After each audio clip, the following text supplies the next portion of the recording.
Welcome to Sleep Audiobooks. If you would like our Better Sleep Quick Guide filled with proven techniques to improve sleep, sign up to our mailing list at sleepaudiobooks.com and we'll send the PDF as a thank you. Subscribing and leaving a comment helps this channel more than you know, so please feel free to offer suggestions for future audiobooks or to just say hi. Thank you for listening. We hope you have an excellent night's sleep. This is Sleep Audiobooks. The Highwayman by H.C. Bailey. Recording by JCarson. Part 1. Chapter 1. The Complete Hero. Harry Boyce addressed Queen Anne in glittering verse. She was not present. She had, however, no cause to regret that, for he was tramping the Great North Road at 4 miles by the hour, a pace far beyond the capacity of Her Majesty's legs. And his verses were Latin, a language not within the capacity of Her Majesty's mind. Her absence gave him no grief. In all his 24 years he could not remember being grieved by anyone's absence. His general content was never diminished at finding himself alone. He chose the Queen as the subject of his verses merely because he did not admire her. She appeared to him then, as to later generations, a woman ineffectual and without interest, a dull woman physically, mentally, and perhaps morally, just the woman upon whom it would be hardest to make an encomium of any splendor. So he was heartily ingenious over his alcaics, and relished them. From this you may divine much that you have to know about the soul of Harry Boyce. It was more given to mockery than enthusiasms, apter to criticisms than devotion, not very gentle nor very kind, and so quite satisfied with itself and by itself. To be sure, it was yet only 24. You discover also other things less fundamental. He was something of a scholar, as scholarship was reckoned in those placid days. He had even some Greek, more than Mr. Pope, and quite as much as Mr. Addison. His Latin verses would have brought him a fellowship at Merton, if he had been willing to take holy orders. I may take them indeed, but how believe they have been given me? Quoth he to the warden, with a tilt of one eyebrow. Whereat the warden, aghast, wrote him off as a youth unreasonable, impracticable, and impish. Many others had the same opinion of Harry Boyce before the world was done with him. Few of them saw in his antics the uncertain spasms of too tender a conscience. But you must judge. Of course he was poor. He could only boast a bob wig, a base thing which, for all the show it made, might have been a man's own hair. He wore no sword. His hat lacked feather and lace. His coat and breeches were but black drugget, shiny at each corner of him and rusty everywhere. His stockings were worsted and darned even at his excellent calves. His shoes had strings where buckles should have been, and mere black heels, and low heels at that. As you know, he could walk at a round pace with them, a preposterous, vulgar thing. There was nothing in him to give this poverty a romantical air. To be sure, he had admirable legs, but the rest was neither good nor bad. He was of the middle size and a wholesome complexion. You would look at him long and see nothing rare enough to be worth looking at. If you looked longer, yet you might begin to be surprised. His so ordinary face was extraordinary in its lack of expression. The man who owned it must be either very dull of heart and mind, or self-contained and of self-control beyond the common. But whatever the heart might be, no one ever took the eyes for the eyes of a fool. They were keen, alert, perpetually on guard. There is a letter extant, it was indeed a dear friend who wrote it, which mocks at Harry for this. cursed, stand and deliver stare. But it is a queer thing that most men had to know Harry Boyce a long time before they remarked that his eyes were not quite of the same colour. The common English grey-green blue was in both of them, but one had a bluer glint than the other. The oddity, when it was discovered, seemed to make the challenge of the eyes more defiant and more baffling, as though they gleamed from the shadow of a mask. Not that anyone cared yet whether he wore a mask, or his soul in that placid, ordinary face. Who should care a pinch of snuff for a scholar just from his college broke loose, with a penny farthing in his pocket, who had to pioneer young gentlemen through their Horace and their Tully for his bed and board? When you meet him, Harry Boyce was happy in having caught for his pupil a young fellow who had not merely money but brains, and so sublime a condescension that Harry was not sent away from table with the parson when the puddings came. Mr. Geoffrey Waverton was pleased to have a value for him, and defended him from his natural duty of being gentleman usher to Lady Waverton. So, Mr. Waverton having taken horse, Harry was free to go walking. It was late in a wet autumn, and all the clay of Middlesex slippery as butter and, withal, affectionate as warm glue. Harry kept to the highway, though its miles of mud and water were on the surface even worse than the 2 green meadows or gleaming brown furrows of ploughland. A careful man could count upon its letting him go no further than knee-deep. When he came to Whetstone, Harry's feet were brown, shapeless, weighty masses, but he had not lost either shoe, and he was still in hopes of reaching Barnet and a pint of small beer before it was time to struggle back. At the worst, a dry throat and wet legs were a cheap price for escaping the voice of Lady Waverton, who, in the afternoons, read the romances of Mademoiselle de Scudéry aloud. He could see the tufts of smoke above Barnet and its church on the hilltop. He was winding down to the bottom of the valley from which that hill rises, when eloquence arrested him. He may at other times have heard profanity as copious, but never profanity so vehement or at such speed. The orator was a woman. Harry stood to listen with critical admiration. Madame mixed the ugly and the pleasant rarely. She made a charming grotesque. Her mind was very far from nice, and provided her with amazing images. But she had a pretty womanly voice, and hard though she drove it, it would not break to one ugly note. Disgusting epithets, mean threats, poured out in mellow music. Harry splashed on round the corner. He was eager to see her. In the morass at the cross lanes by the green, a coach was stuck, a coach of splendour. It was a huge thing as big as a room, half glass, half gold, and garter blue, and it swayed luxuriously on its great springs. 6 horses heaved at it in vain with great splashing and squelching, and a whole company of servants, some mounted, some afoot, struggled with them. The profane woman had half her body and 2 gesticulating arms out of the coach window.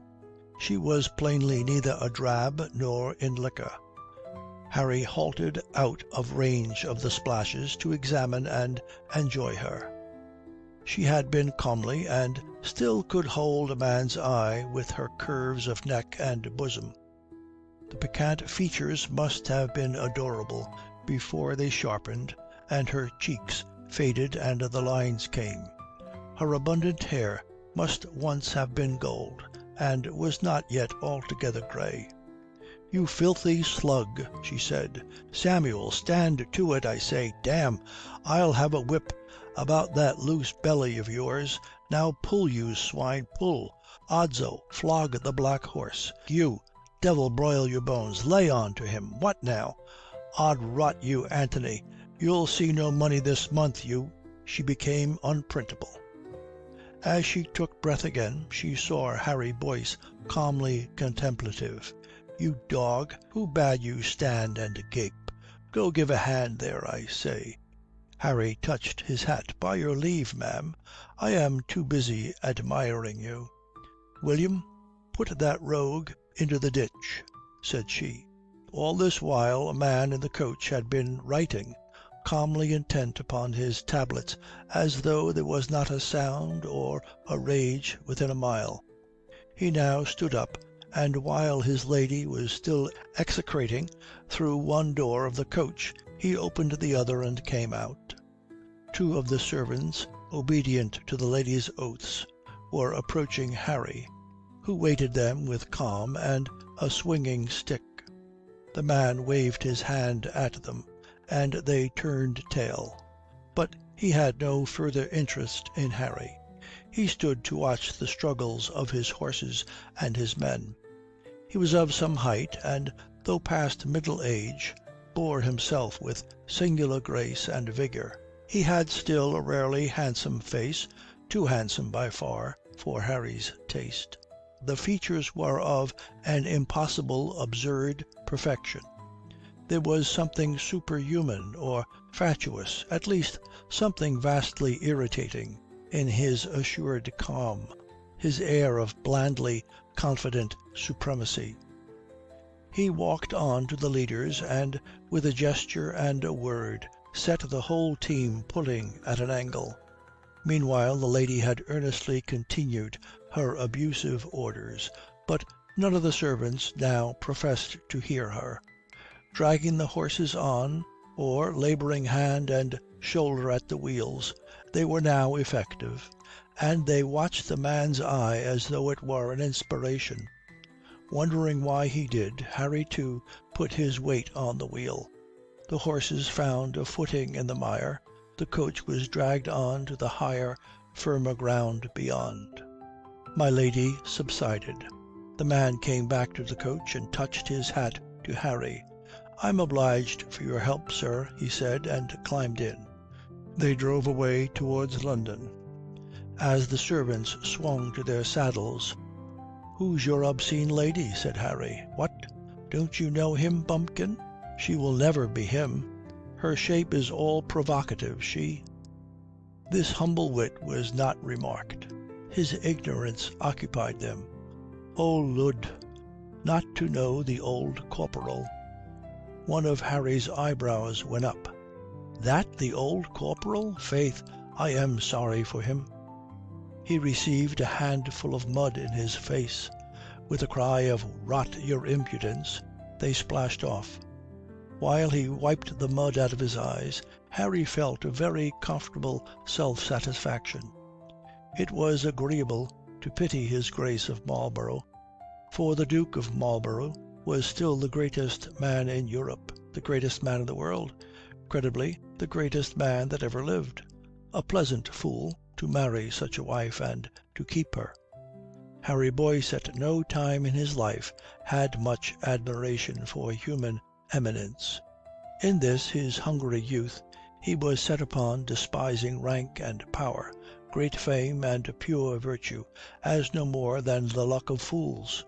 He would always atone by finding sympathy and excuses for any rogue's roguery.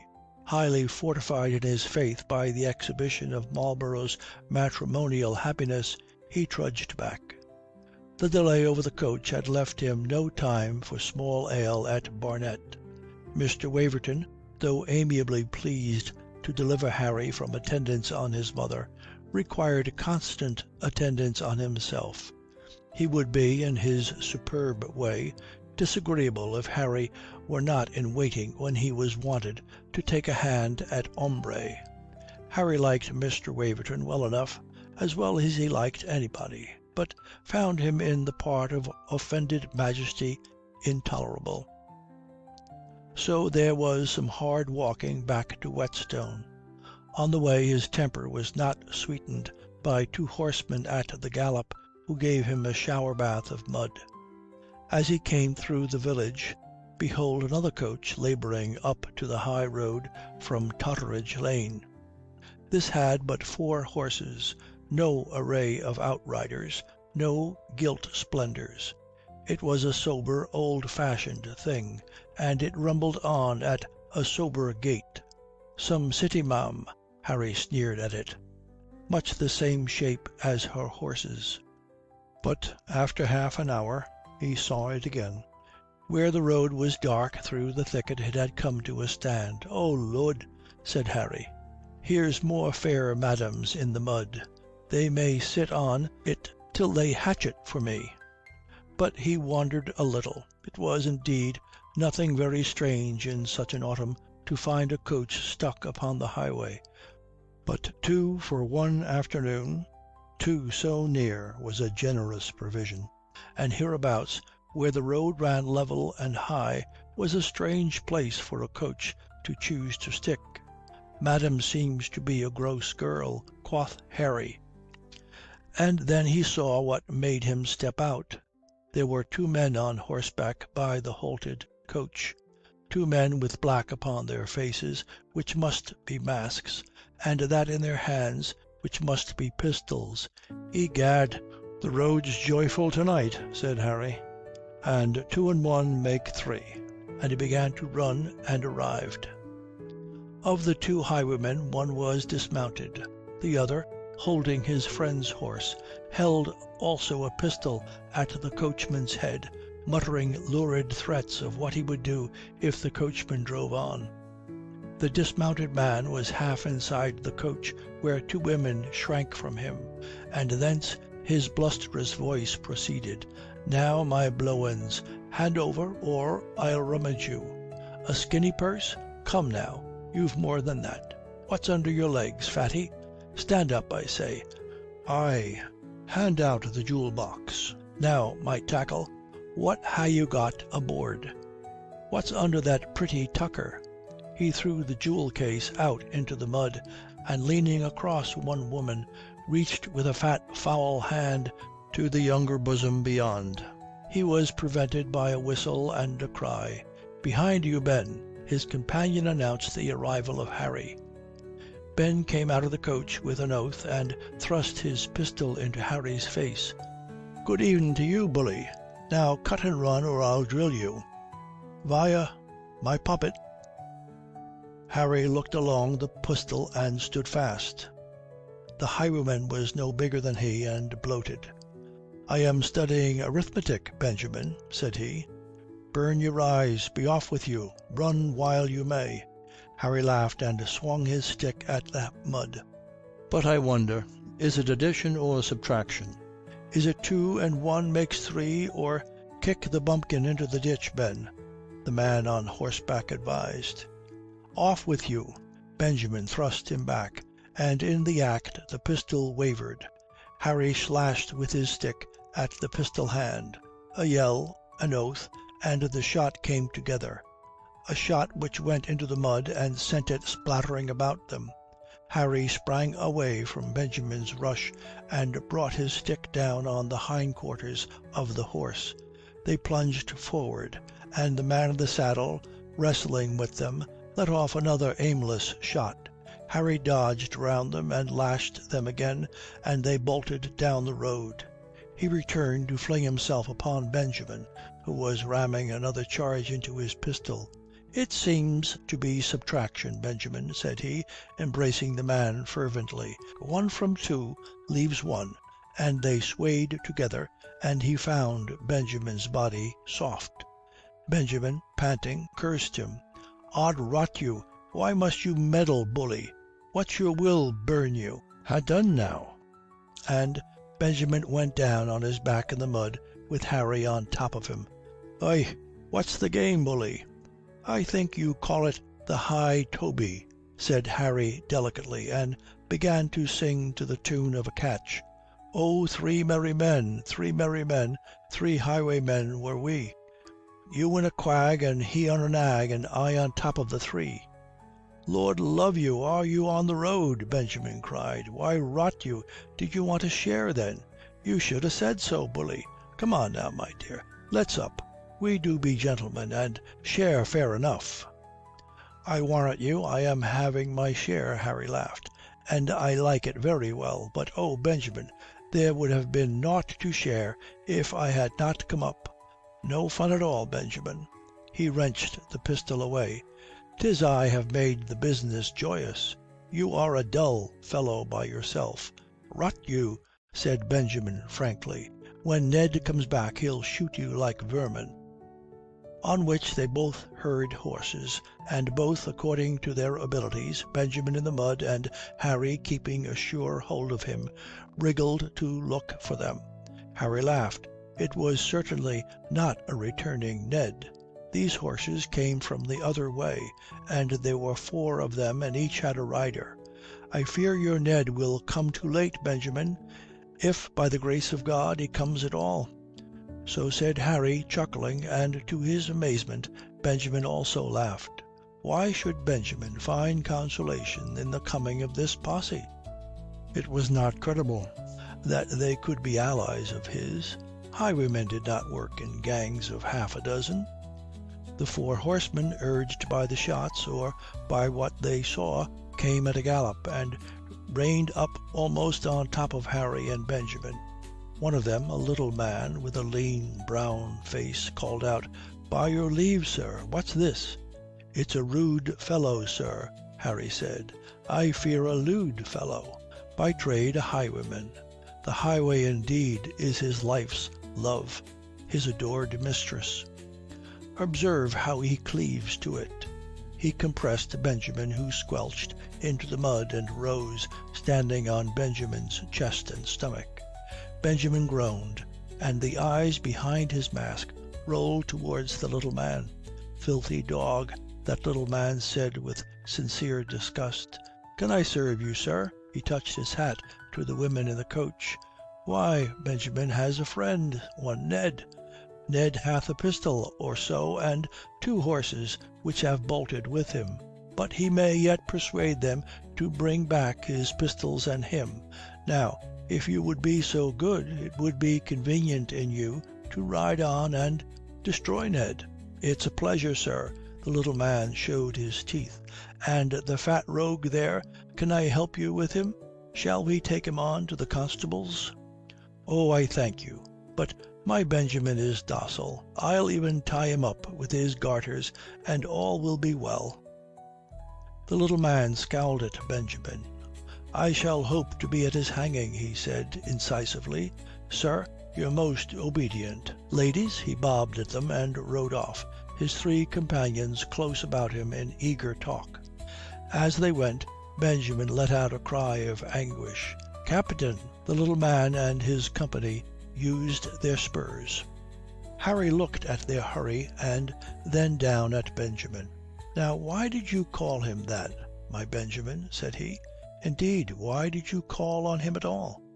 From behind the mask, Benjamin's prominent eyes stared sullenly. He said nothing. Harry shook his head. "I feel that I do not know you, Benjamin. I must see more of you." With that he fell upon the man again and twitched off the mask. The wig came with it. Benjamin was revealed, the owner of a big, bald, shiny head, with a face which was puffed and purple. "You are right, Benjamin," said Harry sadly. "You were kind. To wear a mask was charity, nay, decency. What breeches are to other men. That obese and flaccid nose, pah! Let us talk of something else."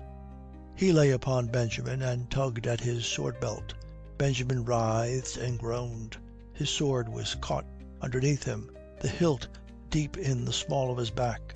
Harry hauled the sword belt off at last and gripped at Benjamin's wrists. He began to struggle again. "Do not be troublesome, or I'll tap the beer on your brain." So he hauled the belt taut about the fighting arms and made them all fast. Then he sat himself on Benjamin's legs, which had ceased to be turbulent, and taking off the garters, therewith tied the ankles together. Sighing satisfaction, Harry picked up the pistol and sword, spoils of victory, and rose at his leisure. He contemplated the hapless highwayman with benign interest for a moment and turned to the coach. "You are still there, ladies?" Benjamin is flattered, and so am I. But the play is over. He will not be amusing for some time, and at any moment he may be profane. I see him bursting with it. Pray drive on, and remove your chaste ears." He restored to them the jewel case. "Put him up on the box, sir," the younger woman cried. "I beg your pardon, madam?" "We will take him to the constable's at Finchley." "But why?" "He is beautiful there, my Benjamin, and I doubt he was never beautiful before, and I have planted him so firmly. I think if we leave him there he may grow and blossom. Do not dig him up again yet. Imagine Benjamin in flower, a thing to dream of." "You are pleased to be witty, sir. Come, we've lost time enough. Put the rogue up, and do you mount with us." Harry became aware that this young woman had a brow of pride. It was ample and broad, and after the Greek manner it rose almost in a line with her admirable nose. A noble head, to be sure, but alarming to a mere human man. So Harry thought, and he touched his hat and said, "Madam, you're most humble. Pray, what do you want with my Benjamin? Your gentle heart would never have him hanged." Her eyes made Harry feel that he was impudent, which unhappily amused him. "I desire the fellow should be given up to the law, sir," she said coldly. "Have you anything against it?" "Oh, ma'am, 1,000 things, with which I'll not weary you, for I see that you would not understand. You are very young, as I hope. Perhaps you may soon grow older, which I pray for you. Let this suffice, then. My Benjamin may deserve a hanging. Who knows? We are not God, ma'am, neither you nor I. Therefore I have no mind to be a hangman. And you, why, you are young enough to wait another occasion. And so I give you good night. Home, coachman, home." The young woman stared at him as though he were grovelling stupidly, and then lay back on her cushions with a "You will drive on, Samuel." Harry made his bow, and then, as the coach began to move, there was a cry, "Alison, Alison, it is not right." The older woman leaned forward, and for the first time he remarked a gentle, motherly face, much lined and worn. "Sure, sir, you will ride with us," she said, and he liked the voice. "We may carry you home." Harry smiled at her. "Nay, ma'am, I am too dirty for such fine company." "Drive on," said Mistress Alison, and the coach rolled away. Harry looked down at the wretched Benjamin, whose eyes answered with apprehension and anxiety. "What's the game?" said Benjamin hoarsely. "I say, master, what do you want with me?" Harry did not answer. He was finding that motherly face, that pleasant voice, curiously vivid still. This annoyed him, and he forced himself back with a jerk to the oddity of events. "A queer business, my Benjamin," he said. "Who was your captain, I wonder?" Benjamin scowled. "I know naught of no captain." "Ah, I thought you did, but I fear you have annoyed the captain, Benjamin. Now, what had you done? Or what had you not done?" "It's not fair, master," Benjamin whined. "You do be making game of me, and me beat. I am rebuked, Benjamin. Good night." "Oons, you won't leave me so," Benjamin howled. "I ha' done you no harm, master. Come now, play fair. What do you want of me?" "Nothing, Benjamin, nothing. I like you very well. You are a beautiful mystery. Pleasant dreams." The hapless Benjamin howled after him long and loud. Thereby Harry, who had a musical ear, was spurred to his best pace. "It's a vile voice," he reflected, "like Lady Waverton's." The marmoreal Alison was right. He would be better hanged. But so also would Lady Waverton. She will acridly want to know why I am late. Well, it will be a melancholy satisfaction not to tell her. That will also annoy Geoffrey, who'll magnificently indicate that I owe him an apology.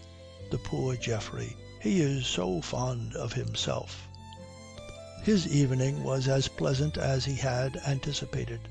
He won 2 shillings from Lady Waverton at ombre, which made her angry, and lost them to Geoffrey, which made him melancholy, for Mr. Waverton loved in small things to be a martyr. Chapter 2. The House of Waverton.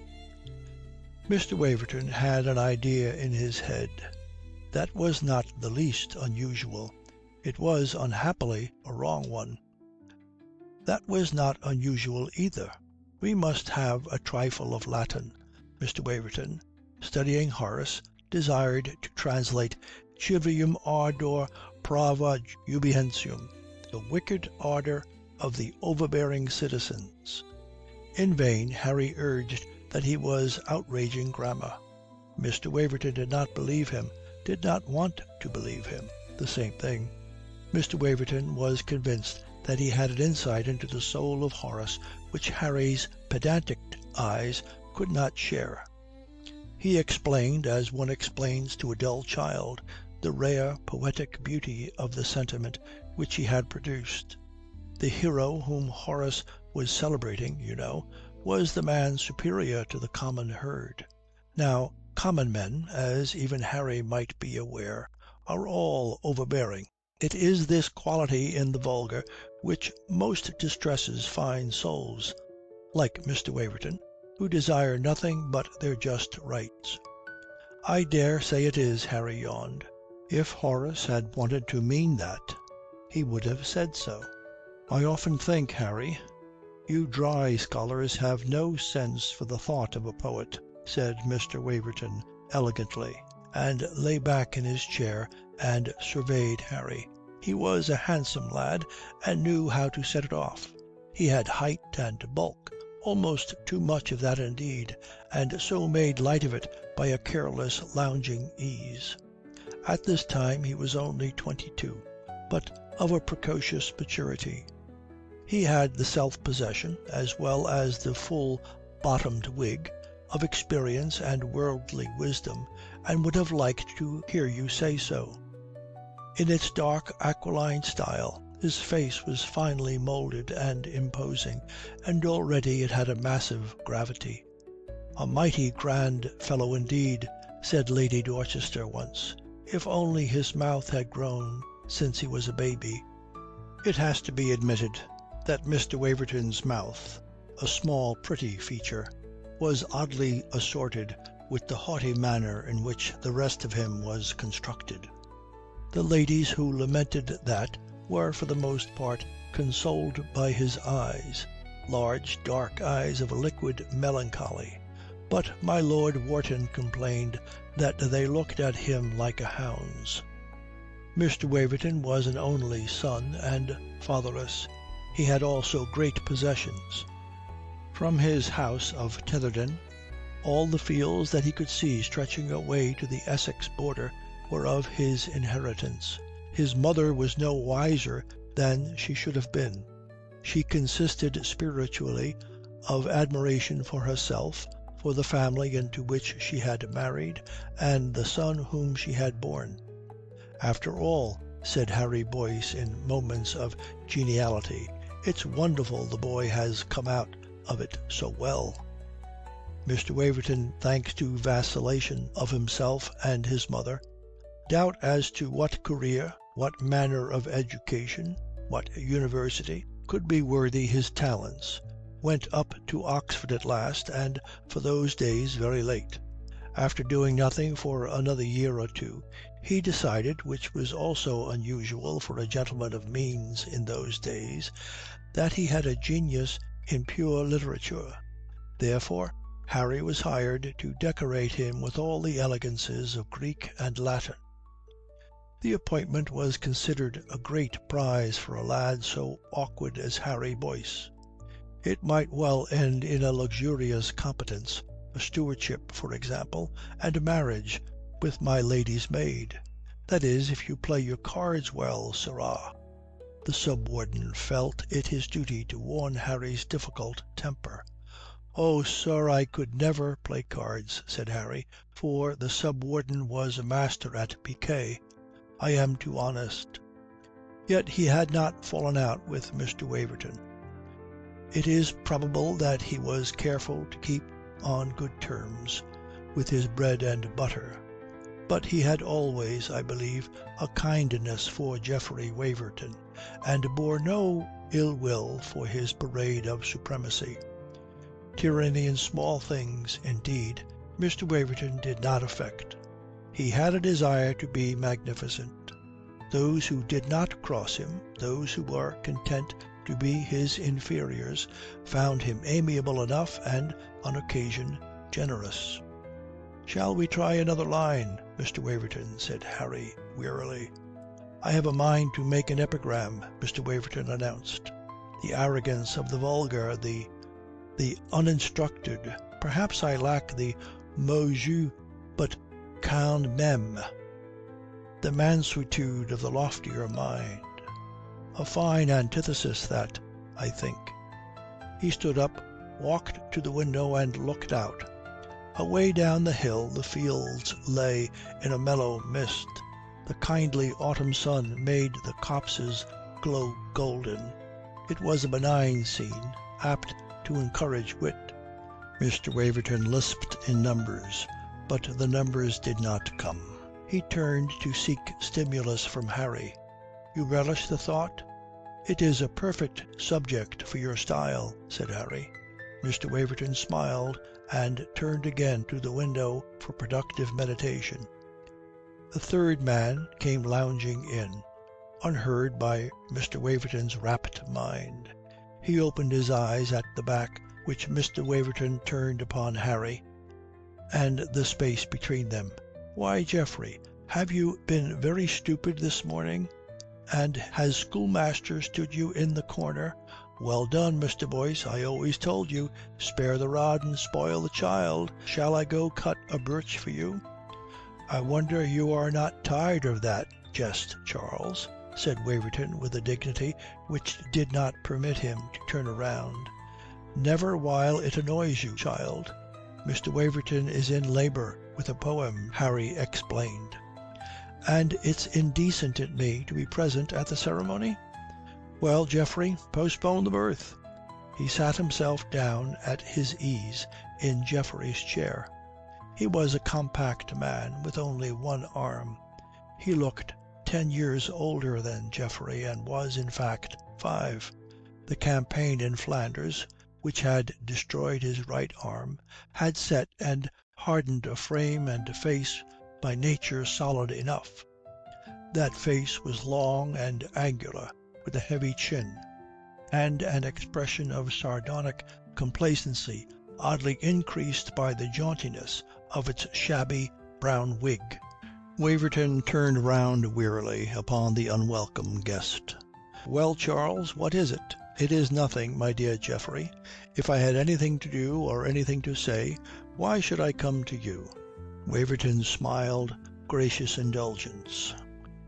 Mr. Hadley chuckled, and in French replied, "Yes, let's talk French. It embellishes our simple wit and elevates our souls above the vulgar." There is reason to believe that Waverton liked his French better in fragments than continuously. He still smiled condescension, but risked no other answer. "Come, Geoffrey, what's the news?" Mr. Hadley reverted to English. "Could you say your lessons this morning? And did you wear a new coat last night?" "You may go if you will, Harry. Mr. Hadley will be talking for some time," Waverton said. "Indeed, he may perhaps have something to say." Harry was used to being turned out for any reason or none. He well understood that Waverton was not fond of an audience when he was being laughed at. "If you please," he said, and made his bow to Mr. Hadley. "Why, what's the matter? I don't bite. You are too meek for this life, Mr. Boyce." He looked at Harry with some contempt in his grey eyes. "Oons, you're a man and a brother, ain't you? Sit down and be hearty. Lud, Geoffrey, why do you never have a pipe in the room? It's death to a clean taste your tobacco smoking, and I value my wine." "Value it, quotha! Ay, by the spoonful. You have never known how to drink since they weaned you. And you, Mr. Boyce, d'ye never smoke a pipe over your Latin?" "I hope I know my place, Mr. Hadley," Harry said solemnly. Charles Hadley stared at him. "Hear the Scripture, Mr. Boyce. What shall it profit a man though he gain a pretty patron and lose his own soul?" "You are very polite, sir," said Harry. "Upon my honour, Charles, this is too much," Mr. Waverton cried in noble indignation. "Mr. Boyce is my friend, and you'll be good enough to take him as yours if you come to my house." Charles Hadley was not out of countenance. He eyed them both, and his sardonic expression was more marked. "You make a pretty pair," said he. "When two men ride a horse, one must ride behind, eh, Mr. Boyce? I wonder, well, Geoffrey, it's a wicked world. Had you heard of that?" "The world is what you make it, I think," said Mr. Waverton with dignity. "Oons, I could sometimes believe you did make it. A simple, pompous place, Geoffrey, that is kind to you if you'll not laugh at it, and full of petty, pompous mysteries. Maybe you make the mysteries too, Geoffrey. Damme, it is so. It's perfectly in your manner." He chuckled abundantly. "Come, child, what were you doing on the highway yesterday?" Harry stared at him. "When you have finished laughing at your joke, perhaps you will make it," said Waverton. "Pray let us have it over before dinner." "My dear child, why be so touchy? Were you bitten? Well, you know this morning one of my fellows brings in a miserable wretch he had found on the road by Black Horse Spinney. The thing was half dead with wet and cold. He had been lying there all night, so he said, and it's the one thing I believe of him. He was found trussed as tight as a chicken in his own sword belt and his own garters. Damme, it was a fellow of some humour had the handling of him. He had not been robbed, for there was a bag of money in his middle. He professed that he could tell nothing of who had trussed him or why he was set upon. He would have naught of law or hue and cry. Gad, empty and shivering as he was, he wanted nothing but to be let go. A perfect Christian, as you remark, Geoffrey. Now, you or I, if we had been tied up in the mud through one of these damn raw nights, would take some pains to catch the fellow who did the trussing. But my wretch was as meek as the Gospels. So here is a silly, teasing mystery. Who is the footpad that is at the pains of tying up a fellow and never looks for his purse? Odds fish, I did not know we had a gentleman of such humour in these parts. I suspect you, Geoffrey, I protest. There's a misty fatuousness about it which... By your leave, sir, a servant appeared. My lady waits dinner. Then I fear we shall pay for it, said Hadley, and stood up. You dine with us, Charles? Mr. Waverton was not hearty about it. I'll give you that pleasure, child. Well, Mr. Boyce, what do you make of my mystery? Harry had to say something. Perhaps your friend was carrying more than guineas, he said. What then? Papers and plots and the high political? I don't think it.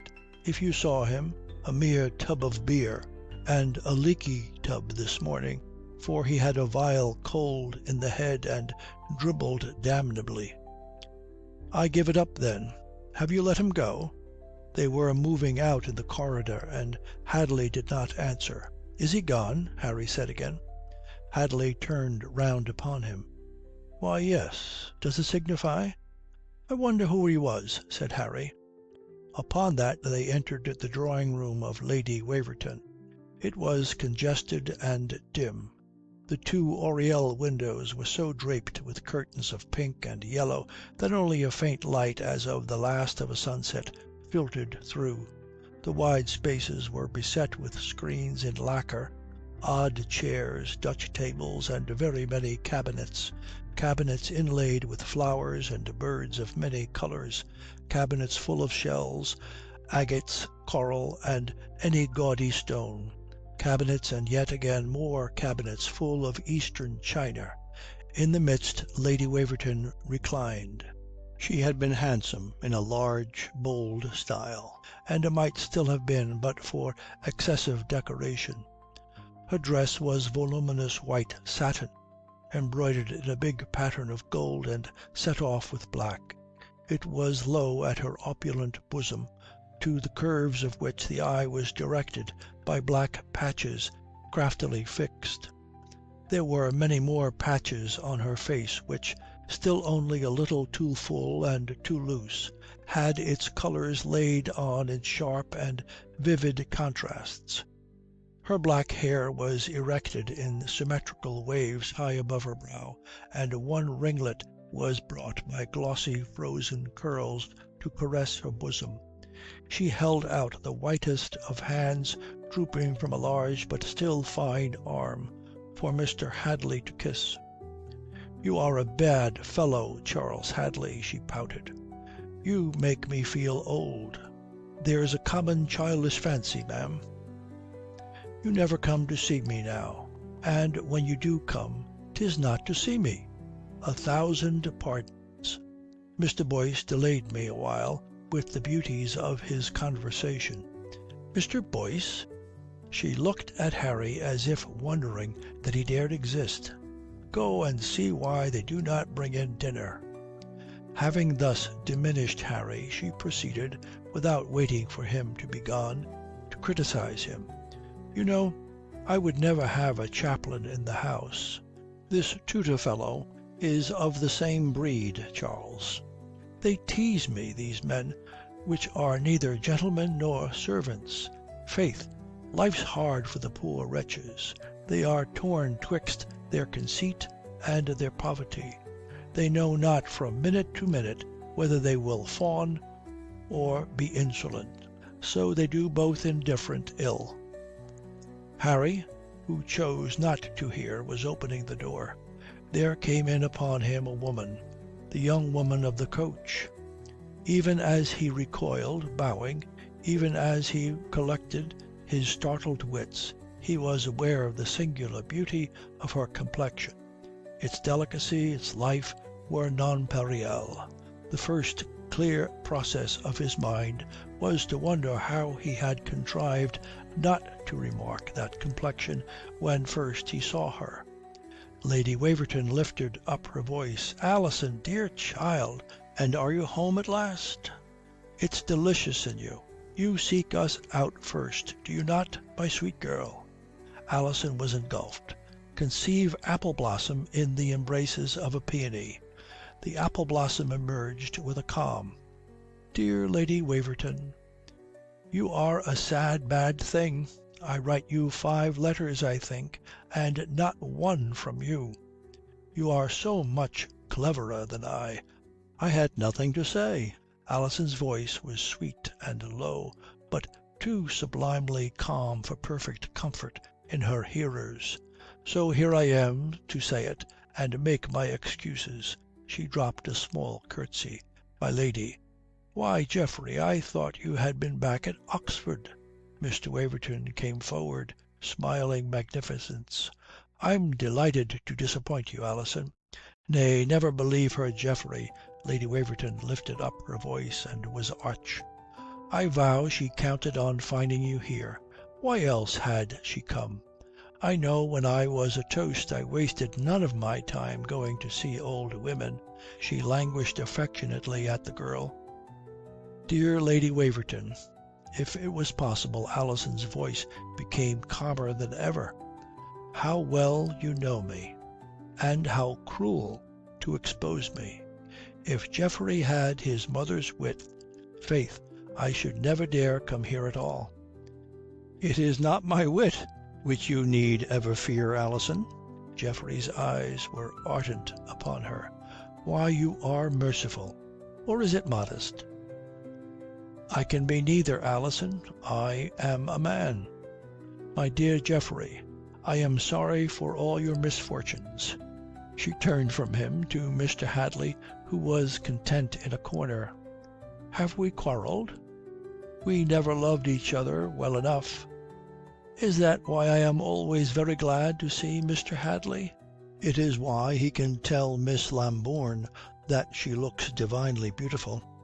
That means inhuman, sir." "Which is not my fault, ma'am." Geoffrey was visibly restive at his exclusion. Charles never could pay a compliment without a sting in it. "That is why they are agreeable, sir," said she.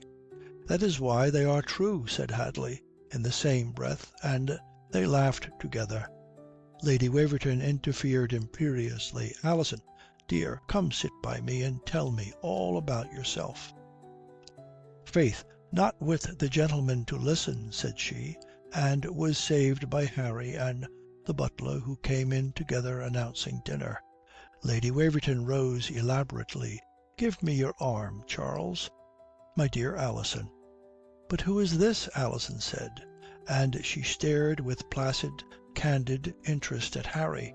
With equal composure Harry stared back, but there was no candour in his expressionless face, for he had become keenly aware of her beauty. It was waking in him desire and already something deeper and stronger, and he vehemently resented the disturbance. He had no wish to be troubled by any woman, and for this woman, judging her on her behaviour, he felt even a little more contempt than the store which he had for all her sex. It was cursedly impertinent in her to be such a joy to the blood. She stood there, her eyes level with his eyes, and dared to look as strong as he. Slighter, to be sure, but not too slight for a woman, and delectably deep-bosomed. There was life and laughter in that calm Greek face, and the vivid, delicate colour of it maddened him. The great crown of black hair was just what her brow needed for its royalty. He could find no fault in the irksome wench. Even her dress, dark grey as her eyes, perfectly became her, perfectly pleased in its generous modesty, and she knew of her power, too. There was a mocking confidence in every line of her. "But who is this Lady Waverton?" she was saying again. Lady Waverton tried to draw her on. "'Tis but Geoffrey's new factotum." "My good friend Harry Boyce, Alison," said Geoffrey, with a patronly hand on Harry's shoulder. Harry made his bow. "Faith, sir, we have met before," she smiled. "No, ma'am," Harry bowed again.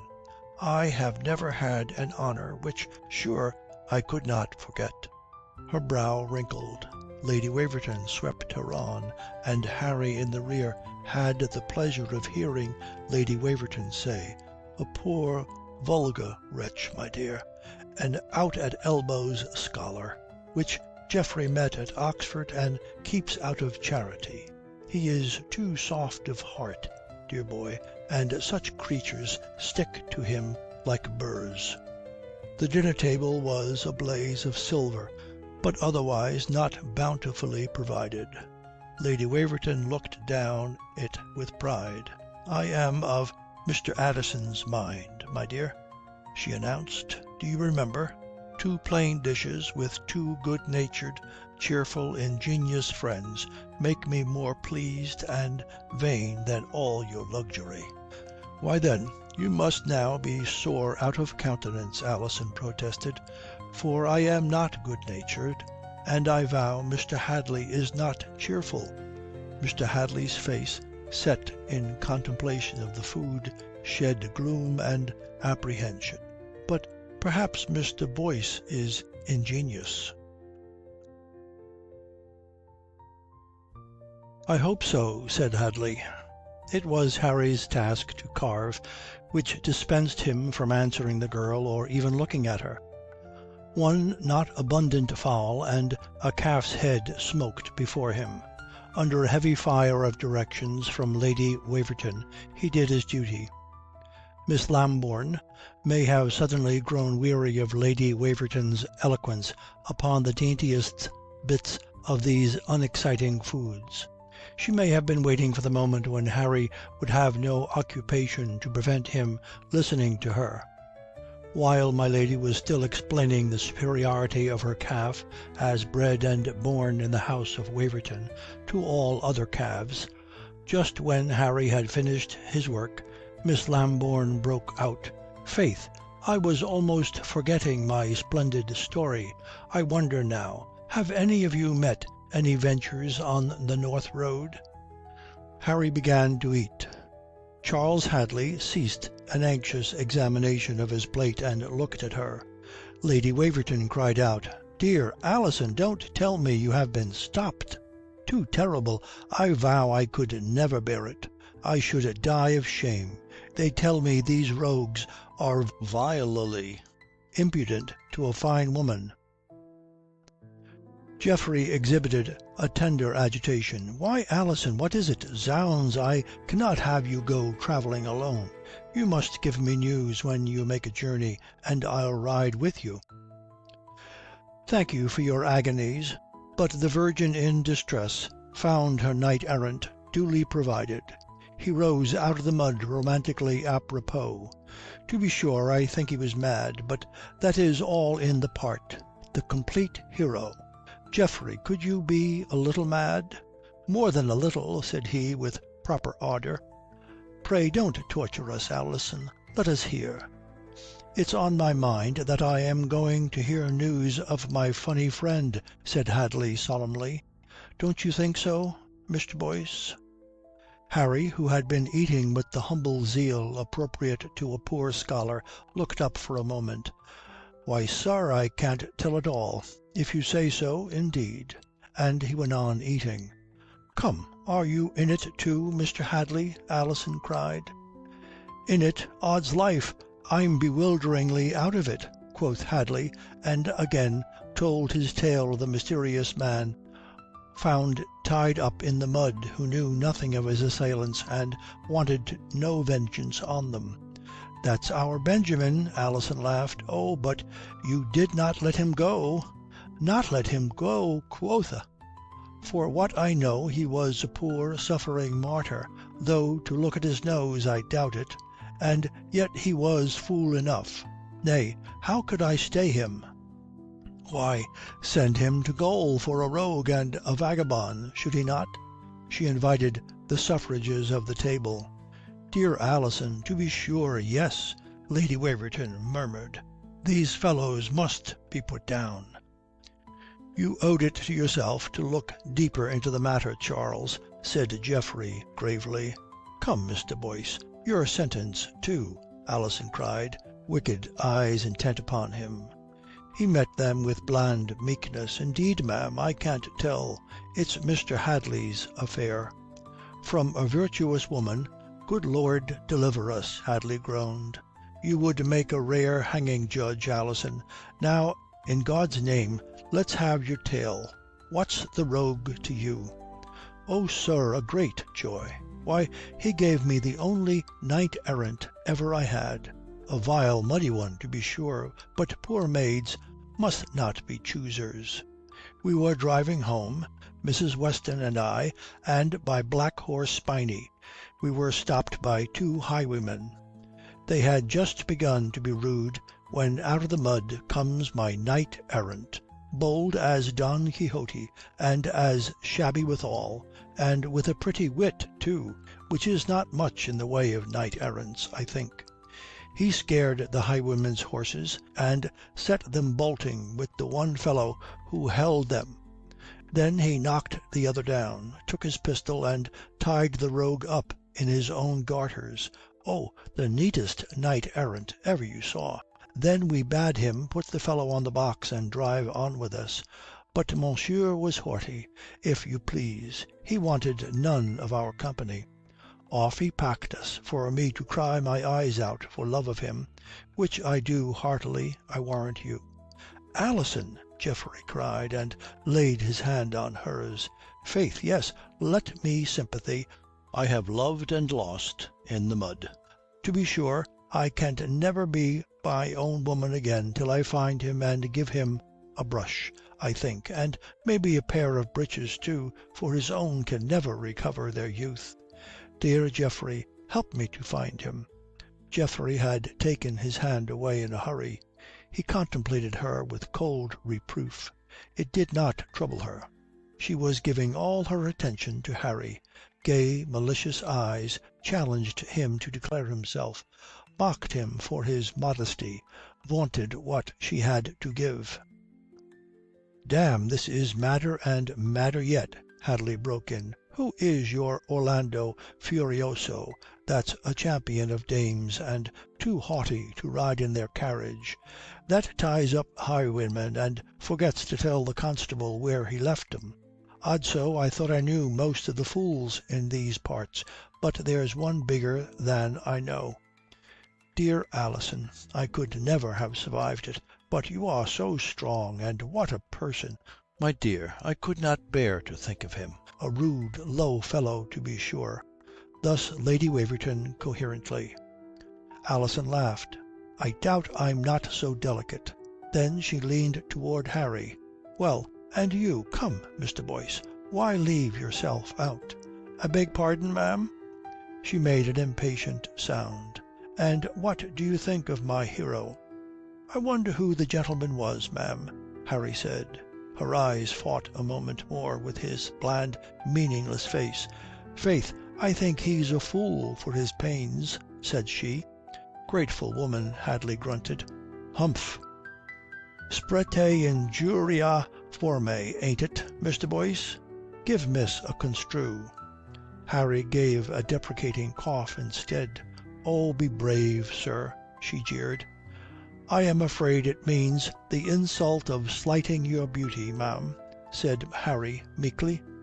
Lady Waverton straightened her back and looked ice at him, but the butler was at her elbow, whispering. "Colonel Boyce," she repeated. "What Colonel Boyce? Who is Colonel Boyce?" "It might be my father," Harry suggested.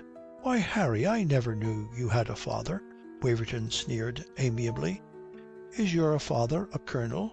Lady Waverton was torn between incredulity of such presumption and rage at it. "Not that I know of, my lady, but he has always surprised me." "Shall we have him in, Geoffrey?" said Lady Waverton. "My dear mother," Geoffrey waved his hand to the butler, "ask the gentleman to be so good as to join us." Mr. Hadley turned in his chair, and over the remnants of the fowl and the calf's head directed a grim smile at Harry. "Thank you for a very pleasant dinner," said he. Chapter 3 A Man of Many Worlds. There came in a man of many colours. Dazzled eyes, recovering from their first dismay, might admit that his splendours were harmonious. A red coat with gold buttons, a waistcoat of gold satin embroidered in blue, breeches of blue velvet with golden garters, were topped by a face burnt brown and a great jet-black periwig. He carried off all this with airy ease. "My lady, your most humble and devoted," he bowed to Lady Waverton. "Harry, dear lad," he held out his hands, and Harry, rising, found himself embraced and kissed on both cheeks. "Colonel Boyce, is it?" said Lady Waverton with some emphasis on the title. "In the service of your ladyship," he laughed, and bowed to her again and turned upon the company. "Pray present me, dear lady." She made some stumbling about, but Colonel Boyce appeared to enjoy himself with an "I account myself fortunate, ma'am, for Miss Lambourne, with a my boy's friends are mine, sir, and his debts too for Geoffrey, and to Mr. Hadley. You have served, sir?" With a look of respect at the empty sleeve, Hadley nodded. "Aye, aye, the Red Field of Honour. Well, there's no life like it." "That's why I left it," Hadley grunted. "Come, sir, draw up a chair and join us," Geoffrey said. "Be sure you are very welcome." "10,000 thanks." Without enthusiasm, Colonel Boyce looked at the calf's head. "But, egad, I am sorry for it now. But I have dined." At least you'll drink a glass of wine with us." "Oh, I can't deny myself the pleasure, sir." He drew up a chair. Geoffrey reached at a decanter, and so Lady Waverton rose, and Alison after her. Colonel Boyce started up. "But no, not at that price. Damme, that would poison the Prince's own Tokay. Nay, you are too cruel, my lady. I come, and you desolate the table to receive me. Gad's life, ma'am, our friends here will be calling me out for my daring to exit." Lady Waverton was very well pleased. "Sir, you will let me give you a dish of tea. I warrant the men were already sighing to be rid of us." "Then I vow they be blind," quoth Colonel Boyce, and opened the door, from which he came back with a laugh to his glass of port. Over drinking it, he went through all the tricks of the connoisseur and ended with a cultured ecstasy. "I see you are a man of the world, Colonel," Hadley sneered. "A man of many worlds, sir." The Colonel laughed easily. "I wonder which this is. Why, this is the world of good company and good fellowship," he smiled and bowed to Geoffrey, "of fine wine and sound learning. Sir, you are very good, but I hope my wine is better than my scholarship. This is our man of learning." He slapped Harry on the shoulder. "And Harry counts me a mere trifler, a literary exquisite, an amateur of elegances." "If your scholarship has the elegance of your wine, Mr. Waverton, you do very well. I doubt my Harry is no judge of the graces. He has always been something of a plodder." "Have I?" Harry found his tongue. "How did you know?" The Colonel laughed. "He has me there, the rogue. The truth is, gentlemen, I have not seen him in these 6 years. Damme, Harry, you have grown no fatter." "Servitors don't make flesh," said Harry. "And soldiers don't make money. Still, there's enough for two now, boy. I am glad you have been fortunate." The tone suggested that though the father had quite enough for two, there would be none to spare for the son. "Why, sir," Waverton was grandly genial, "I hope you don't mean to rob me of Harry. He's the most useful fellow, and I promise you I value him." "Thank you very much," said Harry. "I'll take you into my confidence, Mr. Waverton." The Colonel leaned across the table. "Then I'll take my leave," said Hadley. "No need, sir. At this time, we all know, there are higher claims on a man than a friend's or a father's." "I feel like a pawn," Harry complained. "Egad, sir, a pawn may save a queen or check a king.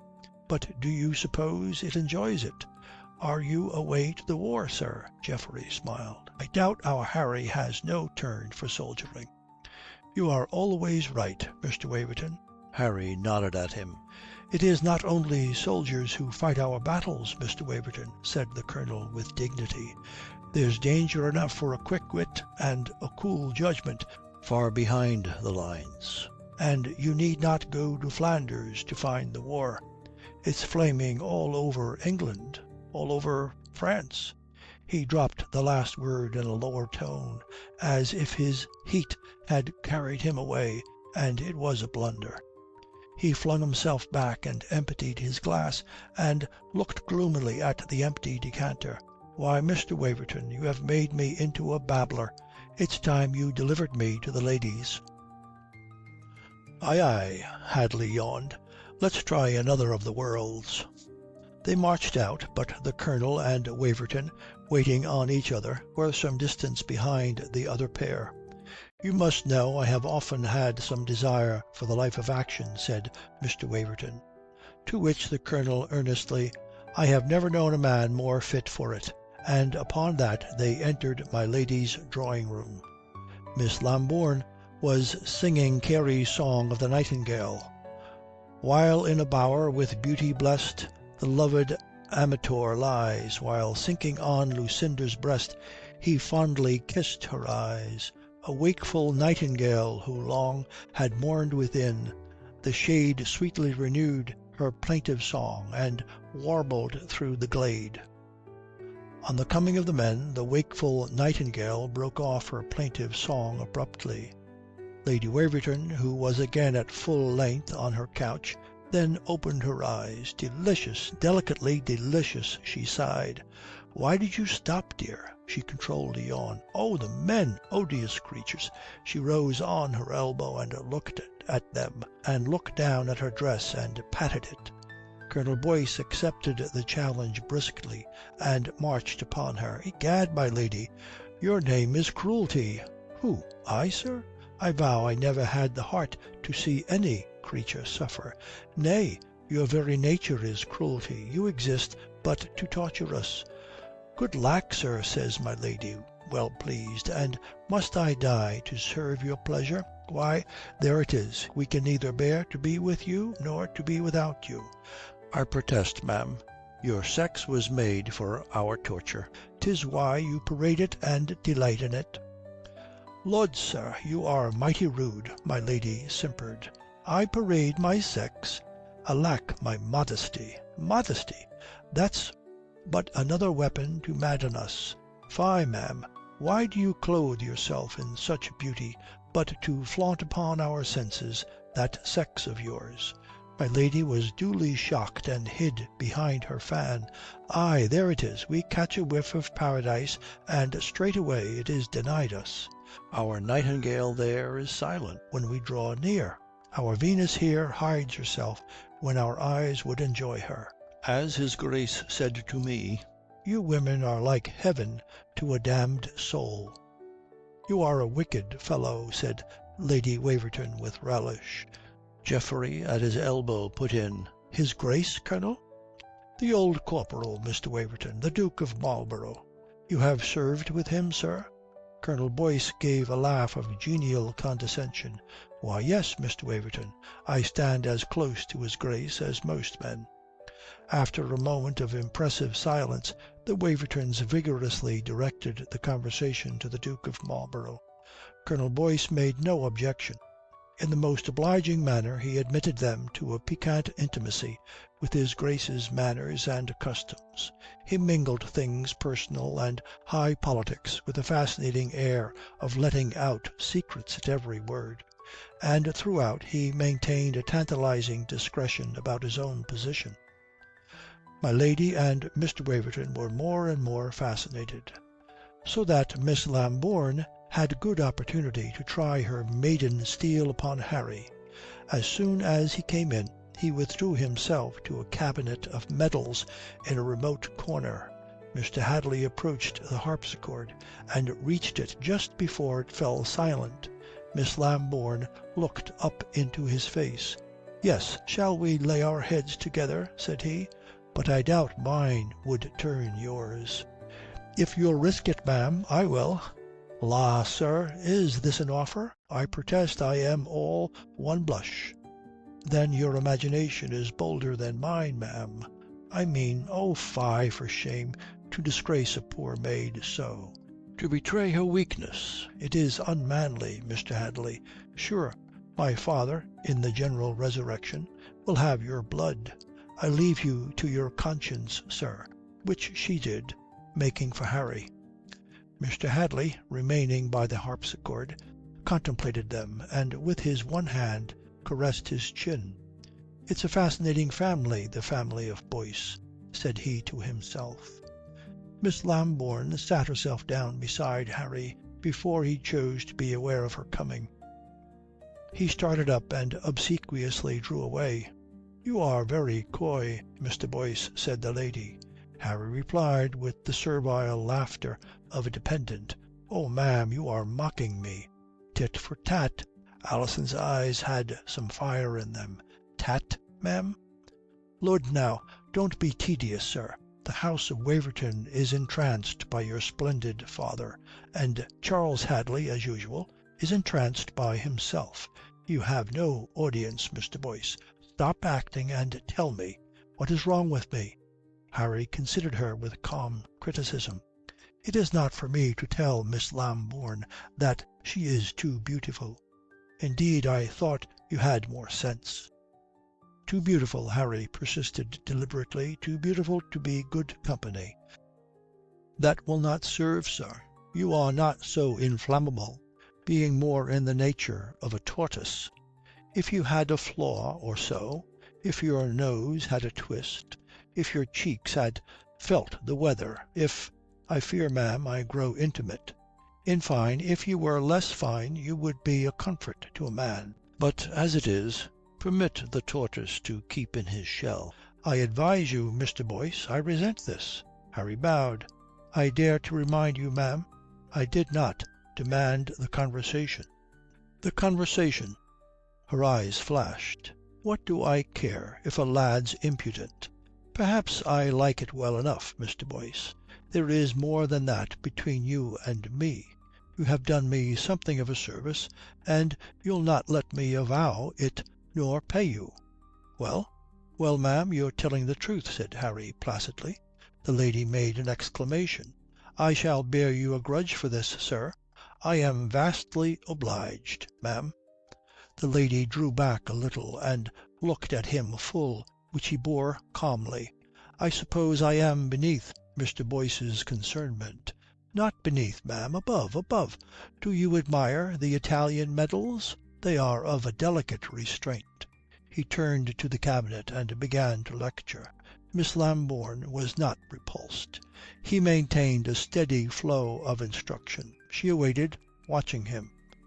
By this time Colonel Boyce was growing tired of his Duke of Marlborough and his state secrets and seeking diversion. "Odds fish, it's a hard road that leads to fortune. You are happy, Mr. Waverton. You were born with yours. I conceive, sir, that every man of high spirit must needs take the road to fame." "A dream of a shadow, Mr. Waverton," said the Colonel with melancholy grandeur. "Take the goods the gods provide you." He waved his hand at the crowded opulence of the room and then, smiling paternally, at Miss Lambourne. Lady Waverton simpered at her son.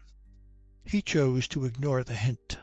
"Why, Colonel, if a man is happily placed above vulgar needs, the more reason—" "Vulgar needs? Oh, fie, Mr. Waverton, a divine creature." Colonel Boyce looked wicked, and his easy hand designed in the air Miss Lambourne's shape. Lady Waverton tittered. Geoffrey blushed, and "You do me too much honour, sir, indeed," he stammered. Colonel Boyce turned smiling upon Lady Waverton. "I vow, ma'am, the man hath twice the modesty of a maid." "You are a bad fellow," said Lady Waverton, very well pleased. "You go too fast, sir." With so much mirth about him, Geoffrey feared for his dignity. "There is nothing between me and Miss Lambourne." The Colonel shook his head. "I confess I thought better of you, sir." "What, is Miss her own mistress?" "Miss Lambourne has no father or mother, sir, and her face is her fortune. Egad, 'tis the prettiest romance." Geoffrey and his mother laughed together. "Not quite all her fortune, sir.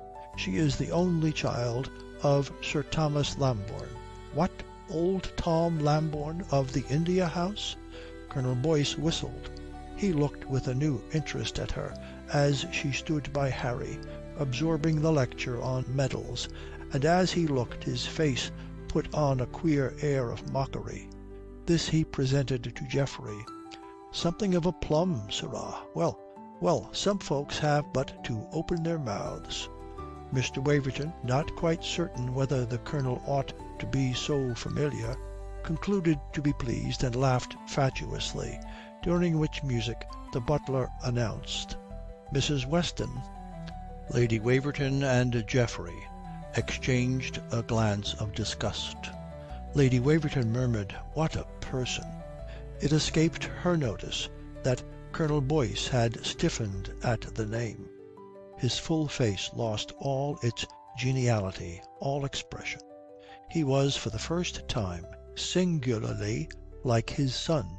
Mrs. Weston was Alison's companion of the coach, a woman of middle age, inclining to be stout, but her face was thin and lined, belying her comfortable aspect, a wistful face which had known much sorrow and had still much tenderness to give. Lady Waverton put out a languid and supercilious hand. "I hope you are better?" "Thank you, I have not been ill." "Oh, I always forget." "Your servant, ma'am." Geoffrey bowed. Oh, Lady Waverton turned on her elbow. Colonel Boyce, Mrs. Weston, Alison's companion. Faith, duenna, I think. Your most obedient, ma'am. Colonel Boyce bowed low. Mrs. Weston stared at him, seemed to try to speak, said nothing, and hurried across the room. Alison, dear, are you ready? Her voice sounded hoarse. Am I ever ready? Alison laughed. Weston, dear, we are finding friends here. She pointed to Harry. Colonel Boyce had followed. He laid his hand on Harry's shoulder. My son, ma'am, said he. Mrs. Weston's eyes grew wide, and her face was white and drawn, and she swayed. As Harry bowed to her, a lacquered box was swept off the table with a great clatter, and Colonel Boyce cried, Odds life, Harry, you are a clumsy fellow. Here, man, here, and made a great commotion over picking it up. Alison had her arm about Mrs. Weston. Why, Weston, dear, what is it? Are you seeing a ghost? She laughed. Pray, Mr. Boyce, come to life. I ask pardon, ma'am. Harry rose with the box. Bid me to live, and I will live, said the Colonel with a grand air. Come away, dear, come, Mrs. Weston gasped, in much agitation. Why, Weston, he is not our highwayman, you know. Alison was still laughing, and then, seeing her distress real, took it in earnest. You are shaken, poor thing. Come. She mothered the woman away, and turning, called over her shoulder, Revanchez, Mr. Boyce. There was an explanation to Lady Waverton. Poor Weston had been so alarmed by the highwayman that she was not fit to be out of her bed, and anything alarmed her. Even Mr. Boyce. So dear Lady Waverton must forgive them, and Geoffrey took them to their carriage. What a person, said Lady Waverton. Mr. Hadley came out of his corner and looked Harry up and down with dislike. Let me know when you play the next act, Mr. Boyce, he said, and turned to Lady Waverton. My lady, I beg leave to go with my friends. Chapter 4. A Gentleman's Purse. In a small bare room, Colonel Boyce sat himself down on a pallet bed and made a wry face at his son. My poor dear boy, he said, and shifted uneasily, and looked around at the stained walls and shivered. It's damp, I vow it's damp, he complained. Oh, yes, it's damp after rain, and it's hot after sun, and it's icy after frost. It's a very sympathetic room, said Harry. They are barbarians, these Wavertons. I vow they give their horses better lodging. Oh, yes, I am not worth so much as a horse, said Harry. Lord, Harry, don't whine. His father was irritated. Have some spirit. I hate to hear a lad meek. I thought you did, said Harry. The Colonel laughed. Oh, I am bit, am I? Tant mieux. But why the devil do you stay here? Now, why the devil do you want to know? Said Harry. No, that is not kind, boy. Oh, are we kind? My dear Harry, I have not seen you for 6 years, and I have not come now to quarrel. Then why have you come? Said the affectionate son. You are a gracious cub. Colonel Boyce would not be ruffled. When I saw you last, Harry, you borrowed a shilling of me. I remember I was glad that I had not another.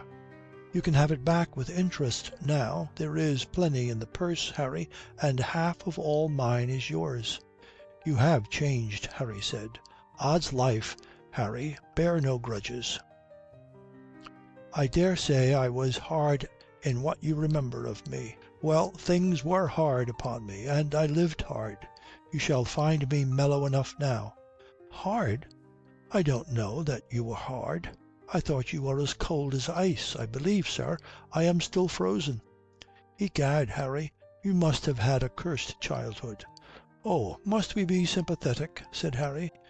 You're right, boy, the past is past. 'Tis your future which is the matter. So again, why do you stay here? Harry laughed. They give me bed and board and a shilling or two for the month. Bed? His father shifted upon it. A bag of stones, I think, and for the board, bread of affliction and water of affliction by what I saw of the remains. Egad, Harry, they are savages, these Wavertons. I did not hear you say so to madame, and Geoffrey is not a bad fellow, as far as he has understanding. A dolt, eh? He might take a woman's eye, though. These big, dreamy fellows, the women hanker after 'em queerly. Take care, Harry." He looked knowing. "Bed and board. Bah! You can do better than that. Now, what do you think I have been doing?" "Something profitable, to judge by your genial splendours. Have you turned highwayman?" "You all talk about highwaymen in this house," said the Colonel with a frown and a keen glance. "Damme, no. Why, are you really a colonel?" "Faith, you may come see my commission." Colonel Boyce was not annoyed. "And egad, share my pay." He pulled out a fat purse and thrust some guineas upon Harry. "Don't deny me now, boy," he said with some tenderness. "I never meant to," said Harry, and counted them. "But how long have you been a soldier? I never knew you were anything." "I have been with his Grace of Marlborough in every campaign since Blenheim. Do you think it's a good service, Harry?" He smiled at his own opulence. "For a versatile man," said Harry, and looked at his father curiously. "Why, I can take the field as well as another. Egad, when Vendôme fell back from Oudenarde, I was commanding a battalion. But it is not in the field that my best work is done." "Faith, I had guessed that," Harry said. "You have a sharp tongue, Harry. It's a dangerous weakness. Be careful to grow out of it. Then I think you may do well enough." "In your profession, sir? To be sure. You flatter me." "In my profession." His father looked at him keenly. "I am not sure. Maybe you can do better, which will be well enough. Now, what can you do?" "You can use a sword, I suppose, though you wear none." Harry shrugged. "I know the rigmarole, the salutes. I could begin a duel, par exemple. It's the other man who would end it." "Duels? Bah, only dolts are troubled with them. You must learn to hold your own in a flurry. You can ride, I suppose, if the beast has a mane." "Humph. You speak French?" "As we speak it in England." "Yes," his father nodded. "When a man is no fool, he finds his profit in not doing things too well. Well, Harry, are you Whig or Tory? Jacobite or Hanoverian?" "Whichever you like, sir." "By the Lord, you take after me mightily. Now, look'ee, thus it is. The Queen grows old. She eats too well and drinks too well, and she has the gout. It's common among all who know her ways that she cannot last long. The poor soul will not be wise at dinner. But even if she should last, we are in an odd case. For Anne hath a conscience as well as a stomach, and it seems they grow together. As the old lady gets fatter, she feels remorse. When she's tearful after dinner now, she asks her woman what right she has to be queen and keep a good cellar, when her poor half-brother, Prince James, lives in exile on vin ordinaire." Harry shrugged his shoulders. "Poor dear lad," says she. "And to be sure I am a sad, bad woman, but I think I'll die a queen." "What then, sir?" "I don't say you are wrong, Harry. She's more like to drown the lad in tears than right him. And meanwhile our rightful king, James the Pretender, is left to his vin ordinaire. Faith, it's a proper liquor for rightful heirs which can't right themselves. And yet there is a chance. The Queen has always been religious, and when a woman hath religion, she may play the devil with your reason any minute. But here is what's more likely. You know when an old fellow hath played the knave with some wardship or some matter of trust, often he holds fast to it all his life, and then seeks to commend himself to the day of judgment by bequeathing his spoils to those from whom he stole them. Well, it's whispered among them that know her that Madame Anne will do her possible to make Prince James king when she is gone. "A dead queen is but a corpse," said Harry. "When she is gone, 'twill not be for her to say who shall reign. That's half a truth. You know the law is so that Prince George of Hanover should be the king. About him no man knows anything, save that he hath a vile taste in women. I do suspect Marlborough is in the right. He has a nose for men. When he saith there is naught to know. Well, we tried a Dutchman once for our king, and liked him ill enough. Who is to say that we shall like a German better? Now Prince James, he is half an Englishman at least, though they say he has his father's weakness for priests. I'll not hide from you, Harry, that I am in the confidence of some great men. It's laid upon me to go to France with an errand to Prince James." "I suppose that is high treason, sir." Colonel Boyce smiled queerly. "You see how I trust you, Harry. Bah, you are not frightened of words. Who is the worse for it? If I find out what's Monsieur's temper, and how he would bear himself if he were a king, and what he would pay any kind gentleman who chose to turn Jacobites apropos? If you like." Colonel Boyce laughed. "I promise you, Harry, there are great men in this. Now I need a trusty fellow to my right hand, a fellow who can talk and say nothing, a fellow who is in no service but mine, and all the better if he hath some learning, to play the secretary. So I thought of you, and since it may carry you to something of note, I chose you with right good will. Do you wonder that you surprise me? I profess you're not generous, Harry. It's true enough, I have done little for you yet, but the truth is I could do nothing.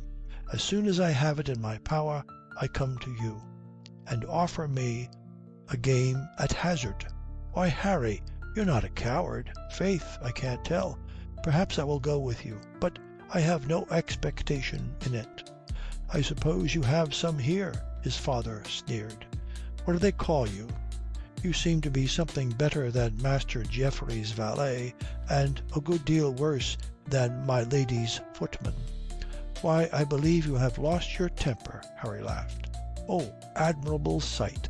Pray let me enjoy it. The father rages at his son's ingratitude."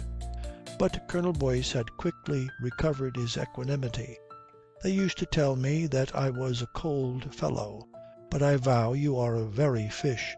So you have half a mind to stay here, have you? Well, I bear no malice." "It is only half a mind," Harry said. "Are you in a hurry?" "Oh, you may sleep on it. Damme, I suppose there is little to do here but sleep. What does Master Geoffrey want with you? He is old to keep a tame schoolmaster. I listen to his poetry." "Oh, Lord," said Colonel Boyce with sincere sympathy. "I suppose they are wealthy folk, your Wavertons. Do they keep much company?" Harry shrugged. "Who is this Mrs. Weston?" "I never saw her before." Harry paused, and then with a laugh added, "Before yesterday." "That's a fine woman, her mistress. Do you do anything in that quarter, sirrah?" "Why should you think so? She was willing enough that you should try." "She is meat for my betters," said Harry meekly. "For Master Geoffrey?" The Colonel looked knowing. "Do you know, Harry, I think Master Geoffrey is a pigeon made to be plucked." "Well, what was the pretty lady's talk about highwaymen?" Harry looked at his father for some time. "The truth is, I don't understand Benjamin," he said at last. "I wonder if you will." "Faith, sir, Here is a pretty piece of family life." the good son confides in his father alone of all the world. "Go on, sir," Colonel Boyce chuckled. "I play fair." So Harry told his tale of Benjamin and Benjamin's companion and their disaster. It was that appearance in the crisis of a fight of other gentlemen on horseback which most interested Colonel Boyce. So they went in pursuit of the fellow who had fled, and they never came back again. He looked quizzically at his son. "These be very honest gentlemen." "Why, sir, I thought nothing of that. They were plainly travelling at speed." I suppose they missed him, and had no time to waste in searching. Then why a God's name did he not come back to help his fellow? He was mounted, he was armed, and only you and your cudgel against him. Bah, Harry, do not be an innocent. Consider. These fellows went after him at speed. He cannot have been far away. It is any odds that he had his bolting horse in hand before he had gone 2 furlongs. Then, allow him some sense, then he must have turned and come back for his friend, and then these other honest gentlemen swept down on him. Well, why have you heard no more of them or him? Faith, sir, you are right. Harry conceived for the first time some admiration for his father. I had missed that, and egad, it is the chief question of the puzzle. But puzzle? Oh Lord, there's no puzzle. They were all one gang, these fellows. Harry laughed. Then there was not much honour among the thieves. They abandoned their Benjamin to me with delight. Ah, bah! You don't suppose they were out for such small game as your pretty miss? They would not work in a gang to stop a simple common coach, be it never so rich. Come, Harry, use your wits. Did you hear of any great folks on the road yesterday? Harry made an explanation. Odds life, sir, you would make a great thief-catcher. You have hit it. There was your friend, the Duke of Marlborough, stuck in the mud below Barnet Hill, and he told that part of the story. Humph! So they came too late, his father said. You see how it is? This gang was charged to stop his Grace, and was something slow about it. The 2 first, your Benjamin and his friend, I suppose they should have held the Duke's fellows in play till the others came up. They missed him, or they shirked it, and instead tried to stay their stomachs with some common game. The rest of the gang would be well enough pleased that you should baste Benjamin while they hurried on after the Duke. Did you mark any of them, what like they were? Not I was too busy with Benjamin. And your pretty miss, eh? A pity, but it's well enough for your first affair. First?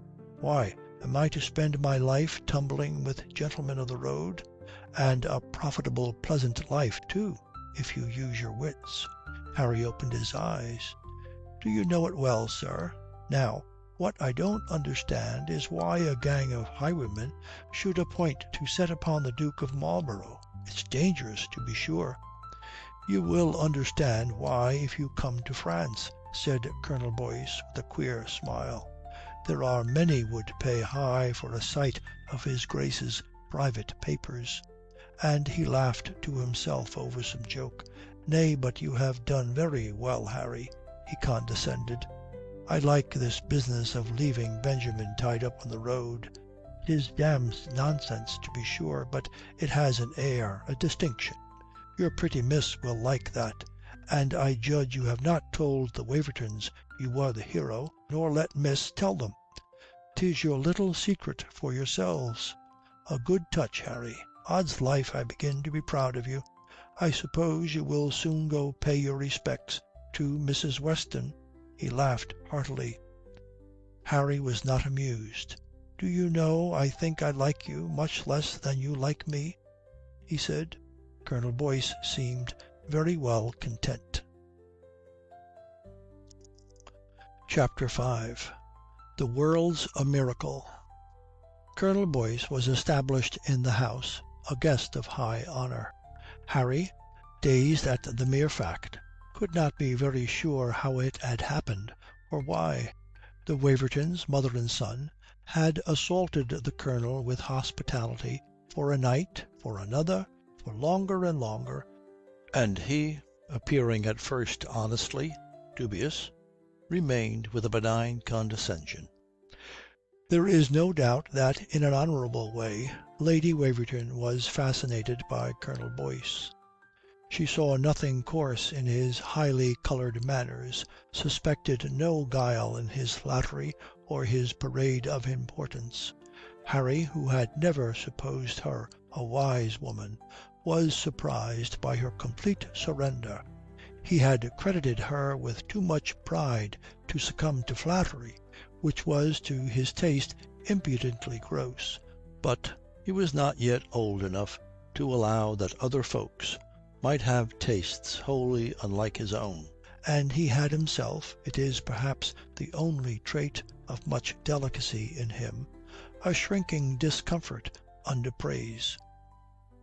Colonel Boyce took his victory with a complacency which Harry thought oddly fatuous in a man so acute.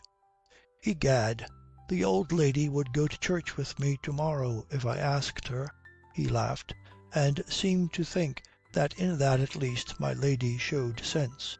"You had better take her, sir," said Harry with a sneer. "I know she has a good dower, and a fool and her money are soon parted." "Damme, Harry, you are venomous." The first time in their acquaintance Colonel Boyce showed some signs of smarting. "What harm have I done you?" "No, sir, you have a nasty tongue. I intend the lady no harm neither. What if she has a tenderness for me? I suppose that does not make me a fool." "To be sure, sir." "I did not know your affection was serious." Harry laughed disagreeably. "I believe you would not miss a chance to say a bitter thing though it ruined you." "Lord, Harry, if you can't be grateful, don't be a fool too. What a pox your Wavertons to me? I don't value them a pinch of snuff. What I am doing for you. You know what you were when I found you, no better than a footman out of livery. Now they treat you like a gentleman. And all for the beaux yeux of my father. Well, it's true, sir, but I don't know that I like any of us much the better for it." To his great surprise his father looked at him with affectionate admiration. "Egad, you take that tone very well," said he. "It's a good card. Maybe it's the best with the women." Harry had to laugh. "I think you have the easiest temper in the world, sir." "Aye, aye, it has been the ruin of me." And so they parted the best of friends. Indeed, Harry had never liked his father so well, or felt so much his superior. Thus from age to age is filial affection confirmed. But he had to allow some adroitness in his father. Not only Lady Waverton, but Geoffrey too succumbed to the paternal charms. That was the more surprising. Geoffrey, behind his vanity and his affectation, was no fool. He had also a temper apt to dislike any man who made a show of position or achievement beyond his own. Yet he hung upon the lips of Colonel Boyce. What they gave him was indeed a pleasing mixture, secrets about great affairs flavoured with deference to their ingenious criticisms. There was something solid about it too. The Colonel, displaying himself as a man of much importance, perpetually hinted that only the occasion was needed for Mr. Waverton to surpass him by far, and to that occasion he could point the way. It appeared to Harry that his father had in mind to enlist Geoffrey for the proposed mission to France, or some other scheme unrevealed, and being unable to see any reason for wanting Geoffrey as a man, he suspected that his father wanted money. He saw clearly that nobody wanted him, and was therewith very well content. At this time in his life he asked nothing better than to be left alone with his whims and the open air. He covered many a mile of sticky clay in these autumn days, placidly vacant of mind, and afterwards counted them the most comfortable of his life.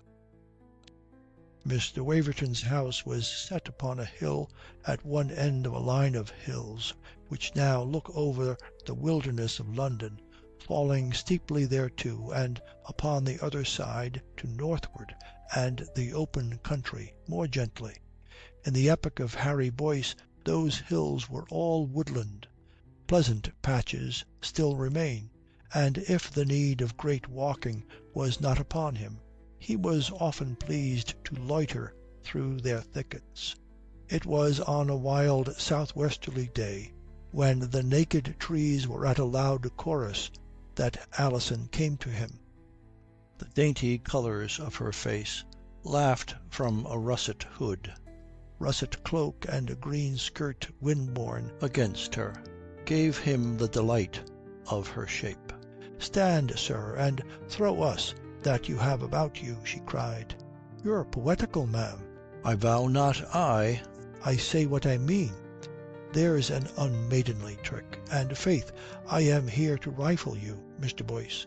Wish you joy, ma'am. What of? Of your conceit, to be sure. Have you anything else?" "I have nothing which could be of any use to Miss Lambourne. So God knows why she runs after me." "Oh, brave!" Miss Lambourne was not out of countenance. "'Tis a shameless maid indeed which runs after a man." She made him a curtsy. "But what is the man who runs away from a maid?" Harry Boyce cursed her in his heart. She was by far too desirable. The rain-fraught wind had made the dawn tints of her clearer, lucent, and yet more delicate. Her grey eyes danced like the sunlight ripples of deep water. Her lips were purely, brilliantly red. She fronted him and the wind, flaunting the richness of a bosom, poised and strong. She seemed the very body of life. For the first time he felt unsure of himself. "Did you come to call me names, ma'am?" he growled. "I allow you the privileges of a gentleman, Mr. Boyce." "Gentleman? Oh Lud, no, ma'am. I am an upper servant, rather better than the butler, not so good as the steward." "I won't serve you, sir. You have insulted me, and I demand satisfaction." She drew off her gauntleted glove and flicked him in the face with it. "Now, will you fight?" "Oh, must we slap and scratch then?" Harry flushed darker than the mark of the glove. "I thought we had been fighting." Miss Lambourne laughed. "You can lose your temper then? It's something, in fact."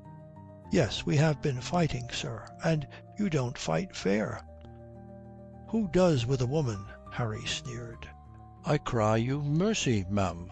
You are vastly too strong for me. Let me alone, and I ask no more of you." To which Miss Lambourne said, very innocently, "Why?" Harry looked up and saw her beautiful face, meek and appealing, with something of a demure smile in the eyes. "Come, sir, what have I asked of you? You have done me something of a great service. There was a man handling me. Do you know what that means?" She made a wry face and gave herself a shaking shudder. "You rid me of him, and with some risk to your precious skin. Well, sir, I am grateful, and I want to show it. Odds life, I should be a beast did I not. I want to thank you, and to sing your praises to yourself also, perhaps, and you are pleased to be a churl and a boor." "In effect," said Harry coolly. "Egad, ma'am, let me have the luxury of hating you, for I am the Wavertons' gentleman usher, and you are the nonpareil Miss Lambourne, vastly rich, and—" he ended with a shrug and a rueful grin. "And?" Miss Lambourne softly insisted. "And damnably lovely. Lord, you know that." "I thank God," said Miss Lambourne devoutly. "Is it true, Mr. Boyce? Do the meek inherit the earth?" She held out her hands to him, one bare, one gloved. She swayed a little towards him, and her face was gentle and wistful. "Nay, sir, I ask your pardon. Call friends, if you please, and will please me." Harry lost hold of himself at last. The blood surged in him, and he caught at her and kissed her fiercely. It was he who was embarrassed.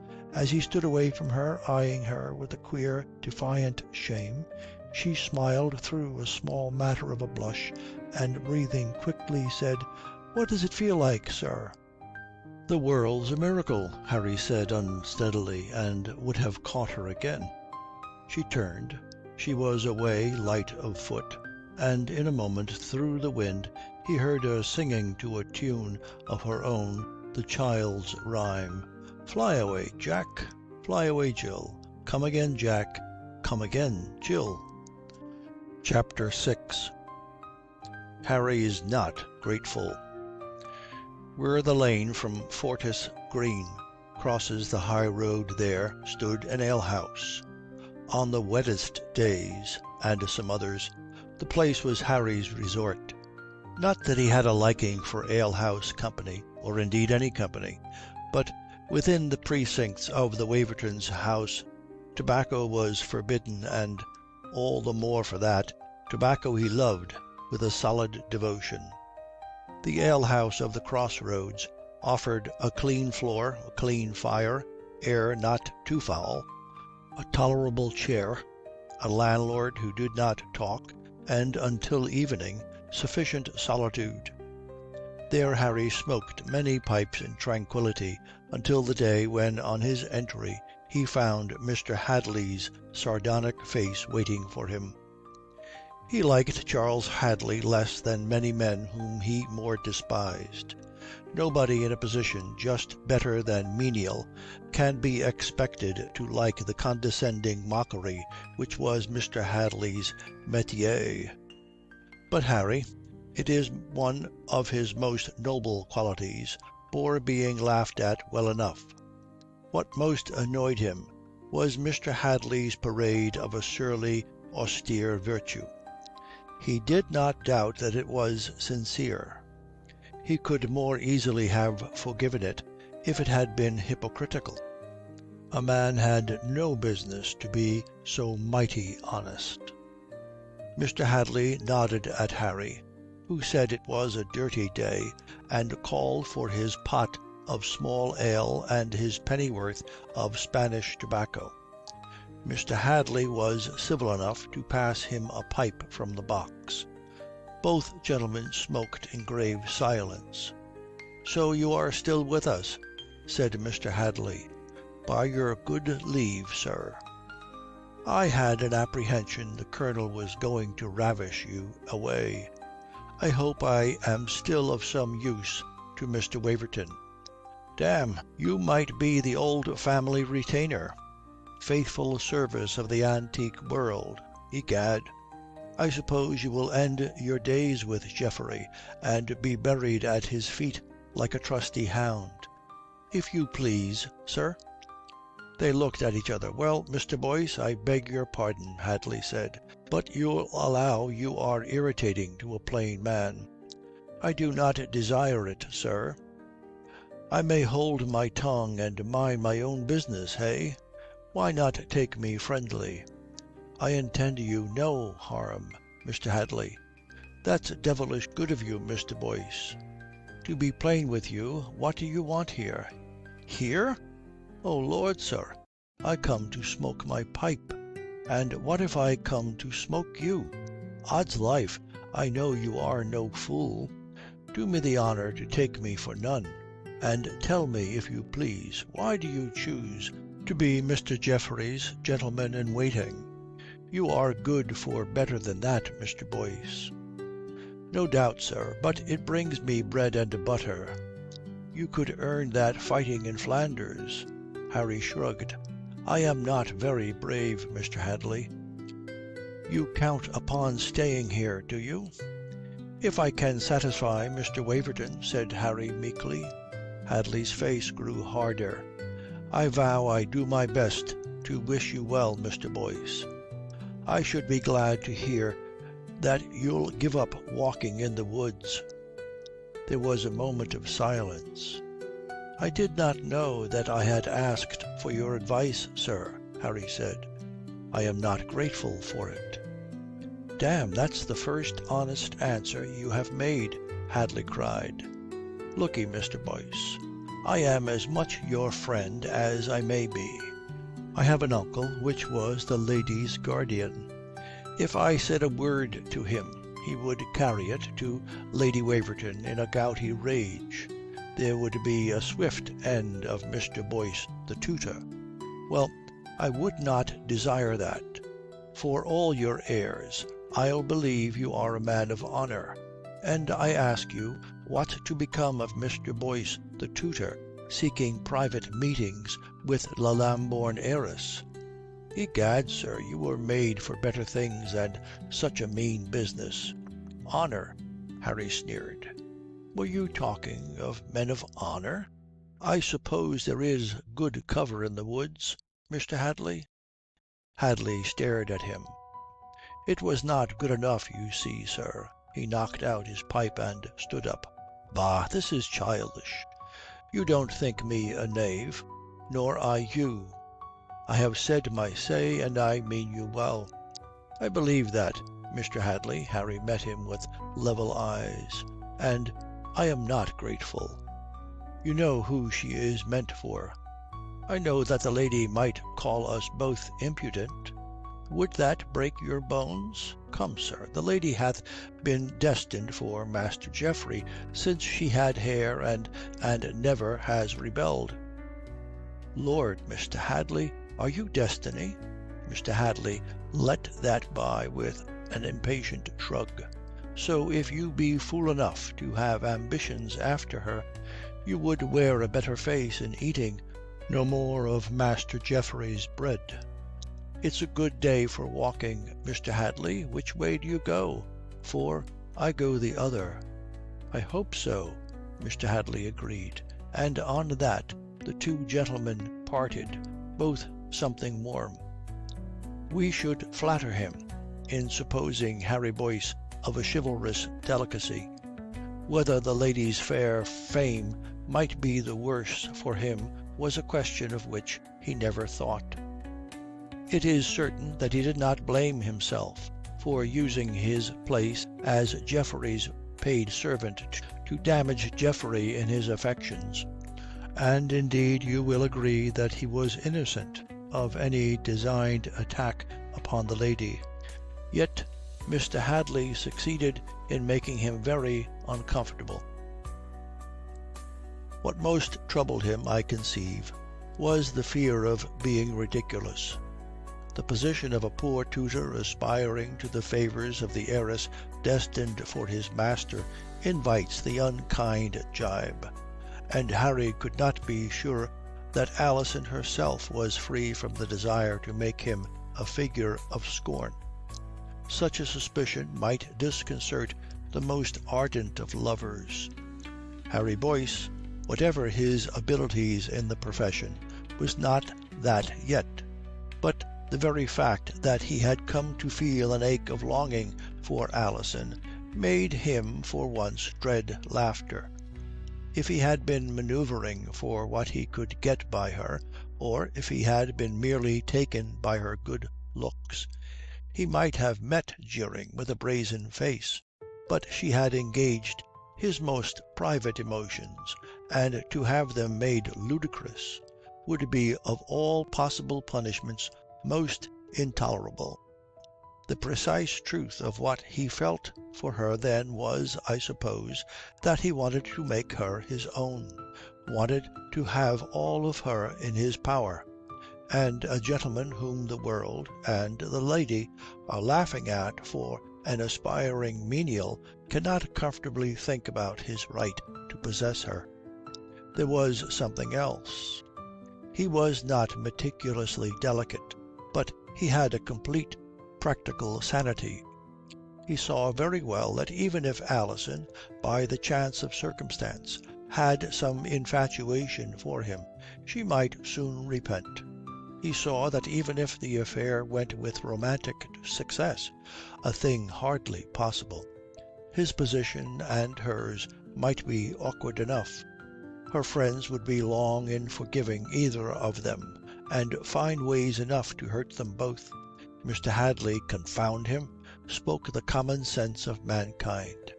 There was one solution, that estimable father. By the time he came back to the house at Tetherdown, Harry was resolved to enlist under the ambiguous banner of Colonel Boyce. Chapter 7.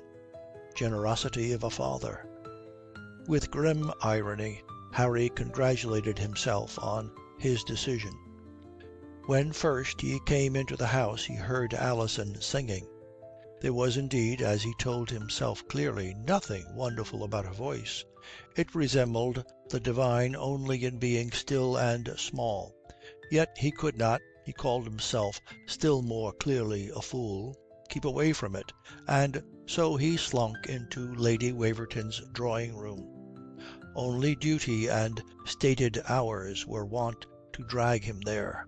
Lady Waverton showed her appreciation of his unusual attendance by staring at him across the massed trifles of the room with sleepy and insolent amazement.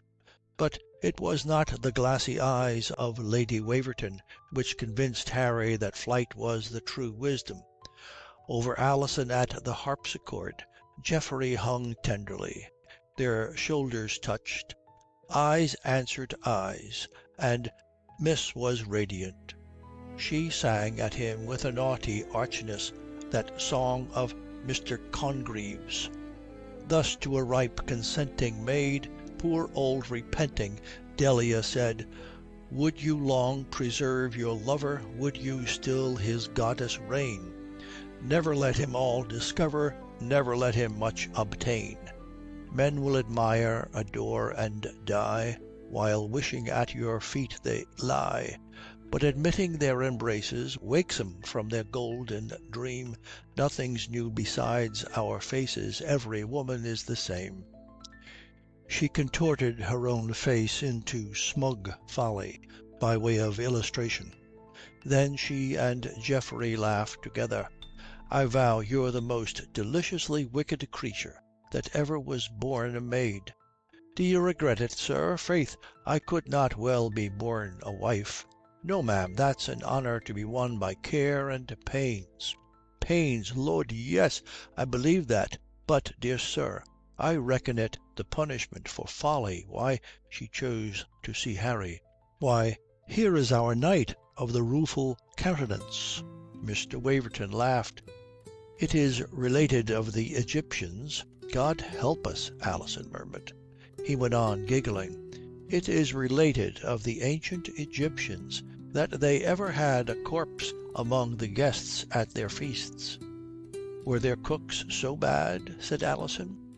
"To remind them that all men are mortal. Now, you see why we keep Harry?" "I wonder if he looked as happy when he was alive," said Alison, surveying his wooden face. "De mortuis nil nisi bonum," Geoffrey laughed. "No jests about the dead, Alison. But to tell you a secret, he never was alive. He doesn't like it known." Colonel Boyce, who had listened to the song and the first coruscations of wit with the condescending smile of a connoisseur, now exhibited some impatience. "Egad, Harry, why will you dress like a parson out at elbows?" "His customary suit of solemn black," said Geoffrey. "He is in mourning for himself, of course," Alison laughed. "I have 2 suits of clothes, ma'am," said Harry meekly. "This is the better." "Poor Harry," Geoffrey granted him a look of protective affection. "I vow we are too hard on him, Alison." And then in a lower voice for her private, "A dear, worthy fellow, but well, what would you have? Of no spirit." Alison bit her lip. "Oh, Mr. Waverton," Harry protested. "Indeed, I am proud to be the cause of such wit." Colonel Boyce stared at his son with an enigmatic frown. Alison's eyes brightened, but Geoffrey suspected no guile. "Not witty thyself, dear lad, but the cause of wit in others, eh? Odds life, Harry, you are invaluable." "'Tis your kindness for me makes you think so, Mr. Waverton. And to be sure, I could ask no more than to amuse your lady." Alison said tartly, "Oh, it takes little to amuse me, sir." "I am sure, ma'am," Harry agreed meekly. "It's a happy nature," and he bowed to Geoffrey, humbly congratulating him on a lady of such simple tastes. Geoffrey, who had now had enough of his good tutor, eliminated him by compliment or so on Alison's voice, and the demand that she should sing again. He found her in an awkward temper. She would not sing this, she would not sing that. She found faults in every song known to Mr. Waverton. Yet in a fashion she was encouraging, for this new method of keeping him off was governed by a queer adulation of him. No song in the world could be worth his distinguished attention. Her little voice must be to his accomplished ear vain and ludicrous. The kind things he was so good as to say were vastly gratifying, to be sure, but they were merely his kind condescension. And oh Lud, it was time she was gone, or poor dear Weston would be imagining her slaughtered on the highway. Geoffrey could not make much of this, but was pleased to take it as flattering feminine homage to his magnificence. By way of reward, he announced an intention of riding home with her carriage. "Faith, you are too good." Her eyes were modestly hidden. "But then you are too good to everybody. Is he not, Mr. Boyce?" "Oh, ma'am, we all practise on his kindness," Harry said. "Oh, good night to your morning," she said sharply. "Dear Lady Waverton." They kissed. "Colonel Boyce, I hold you to your promise." "With all my heart, ma'am. Your devoted." She was gone, and Harry, with a look of significance at his father, went off too. In that shabby upper chamber of his, Harry again offered the Colonel a choice between the bed and the one chair. Colonel Boyce made a gesture and an exclamation of impatience, and remained standing. "Now, what the devil do you want with me?" he complained. "I want to be very grateful. I want to enlist with you. When shall we start?" His father frowned, and in a little while made a crooked answer. "Do you know, Harry, you are too mighty subtle. I was so at your years. It's very pretty sport, but, well, it won't butter your parsnips. The women can't tell what to make of it, having in general no humour, pretty creatures." "I am obliged for the sermon, sir. Shall we leave to-morrow?" "Egad, you are in a fluster." His father smiled. "Well, to be sure, he is a teasing fellow, the beautiful Geoffrey." Harry made an exclamation. "You'll forgive me, sir, if I say you are talking nonsense." "Oh Lord, yes." His father chuckled. "Whether I am agreeable to women, whether Mr. Waverton is agreeable to me, odds life, sir, I don't trouble my head about such things. Pray, why should you?" "As well sit down and cry, because my eyes are not the same colour." "No, no. There is something talking about that, Harry," his father remonstrated placidly. "When you please to be in earnest, sir," Harry cried, "if this affair of yours is in earnest." "Oh, you may count on that." Colonel Boyce was still enjoying himself. "Then I am ready for it, and the sooner the better. Hurry is a bad horse. The truth is, something more hangs on this affair than Mr. Harry's whims. Oh, damme, I don't blame you, though. He is tiresome, our Geoffrey. Why, sir, if we have to waste time, we might waste it more comfortably than with the Waverton family. Shall we say to-morrow?" Colonel Boyce tapped his still excellent teeth. "Patience, patience," he said, and considered his son gravely. "As for to-morrow, I have friends to see, and so have you. Your pretty miss engaged me to ride over with you to her house, and behind the brave Geoffrey's back, if you please. She is a sly puss, Harry." He expected so obviously an angry answer that Harry chose to disappoint him. "I shall be happy to take leave of Miss Lambourne. And shall I ride pillion with you, sir? For I have no horse of my own." "Bah! Dear Geoffrey will lend me the best in the stable." "I give you joy of the progress in his affections." Colonel Boyce laughed. "You are pledged for the forenoon, then." He paused.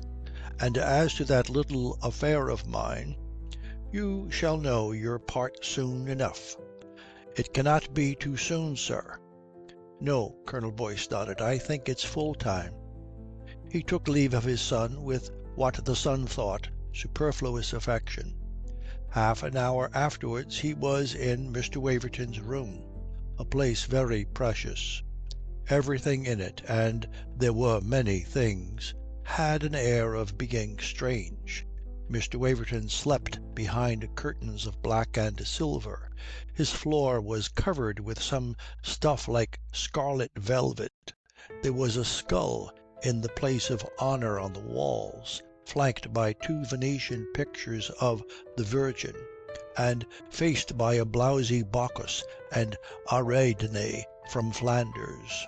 The chairs were of the newest Italian mode, designed rather to carry as much gilding as possible than to comfort the human form. Colonel Boyce, regarding them with some apprehension, stood himself before the fire and waved off Geoffrey's effusive courtesy. "I hope you have good news for me, Mr. Waverton." So he opened the attack. "Why, sir, I have considered my engagements," Geoffrey said magnificently. "I believe I could hold myself free for some months if the enterprise were of weight." "You relieve me vastly. I'll not disguise from you, Mr. Waverton, that I am something anxious to secure you.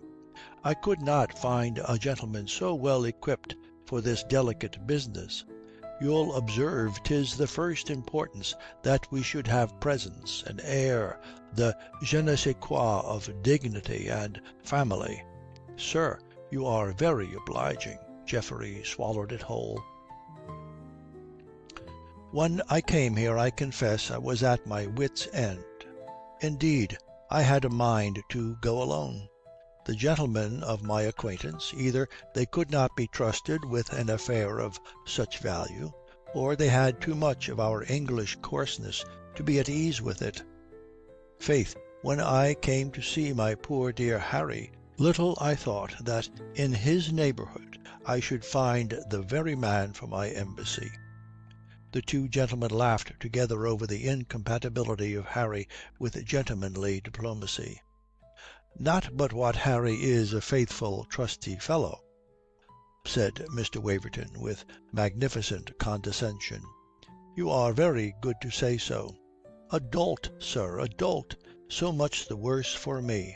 Now, Mr. Waverton, to you I have no need of a word more on the secrecy of the affair, though to be sure this very morning I had another note from Cadogan, Marlborough's âme damnée, you know, pressing it on me that nothing should get abroad. So when we go, we'll be off without a good-bye, and if you must leave a word behind for the anxieties of my lady, let her know that you are off with me to see the army in Flanders." "I profess, Colonel, you are mighty cautious." "Dear sir, you cannot be too cautious in this affair. There's many a handsome scheme gone awry for the sake of some affectionate farewell. Mothers, wives, lady loves, sweet luxuries, Mr. Waverton, but damned dangerous. Now here's my plan. We'll go riding on an afternoon, and not come back again. Trust my servant to get away quietly with your baggage and mine. We must travel light, to be sure. We'll go round London. I have too many friends there, and I want none of them asking where old Noll Boyce is off to now. Newhaven is the port for us. There is a trusty fellow there that has his orders already. I look to land at Le Havre. Now the Prince, by our latest news, is back at St. Germain. As you can guess, Mr. Waverton, to be seen in Paris would suit my health even less than to be seen in London. Too many honest Frenchmen have met me in the wars, and, what's worse, too many of them know me deep in Marlborough's business. I could not show my face without all King Louis's court talking of some great matter afoot. What I have in mind is to halt on the road, at Pontoise maybe, while you ride on with letters to Prince James. I warrant you they are such, and with such names to them, as will assure you a noble welcome. It's intended that he should quit St. Germain privately with you to conduct him to me. Then I warrant you shall know how to deal with the lad." He paused and stared at Geoffrey intently, and gradually a grim humour stole into his eyes. He began to laugh. "Egad, I envy you, Mr. Waverton, to be in such an affair at your years. Bah, I should have been crazy with pride." "You need not doubt that I value the occasion, sir," Geoffrey said grandly. "Pray believe I shall do honour to your confidence." "To be sure you will. Odds life, to chaffer with a king's son about kingdoms, to offer a realm to a prince in exile, if only he will be a good boy. It's a fine, stately affair, sir, and you are the very man to take it in the right vein." "Sir, you are most obliging. I profess I vaunt myself very happy in your kindness. Be sure that I shall know how to justify you." "Egad, you do already," Colonel Boyce smiled, still with some touch of cruelty in his eyes. "Pray, sir, when must we start?" "When I know. Maybe I shall need to start in an hour." "I shall not fail you. I shall want, I suppose, some funds in hand?" Colonel Boyce shrugged. "Oh Lord, yes, we want some money. A matter of £500 should serve." "I will arrange for it in the morning," said Mr. Waverton, too magnificent to be startled. "Pray, what clothes shall we be able to carry?" "Damme, that's a grave matter," said Colonel Boyce, and with becoming gravity discussed it. Chapter 8. Miss Lambourne looks sideways. Thus Colonel Boyce blandly arranged the lives of his young friends. It is believed that he had a peculiar pleasure in manoeuvring his fellow creatures from behind a veil of secrecy. For in this he sought not merely his private profit, though it was never out of his calculations. He enjoyed his operations for their own sake. He liked his trickery as trickery, to push and pull people to the place in which he wanted them without their knowing how or why or to what end they were impelled, was to him a pleasure second to none in life. And on a survey of his whole career he is to be accounted successful, though I cannot find that he ever achieved anything of signal importance even for himself. At one time or another he brought a great number of people, some of them powerful and some of them honourable, under his direction. He had his complete will of many of them, and was rewarded by the bitter hostility of the majority. He contrived, in fact, to live just such a life as he liked best. What more can any man have? So he told Harry nothing of his engagement of Mr. Waverton, and Harry, you have seen, was not likely to guess that anyone would enlist his Geoffrey for a serious enterprise. On the next morning, indeed, Harry did remark that Geoffrey was more portentous than usual, but thought nothing of it. He was embarrassed by thinking about himself. There was, as Colonel Boyce predicted, no difficulty about a horse for Harry. When the Colonel suggested it, Geoffrey showed some satirical surprise at Harry's daring, but, advising one of the older carriage horses, bade him take what he would. Colonel Boyce spoke only of riding with his son. He said nothing of where they were going.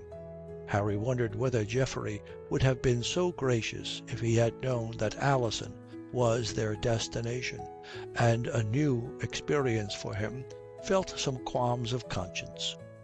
It was uncomfortable to use a favour from Geoffrey, even a trifling favour granted with a sneer, for meeting his lady. Still more uncomfortable to go seek the lady out secretly. But if he announced what he was doing, there would be instantly something ridiculous about it, and he would have to swallow much of Geoffrey's humour. Geoffrey might even come with them. Alison and he be humorous together. There was indeed an easy way of escape. He had but to stay away from the lady. But though he despised himself for it, he desired infinitely to see her again. She compelled him, as he had never believed anything outside his own will could compel. After all, it was no such matter, for he would soon be gone with his father to France. He might well hope never to see her again. So on that ride through the steep wooded lanes to Highgate, his father found him morose, and complained of it. "Damme, for a young fellow that's off to his lady love, you are a mighty poor thing, Harry." "My lady love. I have no taste for rich food. I thought it was your lady we were going to see." "What the devil do you mean by that?" Colonel Boyce stared. "Oh, fie, sir. Why be ashamed of her?" "God knows what you are talking about." Colonel Boyce was extraordinarily irritated. "Ashamed of whom?" "Of the peerless Miss Lambourne, to be sure. Oh, sir, why be so innocent? How could she resist your charms? And indeed, Miss Lambourne, what damned nonsense you talk, Harry." "I followed your lead, sir," said Harry meekly. "But if we are to talk sense, when shall we start for France?" "I shall know when I know." And on that they came to the top of the hill and the gates of the Hall. The wet weather had yielded to St. Martin's summer. It was a day of gentle silver-gold sunlight and benign air. With her companion, Mrs. Weston, Miss Lambourne was walking in the garden. She met the gentlemen at a turn of the drive by rampant sweetbriars. "Here is our knight of the rueful countenance, and faith on Rosinante, poor jade." She patted Harry's aged carriage horse. "Oh, and he has brought with him Solomon in all his glory." She made a wonderful curtsy to the splendours of Colonel Boyce. "Now, who would have dreamt Don Quixote's father was Solomon?" "I suppose I take after my mother, ma'am," Harry said meekly. "It's a hope which often consoles me." "Why, they say Solomon had something of a variety in wives. And among them—" Colonel Boyce dismounted with so much noise that the jest was hardly heard and the end of it altogether lost. "You did not tell me," Mrs. Weston was speaking, and seemed to find it difficult. "Alison, you did not tell me the gentlemen were coming." It occurred to Harry that she looked very pale and ill. "Why, Weston, dear, I could not tell if they would keep troth." She began to hum. "Men were deceivers ever, one foot on sea and one on shore, to one thing constant never." "Nay, ma'am, sigh no more, for here we are," Colonel Boyce said brusquely. "Oh Lord, he overwhelms us with the honour," she laughed. "How can we entertain him worthily? Sir, will you walk? My poor house and I await your pleasure." "I am vastly honoured, ma'am. I have never had a lady in waiting." "Oh, celibate virtue," quoth Lady Lambourne.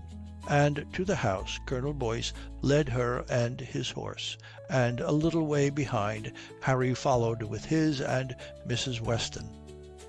She had nothing to say for herself. She looked so wan, she walked so slowly, and with such an air of pain, that Harry had to say something about fearing she was not well. Then he felt a fool for his pains. As she turned in answer and shook her head, he saw such a sad, wistful dignity in her eyes that the small coin of courtesy seemed an absurd offering. A fancy, to be sure, in itself absurd. Yet he could not make the woman out. There was something odd and baffling in the way she looked at him. She led off with an odd question. "Pray, have you lived much with Colonel Boyce?" "Not I, ma'am," Harry laughed. "If I were not a very wise child, I should hardly know my own father." "Lived with him?" "Not much more than with my mother, whom I never saw." "Oh, did you not?" Her eyes dwelt upon him. After a little while, "Who brought you up then?" schools, half a dozen schools between Taunton and London and Westminster at last. Were you happy?" "When I had sixpence." "But Colonel Boyce is rich," she cried. "I have no evidence of it, ma'am." "I cannot understand. You hardly know him." "But he comes to you at Lady Waverton's. He stays with you. He brings you here. I believe you are closer with him than you say." "Why, ma'am, it's mighty kind in you to concern yourself so with my affairs. And if you can't understand them, faith, no more can I." She showed no shame at this rebuke of impertinence. In a minute Harry was sorry he had amused himself by giving it. There was something strangely affecting in the woman. Middle-aged, stout, faded, bound in manner and speech by a shy clumsiness, she refused to be insignificant. She made an appeal to him which he puzzled over in vain. Her simplicity was with power, as of a nature which had cared only for the greater things. He felt himself meeting one who had more than he of human quality, richer in suffering, richer in all emotion, and, what was vastly surprising, under her dullness, her feebleness, of fuller and deeper life. From vague, intriguing, bewildering fancies, her voice brought him back with a start. "He brought you here?" she was asking. To be sure, she was wonderfully maladroit. This buzzing, futile curiosity irritated him again into a sneer. "He is no doubt captivated by the beautiful eyes of Miss Lambourne." "He? Mr. Boyce?" She corrected herself with a stammer and a blush. "Colonel Boyce? Oh, no, indeed, he is old enough to be her father." "I think we ought to tell him so," Harry chuckled. "It would do him good." "I think this is not very delicate, sir." Mrs. Weston was still blushing. "Egad, ma'am, if you ask questions you must expect answers," Harry snapped at her. "Why do you sneer at her? Why should you speak coarsely of her? I suppose you come to the house of your own choice? Or does he make you come?" Harry saw no occasion for such excitement. "Why, you take away my breath with your pronouns. He and she and he. Pray, let's leave him and her out of the question. Here's a very pretty garden." "Indeed, we need not quarrel, I think." She laughed nervously and gave him an odd, shy look. "Pray, do you stay with the Wavertons?" "Alas, ma'am, I make your acquaintance and bid you farewell all in one day." "Make my acquaintance?" Again came a nervous laugh, and it was a moment before she went on. "We have met before to-day." "Oh Lord, ma'am, I would desire you forget it." "I am to forget it," she echoed. Oh, you are very proud." "Not I, indeed. The truth is, ma'am, that silly affair with our highwayman, it embarrasses me mightily. I want to live it down. Pray help me, and think no more about it." "I suppose that is what you say to Alison." For the first time there was a touch of fun in her eyes. "Word for word, ma'am." "Why do you come here, then?" "As I have the honour to tell you, to say good-bye." She checked and stared at him. She was very pale. But now they were at the steps of the house, and Colonel Boyce, who had resigned his horse to a groom, turned with Alison to meet them. "I am hot with the Colonel's compliments, Weston dear," she announced. "I must take a turn with Mr. Boyce to cool me. 'Tis his role. A convenient family, faith. One makes you uncomfortably hot and t'other freezes you. You go get warm, my Weston, though I vow 'tis dangerous to trust you to the Colonel. He has made very shameless love to me, and you have a tender heart." It occurred to Harry that Mrs. Weston and his father, thus forced to look at each other, wore each an air of defiance. They amused him. "I am not afraid," Mrs. Weston said. "I profess I am abashed," said Colonel Boyce. "Pray, ma'am, be gentle to my disgrace," and he offered his arm. She bowed and moved away, and he followed her. Harry and Alison, face to face and sufficiently close, eyed each other with some amusement. "Oh, Mr. Boyce," said she, and shook her head. "Oh, Miss Lambourne," Harry exhorted in his turn. "You have fallen. You have walked into my parlour. I am the best of sons, ma'am. I endure all things at my father's orders, even spiders." She still eyed him steadily, searching him, and was still amused. She moved a little so that the admirable flowing lines of her shape were more marked. Then she said, "Why are you afraid of me?" Harry shook his head, smiling.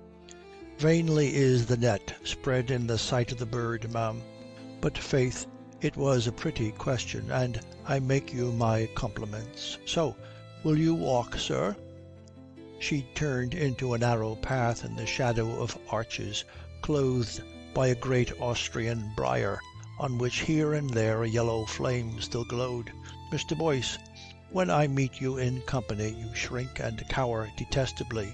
When I meet you alone, you fence with me impudently enough and shrewdly. And always you avoid me while you can. I suppose there's in all this something more than the freaks of a fool. Then it's fear. Prithee, sir, why in God's name are you afraid of me?" "Miss Lambourne got out of bed very earnest this morning," Harry grinned. "But oh, let's be grave and honest with all my heart. Why then, ma'am, I've to say that a penniless fellow has the right to be afraid of Miss Lambourne's money bags." "Fie, you are no such fool. If one is good company to t'other, which is rich and which is poor is no more matter than which fair and which dark. In a better world, ma'am, I would believe you."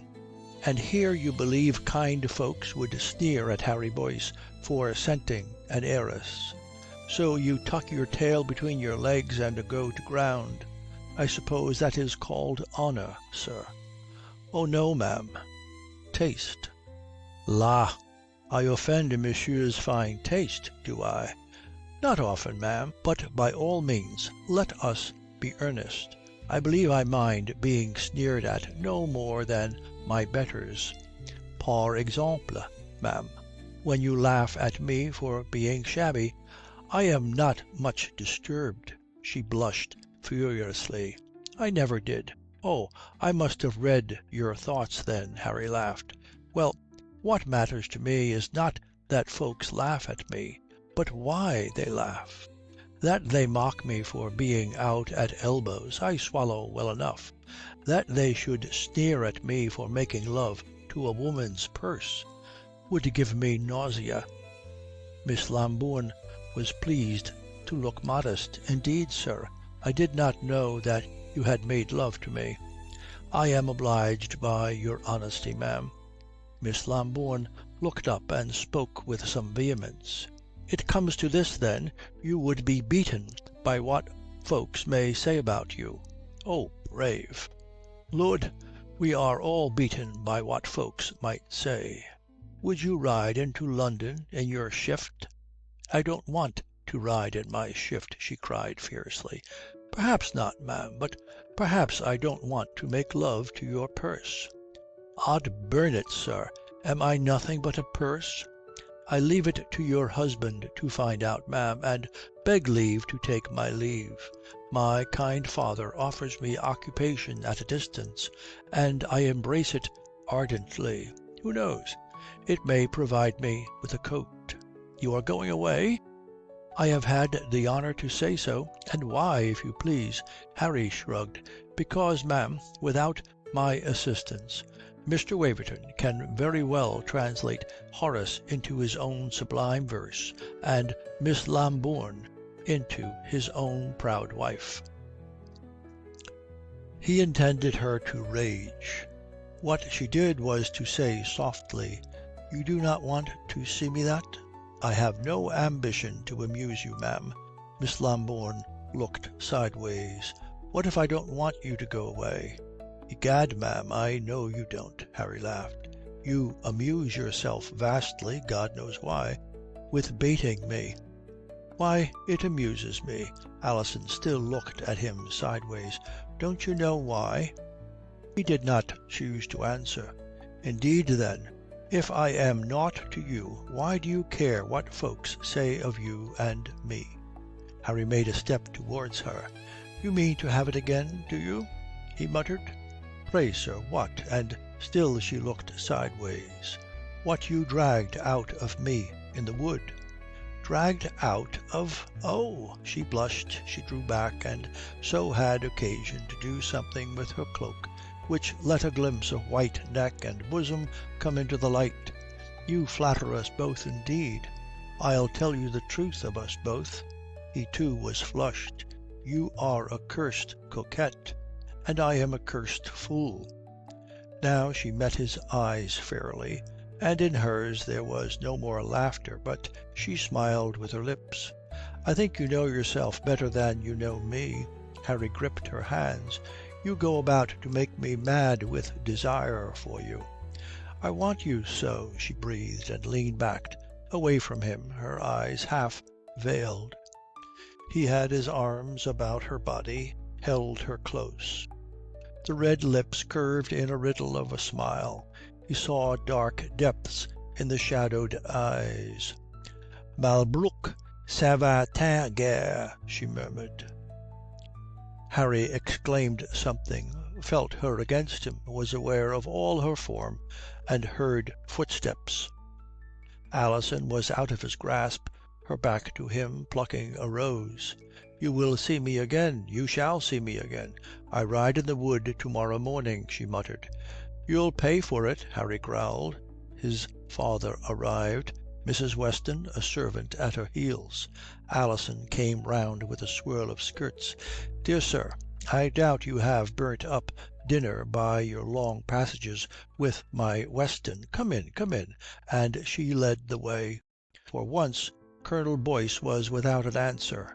Harry, who was dreading witticisms, looked at him in surprise, and with more surprise saw that he looked angry.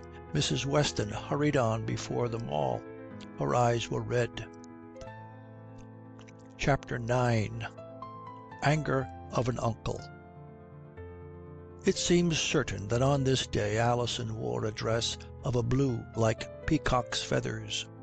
That colour, as you may see she wears it in both the Kneller and the Thornhill portraits, was much of a favourite of hers. And indeed it set off well the rare beauty of her own hues.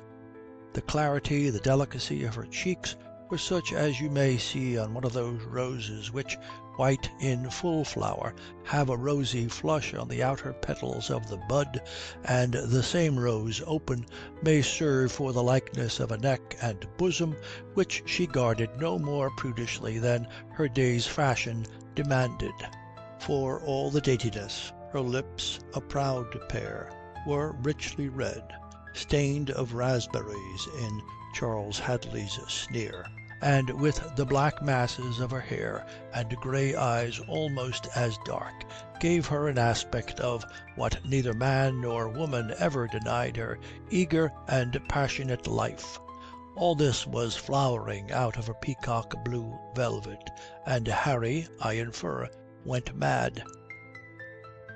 She never expanded into the larger extravagances of the hoop, preferring to trust to her own shape. Her waist made no pretence of fine ladyship, but the bodice was close-laced à la mode, to parade the riches of her bosom. Strong and gloriously alive, and abundantly a woman, so she smiled at the world. It was a delirious hour for Harry, that dinner. He knew that Alison was pleased to be in the gayest spirits, and his father, in his father's own flamboyant style, seconded her heartily. He joined in, too, and seemed to himself loud and vapid, yet had no power of restraint. It was as though his usual placid, critical mind was detached and watched himself in the happy exuberance of drunkenness, which was a state unknown to him, for excess of liquor could only move him with drowsy gloom. And in the midst of the noise, Mrs. Weston sat pale and silent, a ghost at the feast. He was glad when his father spoke of going, though he found himself talking some folly against it on Alison's side, who jovially mocked the Colonel for shyness. But Colonel Boyce, it appeared, had made up his mind, and Harry was surprised at the masterful ease with which, keeping the empty fun still loud, he extricated himself and his unwilling son. They were all at the door, a noisy, laughing company, and the horses waited. "It's no use, ma'am," Harry cried. "He knows how to get his way, Monsieur mon père. Pray heaven he hath not taught his son the art. Oh Lord, no! I am the very humble servant of any petticoat. Fie, that's far worse, sir. I see you would still be forgetting which covered your wife." "Never believe him, Madame Alison," quoth the Colonel. "It's a strong rogue and a masterless man." "Why, that's better again. And yet it's not so well if he'll be mistressless too." "Fight it out, child," the Colonel cried. "Lay on, Macduff, and cursed be she that first cries hold. Enough. Come, Harry, to horse. See, Weston, he deserts me, and merrily." There came upon the scene two other horsemen, Mr. Hadley's gaunt, one-armed frame, and a big, lumbering elder with a rosy face. Harry bowed over Alison's hand. It was she who put it to his lips, and nodding a roguish smile at the other gentleman, "So you run away, sir?" she said. Harry looked at her, and "Give me back my head," he said in a low voice. "I have lost it somewhere here." "Oh, your head!" she laughed. "Well, maybe it's the best part of you." He mounted, and Colonel Boyce, already in the saddle, kissed his hand to her. They rode off, compelled to single file by the plump old gentleman who held the middle of the road and glowered at them. Mr. Hadley made an elaborate bow. The old gentleman watched them out of sight round the curve of the drive, then sent his horse on with an oath, and dismounting heavily at Alison's toes, roared out, "What the devil's this folly, miss?" He made angry puffing noises. "I vow I heard you laughing at Finchley. Might have heard him kissing too." "Kissing? Oh la, sir, my hand, and so may you." She held it out and made an impudent little curtsy. "I protest the gentleman is all maidenly. That is why he and I make so good a match." The old gentleman spluttered and was still redder. "Match, miss? What the devil? Oh no, sir, pray come in, sir. I see you are in a heat, and I fear for a chill on your gout." "You are mighty civil, miss. You are too civil by half." The old gentleman puffed and stalked past her. Alison stood in the way of Charles Hadley as he made to follow. There was some pugnacity on her fair face. "It's mighty kind of Mr. Hadley to concern himself with me." "Egad, ma'am, if I come untimely, it's pure happy chance." She whirled round on that, and they went in. "Will you please to drink a dish of tea, Sir John?" "You know I won't, miss." The old gentleman let himself down with a grunt into the largest chair in her drawing-room. "Now who the plague is this kissing fellow?" "Sure, sir, it's the gentleman Mr. Hadley told you of," said Alison meekly. She hit both her birds. Mr. Hadley and his uncle looked at each other. Sir John snorted. Mr. Hadley shrugged and gave an acid laugh. What, that fellow of Waverton's? Od burn it, miss, he's a starveling usher." "Oh, sir, don't be hasty. I dare say he'll be fat when he's old." "Don't be pert, miss. Do you know all the county's talking of you and this fellow?" Alison paled a little. She spoke in a still small voice. "I did not know how much I was in Mr. Hadley's debt." "I advise you, Sir John, don't be one of those who talk." "You advise me, miss? Damme, ain't I your guardian?" I am trying to remember that you once were, sir. But you make it very hard." "What the devil do you mean?" "I mean, I vow neither of you knows what you mean." Mr. Hadley drowned her in a drawl. "I never saw such fire-eaters. Look'ee, Alison, we come riding over in a civil way, and tell me you have been planning a scandal about me. Oh, I vow I am obliged to you." Mr. Hadley laughed. "Lud, child, you ha' known me long enough. Do I deal in tattle? And if we have seen what we should not have seen, if you're hot at being caught, prithee, whose fault is it? Egad, you know well enough there's things beneath Miss Lambourne's dignity." "Yes, indeed, and I see Mr. Hadley is one of them." "You're a fool for your pains, Charles," John shouted. "What's sense to a wench? Now, miss, I'll have an end of this.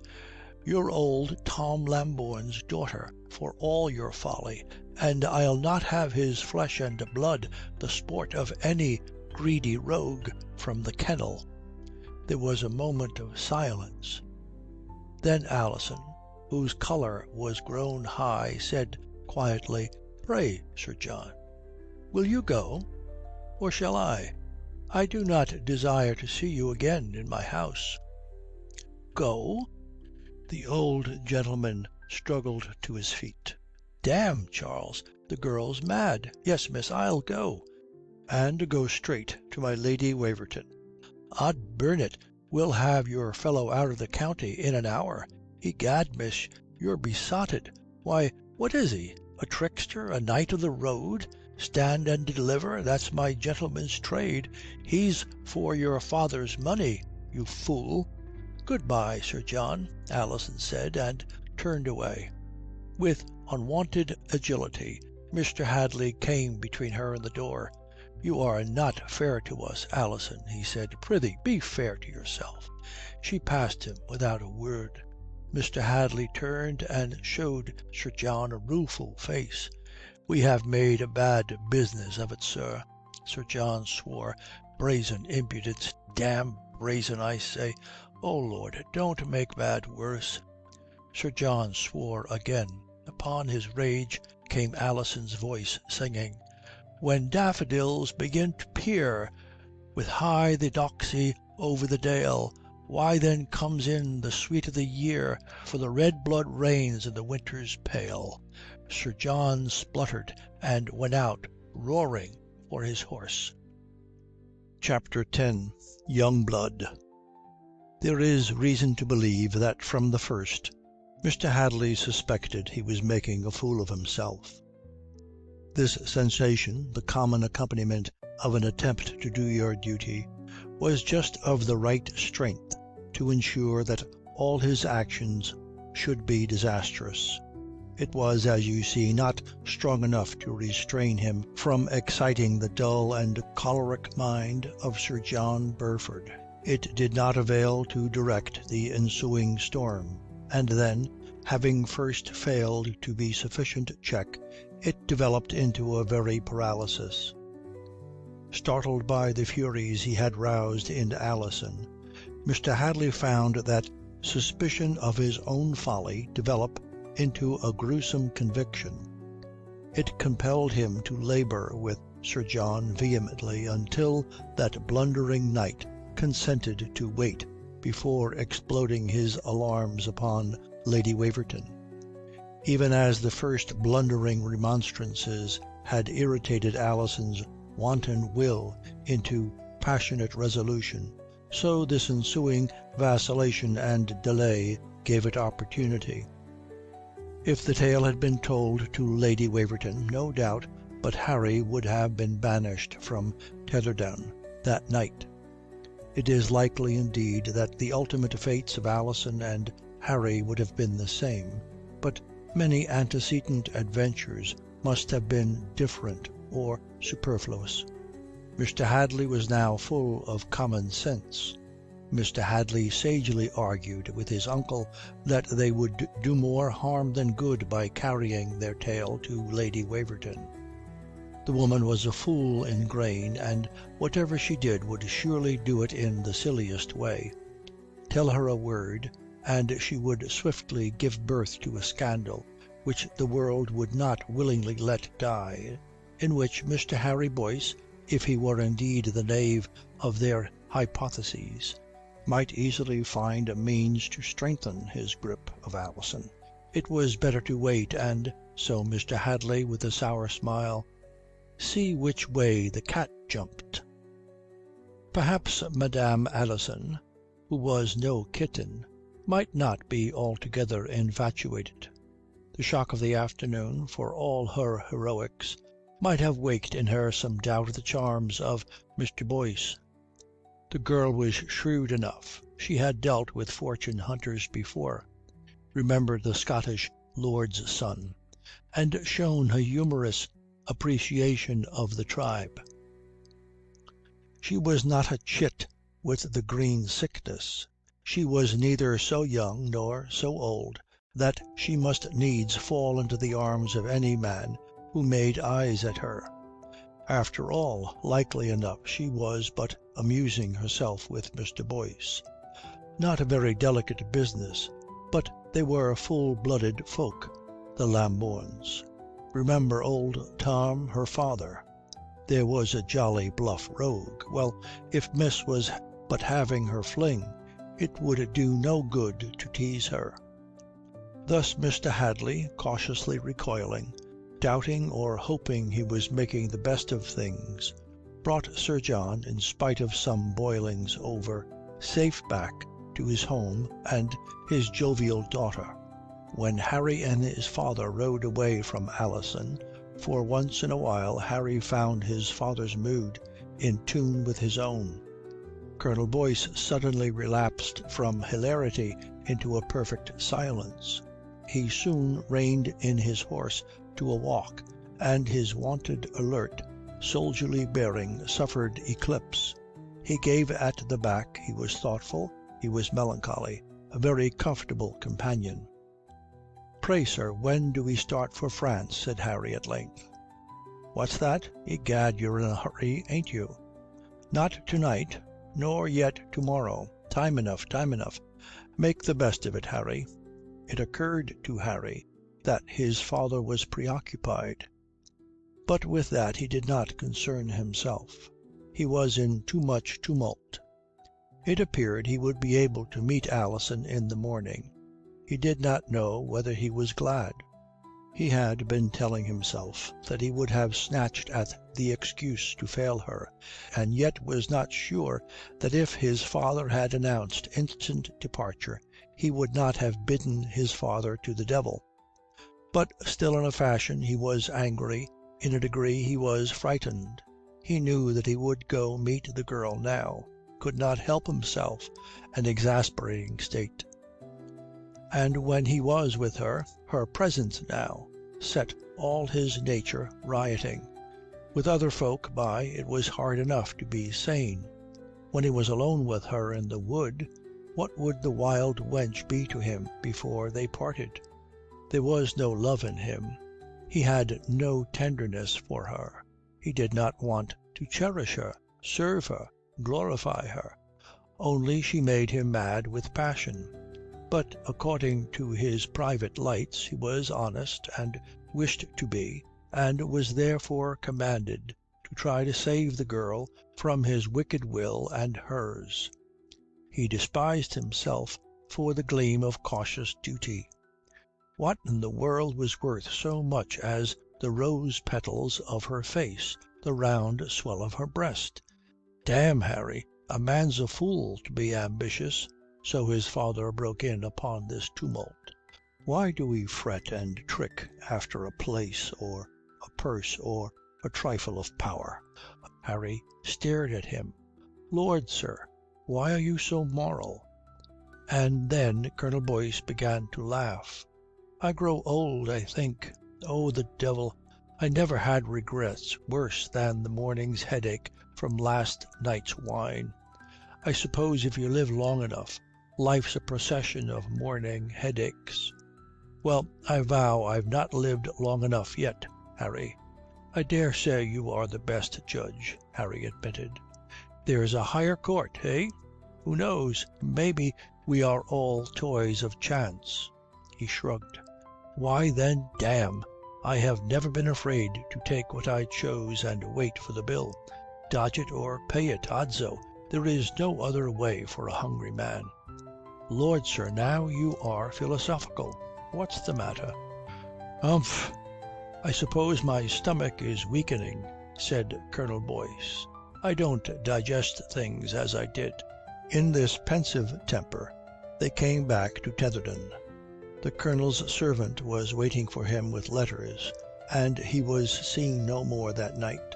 Harry did not know till afterwards that Mr. Waverton, as well as letters, was taken to the Colonel's room. Madame Alison was left by the exhortations of her anxious friends, feeling defiant of all the world.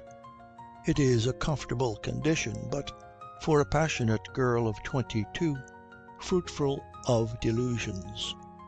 Alison's was so far happier than Harry in that she knew what she wanted.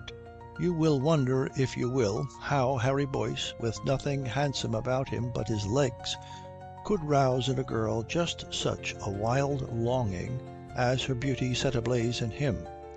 These problems, comforting to the conceit of man, are numerous, and as usual Madame had dreamed her gentleman into a wonderful fellow. The overthrow of the Highwayman became from the first a splendid achievement. Sure, Mr. Boyce must be of rare courage and strength, even as he was deliciously adroit, and that insolent air with which he did his devoir gave one a sweet thrill. Afterwards he progressed in her imagination from victory to victory. What served him best was his capacity for puzzling her. That its hero should want to keep such a gallant affair secret proved him of amazing modesty or amazing pride, perhaps both, a titillating combination. It surprised her more that he should dare rebuff the advances of Miss Lambourne. Madame knew very well the power of her beauty over men. If she gave 1/2 an inch, she expected that he should be instantly mad to get an ell of her. But here was Mr. Boyce, though she gave him a good many inches, as supercilious about her as if he were a woman. It was incredible that the creature had no warm blood in him. Indeed, she had proof. She could still make herself feel the ache of his grasp in the wood, that he was on occasion as fierce as any woman need want a man. Why then, Monsieur must be defying her out of wanton pride. Marvellous fellow, who dared think himself too good for her. She made no account of all his wise, honest talk about being poor while she was rich. To her temper it was impossible that a man who wanted her in his arms should stop to weigh his purse and hers, or to consider what the world would say of him for wooing her. All that must be mere fencing, mere mockery. To be sure, he fenced mighty cleverly. The smug meekness which he put on when she attacked him before others was bewildering. If she had never seen him in action, she must have been deceived. And, faith, it seemed certain that he wanted to deceive her, to put her off, to put her aside. The haughty gentleman dared believe that he could be very comfortable without Miss Lambourne. It must not be allowed. He was by far too fine a fellow to be let go his way.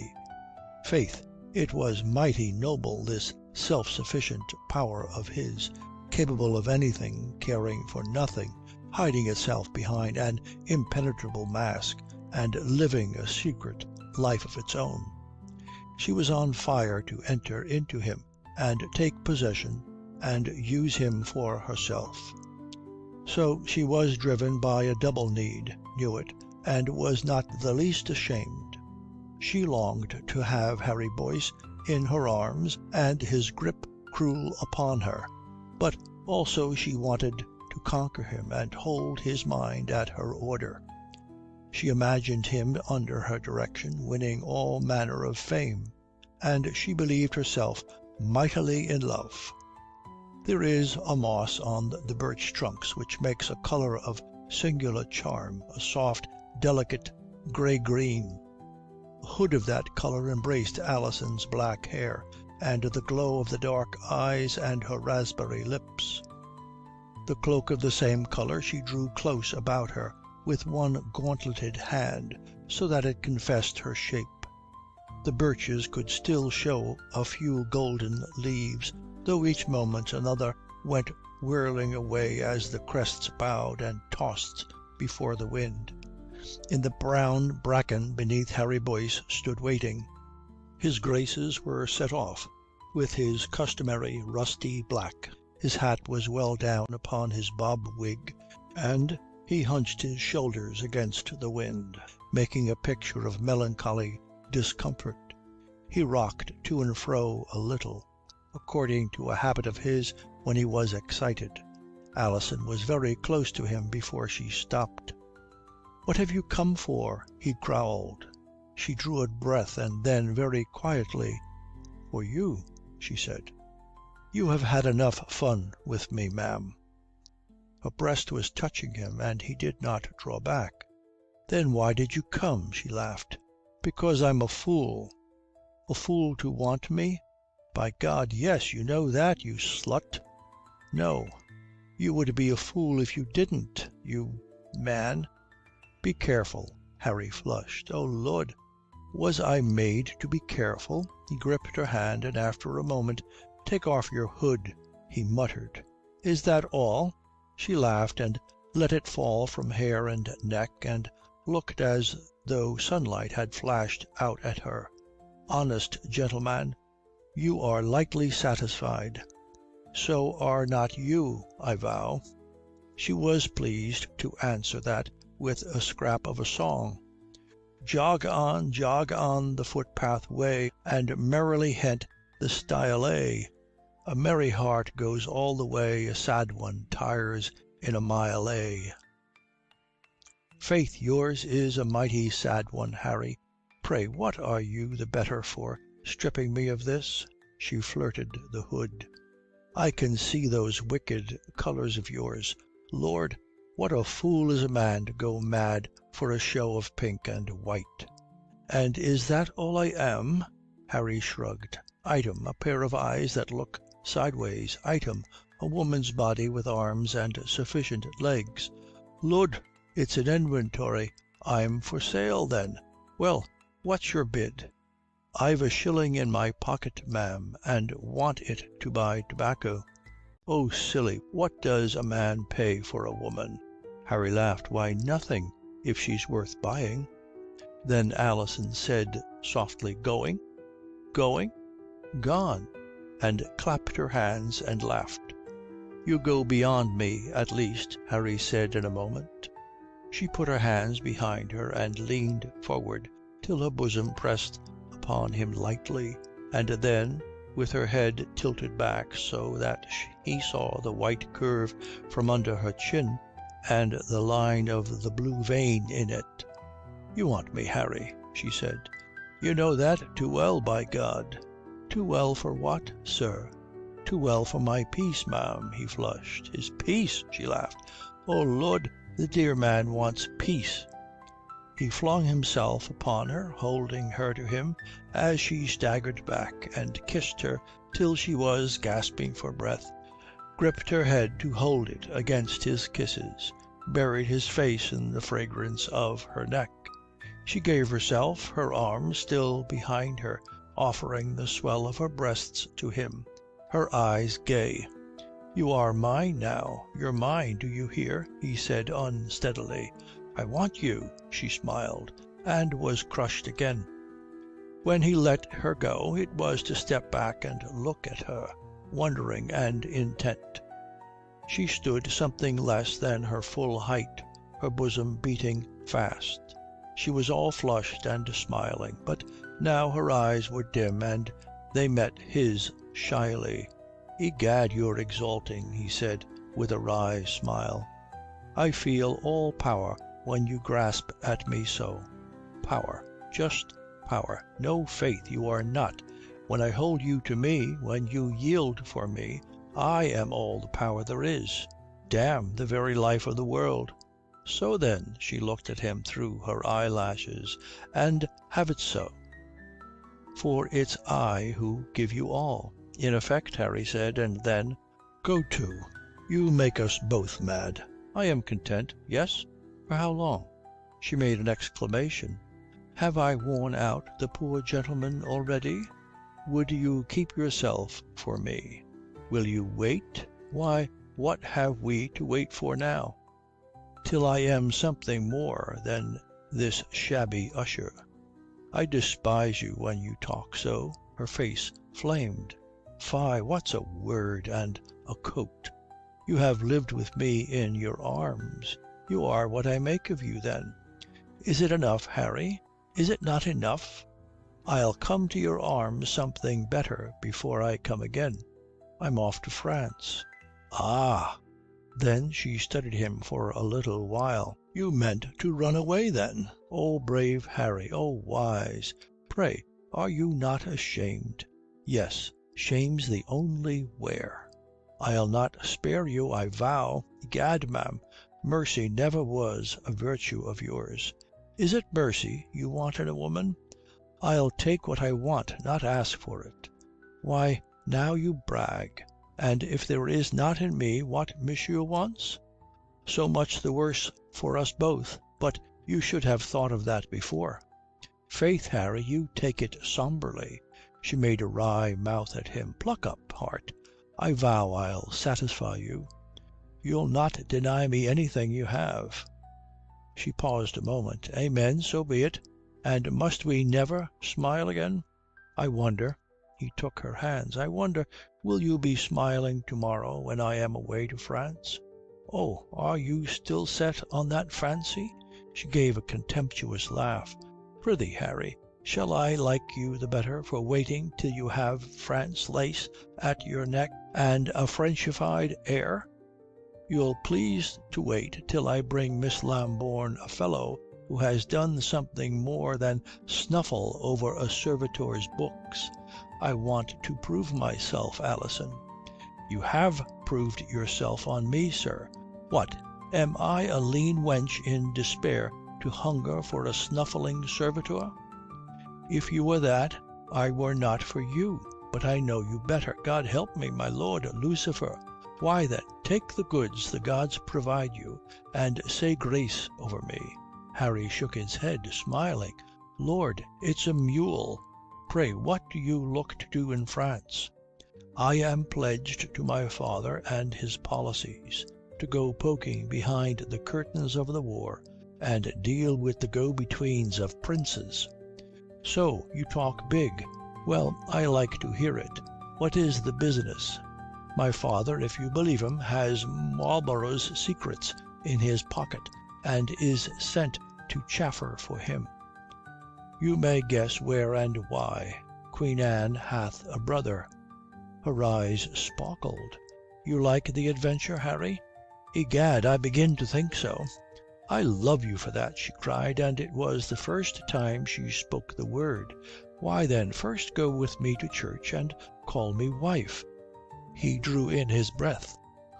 "By God, do you mean that? Why, don't you mean me honourably?" She gave an unsteady laugh, her eyes mistily kind. He sprang at her. Chapter 11. Absence of Mr. Waverton. It was always in after life alleged by Mr. Hadley that his steady interest in the family of his uncle was nothing but a desire to keep the old gentleman out of mischief. Sir John Burford was indeed of a temper too irascible to be safe with his bucolically English mind, a man who in throwing tankards at his servants and challenges at his friends was a source of continuous anxiety to his reasonable kinsfolk. But he had also a daughter. She received benevolent Mr. Hadley when on the morning after the explosions in Alison's house he came to see whether Sir John was still dangerous or his daughter any thinner. It was the latter purpose which he professed to Susan Burford. She was not annoyed. In her cradle she had been instructed that she was a jolly fat girl, and through life she accepted the status, like every other which was given her, with great good humour. She was in fact no fatter than serves to give a tall woman an air of genial well-being. It was conjectured by her friends that her father, needing all his irascibility for himself, had allowed her to inherit only his physical qualities.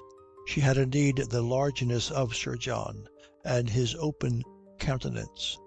Her supreme equanimity perhaps came from her mother.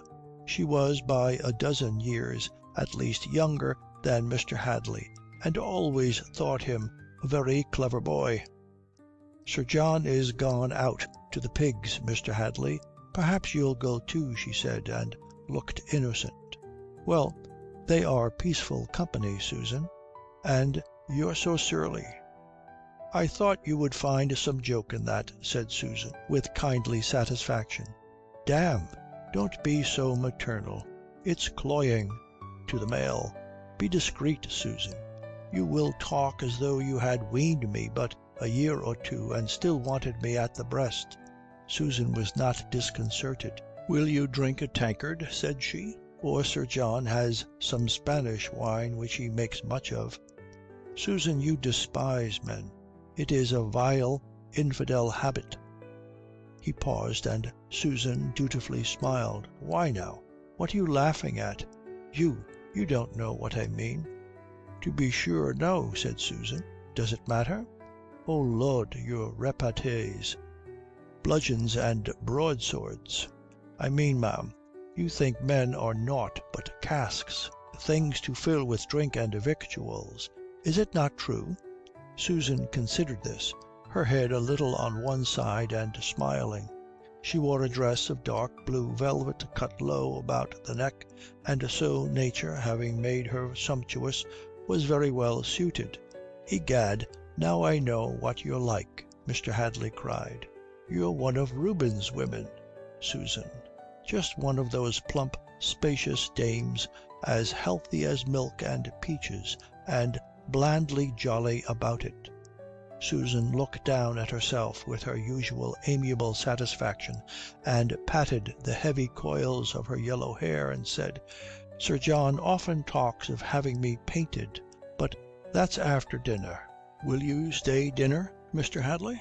"Damme, Susan, what should I say after dinner, if I say so much now?" Susan smiled upon him with perfect calm. "Why, I never can tell what you will say. Can you?" "You're a hypocrite, Susan. You look as simple as a baby, and the truth is you're deep, devilish deep.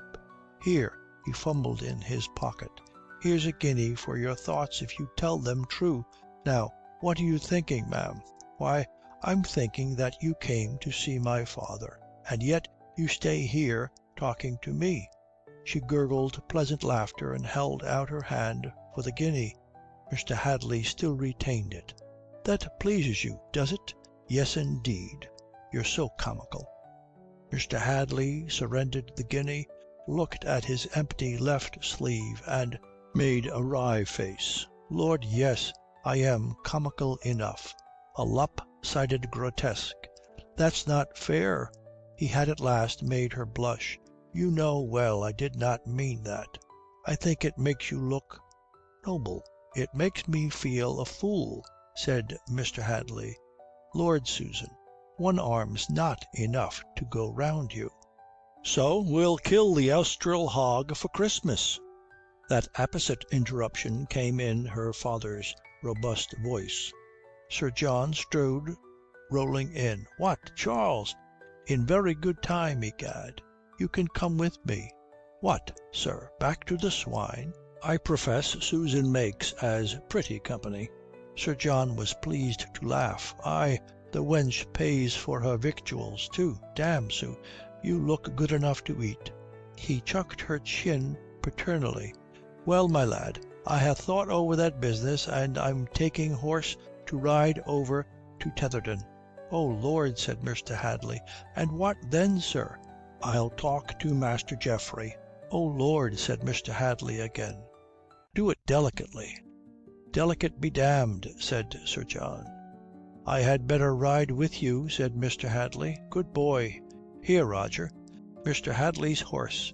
Susan stood up. "Lud, sir, you will not be here to dinner, then?" Sir John shook his head. Mr. Hadley scratched his chin.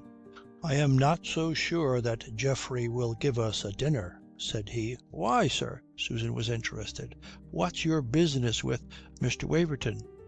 "To tell him he's a fool, wench," quoth Sir John. "Oh, and will Mr. Waverton like that?" "Like it? Odso, he'll like it well enough if he has sense." Mr. Hadley grinned. "That's logic, faith. Well, sir, have with you." So they rode off. On the way Sir John was pleased to expound to Mr. Hadley the profound sagacity of his new plan. He would rally Geoffrey on his flaccidity, accuse him of being an oaf, and describing all the while in an inflammatory manner the charms of Alison, hint that Geoffrey's tutor had ambitions after them, and if that don't wake up my gentleman, he may go to the devil for me and deserve it. It crossed Mr. Hadley's lucid mind that a gentleman who required so much waking up did not deserve Miss Lambourne.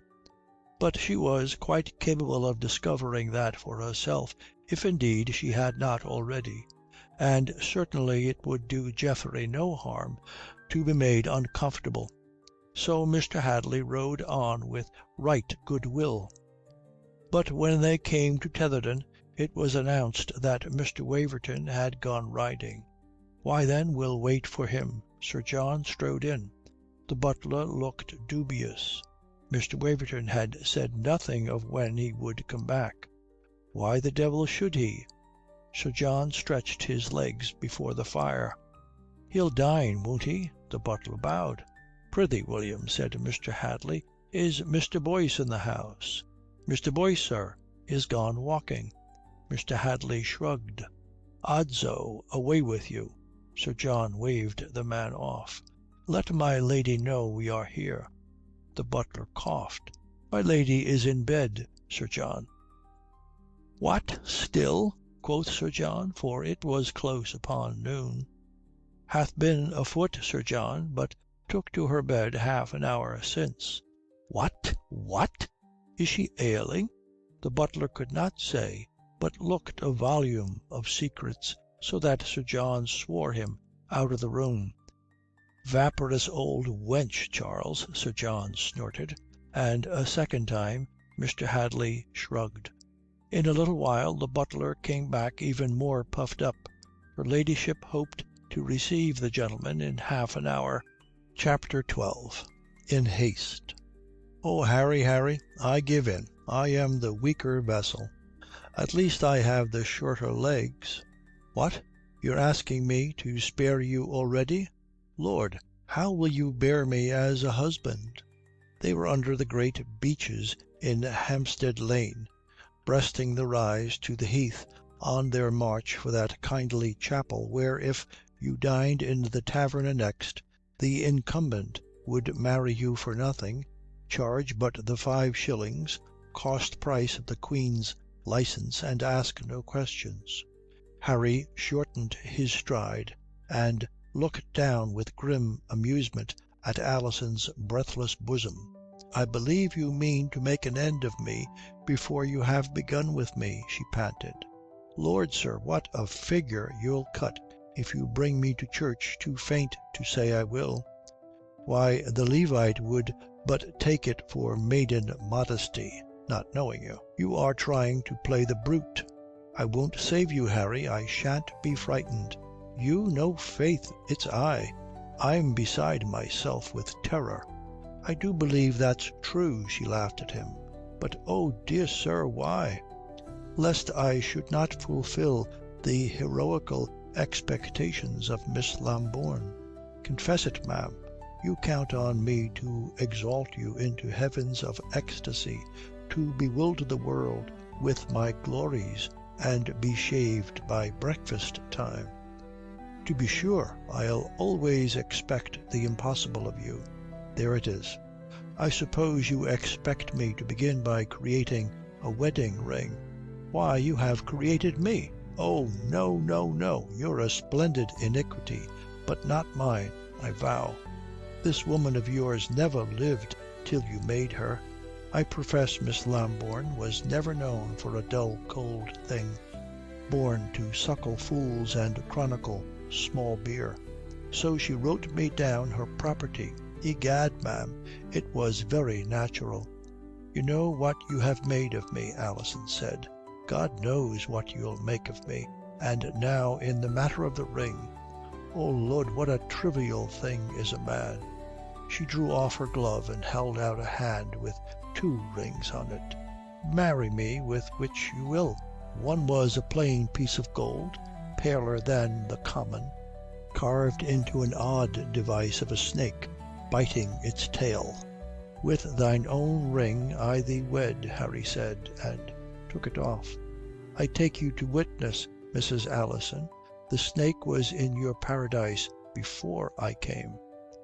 They were across the heath now and going down the steep, narrow lane beyond. The chapel of the Hampstead marriages stood raw red beside a garden with lawns and arbours shaggy in winter's untidiness. Even the tavern at the gate, a spreading one-story place of timber, looked dead and desolate.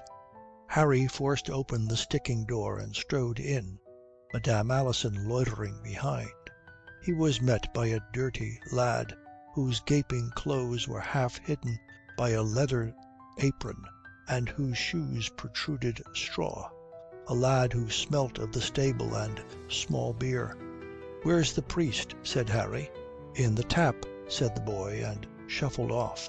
There came out into the passage, wheezing and wiping his chops, a little bloated man in a cassock, with his bands about his right ear. He leered at Harry and tried to look round him at Alison.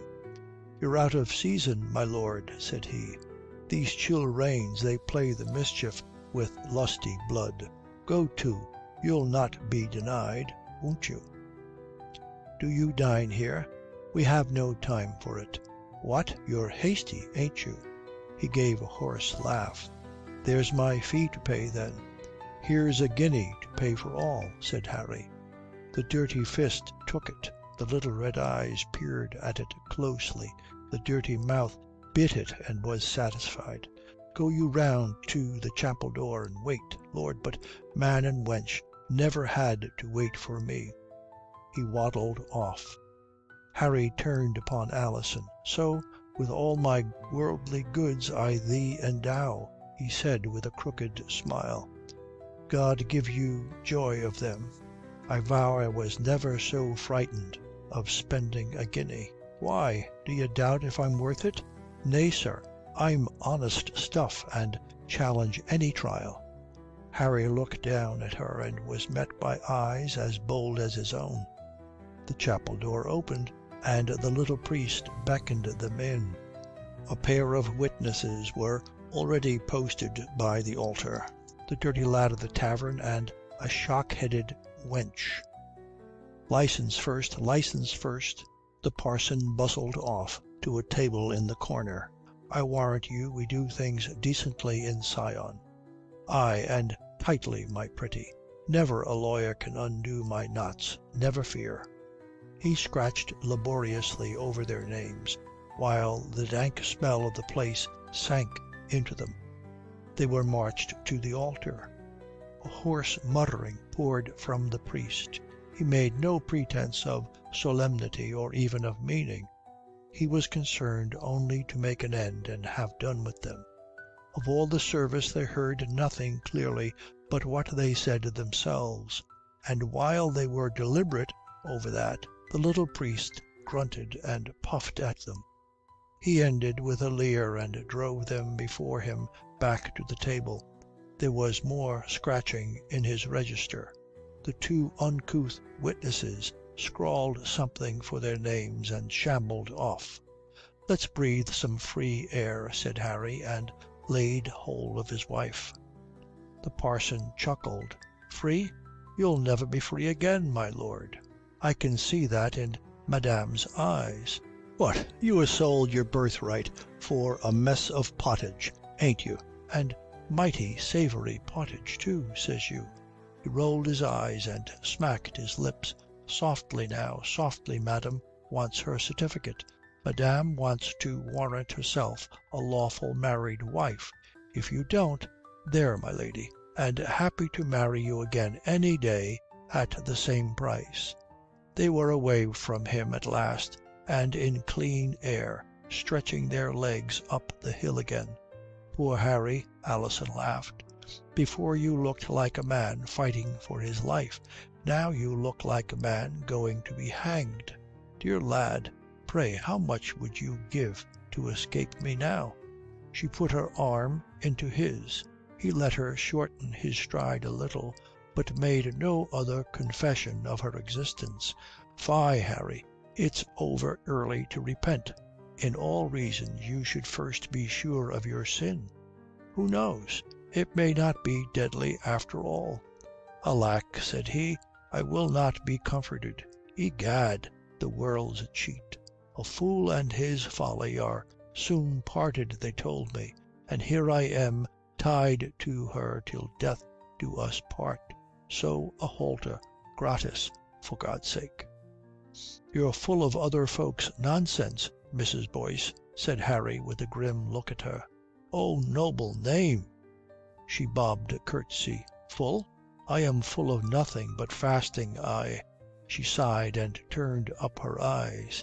"Fasting from all but our sacrament."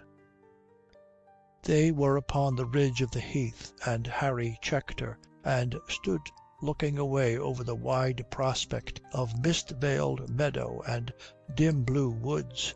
She was beginning her mocking chatter again, when he broke in with, "Odds life, how done?" and turned to look deep into her eyes. "There's mystery in this, and I think you see nothing of it." "Why, yes, faith.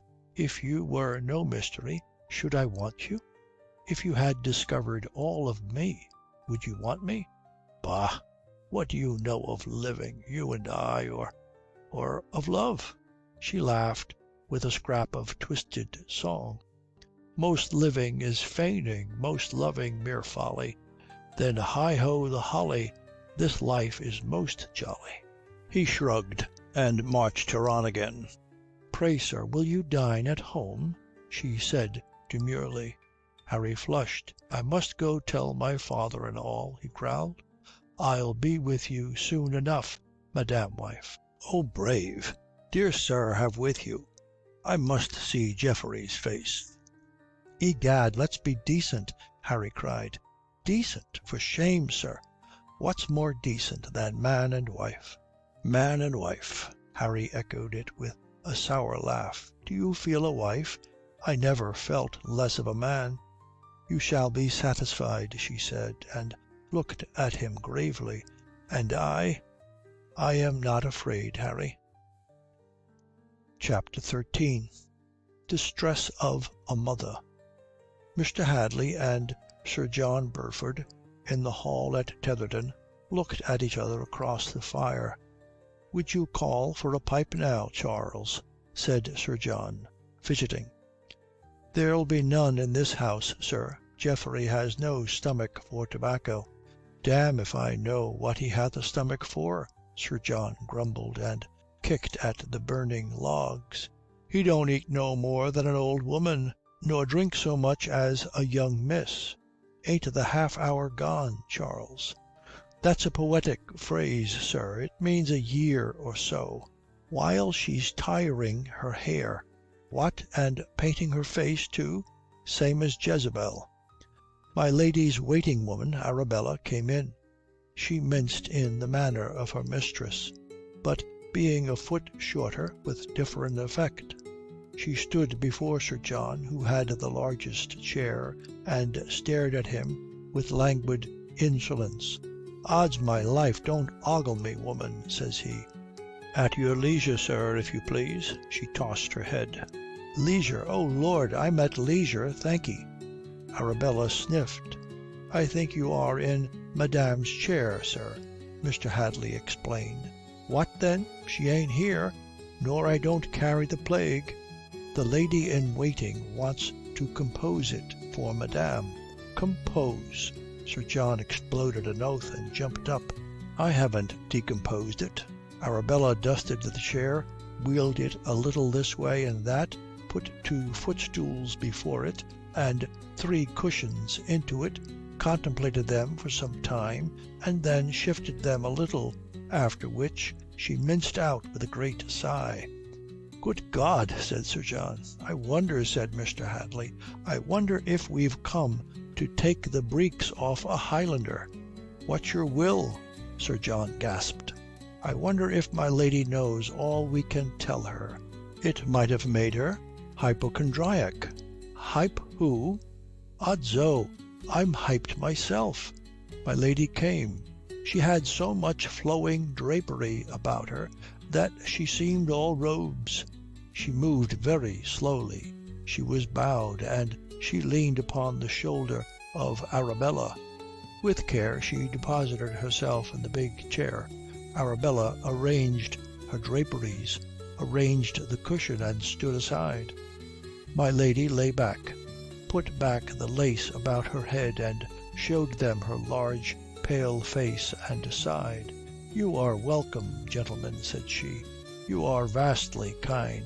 "Odso, ma'am, what's the matter?" Sir John cried. "Why, have you not heard? Arabella, he has not heard." My lady was convulsed and clutched at the maid, who comforted her with a scent bottle. "He has gone," she sighed. "He has gone." "What the devil? Who the devil?" My lady recovered herself. From somewhere in her voluminous folds she produced a letter. "If it would please you, be patient with me. My unhappy eyes." She dabbed at them with a handful of lace and read, "My lady, my mother, I have but time for these few unkempt lines, wherein to bid you for a while farewell. My good friend, Colonel Boyce, has favoured me with an occasion to go see something of the warring world beyond the sea, and I, since the inglorious leisure of the hearth irks my blood, heartily company with him. It needs not that you indulge in tears, save such as must fall for my absence. I seek honour, so with a son's kiss I leave you, my mother. G.W." On which his mother's voice broke, and she wept. "Lord, what a fop!" said Sir John. My lady swelled in her draperies. "So he's gone to the war, has he? Odso, I didn't think he had it in him." "Sir, if you jeer at my bereavement," my lady sobbed. "And where's Harry Boyce?" said Mr. Hadley. Sir John stared at him. "Why, seeking honour too, ain't he? What's in your head, Charles?" "This is rude," my lady sobbed. "This is brutal. The tutor! Oh, heaven, what is the tutor to me? I would to God I had never seen him nor his wicked father." Sir John tugged at Mr. Hadley's empty sleeve and drew him aside. "What are you pointing at, Charles? Do you mean the 2 rogues have took Geoffrey off to make away with him between 'em?" "Lord, sir, you've a villainous imagination." Mr. Hadley grinned. "I mean no such matter. Nay, I'll lay a guinea Harry Boyce is not gone at all." "Sir John," my lady raised herself and was shrill. "What are you whispering there?" What? You mean the old fellow took Geoffrey off to leave the young fellow a clear field with Ally Lambourne? Odso, that's devilish deep, ain't it? But we can set the young fellow packing, my lad. Sir John!" My lady's voice rose higher yet. "Coming, ma'am, coming. Od burn my heart and soul." That last invocation was not directed at her, but an invading tumult. The butler entered backwards, protesting between two men who did not take off their hats. They were in riding boots and cloaks, and splashed from the road. They had pistol butts ostentatious in their side pockets, and one carried some papers in his hand. "Stand back, my bully, stand back, or you'll smell Newgate," says he to the butler. "Burn your impudence," Sir John roared, and strode forward. "In the Queen's name, messengers of the Secretary of State, with his warrant." The man waved his papers under Sir John's nose. "Master of the house, are you?" "I am Sir John Burford of Finchley, and be hanged to you." "There is the mistress of this house, sirrah," said Mr. Hadley. "Thank'ee. In the Queen's name, ma'am, warrant to take Oliver Boyce, Colonel, and Geoffrey Waverton, Esquire." My lady shrieked, fell back, and was understood to be fainting. "You come too late, sirrah," said Mr. Hadley. "Your foxes be gone away." The man tapped his nose and grinned. "That won't do, sir. Set about it, Joe." And he nudged his fellow. "What's the charge against them?" says Mr. Hadley. The man laughed. "Come, sir, you know better than that. I ain't here to answer questions." Mr. Hadley put his hand in his pocket. The man grinned and shook his head and went out, pushing his comrade in front of him. Mr. Hadley followed them. As soon as they were out in the corridor and the door was shut behind them, the man turned and held out his hand to Mr. Hadley, who dropped into it a couple of guineas. "Lord, now, what did you think it was?" says the messenger genially. "Treasonable correspondence, Pretender, Louis de Grand, and so forth. Quite gentlemanlike. Do you smoke me?" "Prithee, who set you on?" said Mr. Hadley. "Now you go too far, egod, you do. I don't mind obliging a gentleman, but you want to lose me my place. We'll be searching the house, by your leave." Off they went, and Mr. Hadley went back to my lady. She had been revived, and the air was heavy with scent. She fluttered her hands at the ministering Arabella, and said faintly, "What is it, Charles?" "It seems there's some talk of their having dealings with the Pretender." "Lord bless my soul," Sir John puffed. "The Pretender?" Lady Waverton smiled through her powder. "La! Now Geoffrey's father always had a kindness for the young prince." "I vow, ma'am, you take it with a fine spirit," said Mr. Hadley in some surprise. "You'll find, Mr. Hadley, that such families as ours, the older families, know how to bear themselves in this cause." Sir John stared at her and puffed the louder and muttered very audibly, "Here's a turnabout." "Oh, ma'am, to be sure it's a well-born party." Mr. Hadley shrugged. "D'ye give us leave to remain and see that these fellows show no impudence?" "Oh, sir, you are very obliging," says my lady superciliously. Mr. Hadley bowed and withdrew to the recess of a window with Sir John following. "Here's a queer thing, Charles. Did ever you know Master Geoffrey was a Jacobite?" Mr. Hadley shook his head. "Nor this Colonel Boyce neither? I never saw a Jacobite in so good a coat, and I never thought Geoffrey would risk his coat for any king. And thirdly and lastly, I never knew Whitehall put itself out in these days whether a man was Jacobite or no. Why, damme, they be all half Jacobites themselves from the Queen down." "Aye, aye," says Sir John sagely, "a devilish queer thing indeed." And on that came Alison and Harry. Alison rosy and smiling, Harry a pale and deliberate appendage. "Dear Lady Waverton, let me present my husband." Lady Waverton sat up straight. Lady Waverton embraced the pair of them with a bewildered glare. "I married him this morning," Alison laughed. "Alison, this is unmaidenly jesting," said my lady feebly. "Why, if it were, so it might be. But the truth is, it's unmaidenly truth, for I am Mrs. Harry Boyce. Give me joy." "Joy," my lady gasped. "It's unworthy, it's cruel. Oh, Geoffrey, Geoffrey, how dare you?" She was again understood to faint. Through the rustle of Arabella and the odours of scent came the explosions of Sir John, swearing. Mr. Hadley moved forward and, ignoring Alison, addressed himself to Harry. "Pray, sir, did you know that Mr. Waverton this morning left Tetherdown in your father's company, your father taking him, as he says in a letter, to the wars?" "Knew?" Lady Waverton chose to speak out of her swoon. "To be sure they knew. They would not have dared else. Dear Geoffrey, a villain, and you, miss, you whom he trusted. Oh!" She again took scent.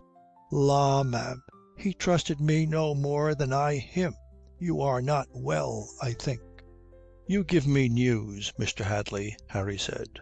"I knew that my father meant to go abroad, and understood that I was to go with him." "Perhaps you'll go after him." Mr. Hadley shrugged and turned away. "Why, what's all this, Harry?" Alison laughed. "Your wise father hath chosen to take Geoffrey instead of you?" "In spite of my modesty, I'm surprised, ma'am," says Harry. "Burn your impudent face," quoth Sir John from the background. "Well, sir, if you were in your father's plans, maybe you'll pay your father's debts," quoth Mr. Hadley. "What do I owe you, Mr. Hadley?" says Harry, bristling. The two messengers came back again. "Right enough, sir, gone away." The spokesman nodded at Mr. Hadley. "We'll be riding. Trust no offence." He looked hopeful. "Here's Colonel Boyce's son, wishing to answer for his father." The man looked Harry up and down and chuckled. "Lord and mighty like. Servant, sir." He winked at Harry. "Tell the Colonel sorry we missed him." He winked again and laughed. "What's this comedy of yours, Mr. Hadley?" says Harry. "Your friends have warrants to arrest your father and Mr. Waverton for treasonable correspondence with the Pretender, but none for you, I fear, Mr. Boyce." "Devil a one," the man laughed. "Come, Ned, we'll be jogging." Out they swung. A bewildered company, full of suspicions, stared at one another. "Come, Harry, let us go home," Alison said. "Home!" Lady Waverton gasped with an hysterical laugh. "Hear her!" "My lady," Alison made her a curtsy. "Gentlemen, all the friends of Mr. Boyce will be very welcome to me." Sir John swore. "You for a fool and he for a knave. Damme, you're well matched. When you were younger, sir, I suppose you were less of a bore," says Harry. "Mr. Hadley, my lady." He made two stiff bows and gave his arm to Alison. "Humph, they go off with the honours." Mr. Hadley shrugged and held out his arm in front of Sir John, who was plunging after them. "Be hanged to you. What did the rogue mean, telling me I was old?" "Why, he meant that a man who is too old to fight should be civil." "Too old?" Sir John fumed. "Burn him for a coward." "I think not," said Mr. Hadley. "But for the rest, God be with you, my lady. Sincerely your servant." My lady was now weeping. "You never loved him," she complained. "You were never his friend," and she became speechless. The two men looked at each other. "Well, Charles, wheel to horse," Sir John concluded. "Servant, ma'am." They left her in the scented embraces of Arabella. To Harry, as he went out, came the butler, who, with something of a furtive manner, produced and gave him a letter. Harry looked at the writing and thrust it into his coat. Alison saw and took no notice. They walked on for some way before silence was broken. Then Harry said, "Well, madam wife, so you feel you've been bit?" "Who, I? What do you know of what I feel?" "Oh, I can tell hot from cold. I know when you are thinking you ought to have thought twice. Egad, I agree with you. You've been badly bit.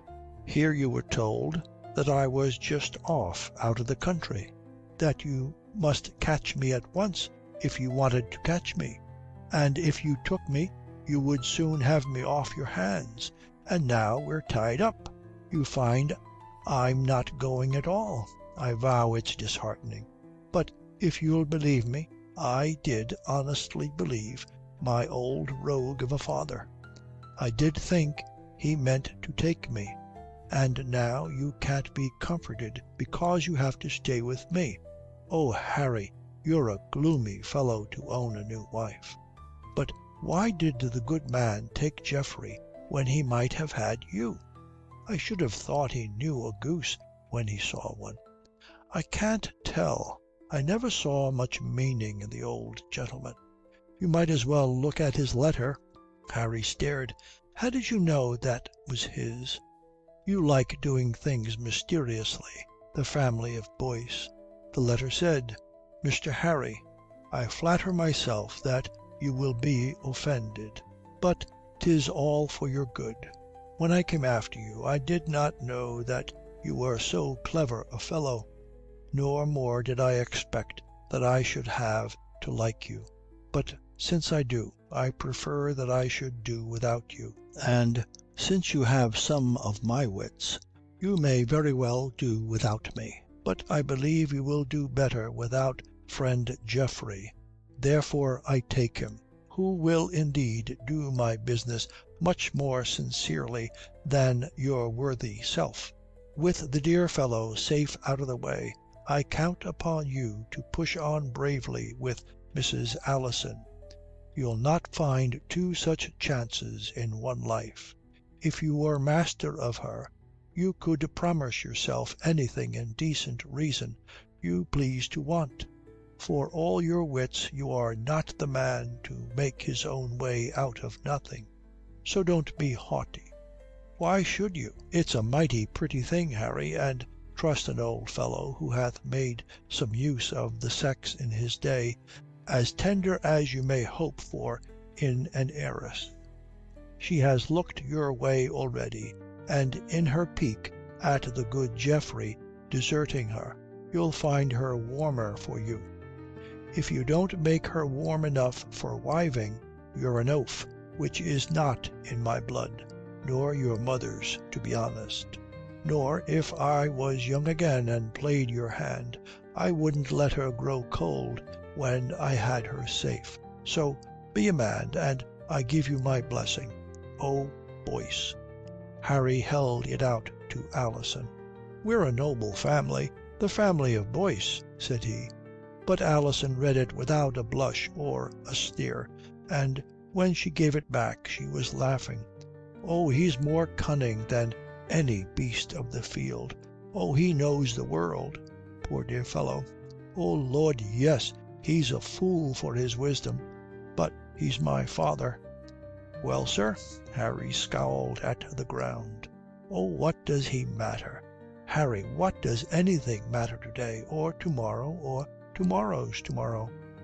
I had no guess of all this. Harry crushed the paper. "You believe that?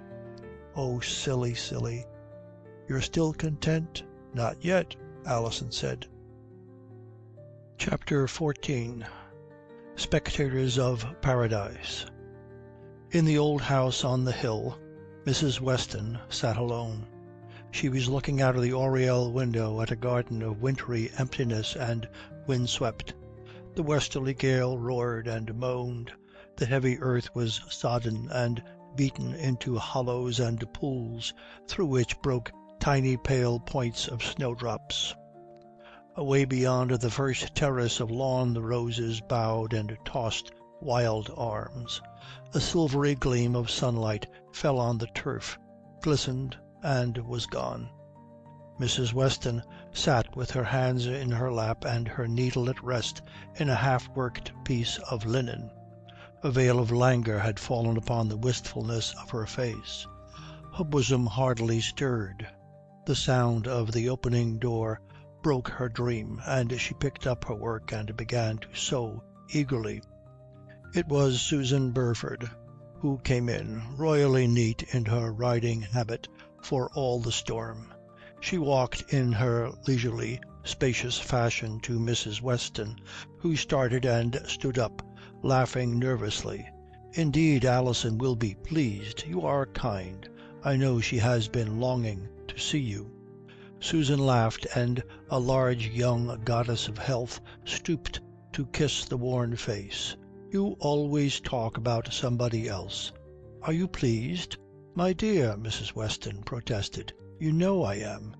We match very well. You never want to talk, and I never have anything to say." Susan sat down, and for some time the only sound was from Mrs. Weston's needle. At last, "You are still here, then?" Susan said. "My dear, why not, indeed?" "Oh, but you would always stay by Alison if she needed you." "Why, she never has needed me, and now less than ever." "Oh," Susan considered that. "And is he kind to you?" Mrs. Weston flushed. "Indeed, he has been very good to me." "That is all I wanted to ask you," said Susan, and again there was silence. After a while Mrs. Weston dropped her sewing and looked anxiously at Susan. "Have you ever seen him?" "Only his back. He used to keep in the corners at Tetherdown." "I suppose people talk about him?" "I don't listen," said Susan. "People are always in such a hurry. I can't keep up." "I suppose you think Alison was in a great hurry." "Only Alison knows about that." "Yes." Mrs. Weston looked at her with affectionate admiration, as though she had been endowed with rare understanding of the human heart. "Do you know you are the only one of the people Alison liked who has come here since—" "Oh," Susan's favourite eloquent reply. "I don't mind about people." "He doesn't mind at all." "She doesn't mind yet." "What is that you are working?" said Susan. "But indeed they are most perfectly happy," said Mrs. Weston in a hurry. "Is it for a tucker?" said Susan. In a great hurry Mrs. Weston began to explain. She was still at it when Alison and Harry came back. They too had been riding. The storm had granted Alison none of Susan's majestic neatness. She looked a wild creature of the hills, her wet habit clinging about her, black ringlets broken loose curling about her, brown eyes fierce with life, and all the dainty colours of her face very clear and bright.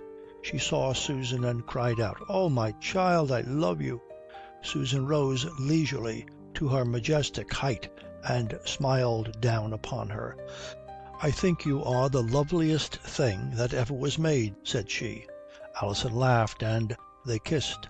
"I am quite of your mind, ma'am," said Harry. "Or I was." He made Susan a bow. "Till this moment."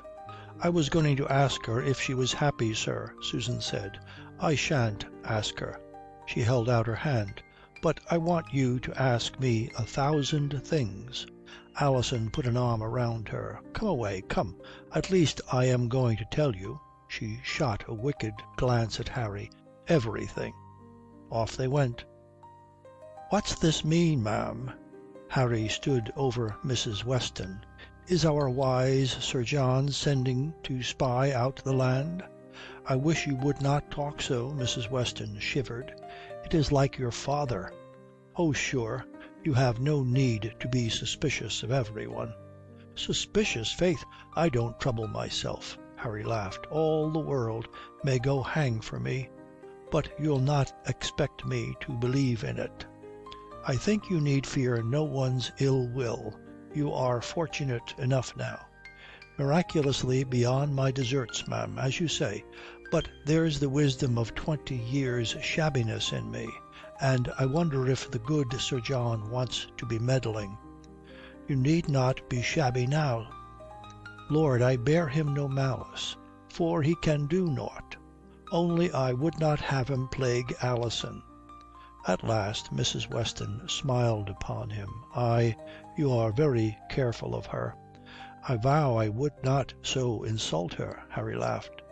"But you need not be afraid. Susan is here for herself. She is like that. She is the most independent woman ever I knew. She has come because she loves Alison. Why then I love her, and egad, it will be easy. She's a splendid piece." Mrs. Weston gave him an anxious glance. "She is very loyal," said she, with some emphasis. "It's a virtue." "To be sure, it's a virtue of the stupid." Harry cocked a teasing eye at her. "And I well, ma'am, you wouldn't call me stupid. I don't think it clever to jeer at what's good and true and noble." "Egad, ma'am, you are parental." Harry grinned. "You will be talking to me like a mother, and a stern mother, I protest." "Am I stern?" Mrs. Weston looked at him with eyes penitent and tender. "Only to yourself, I think." "Lud, ma'am, why take me to heart?" "What now, Harry?" Alison and Susan, close linked, came back again. "Whose heart are you taking?" "Why, madame's," said Harry, with a flourish. "You see, ma'am," he turned to Susan, "I've a gift for making folks cry." "Oh, like an onion," says she, in her slow, grave fashion. "Susan, dear, how perfect!" Alison laughed. "Now I know why I am growing tired of him. A little, you know, was piquant, but a whole onion to myself, God help us." "Yet your onion goes well with a goose," Harry said. "Alack, Harry, but there's nothing sage about you and me." "Oh, fie. See, there she sits, our domestic sage." He waved at Mrs. Weston. "To be sure we couldn't do without her." Alison caressed the grey hair. "I must be riding, Alison," Susan said. Alison began to protest affectionate hospitality. Harry shook his head. "I have warned you of this, Alison. We are too conjugal. It embarrasses the polite." "I am not embarrassed," said Susan, with her placid gravity. "I want to come again." "By the 5th or 6th time, ma'am, I may feel that I am forgiven." "I have nothing to forgive you, Mr. Boyce." "Then you can do it the more heartily." Harry smiled and held out his hand. "Oh." There was a faint shadow of a blush. "I did not think I should like you," she turned. "I beg your pardon, Alison." "I beg, ma'am, you'll come teach my wife to be kind. She also is frank. But for kindness, well, we are all sinners." "There it is, Mr. Boyce," said Susan, holding out her hand. And when she was gone, "Now why did I not marry her first?" said Harry pensively. "Because she would never have married you, child, being of those who like the man to ask." As Susan rode down the north slope of the hill, she was met by Mr. Hadley, gaunt upon a white horse, like death in the Revelation. The comparison did not occur to Susan, who had a fresh mind, but she did think white unbecoming to Mr. Hadley, and said, gurgling, "Where did you find that horse? Or why did you find it?" "He was a bad debt, but he has a great soul. And don't prevaricate, Susan. Where have you been?" Mr. Hadley bent his sardonic brows. "To gossip with Alison." "Odso, I guess you would turn traitor." "No, I haven't turned at all, Mr. Hadley." "She has declared war on us. Your dear father fizzes and fumes like a grenade all day, and you go gossip with her. It's flat treason, miss. Come, did you tell Sir John you were going?" "No, but he would guess. He is so clever about me. Like you." "Humph. If he guesses you're a woman, it's all he does. And damn, I suppose it's enough. So your curious sex bade you go and pry. Well, and what did you see in Mr. Harry Boyce?" "I suppose you are scolding me," said Susan placidly. "With all my heart." "Oh. Why do you ride that horse?" "Damme, miss, don't wriggle. You had no business at Highgate. He looks as if he had the gout." Mr. Hadley grinned. "But as you went, let's hear what you saw." "I always loved Alison." "Your business is to love your father, Susan, till some other man asks you." "I love her better now. She is so happy." "Damn her impudence," said Mr. Hadley. "Why did you lose your temper with her?" "I never lose my temper with anyone but you." Well, you made my father lose his. Odds life, Susan, don't you know it's a man's right to tell women how they ought to live? Dear Alison wouldn't listen." Susan laughed. "She has made you look very foolish." "If she has, I'll forgive her." "Oh, you do then," said Susan. "On your honour, miss, what do you think of Mr. Harry Boyce?" "I wondered Alison should love him." "Odds life, yes. But what's this you're saying?" "He is so quiet and simple." "Simple? Damn, the fellow's an incarnate mask." "Oh, I think I know all about him. I never thought I knew all about Alison. She wants so much." "And she hasn't got all she wants, eh?" "Yes, I believe," said Susan after a moment. "Pray God you're right." "Oh, I like to hear you say that. You have been so—" For once her placid words stumbled. "So sordid about this." "Damn, Susan, don't be a saint." Mr. Hadley grinned. "They die virgins." Chapter 15. Mrs. Boyce. It was a time of wild plots. The long war of Marlborough had left England impregnably triumphant, and France ambitious of nothing but peace. No fear remained that foreign arms would carry James the Pretender by right divine to his sister's throne. Who should reign when Anne's growing weakness ended in death was for England alone to decide, and English law gave the succession to Prince George of Hanover. But there was a party, or at least the leaders of a party, who saw more profit to themselves in importing the Pretender. Harley and Bolingbroke they had thrust out of the Queen's confidence, and the government the friends of Hanover. They had undermined the authority of Marlborough at home and abroad, and were now ready, honourably or dishonourably, to put an end to the war which made him necessary. If he were dispatched into ignominy or exile, there could be no one strong enough, they believed, to prevent them driving England the way they chose. What that way would be no one clearly knew, themselves perhaps least of all, but together and singly they set going many strange secret schemes which were to make a new king, a new England, and new magnificence for themselves, singly or together. All which the mass of England watched with shrewd and curious eyes. It could not long be a secret that plots were afoot. To shoulder out of power all who were committed friends of the lawful order was a confession of designs against it. As if that were not enough, Bolingbroke and Harley so managed their business that everything they did was wrapped in a mist of trickery and intrigue. And yet, though they were vastly mysterious over what could have borne the light without much shame, they contrived to let the agents of their deeper treachery blunder into notice and fill the air with rumours of untimely truth. Still England gave no sign. Under which king, Hanoverian or Pretender, perhaps there were few in England who cared. If the Pretender was bred French and a Papist, Prince George was a German-born. Some of those who had joined heartily in driving out his father began to put it about that the son would be a better king for that lesson. George of Hanover had the right of law, but the Parliament of to-morrow might undo what the Parliament of yesterday had done. Who could be ardent for the right of an unknown foreigner over England? And few were ardent, but there were many who, caring nothing for Pretender or Hanoverian, had a solid resolution that England should not be torn in the cause of either. Whatever was done must be done quietly and in good order.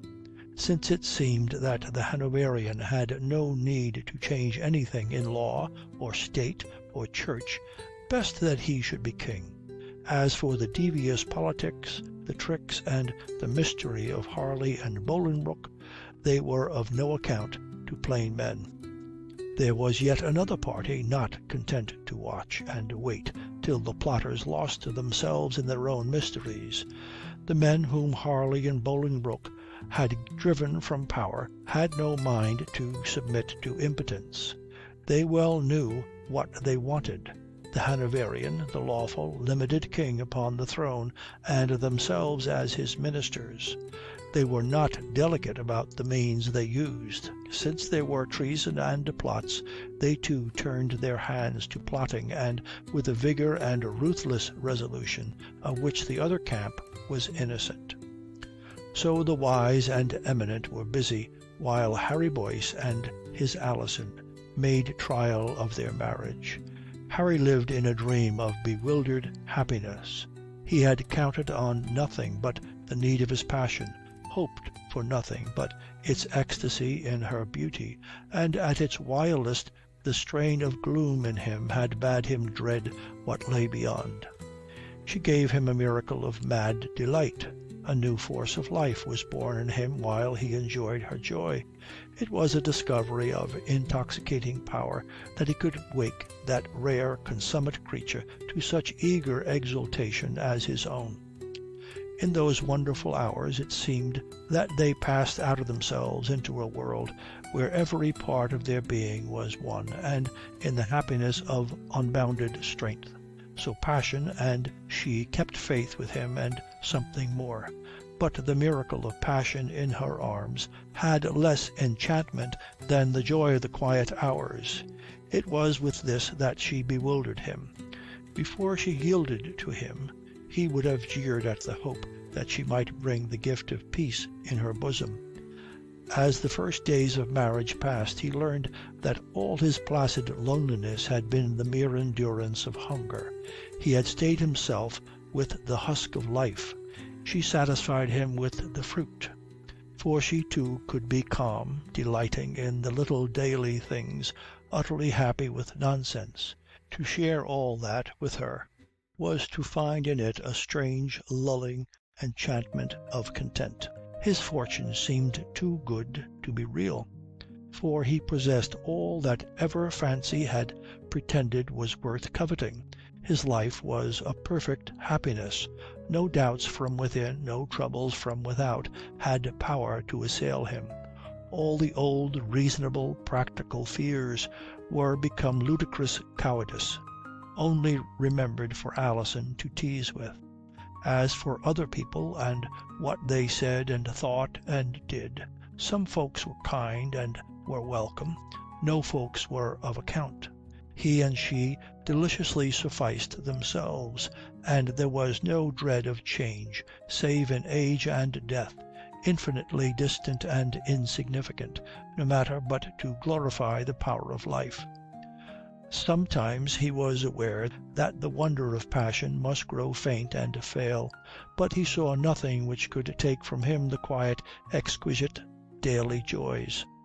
Was it real or a charmed dream, this perfect fortune of content? Indeed, nothing was real in those days but the delight in being with her. Alison had her share. He did not deceive himself. She had her ecstasies and her exultations. She thought herself even madder than he was, and in these days, perhaps, her passion was deeper and stronger than his. She was satisfied, she felt herself accomplished, and gloried in her new power with a more profound, a more secret delight than his. She had given him eagerly all that she had, and in giving found herself more than ever her own.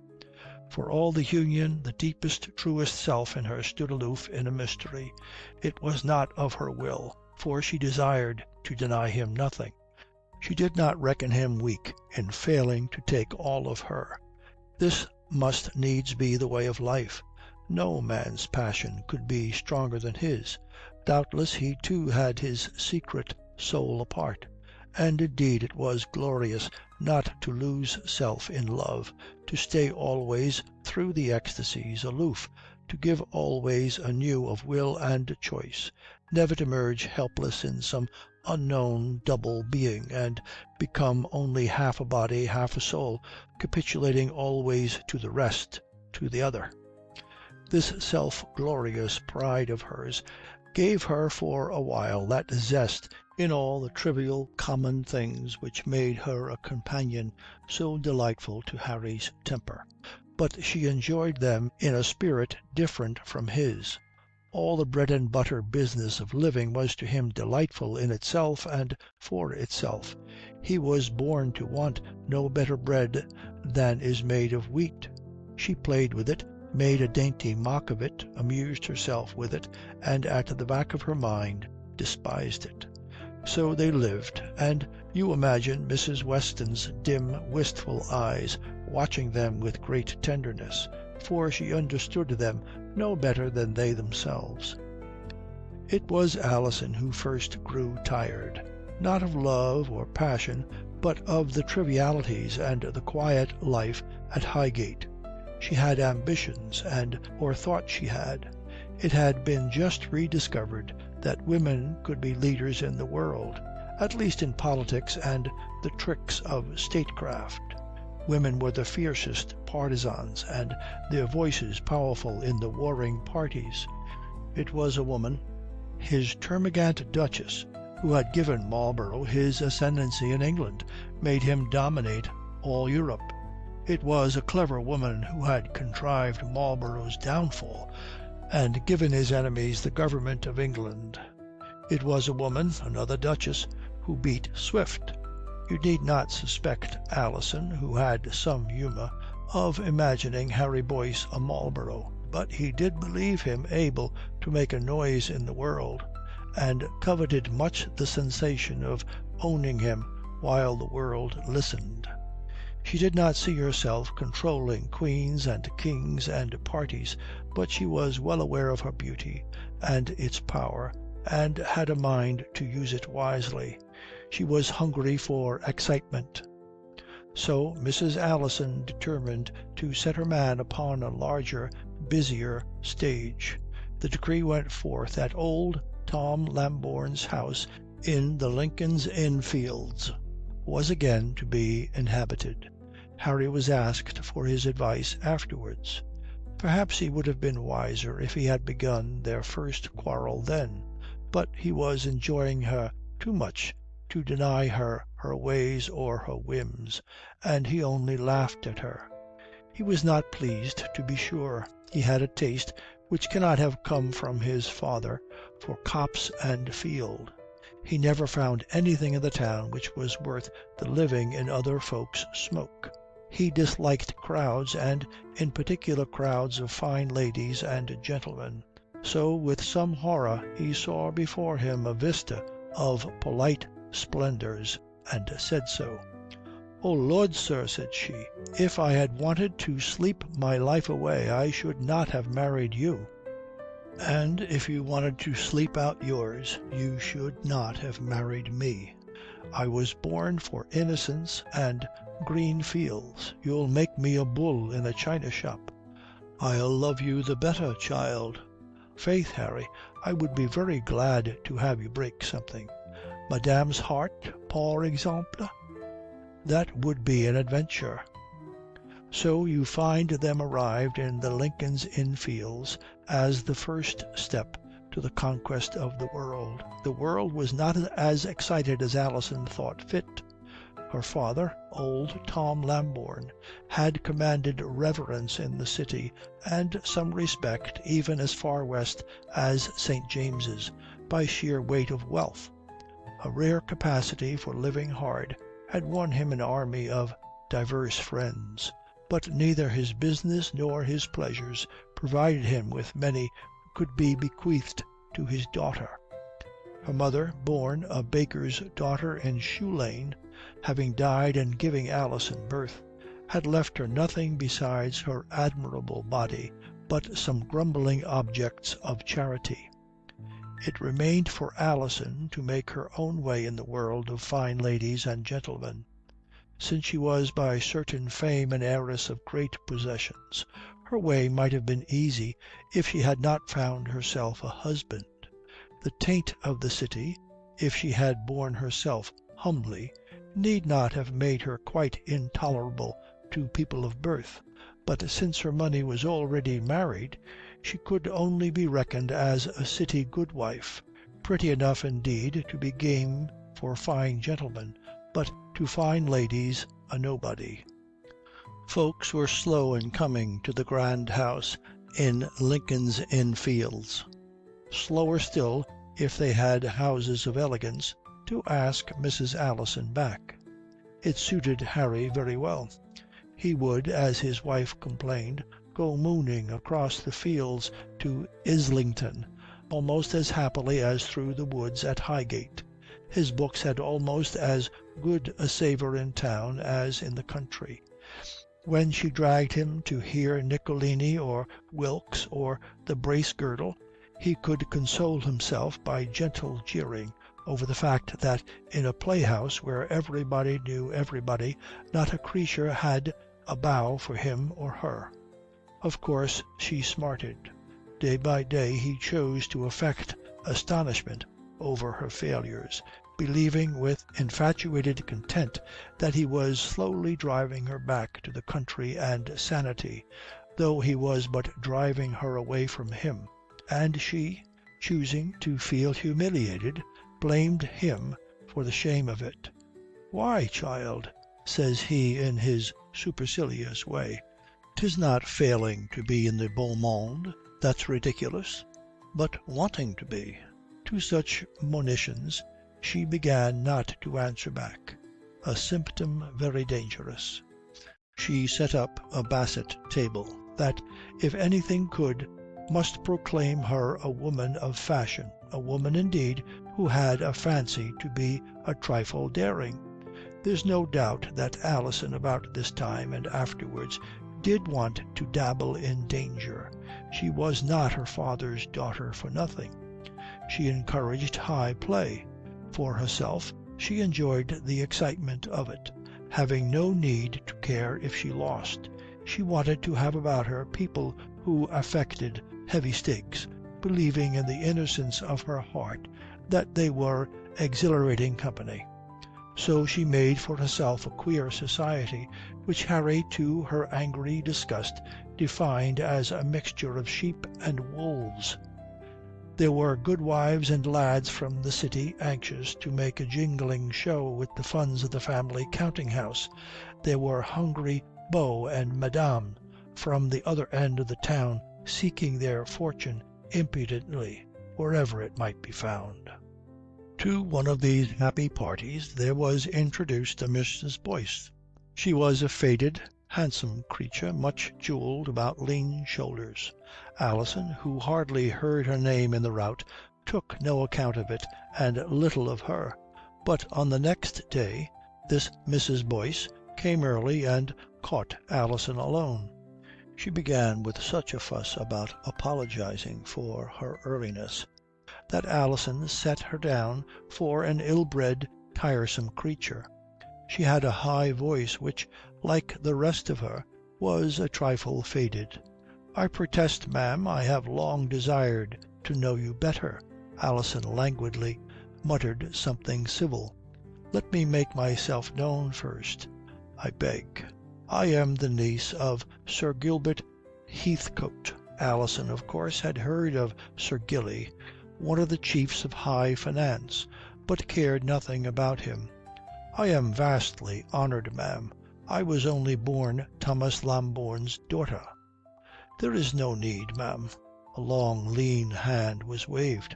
"I wonder if we are in some fashion connected. We are both called Mrs. Boyce, the Boyces of Oxfordshire, ma'am." Alison's laugh had something of a sneer in it. "Of nowhere that I know, ma'am. My husband is Mr. Harry Boyce, son of Colonel Oliver Boyce." The lady fluttered her fan, settled herself afresh in her chair, rearranged her close-fitting lips. Alison was reminded of a hen preening itself.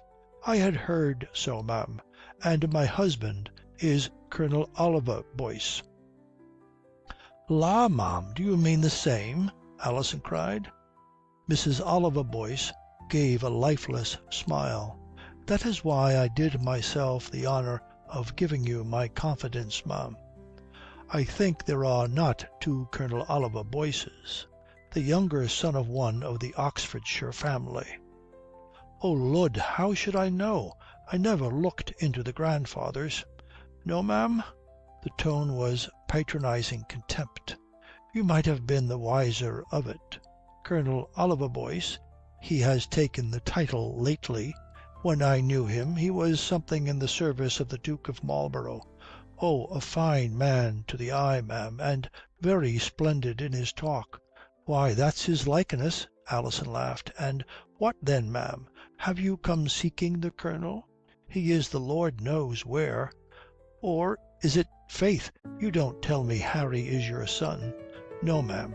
At least I was spared bearing children." "Oh, why give you joy if you would have it so? But how can I serve you? Maybe your Colonel is not my Colonel after all. At least he and Harry are father and son heartily enough." "It may be so, ma'am," said the lady heavily, and here Harry came in. Alison looked up laughing and then frowned. Harry would not ever dress fine. His wig was still unfashionably small. He wore some sombre stuff, and to her eye, as she said, looked like a mole. "Here's Mr. Boyce, ma'am. Harry, Mrs. Oliver Boyce, who is come to say that you never had father nor mother." "Your obliged servant, ma'am." Harry opened his eyes. "Pray, has my father married again?"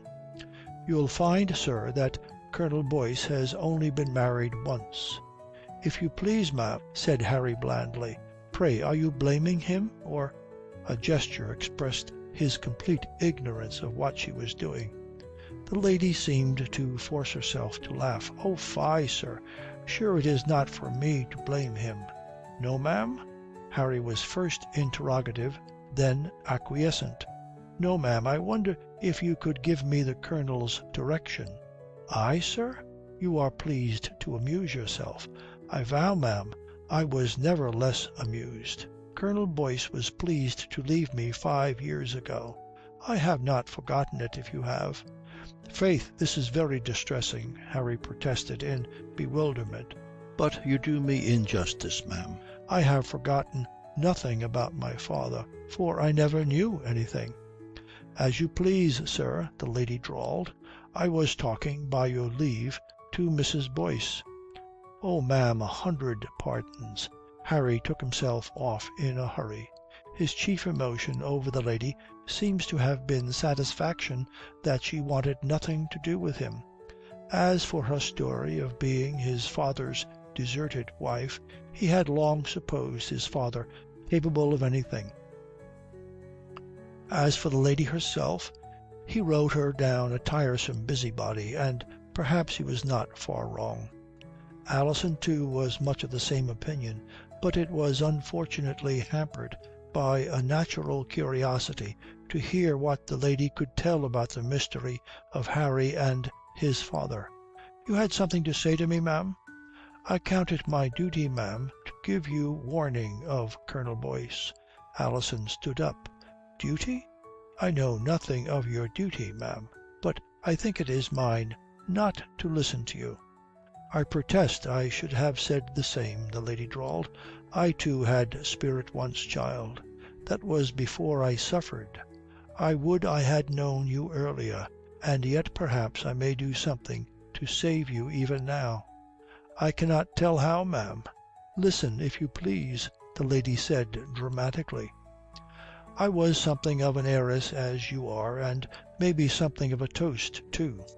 The worse for me. I chose to believe it was not only my money which brought Oliver Boyce upon me. He took all I could give him, and very soon gave me nothing, not even common courtesy. When I began to be careful, he began to be brutal. But for my family, I told you that Sir Gilbert Heathcote was my uncle, he would have stripped me of every penny. When they stepped in to save me some rag of my fortune, my good Mr. Boyce left me. I have never a word from him since. Pray, child, take warning." "If it is so, I am sorry for it," said Alison coldly. "I believe I hear company." She began to walk to the outer room behind her. "As for your Harry Boyce," said the lady, Oh, I make no doubt he's Oliver's son, though certainly he is none of mine." Alison made as if she did not hear, and she was spared more by the coming of some of her guests. The card tables filled. There was no more danger of being private with Mrs. Oliver Boyce. Indeed, the lady, as if she had done all she wanted, took her leave early. She was affectionate about it, for which Alison liked her none the better. Through most of that evening, amid the flutter of cards and the clatter, "Spadillo, on my life! What, it's Basto, is it? Did you hear of Mrs. Prue? She'll not show for a month. We win the Codille, ma'am. They say the Duchess and she pulled caps." Alison was telling herself over and over that the creature was a detestable low thing who only wanted to make mischief. It should, you think, have needed no effort to believe that, but the obvious malice had power to annoy a mind already discontented. Alison could not stop wondering what the mystery was about Harry's birth and his father. Perhaps Harry knew more than the little he professed. Perhaps he was not the careless, indolent fellow he chose to seem, but something more cunning and less lofty. What if he were just such another as the woman painted his father? A fellow on the hunt for an heiress who, once he had her and her money, cared no more about her. To be sure, there was some evidence of that. Since they had come to town, he was always off by himself. If she wanted him with her, she had to plead and plague him. A proud office. Why, that very night, Monsieur did not please to appear at the card tables. He was too fine for her and her company. So she fretted and rubbed the poison in. And naturally she fared ill at the card table. Her cards were bad, and she made the worst of them. She was not a good loser, and it was a wife much inflamed who, when her guests were gone, sought out her husband.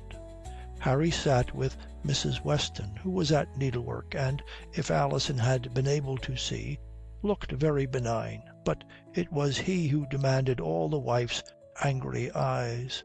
His wig was on the table beside him. He had a pipe in his mouth. He was lolling in the deeps of a chair and smiling to himself over a book. "You might be in an alehouse, you look so slovenly." Harry grinned up at her. "Oh, Madame Wife hasn't been winning to-night. Tell me all about it." "Faugh, your pipe," Alison coughed. "For God's sake, keep it to the tavern. It's enough that you reek of it without making my house reek too." Harry gave a great sigh and put the pipe down. "We were so comfortable till you came. I'm glad to see you, dear." "I was comfortable till you came," Alison snapped. "Pray, Mother Weston," said Harry, "forgive our public caresses. We have not long been married." Alison looked ice at him. "Weston, dear, would you leave us? I have something to say to Harry." Harry opened his eyes. Mrs. Weston looked at her anxiously, bade them a nervous good night, and hurried out. "Harry, who was your mother?" Alison stood stern over the lolling husband. "Egad, what's this? Have you been brooding over your bony friend? Who is she?" "She says she is your father's wife, and says he left her." "Well, if she is his wife, I wager he did leave her. Faith, she was made to be deserted." "What do you know of her?" "Nothing, by the grace of God. Why should I? If my father got drunk and married her, he would not want to talk about it when he was sober." "I despise you when you talk so," Alison cried. "And yet you listened to her, child. She says that he took all her money before he left her. Oh, pray, why has she so much to say, and to you? She wanted to warn me against Colonel Boyce, and against his son, I think. And you were so kind as to listen. Egad, ma'am, I'm obliged to you. Well, now you know what to do. You have the money, and I have none. Pray, lock up your purse to-night. You are childish." said Alison with lofty scorn. "Harry, who was your mother?" "Oh, I thought your kind friend told you I had none. I dare say it's as true as the rest. You don't know? I never saw her." "She said," Alison hesitated. "Oh, Lud, don't be squeamish now." "She said your father had never been married except to her." "Odso, that is what you had to tell me? I am a bastard, am I?" He laughed and turned in his chair. "Give you good night, madame wife." "Harry, oh, God save you." He took up his pipe. "I am no company for you, and by God you are no company for me." She looked at him a moment, hesitated, went slowly out. Chapter 16. The Affair of Sir George. The eruption of Mrs. Oliver Boyce could not easily have been foretold. That the past life of Colonel Boyce was likely to throw shadows over his son, Harry might have considered, but the nature of the woman and her care and the successful opportunity of her malice were hardly to be calculated. There is less excuse for him in the affair of Sir George Anville. Given the conditions of that hasty marriage and the state into which it had brought them and the society about them, some Sir George or other was a natural consequence. The ugly quarrel which Mrs. Oliver Boyce had made for them was never composed. When they met again in the morning they were coldly and haughtily civil, and so they chose to remain. Mrs. Weston, not being blind, saw that something was amiss, and tried with blundering motherly affection to push them back into one another's arms. She hardened, as is usual, their hostility. Each was mortally afraid of weakening. Each suspected the other at once of softness and of guile, and so held aloof and fed upon scorn. They had both enough of that pride of sex which gives one pleasure in the sufferings of the other. And of course the quarrel was poisoned with a sordid taint. The colder, the haughtier Harry was, the more Alison inclined to believe that he had wanted nothing of her but her money. The haughtier, the colder Alison was, the more Harry raged against her for a mean creature who desired to make him feel his dependence upon her money-bags. In himself, Sir George Anville was of no importance. If Harry had been comfortable, he could never have taken the trouble to be angry over the man. It is certain that Alison never thought him worth any thought of hers, still less worth one finger's surrender. And yet Sir George contrived to be disastrous to the pair of them. That was not, as Lady Mary Wortley Montagu said of him in another matter, altogether his fault. "The fool has excuses," quoth she, "which others have not. He is so great a fool that you hardly believe his folly is but folly." Sir George was a man born without impulse or capacity for anything. Lady Mary, who was fond of using him for her wit, made a grammarian's jest on him. The creature's an anomaly, active in form, passive in meaning. He was bred in a society which made it a fashion to be vicious. He affected to follow the fashion. If vice must needs be something active, or at least something of the will, Sir George Anville must escape punishment. But he was to a wholesome taste more offensive than sinners who did more damage. It was Harry's worst blunder in the affair that he treated Alison as if she did not feel that. Sir George knew no other way of passing his life than in dangling about women. He was generally tolerated as a butt, and being impervious to contempt, supposed that his fascinations procured him immunity. He did, it must be reckoned, the first of his two accomplishments. He did know a pretty woman from a plain one, and therefore as soon as he knew Alison, much reported to her. His other accomplishment was to dress well. He was lean and had an air of languor which was not affected, but a natural lack of vigour. It may be believed that Alison tolerated him because he made a not disagreeable decoration to her rooms. But at this era she was cynical, and perhaps told herself that Sir George was as good a man as another. He began to come at hours when she could be found alone, and was sometimes admitted.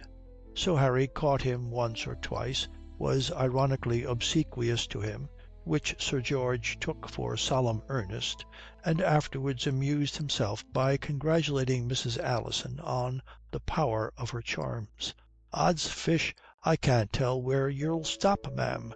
You'll have a corpse on his knees to you net, maybe the corpse of a lord.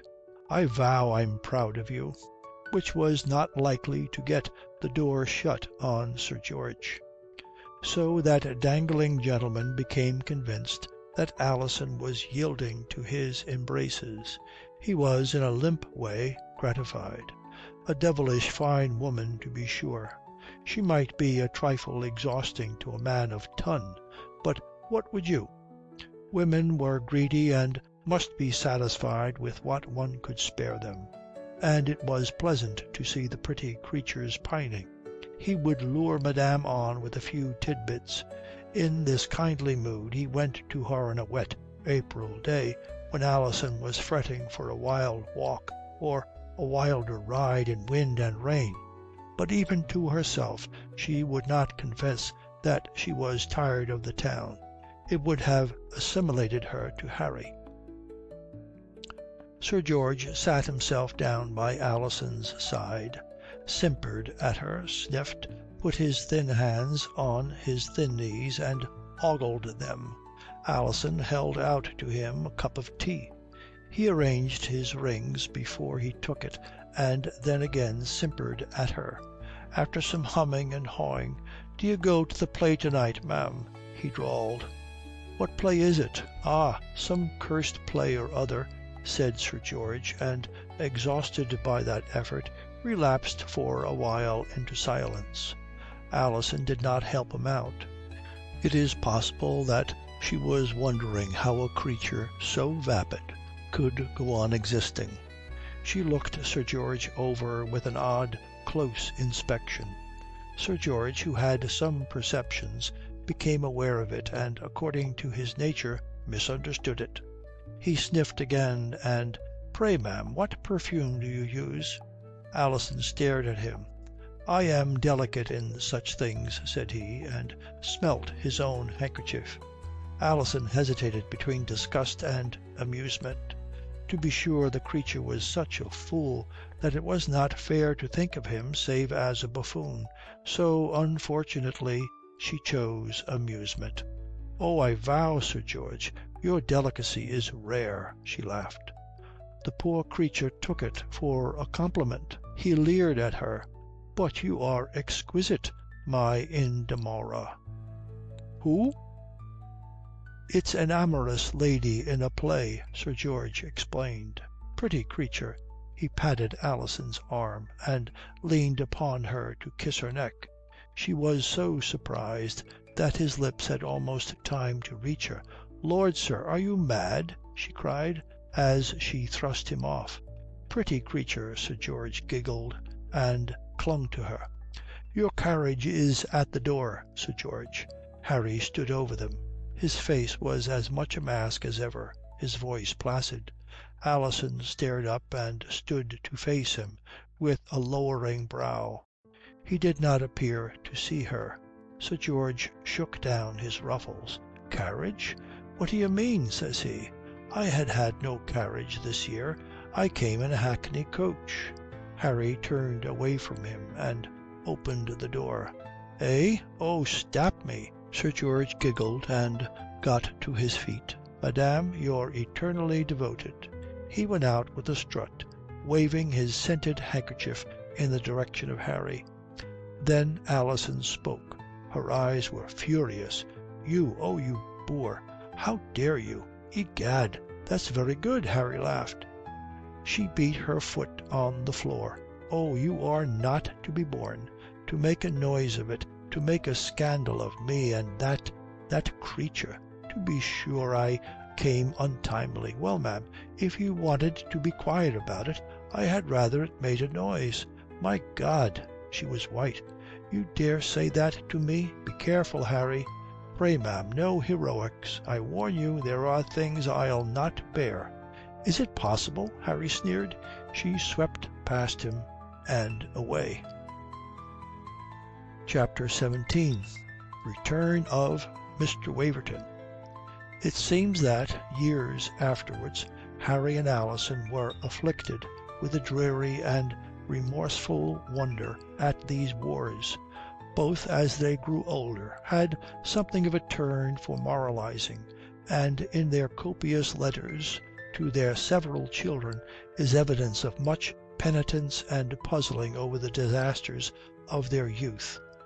Each plainly took all the blame. Each is eloquent about the sins of pride and hardness. Harry preaches the duty of trust, Alison the folly of easy intimacies. Both of them, in those latter days when they could calmly estimate what they had lost, still wondered with a gloomy scorn how they had come to let the ugly, ridiculous affair of Sir George set them against each other. You find them both trying to recall or guess what exactly it was that, in the time of crisis, they felt and believed. When it was all part of their history, Harry could hardly persuade himself that ever he had fancied Alison untrue, even disloyal, or Alison believed that she had stormed against him for driving out of the house a man who had been impudent to her. Yet it is not to be doubted that Harry did let suspicions of her honesty poison him. He could not, at the worst of his anger, believe that she would play false with such a husk of a fop. But he told himself that she wanted to make the fellow into a waiting gentleman, a servant, and a toy at once, a thing more nauseous than a lover. And Alison, though at the back of her brain she was aware that Harry had excuse for what he had done, raged the more against him for the intolerable things he had said. His suspicions made her despise him. For his assumption of authority she hated him. There was almost from the first the usual sage and kindly friends to tell them that it was all a misunderstanding, that they had only to be frank with each other and commonly reasonable, and there would be no quarrel left. But it is doubtful whether this sagacious advice could have done them much good if they had taken it. Talk things over like rational creatures was, as usual, the prescription. But if they had really been rational, they would only have come to the conclusion that they ought not to be married. The force of their passion, to be sure, was real enough and still moved in them. To hold them together they had nothing else. There was no consciousness of other need, no longing for a common life, no desire to help or give. If they had been most calmly wise and wisely calm in a dozen conversations, they would but have made this all the clearer. Still it is true, as the sagacious friends guessed, that they did not try to compose the quarrel. Each was by far too proud. Harry was pleased to consider that he had done his duty by a flighty wife, and would take no more account of her unless she were penitent, or provoked him again. Alison, reckoning herself meanly insulted, was resolved that he could never again be more than an unwelcome guest in her house. They were, to be sure, ridiculous. In private they avoided each other. In public they continued to meet, for each was too proud to confess to the world the failure of their marriage. You imagine how poor Mrs. Weston enjoyed life in an icy atmosphere, the temperature of which she was not permitted to notice. Such were their relations when the final blow fell upon them. They dined late in the Lincoln Inn Fields. It was as much as 6 o'clock, and they were still at table. as jovial as usual. The butler came to Alison with an elaborate whispering. "Pray him come up," she said aloud, and looked defiance down the table at Harry. "It is Mr. Waverton." "Lord, Lord, is he still alive?" Harry grinned. "That's heroic. Back from France?" "Is Colonel Boyce come back?" Mrs. Weston cried. "I know nothing of Colonel Boyce," said Alison coldly. "You couldn't please him better," Harry laughed. "Dear Geoffrey, I wonder if he knows anything." "Well, it would be a new experience." Mr. Waverton came. He was more stately than ever. Browner also, but not changed otherwise. His large and handsome face affected all the old melancholy. "Oh, Mr. Waverton," Harry grinned, "you do honour me. Pray let me present you to my poor wife." Geoffrey took no notice of him. "Madam, your obedient." He bowed to Alison. "I beg leave to have some speech with you." "There's still some dinner. Draw up a chair," said Harry. "I did not come to dine, sir." "Oh, that's a sad stomach of yours. A glass of wine, then." "I do not take wine with you, Mr. Boyce. I wonder if you have made a mistake, for you have come into my house." "I will answer for all my mistakes, sir, with hearty goodwill." "Egad, you'll be busy."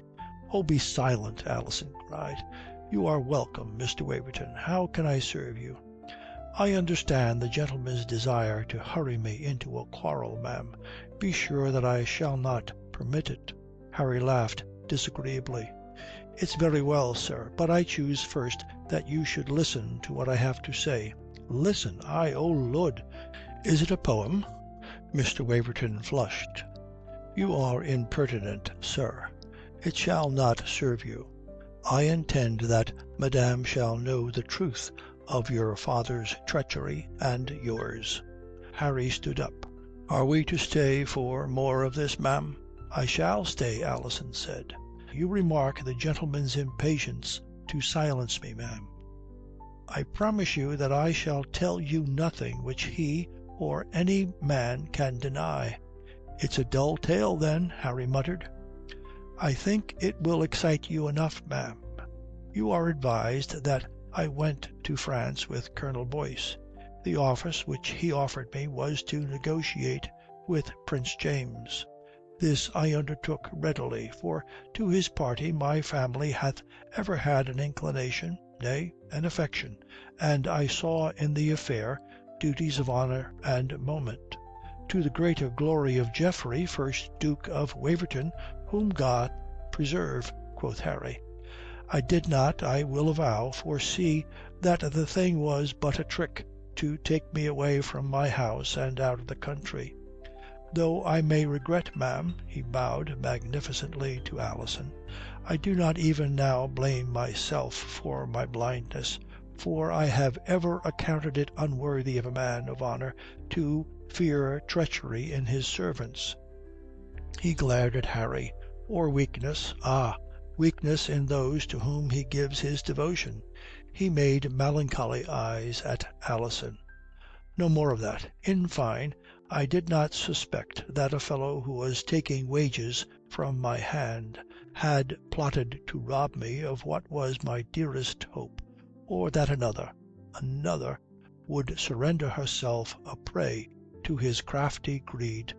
"Damme, it is a poem after all," Harry groaned. "You said you had something to tell me, sir," said Alison coldly. "Nay, ma'am, be patient. I give you no reproaches, but what is.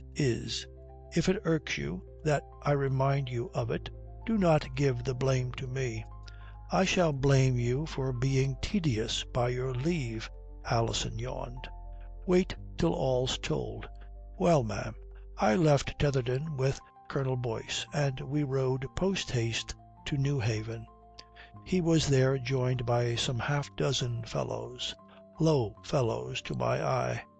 This much surprised me, and I took occasion to tell him so, for he had given out that his was a very secret errand of Marlborough's privy policy, into which he would admit none but me.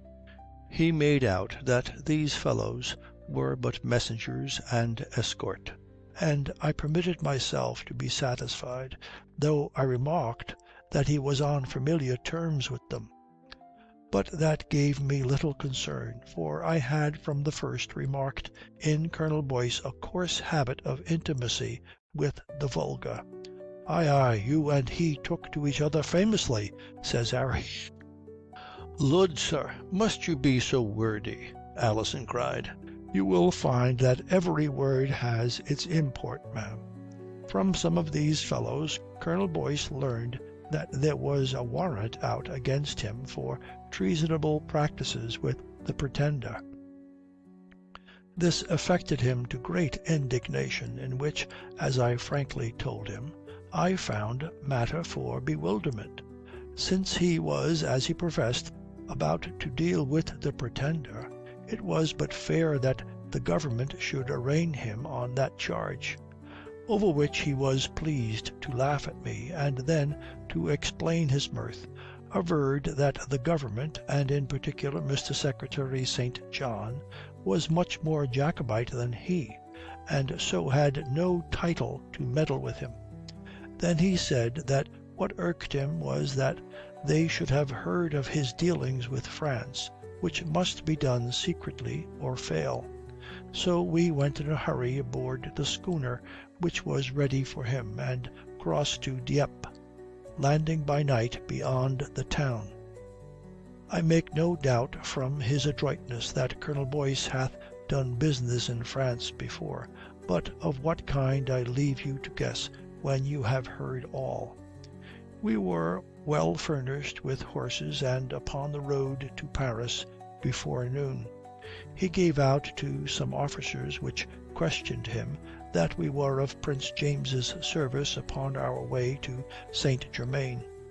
We rode to Pontoise, and there, as it had been planned from the first, Colonel Boyce stayed while I rode on to the Prince. He dared not, as he said, go himself to Paris, for fear that some of the French officers should recognize him as Marlborough's man and denounce him for a spy.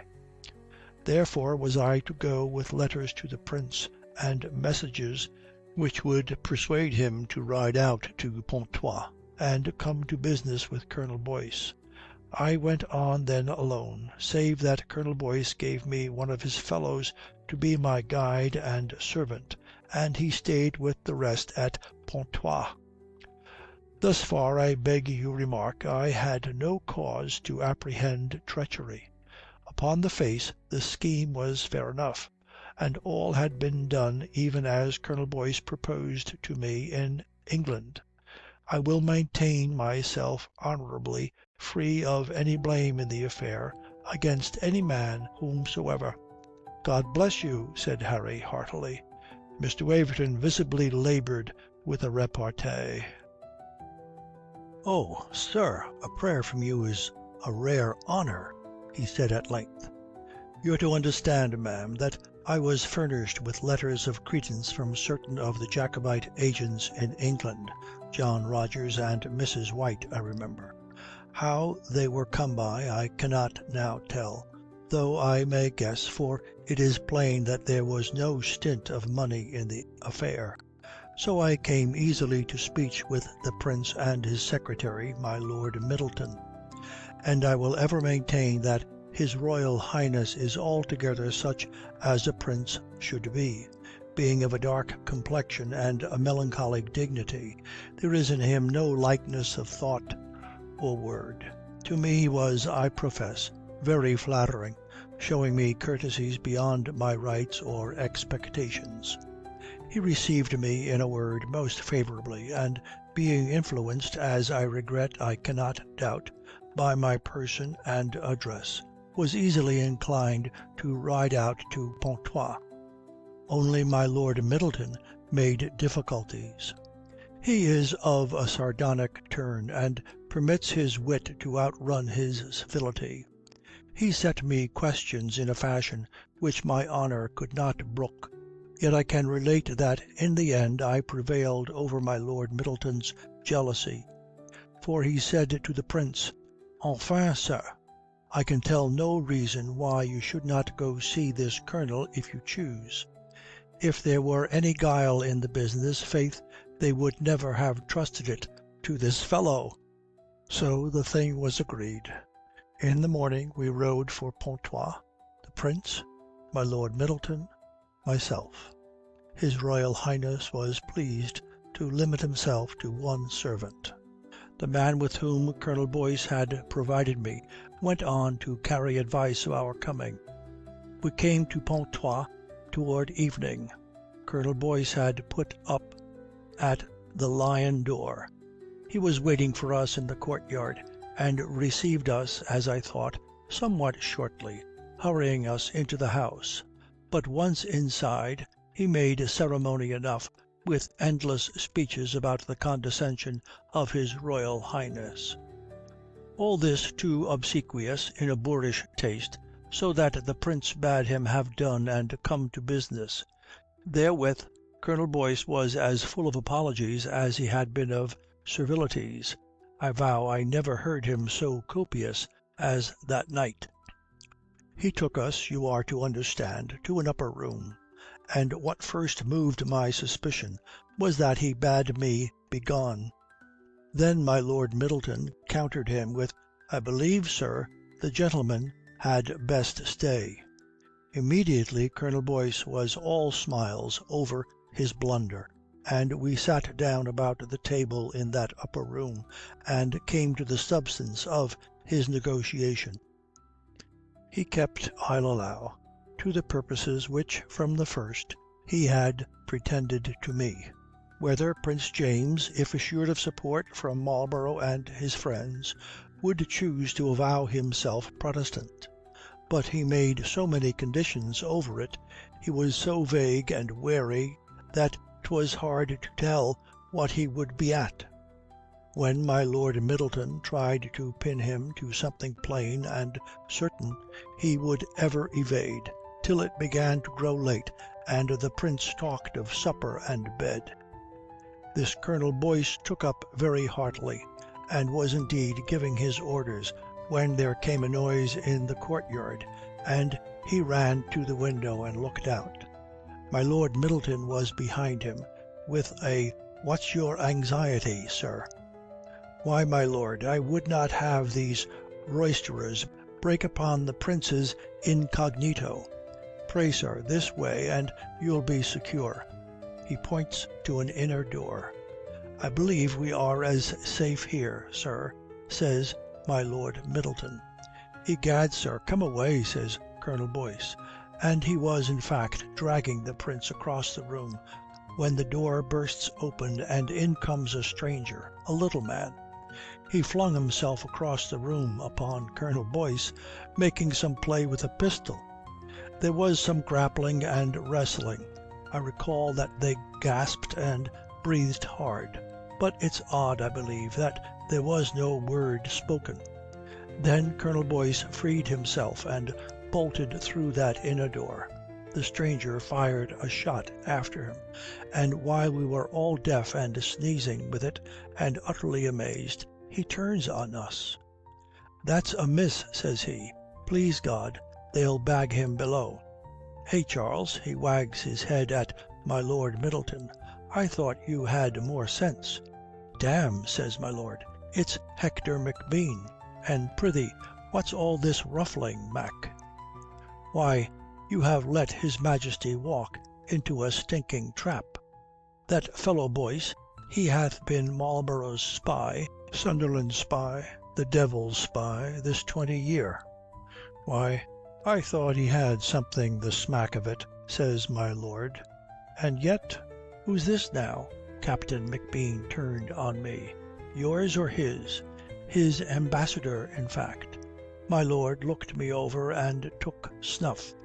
"You won't tell me that hath any guile in it. Prithee, what is it you have against the man Boyce?" "Eh? Did ye see him run?" says Captain Macbean. "A man's not in that hurry if he hath a good conscience. If you'll please to have him up, maybe we'll hear a tale."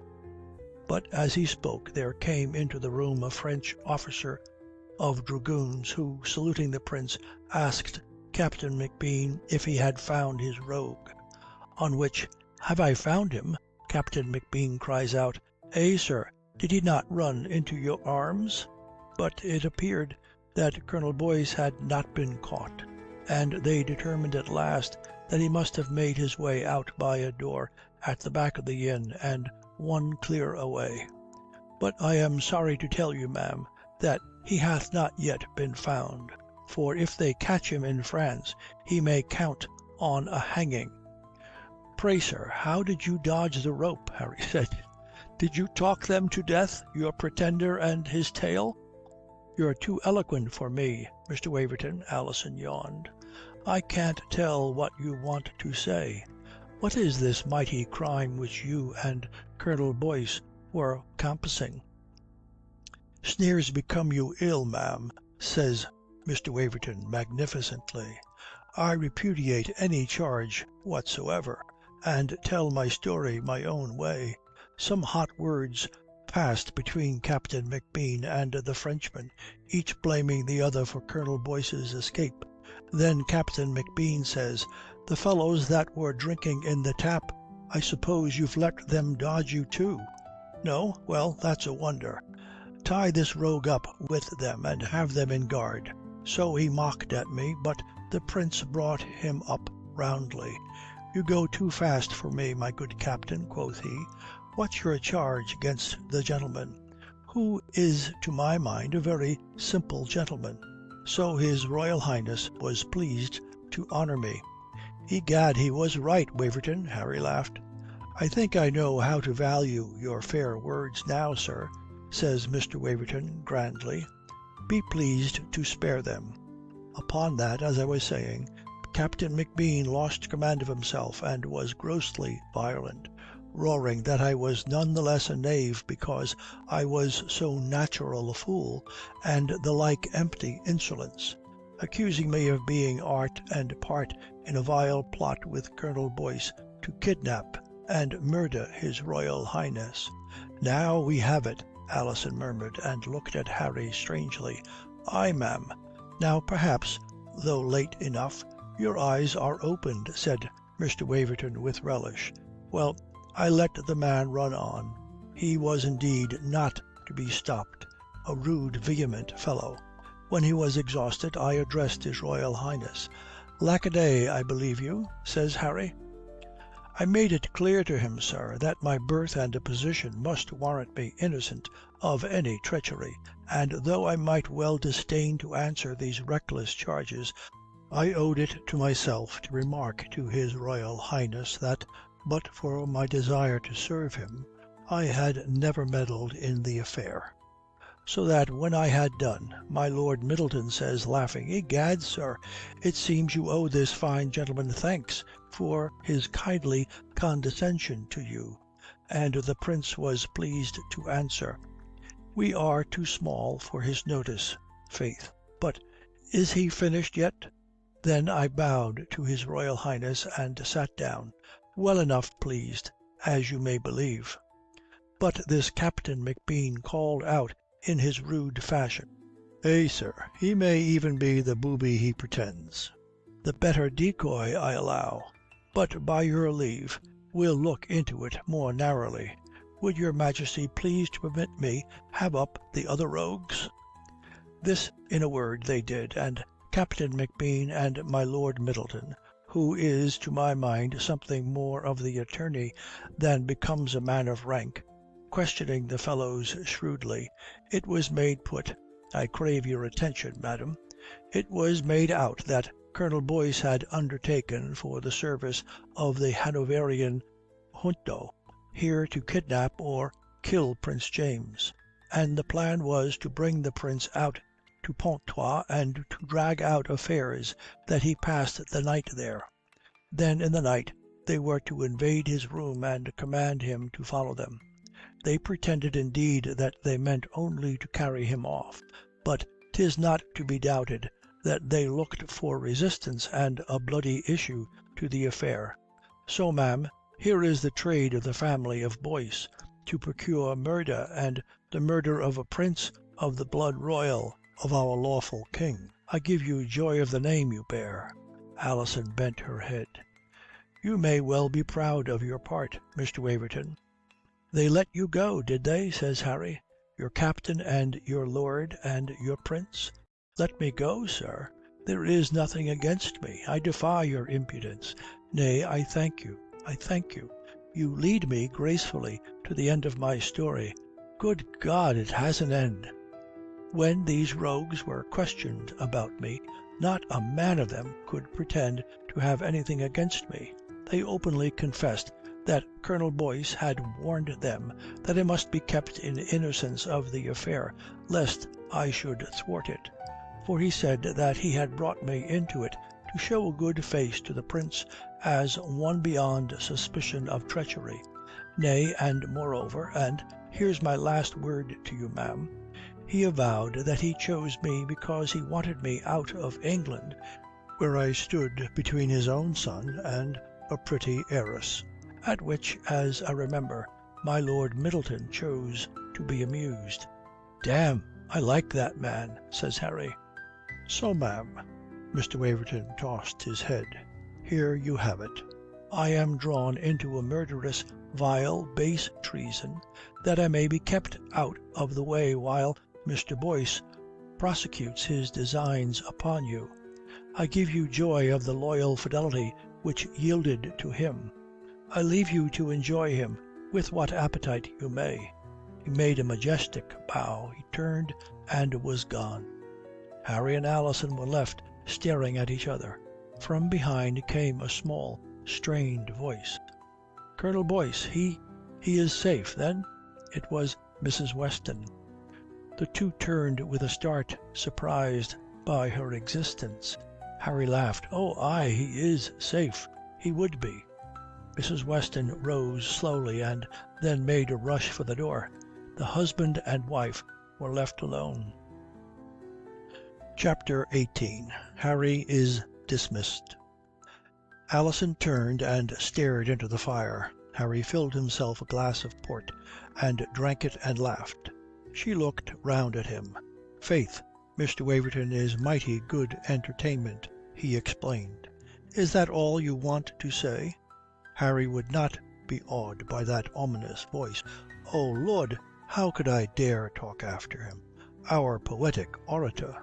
He made flourishes in the air after Mr. Waverton's manner.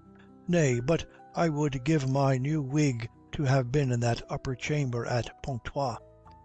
Dear Geoffrey on his defence booming noble periods, and the Prince, poor gentleman, with his fingers in his ears. If dear Geoffrey was telling the truth, I wonder. Oh, is that what you'll pretend?" "Pretend? I pretend nothing, ma'am. Why, to be sure, our Geoffrey always means to tell the truth, having, God bless him, no imagination. But you'll remark what when he tells a tale, it's Mr. Waverton has always the beau role. He sees the world like that, dear lad. So I should be glad to hear the Caledonian gentleman's notion of what happened." "I see. You'll make that your defence.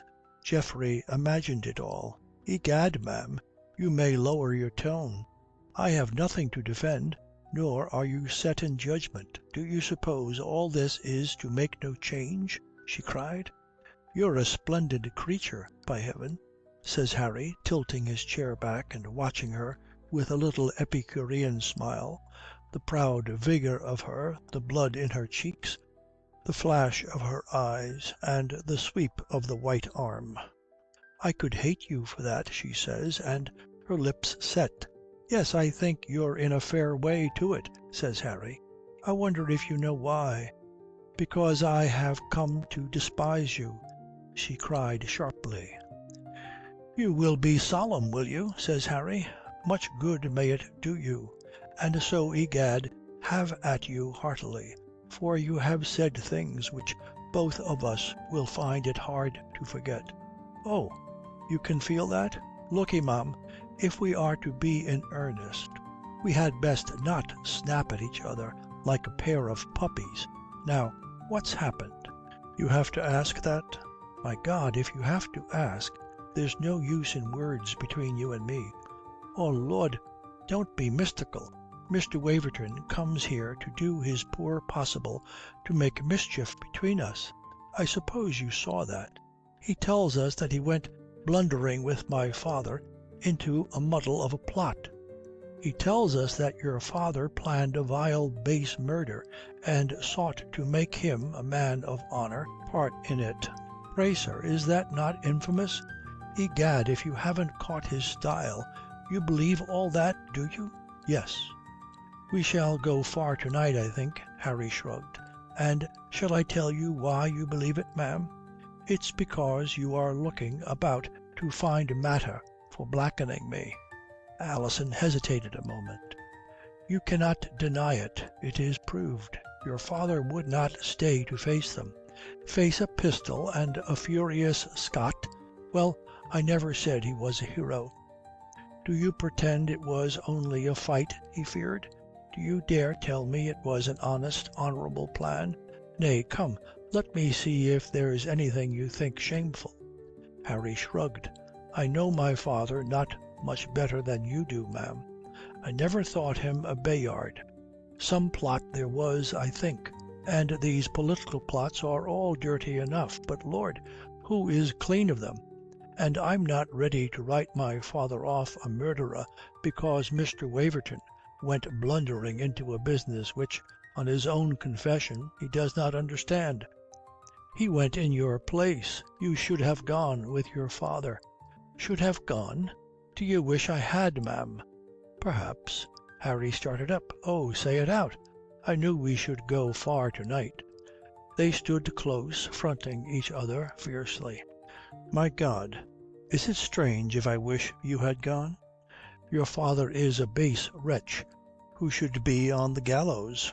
I am to be his son's wife and bear the name, and the while he goes bragging that he took Geoffrey Waverton off so that you should be free to come at me. Ay, that, to be sure, that rankles. But you have known it long. I showed you the letter he left me, which said he had taken Geoffrey out of my way and bade me snatch my chance of you. And you made light of that, ma'am. Oh, it was a base thing, if you will, but you know well enough it went for naught. We had done our work before. By God, Alison, Geoffrey there or Geoffrey here, you would have come to me." "Ah." It was like a cry of pain. "Brag of it. I forced myself on you, I suppose." Harry exclaimed something, made a gesture. "Oh, yes, you were all cold virtue and chastity and honour, and I... What was I?" She shuddered and drew back from him. "Yes, you would turn on me. You would taunt me with that." "Egad, you're in a frenzy," says Harry.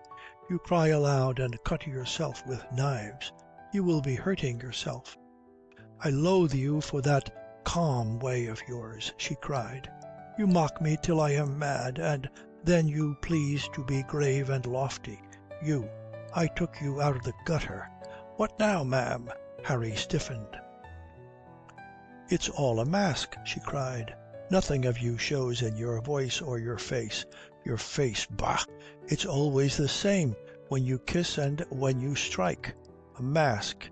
You're always in a mask. That's how you took me. I was a fool, and thought there must be something fine behind it." She laughed. "You were clever enough. You knew the trick and the mystery of it would take a woman. A mask, yes, faith, that is the wear of a highwayman. I remember how Charles Hadley used to laugh at your cursed stand and deliver stare. I liked it. I liked the challenge of it. But he knew you better. That's your trade, the highwayman. Faith, the highwayman. You trick us all and prey upon us as you dare. So you marked me down, who was rich and a girl, and you have caught me, and you have rifled me, and for what you care I may now go hang. I ask you for my pride again, my honour, and you mock at me. Oh, I am ashamed for a fool and worse, and you know it. God help me, but you... Harry shrugged. "I suppose we have come to the end now," he he said coolly. "Well, ma'am, to be sure we married in haste, and it seems we have both come to repentance. As for wrong that I have done you, why, I can't make you a maid again, and, if you please, more's the pity, my apologies and regrets. For the rest, all of your money that hath been spent on me will go in a small purse, and I promise you, you shall spend no more. So you may sleep sound, and I wish you good night." She watched him cross the room, and as he was opening the door, cried out, "What do you mean?"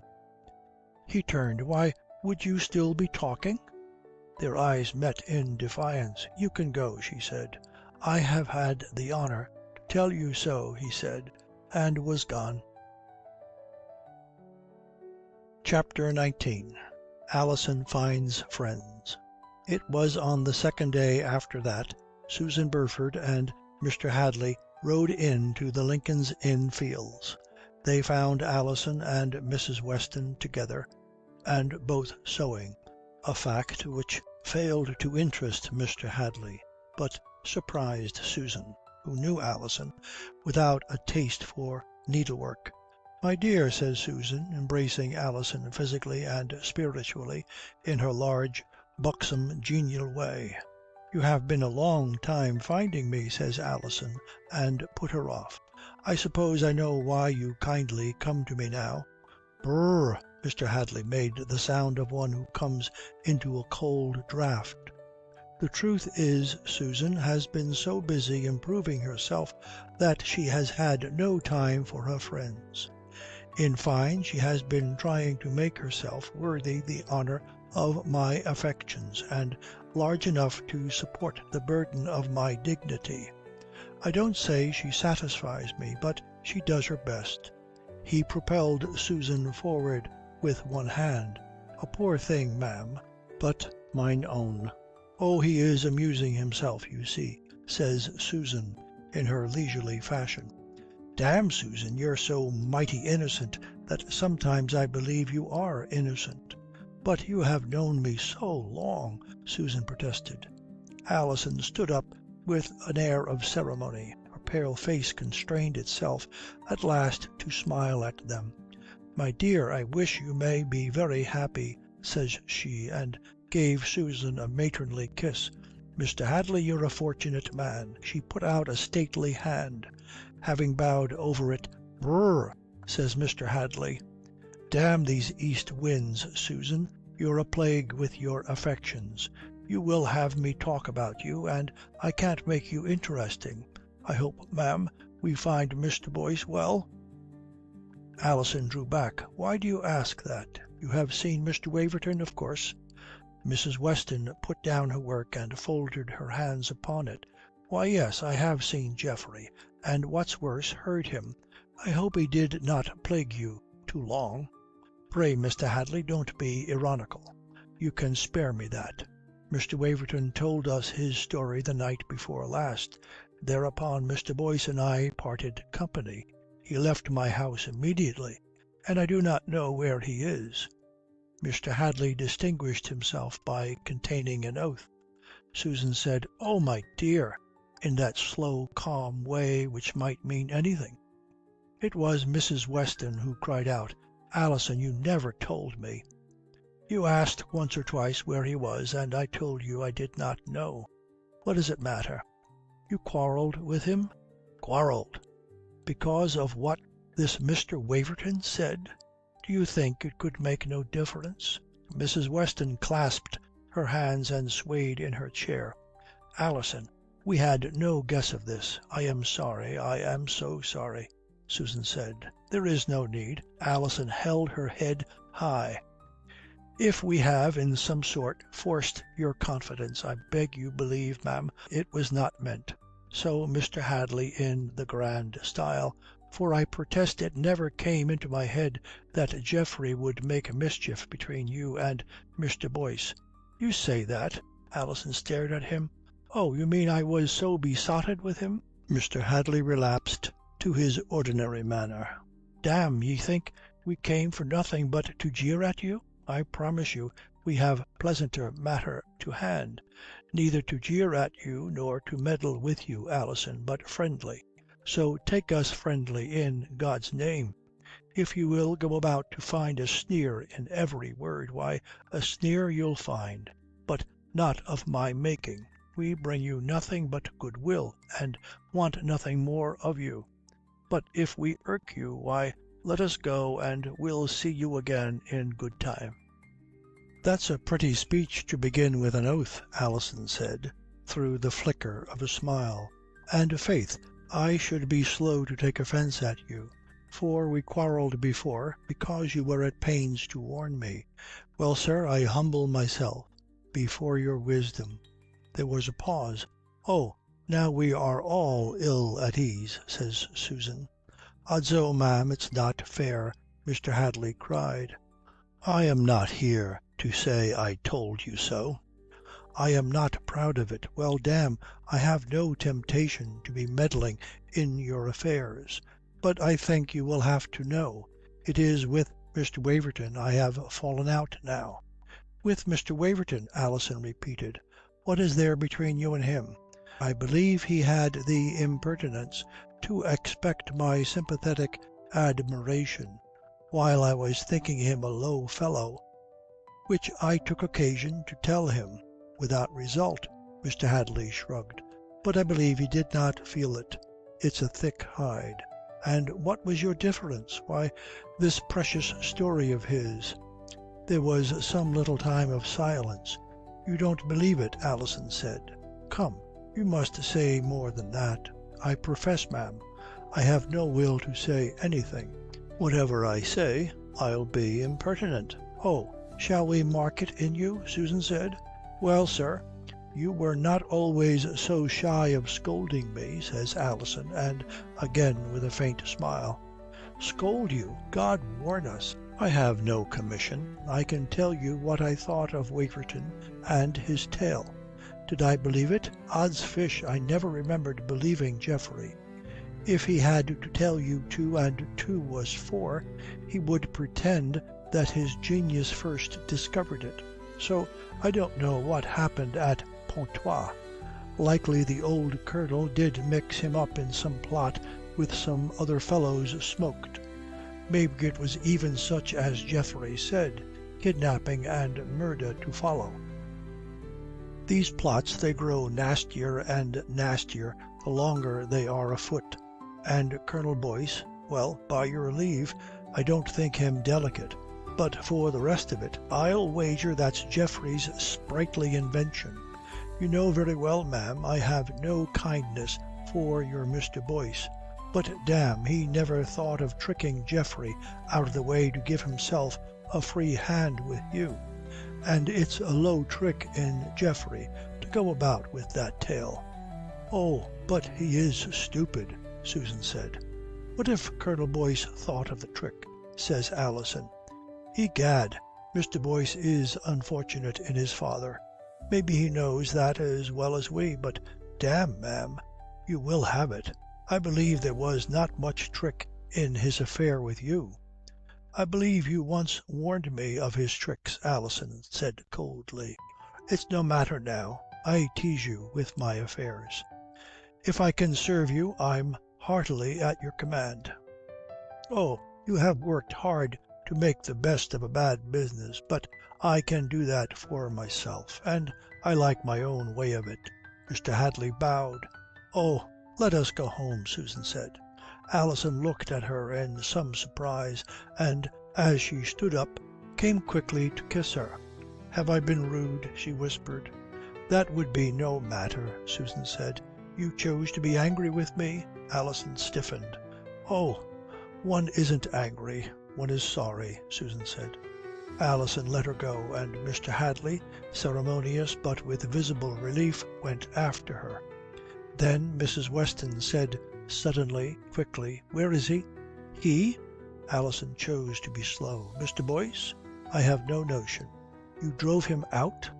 "I could not endure him longer, or he could endure me no longer. He went heartily enough. I think we were both glad it was over." "You taunted him till he had to go?" Weston, dear." Alison laughed at the sudden fierceness of the meek. "What's the matter? I have heard you mocking him." "Maybe. We both have sharp enough tongues. You used to jeer at him for being poor." "Good lack, are you calling me to account, ma'am?" "Yes. You may well be ashamed. Where is he?" "Ashamed? What do you mean, Weston? What is the man to you?" "I am his mother," Mrs. Weston said. "You? You? Oh, but this is mad." "I am not mad. But, Weston, dear, you knew nothing about him till he came, nor he of you. How could he be your son?" "I had never seen him since he was a baby. I was not married." "That is why you would not tell me? Oh, Weston, dear, I did not mean to tell you now. I knew it would hurt him with you, but I suppose it's no matter now. But these are my affairs, not yours." "My dear, you need not pity me." "What am I to say?" Alison held out her arms. "You have nothing to say now. You are not his wife now. You have never been anything but a bad wife." She gathered up her work with unsteady hands and turned away. "Where are you going?" "I'm going out of your house, away from you." "But, Weston, not now, not tonight. Where can you go? What can you do?" "I can do well enough without you, as he can. Why don't you tell me that I have been living on your money? You told him so often enough." "Oh, you're cruel," Alison said. "What does it matter? You'll not be hurt. You are too hard." She hurried to the door. "Ah, don't go like this," Alison cried. "Weston, let's part kindly." "I could not know. I have done nothing against you." Mrs. Weston laughed. "Stay a moment at least. I want to know. Harry's father is Colonel Boyce?" "Yes, there it is. That is all you want, to pry into all the story. It is nothing to you. He is nothing to you now." The door closed behind her. Chapter 20. Return of Captain McBean. Harry was not gone far. In Long Acre stood a tavern calling itself the Hand of Pork. This had always tempted Harry, whose tastes were of the people. While still a domesticated husband, he had tried its ale with satisfaction. When he left Alison, it was to the Hand of Pork that he brought his small battered box. He had a few guineas in his pocket, and made a wry face over them. "Ill-gotten gains," says he, for some were the scraped savings of Geoffrey Waverton's tutor, and some the pocket-money of Alison's husband. But he was in no case to be delicate. Beef and bread had to be paid for, and, in fact, his scruples were little more than a joke. It is not to be concealed that in minor things Harry Boyce was not nicely honest. If you can imagine him seriously arguing over that money, a thing impossible, he would have said that the guineas were of consequence to him, and none to Geoffrey and Alison, that whether he had dealt honestly by them or not, it would not better his case to pay them back a few shillings. You have seen that he had qualms of conscience over the rights of Geoffrey's service and Alison's arms, but the ugly awkward details gave him no trouble. He may, if you please, have swallowed a camel or so, but he never strained at a gnat. Now that he was gone with Geoffrey and Alison, both, his first feeling was comfort. It was a huge relief to be his own man again. He told himself, indeed, that he was mighty grateful to Geoffrey for bringing on the final explosion. For one thing, it wiped off all Geoffrey's score. If Master Geoffrey had been treated shabbily, Master Geoffrey had played a shabby trick. They could call quits, a pleasant sensation. It would have been awkward if Geoffrey had chosen to be magnanimous nobility. But he was never intelligent, the poor Geoffrey. He had done his best to be damaging, bless him, and in all ways had been a benefactor. For in fact it was a great relief to be done with Alison. What with her fretful discontent, her rages, her industrious hate, she had made herself intolerable. I do not suppose that he forgot, even in the heat of the divorce, the exquisite pleasure which for a while she had given him.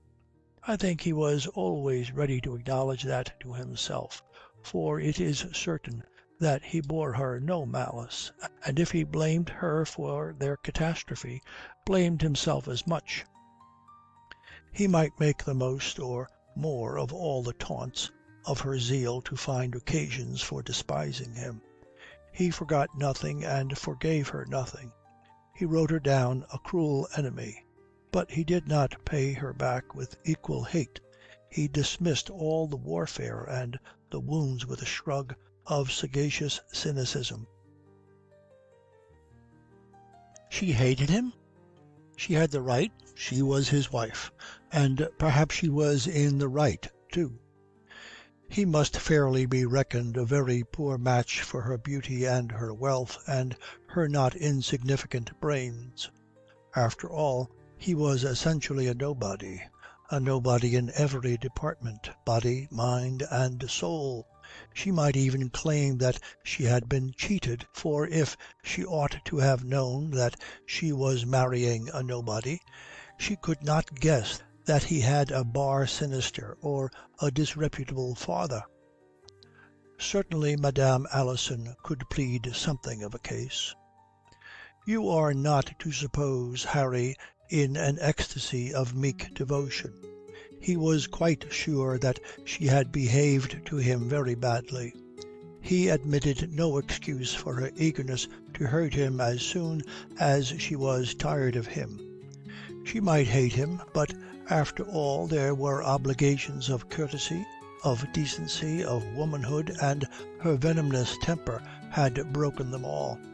He was well rid of her. In fine, she and he could call quits as well as he and Geoffrey. There was no occasion to rage against her. She had treated him badly, but first he had brought her into an awkward mess. Faith, she ought not to have hurried into a marriage for passion, if passion was so soon to sate her. But then, what man would blame a woman for marrying for passion? Not the man she married, who might rather humble himself because he had not been able to keep her passion alive. Well, it was over, and since it was over, nothing for it but to part. God be with her.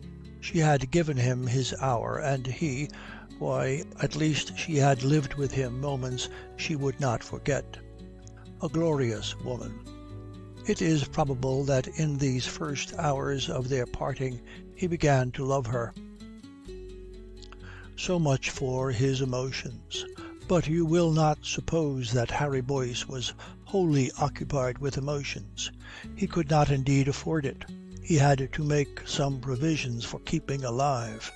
Perhaps you will be surprised to hear that he had a friend or two. There was an usher at Westminster and a hack writer of Lintots in Little Britain. He did not propose to live on them, who had hardly enough to feed themselves, but he looked for them to put him in a way of some pittance, and they did. The usher had news that after Ascension Day Westminster would be wanting a writing master, for the man in possession hoped by then to marry the Dean's cook and set up an ale-house.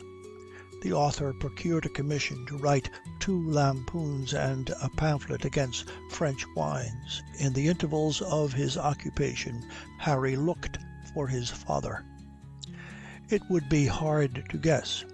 Harry himself could not have told what he hoped to gain by that.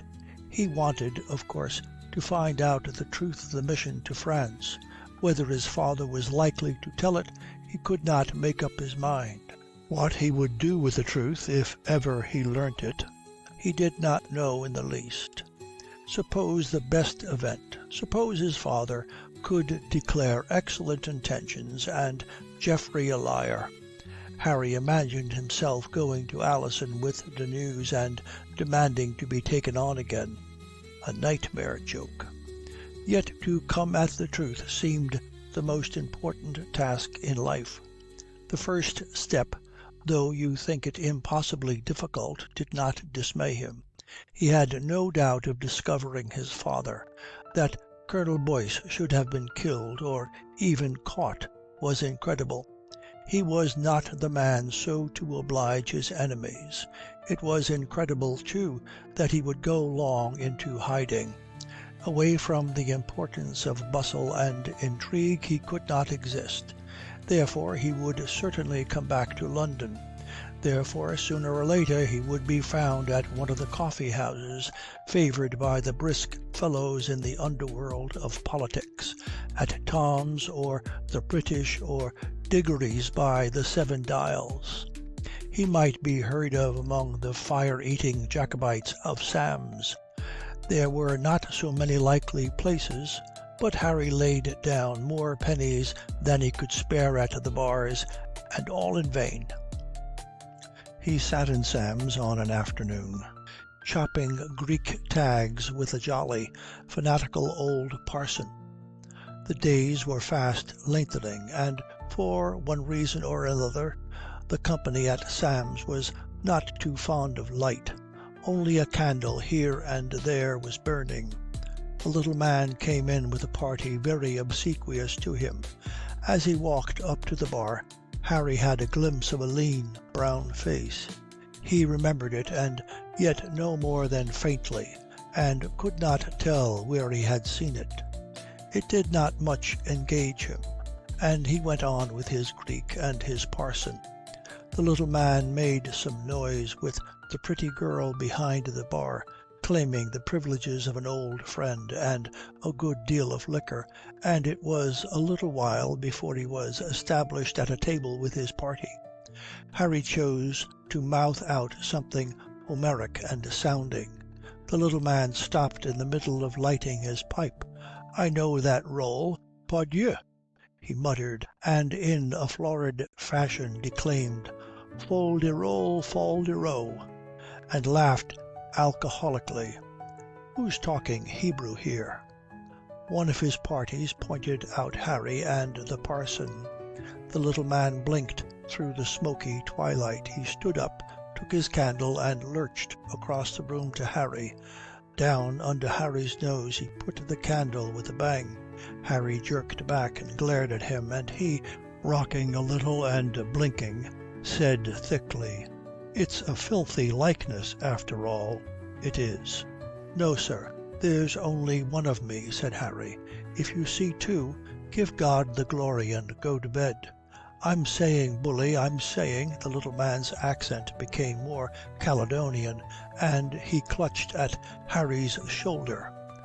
"I'm saying, my laddie, damme, that's what I complain of. I'm saying I do not like your complexion. It's yellow, by Joe.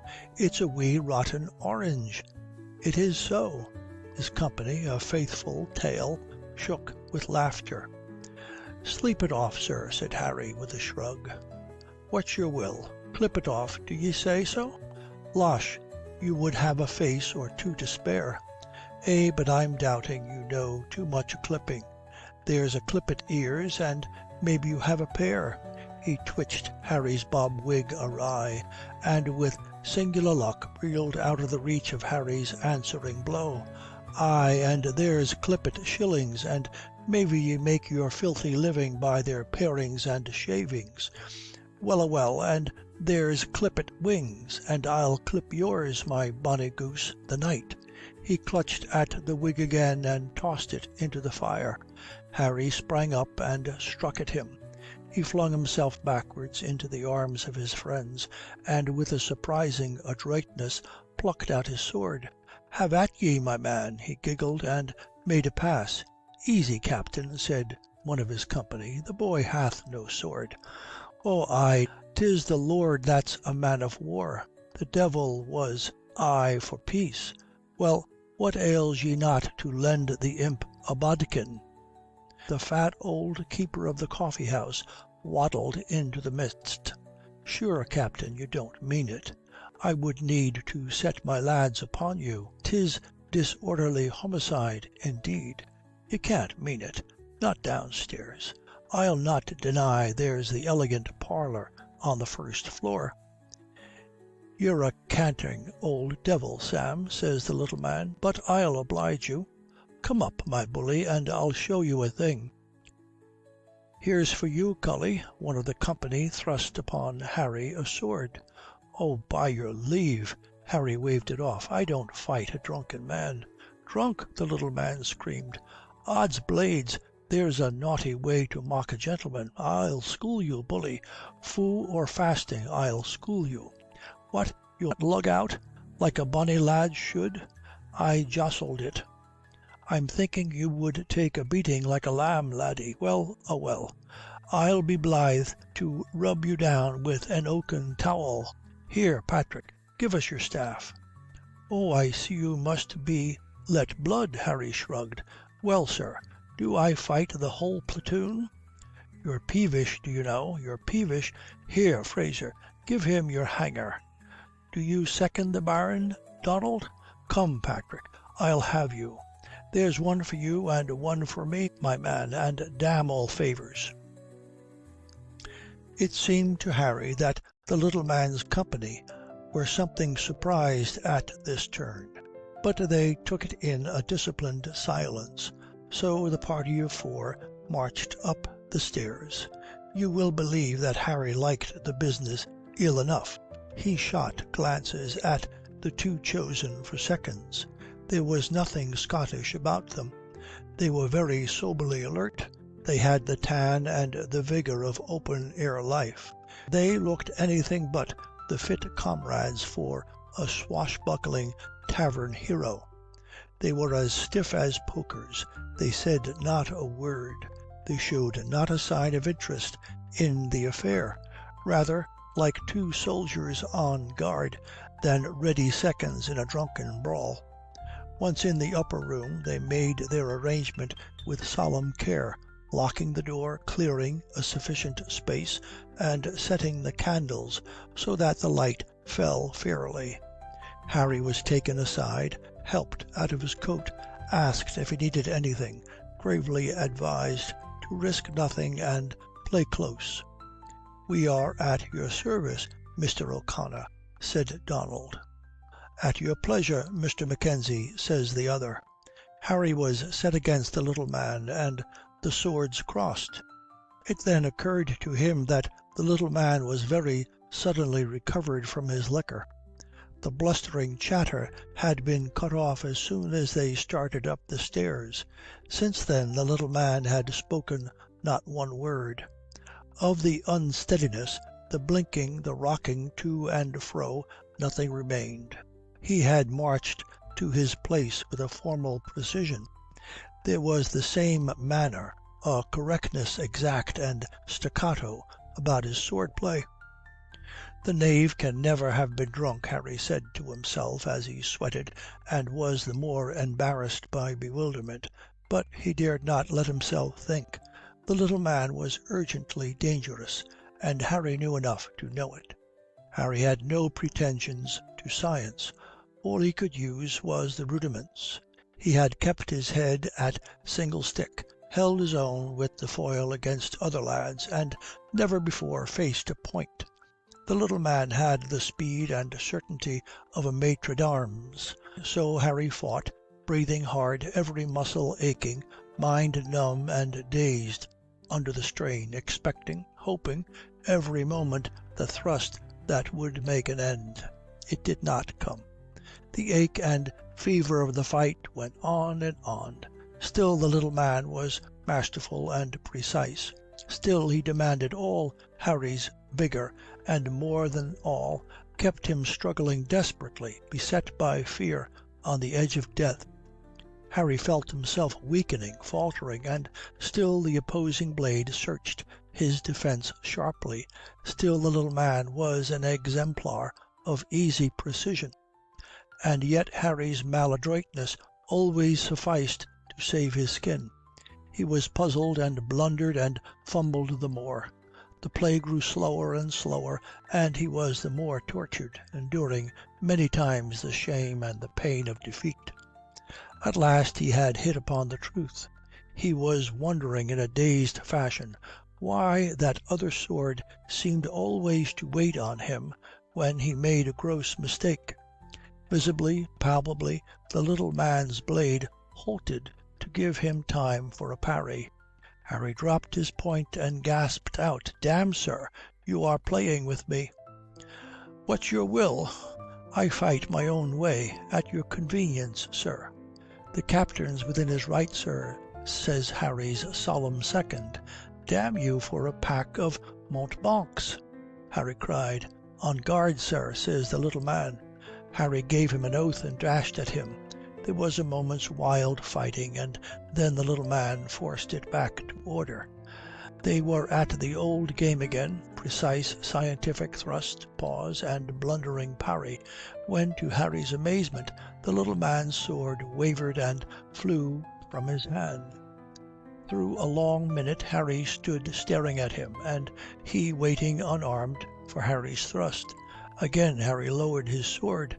At once the little man stooped and picked up his. "Do you demand to continue, captain?" says his second. "You're a fool, Patrick," quoth the little man. The impenetrable second saluted and turned to his fellow. "Another bout, if you please, Mr. Mackenzie." "Would you grant it, sir?" says Harry's solemn Scot. "Egad, we are all mad here." Harry wiped his brow. "Oh, play it out to hell." The little man saluted formally, and again they engaged. And now Harry was enveloped in another kind of fighting. Scientific it might be, but science far beyond his understanding. The little man's point was everywhere upon him, and he thrusting blindly at the air. He might have been pinked a score times over, he was for all he knew. And then on a sudden his own point touched something. Next moment it was stuck to the ceiling. Someone called out, "A hit!" He saw the 2 seconds standing between the swords and a red scratch on the little man's cheek. "Touché," says he with a bow. "My compliments, if you please. It's some while since a man marked me. I'm glad to know you, sir. Pray, what's your name?" "Harry Boyce, sir." "Egad, it's wonderful," says the little man with a laugh which appealed to Harry. "Hector McBean at your service." Harry stared. Aye, I'm thinking we'll explain ourselves. Will you walk, sir, if you please?" Captain McBean took his arm, said over his shoulder to the 2 seconds, "To-morrow," and marched off with him. Once they were out in the street. "So you are Colonel Noel Boyce's son," says Captain McBean with an odd look. "He has often told me so." "If you had not such a look of him I wouldn't believe it." "Oh, pardon, monsieur. Mille pardons, ma foi. I have been insolent to you in all this affair. You'll please to observe that the whole of it and the issue is to your honour. Will I have to say more?" "Oh Lord, no. Pray, let's talk sense. I take to you marvellously, mon enfant. Well now, have you heard of me?" "Enough to want much more. What, has father been talking? Do you know where he is, Captain McBean?" "I wish I did." "So do I. It was Mr. Waverton who told the tale.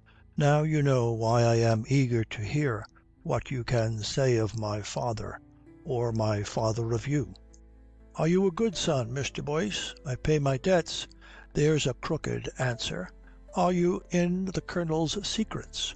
"I have no reason to think so." "I guess he did not trust you. I guess he was right.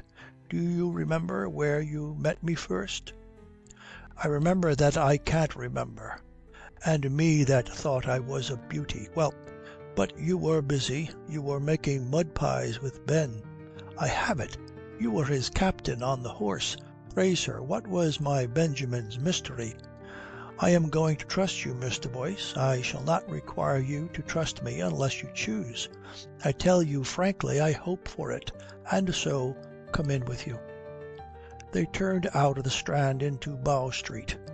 Captain McBean let himself into a house and took Harry up to a room very neat and cosy. "Do you drink usquebaugh?" "A pity. It's the cleanest liquor. Well, draw up." He pushed a tobacco box across the table. "That's right, Spanish. Now, mon cher, are you Jacobite or Hanoverian?" I never could tell. "Oh, look you, I ask no confidences, and I make no doubt of your honour. If you had a mind to play tricks, you would have tried one on me to-night. Well, I have proved you. Your pardon again, but when I saw Noll Boyce's son lurking in Sam's, how could I know he was without guile? Now, there is something I must say to you, but how much I say is a question. I have no desire to embarrass you with awkward knowledge. So, which is your king, mon enfant? James or George? I care not a puff of smoke for either. So I suppose there is something you care for. Well, you asked about Ben's mystery. It's a good beginning. The rascal should have stopped the Duke of Marlborough's coach and held it till I came up with my fellows, instead of which he went about some private thieving. I am your debtor for giving the knave his gruel. What's Marlborough to me? It's not his dirty guineas I was after, but his papers. He was then pretending to negotiate with St. Germain. There were those of us who doubted the old villain had some black design in his head again, and it was thought that if we could turn over his private papers we should know where to have him. It was certified that he had with him something from his agents abroad. Well, we missed him, and how deep he is dipped in this business I know no more than you. Now I come to your father, mon enfant, and I promise you I will be as delicate as I may. Do you know, par exemple, how Colonel Boyce is in the mouths of gentlemen? Oh, sir, that's another of the matters for which I care nothing. Tenez donc, you were born old, I think. Well, Colonel Boyce has been in some few plots, devices, and manoeuvres. No man ever denied him wit, nor will I, mordieu. But it's his virtue that neither his friends nor his enemies were ever sure of him. I believe, Mr. Boyce, that if he heard me he would thank me for a compliment. Bien, I come back to my tale.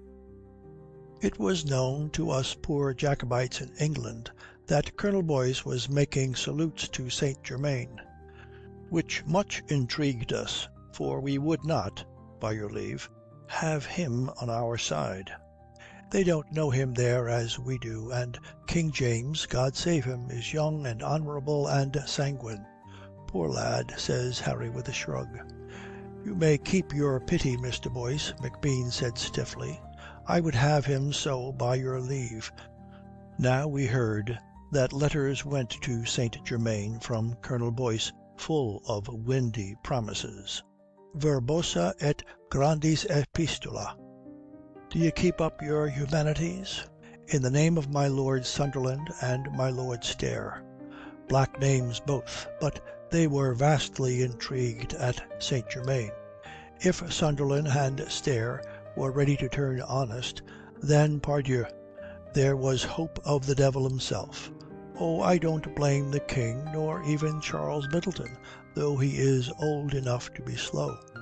The times are changing, and maybe Stair and Sunderland, they see it as well as we, and mean to find salvation. I can't tell. But the thing looked ill. Stair and Sunderland, there is no treachery too foul for those names. And if they meant honestly, why, saving your presence, mon enfant, why did they choose Colonel Boyce for their agent? It was no good warranty. So we adventured a counter. We have friends enough now in the government, mon cher, and it was arranged that the Colonel should be arrested as a Jacobite. A good stroke, I think. It was mine. Only the old gentleman dodged it. Pray, what did you know of Mr. Waverton? That sheep's head? McBean laughed. Why, a letter came to hand in which the Colonel talked of taking the pretty gentleman to France. So he was joined in the warrant.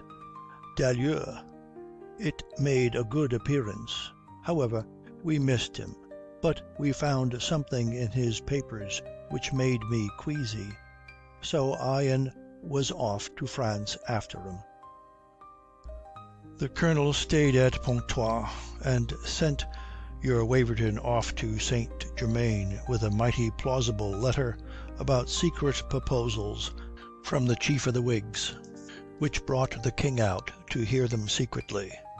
Ma foi, I think Charles Middleton should have smelt a rat.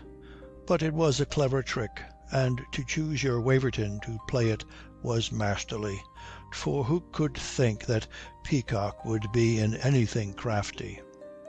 At Pontoise I tumbled in upon them, and your father, mon cher, he ran off on sight of me. Observe, I press nothing against him. I allow that the best evidence I have against him is just that. He ran away when he saw me. Secondly, he had with him some 3-4 rascals whose faces would hang them. And thirdly and lastly, beloved brethren, these fellows, when put to it and charged with a plot to murder King James, were frightened for their lives and babbled wildly, of which the sum was that they had been brought but to kidnap him. I grant ye, they may have lied, and I would not hang a dog, who was not a Whig, upon their word. But confess, mon cher, the thing is black enough. What did the Colonel want with King James alone? Why did he need his bullies? Why did he run away? I leave it with you." Harry knocked out his pipe. "I am obliged for the story, sir. Why did you tell it?" "You have a cold blood in you, mon enfant," said Captain McBean. "Observe, I look for nothing wonderful from you. I allow your position is very difficult to a man of honour, and with all my heart. Oh Lud, sir, let's have nothing pathetic." "Aye, aye," McBean bowed. "Mr. Boyce, I do profess I feel the delicacy of the affair, and I detest it, pardieu. But I dare not absolve ye from your duty." "Oh, sir, you are very sublime. Hear me out, Mr. Boyce.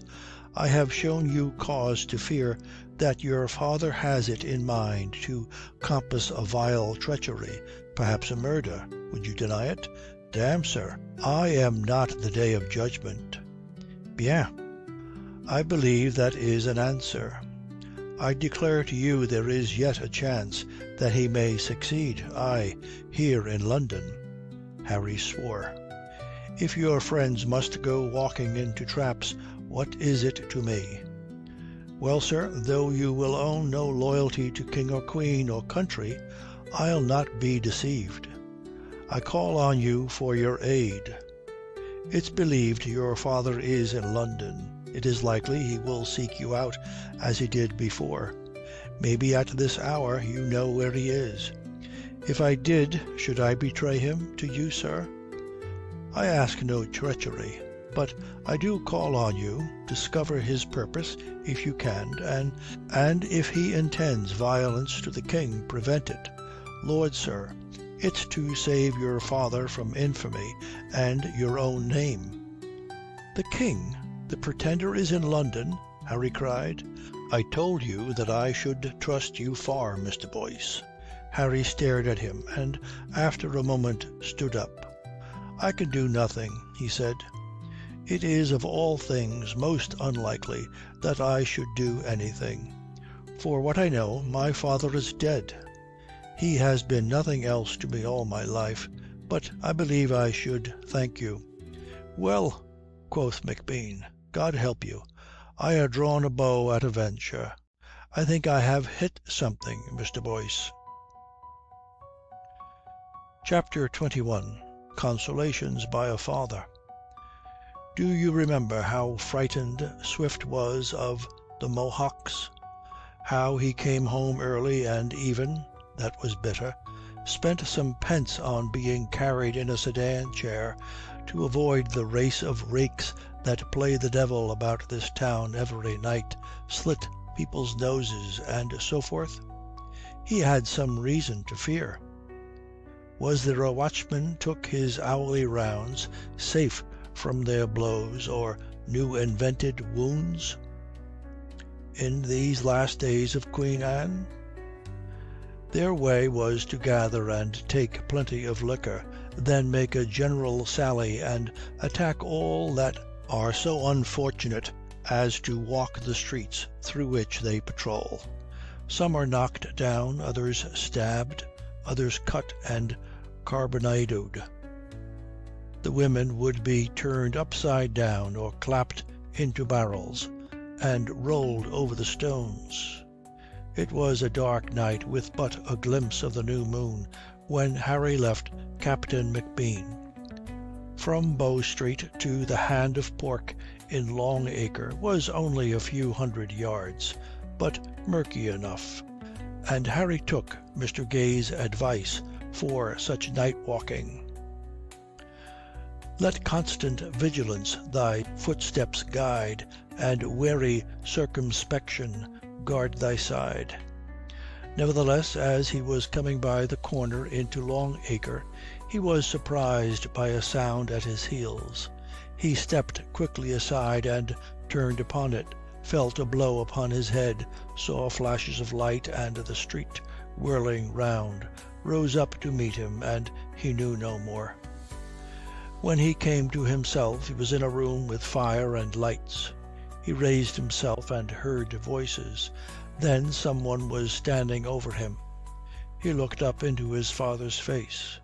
"Who was that?" he said feebly. "Don't you see yet, Harry? It will soon pass off. Lord, I know you. Who are the others?" "There is none here but me," said Colonel Boyce. Harry looked painfully round the room and saw that it had become empty. "What was it? A pistol?" said he, and began to feel his head. "Egad, nothing so gentlemanly.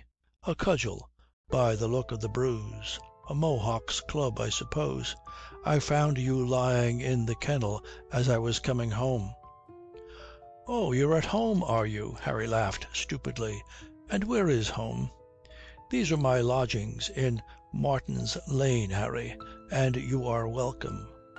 But what have you to do in town? Young husbands should not be night walkers." Harry stared at him for a moment. "I thought you knew everything," he said. Then, beginning to scramble up, he became aware that his clothes were all undone, coat, shirt, even breeches. "Odso, why are you stripping me?" "I found you so. They shave you close, the Mohawks." "They are a queer crew, your Mohawks." Harry looked at his father. "What should I carry inside my shirt?" Then he thrust his hands into his pockets. "Well, I had not much, but all's gone." "Damned rogues," said his father with honest indignation. "How much have you lost, Harry?" 5 guineas or so." "I can make that good at least. But what is it to you? You are a warm fellow now." "What? You've made no hole in Madame Alison's money bags yet?" "You're offensive, do you know?" Harry said. "I have been itching to tell you so." Colonel Boyce's face set. "What now? Are you against me, sirrah?" "Odds fish, you're a martyr, ain't you?" Harry laughed. "But we are beginning at the end, I think. If you remember, sir, you promised to take me to France and went off without me. D'ye quarrel with that? Why, you had a fatter fish to fry than you could catch with me. So I left you at her, and you had dined upon her. What's the matter then?" "You were not honest with me." Colonel Boyce laughed. "Ah, bah, you will be a Puritan. It must be your mother in you." "My mother? Thank you. We'll come to her. But one tale at a time.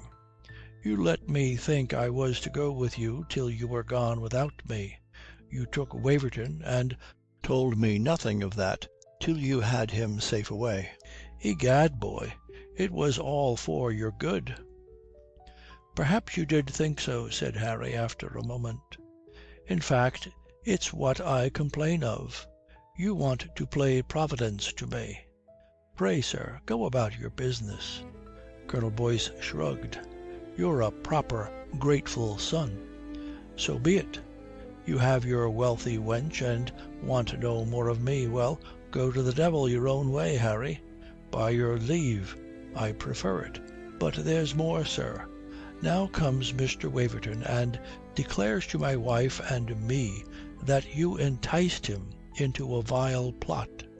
For your pretence of a mission to the Pretender was nothing but a device for murder." "Mr. Waverton said that to Mrs. Harry Boyce? Egad, it wasn't civil of Mr. Waverton." "And what did the lady say to him?" "That's no matter. What do you say to him, sir? Did you intend murder?" "Lud, Harry, you talk like a ranting parson. It was not your way. Who has put this buzz of morality into your head? I suppose your pretty wife would have you break with your father. He's a low, coarse fellow, faith, who might want some of her money." "We will leave my wife out, if you please. She will not trouble you. She and I have parted." "God's my life. What's the quarrel?" Harry shrugged. "Does one ever know? I was not good enough for her, I believe, and perhaps she was not good enough for me. 'Damn you for a prig,' says his father. If you like. But you'll remark that I do not complain of her."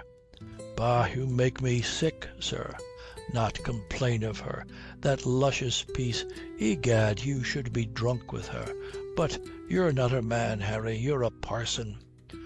"Oh, command your emotions. She rebelled against being wed to a man whose father ran about the world compassing murder, to a man who was withal a low fellow, a bastard. So far it is your affair. I see you are no hand with a woman." "Do I take after you, sir? We came upon a woman who said she was Mrs. Oliver Boyce and could not live with him, and boasted vehemently that she was no mother of mine." Colonel Boyce plucked at his mouth. "So dear Rachel has got her finger into the pie. Why, Harry, have you had no luck? She is your wife, then? Oh, I admire your taste, sir. And pray, who was my mother?" Colonel Boyce began to say something and stopped. "It's no matter. I believe she would not wish you to know." "Why, Harry, I profess I am sorry. If we had been married, better for us all." "Oh, you will be mysterious still.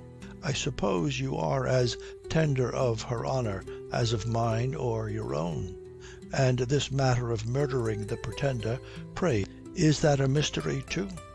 Colonel Boyce became restless. "Odds life, sirrah, there is no matter of murder. Who told you so? The fool Waverton? And where did he get the tale?" "A gentleman who runs away tells his own tale. Now mark, Harry, the plan was but to bring Prince James to England." "Dead or alive?" Harry laughed. "Pshaw. I had him at Pontoise and was doing well with him. Then in comes a swashbuckling Scots Jacobite, which is my private enemy, and a dozen bullies at his tail. Well, I had no mind to have him stick me or turn me over to the French as a spy of Marlborough's, so I went off. The fool Waverton let himself be taken. I made no doubt the Scot filled him to the brim with slanders of me. But is that my fault? So you're done with the Pretender?" Colonel Boyce gave his son a queer look. "Why, there's not much to be done with him in Martin's Lane, boy." "Then what are you doing?" "Egad, Harry, I should think you want to lay an information against me. Waiting for better times is all my business now. My bolt's shot.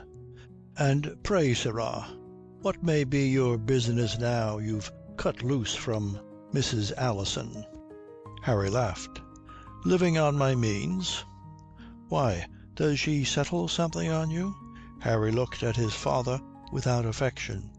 "Do you know, sir, I am not always proud of your name." "Egad, but You must have money somehow." "The family motto, I suppose. Well, sir, I write for the press." "Good God, not for the newspapers? You have not fallen to that?" "Oh, sir, the shillings are clean by comparison." They looked at each other for a minute or two. "You walk abroad late, Mr. Author," said Colonel Boyce. "Do you make friends in your profession?" "I believe I have two in the town, a hack writer for Lintot and an usher at Westminster. And what then, pray?" "You were with them to night? You are paternal on a sudden, sir. Do you think of putting me out to nurse again?" "So!" Colonel Boyce stood up as if he had finished, and then forced a laugh and slapped his son's shoulder. "Come, Harry, why quarrel? There's room enough for you here. I allow I owe you something. Join in with me. I have no luck in mysteries, sir. I'll wish you good night." "Now you bear me a grudge," his father protested. "What, for getting me born?" "Sometimes, perhaps." "Egad, Harry, I should like to do something for you." "Then give me a sword." "A sword? And what for, in God's name?" "In case I meet any more of your Mohawks." Colonel Boyce was taken aback for a moment. Then he cried out heartily, "Damme, the rogues took 5 guineas from you too. Here, fill your purse, child." He shot out gold on the table. "I'll take back my 5 guineas," said Harry, and counted them while his father watched with a frown. "There are swords of mine below," said Colonel Boyce. They went down, and from a rack of arms Harry chose a plain black hanger with an agate hilt. As he did it on, he saw below it some heavy staves loaded with lead, just such as the Mohawks used. "And where do you lodge?" says Colonel Boyce. "At the Hand of Pork in Long Acre. Good bye, sir." Colonel Boyce nodded, and for some time after he had gone stood at the door watching. Chapter 22 Two's Company. Alison was gone back to her house at Highgate and immediately regretted it. She took her adventures in a youthful, egoistic fashion, saw herself as a lovely woman made the prey of man and robbed of her right to her own life, a tender, confiding soul deceived and tortured into despair. The Lincoln's Inn Fields became the abomination of desolation. Her fine society was dust and ashes, and mankind in general all mocking villainy. So it was natural that she should retire from the world and become a recluse of tragic dignity. What other part is there for the deserted wife to play? But she came upon awkward difficulties. The world would not be left behind. It was much more closely about her among the woods and meadows of Highgate than in her London drawing-room. The would-be fine ladies and gentlemen of her routs and her card parties, so the sweetmeats and the wines and strong waters were good enough, cared nothing whether she had a husband upstairs or somewhere else. Out in the country everyone, gentle and simple, had a curious eye upon her. The very woods and meadows must be jogging her memory and putting her questions.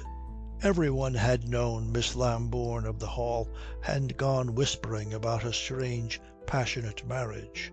Each pleasant path and lane had seen something of that first wild happiness. All day long she was driven back upon herself and what she had lost. There is no doubt that she suffered. Of course, she still told her wonderful tales about the shame she had to bear and her torturing wrongs, and beyond doubt she believed most of them, for she would still profess to herself a miserable degradation in being married to a man of no name. She would be gloomily convinced that Harry was by his father's villainy a proven knave. But what hurt her most was the growing suspicion that she was much to blame for her own plight. Alison Lambourne, who acknowledged no law but her own will, who had never dreamed that she could be wrong in her desires, driven to confess a ruinous blunder. Imagine her distress. At first she chose to pretend that she had been overthrown by passion. The more she tried to despise Harry, the more that fancy shamed her. But there was in her a strength which refused to be content with that. She would still boast to herself that she was not the woman to be swept away by a gust of longing for the man who chanced to take her eye. And so she brought down on herself the inexorable question: if Harry were man enough to wake passion in her and deserve her magnificence, why had she driven him off?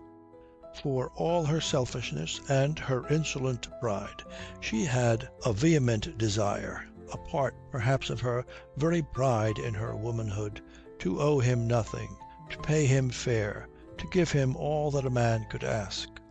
Little by little she forced herself to believe that she had failed of that.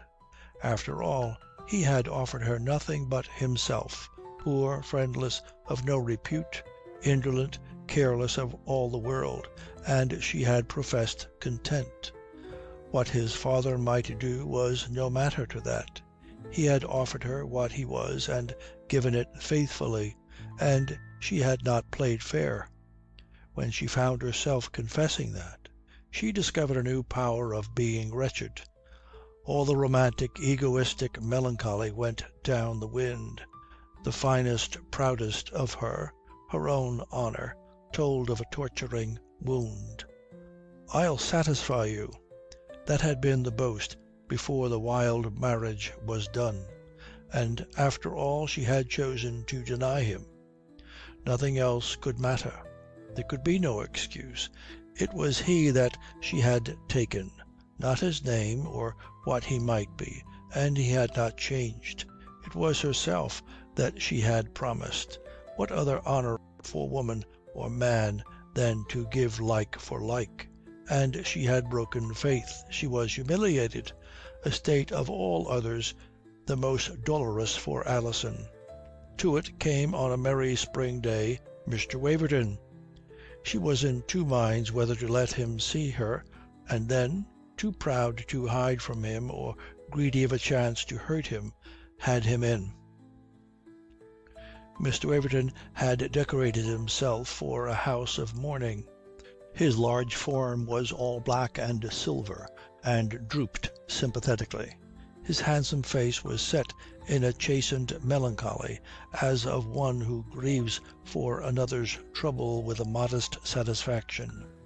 "Dear lady," says he, tenderly, and bowed over her hand. "Dear Geoffrey," says she, "here's a new song." "Madame?"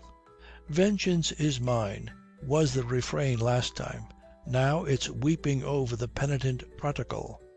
"How I love you, Geoffrey!" Mr. Waverton made a gesture of emotion, an exclamation. "I wronged you, Alison," he said in a deep voice. "Nay, but you must forgive me.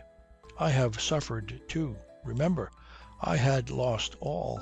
"Ah, no," said Alison tragically. "You had still yourself, Geoffrey." His emotion was understood to be too much for Mr. Waverton. In a little while, "We have both been the sport of villainy," he said. "Forgive me, Alison. I remember that I spoke bitterly. Can you wonder? I had dreamed of you in his arms. I see you here in that knave's power. Ah, I was beside myself. And he laughed. Do you remember? He laughed." "He never would take you to heart, in fact." "A treacherous hound," said Mr. Waverton with startling vehemence. "Oh, he was honest when he laughed." Mr. Waverton swept Harry out of the conversation. "Forgive me, Alison. I should have known. My heart should have told me." "Oh, Lord, and is your heart to give tongue now?" "My heart," said Mr. Waverton with dignity, "my heart is always crying to you, and now that the first agony is past, I know all." "I wish I did," said Alison, and looked in his eyes. "But even then, ah, Alison, I have blamed myself cruelly. Even then I should have known that when your eyes were opened, when you knew the truth, you would have no more of him." "You might have known," Alison said slowly. "You might have judged me by yourself." "Ay, that indeed," said Mr. Waverton heartily. "For we are very like. Alison, we are of the same spirit, you and I. You make me proud. It's our tragedy. We so like, so made to answer each other, should be betrayed to our ruin by this same vile trickster. Oh, I blame you no more than myself." "This is too generous." "No," says Mr. Waverton, "no. When I came on that woman of yours, that Mrs. Weston, faith, I am glad you have cut her off too. I never liked that woman." "Yes, she is poor." "There it is. I doubt she was in Boyce's pay." Alison opened her eyes at him. "Oh, Geoffrey, you surpass yourself to-day. Go on, go on." "If you please," says Mr. Waverton, something ruffled. "I believe he hired her to play his game with you. Had you a suspicion of it when you sent her packing? By God, Geoffrey, I could suspect anyone when you talk to me. She is bitter against you. When I heard from her that you had driven the fellow away from you, I was on fire to come to you. To forgive the prodigal. Oh, your nobility, Geoffrey. And pray, where did you meet Mrs. Weston?" "Why, in the High Street here. She lodges in one of those wretched cottages behind the street." "She is here?" Alison shivered a little. "Perhaps she has some game to play yet. She may be his spy. Be warned against her." Alison leant forward in her chair. Her face was hidden from him. "You are giving me a lesson, Geoffrey. I'll profit by it, I promise you." "Alison," Mr. Waverton gave a laugh of triumph, "I fight for us both, and I promise you I am eager enough. As soon as I learnt that you had left him, why, he was delivered into my hand. By heaven, he shall find no mercy now. Already I have him watched. I went to an attorney much practised in these treasonous cheating plots, and of him I have hired trusty fellows who know all the rogues in London and their hiding holes. You said something?" But Alison was laughing. "I believe there is some humour in it," Mr. Waverton conceded grandly. "Well, they have tracked him down. Our gentleman lies at a filthy tavern in the Long Acre, the Leg of Pork or some such lewd name. He haunts Jacobite coffee-houses and the like low places. They believe that he makes some dirty money by scribbling for the press. A writer in the newspapers! He is sunk almost to his right depth. They make no doubt that before long we shall catch him dabbling in some new treasonous matter. And then," he made gestures of doom. "Well, and then? The law may revenge us on the treacherous rogue," said Mr. Waverton with majesty. Alison stood up. Mr. Waverton, always polite, started up too. "I give you joy, Geoffrey," she said very quietly. "Not yet, not yet." Mr. Waverton put up a modest hand. "I believe there is nothing you could feel." Mr. Waverton recoiled and stared his bewilderment. "You carry a sword, Geoffrey? Oh, that I were a man." "To use it upon him? Bah, such rogues are not worth the honour of steel." "Oh, honour, honour!" she cried, and flung out her arms, trembling. "The honour of you and me!" What was Mr. Waverton to make of that? "I believe I have excited you," says he. "By God, it is the first time," Alison cried, and turned on him so fiercely that he started back. There was a servant at the door saying something which went unheard. Then Susan Burford came into the room, an odd contrast in her placid simplicity to the amazed magnificence of Mr. Waverton or Alison's tremulous, furious beauty. Alison was turned away from her and too much engaged to hear or be aware of her. "Here is Miss Burford," said Waverton in a hurry. Alison whirled upon her. You have nothing to do here." "My dear Alison," Waverton protested. "Miss Burford, you're very obedient." Susan made him a small leisurely curtsy and sat down. "Oh, please give me a dish of tea," she said. "We have not seen you at Tetherdown in this long while," Mr. Waverton complained genially. "I believe not," says Susan. Alison stared at her. "Why do you come here? You know you despise me." "I do not come to people I despise," says Susan placidly. "Well, I am private with dear Geoffrey, if you please." "My dear Alison, I must be riding. We have finished our business, I think. I'll not fail to be with you again soon. I hope to have news for you. Miss Burford, your most obedient." Susan bent her head. "Alison?" He held out his hand and smiled at her protective affection.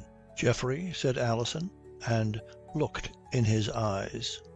She did not take the hand. She was very pale. Mr. Waverton's smile was withered.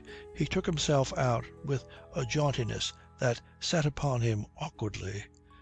Then Alison turned again upon Susan. "Do you want to know what I have to do with him?" she said fiercely. "No," says Susan. Alison stared at the fair, placid face and cried out, "You are a fool." "Oh, my dear," says Susan. "I hate that cold, flabby way of yours. You think it is all good and wise and kind. It's like a silly mother with a spoilt child. You're not spirit enough to scold. And all the while you are thinking me vile and base and mean." "But that is ridiculous. Nobody could think you mean," Susan said. "There it is again. You believe it is kind to talk so, and it drives me mad. I am shameful. Do you hear? I am shameful, and perhaps I want to be, and I loathe myself. Now go. I shall not stay with you. Go." Susan stood up. "Alison, oh, Alison," she said. Alison flung out of the room. Chapter 23. The House in Kensington. Late in that evening, one of Alison's servants rode up to the Hand of Pork and inquired for Mr. Boyce. After some parley, he was told that Mr. Boyce had not been in the tavern that day, so he left a letter in the tap and rode back to Highgate.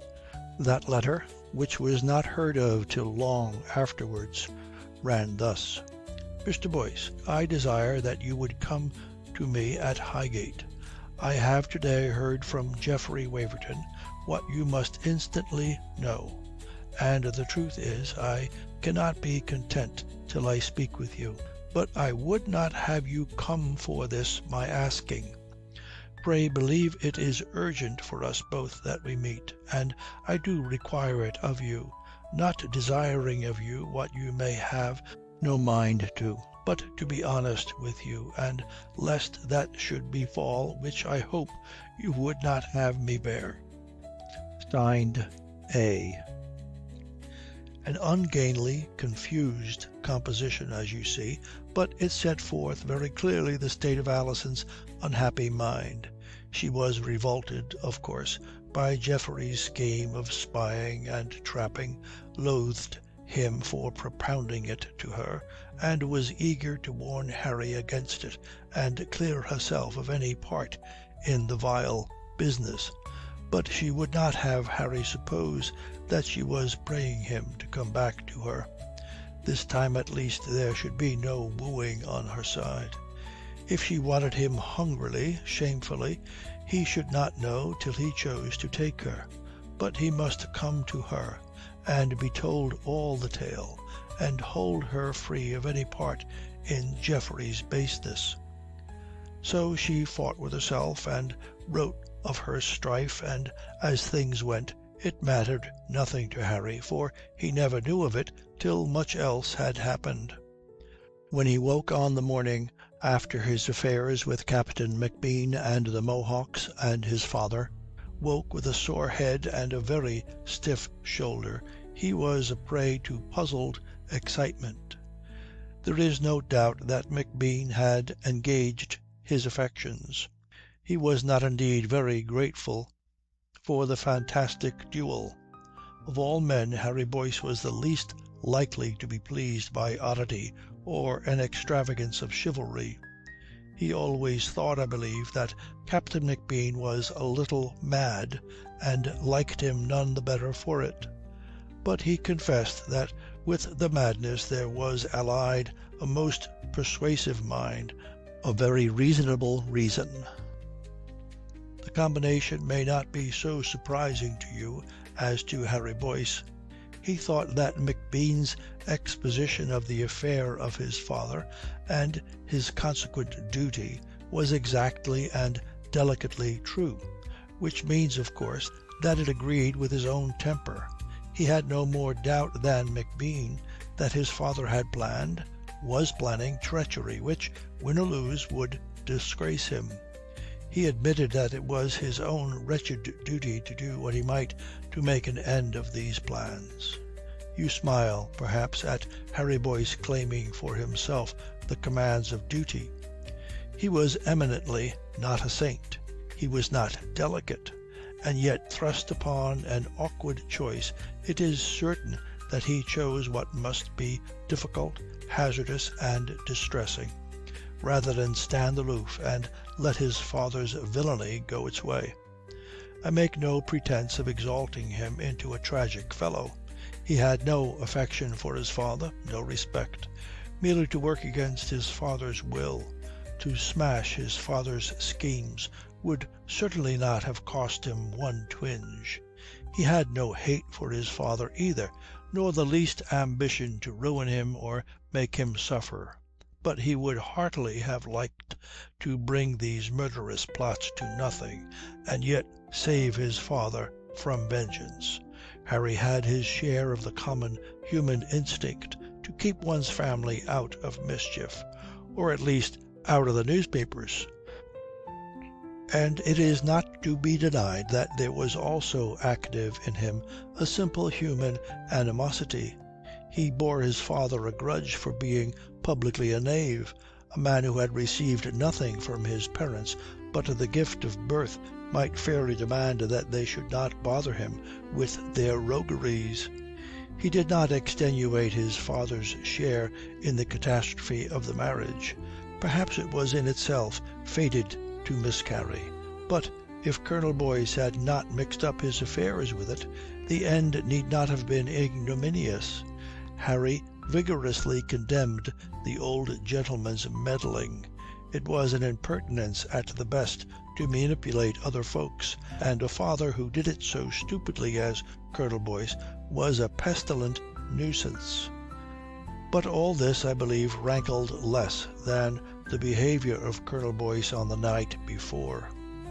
If the old gentleman had acknowledged his offences, if he had even been content to talk of them frankly, man to man, he might have been forgiven.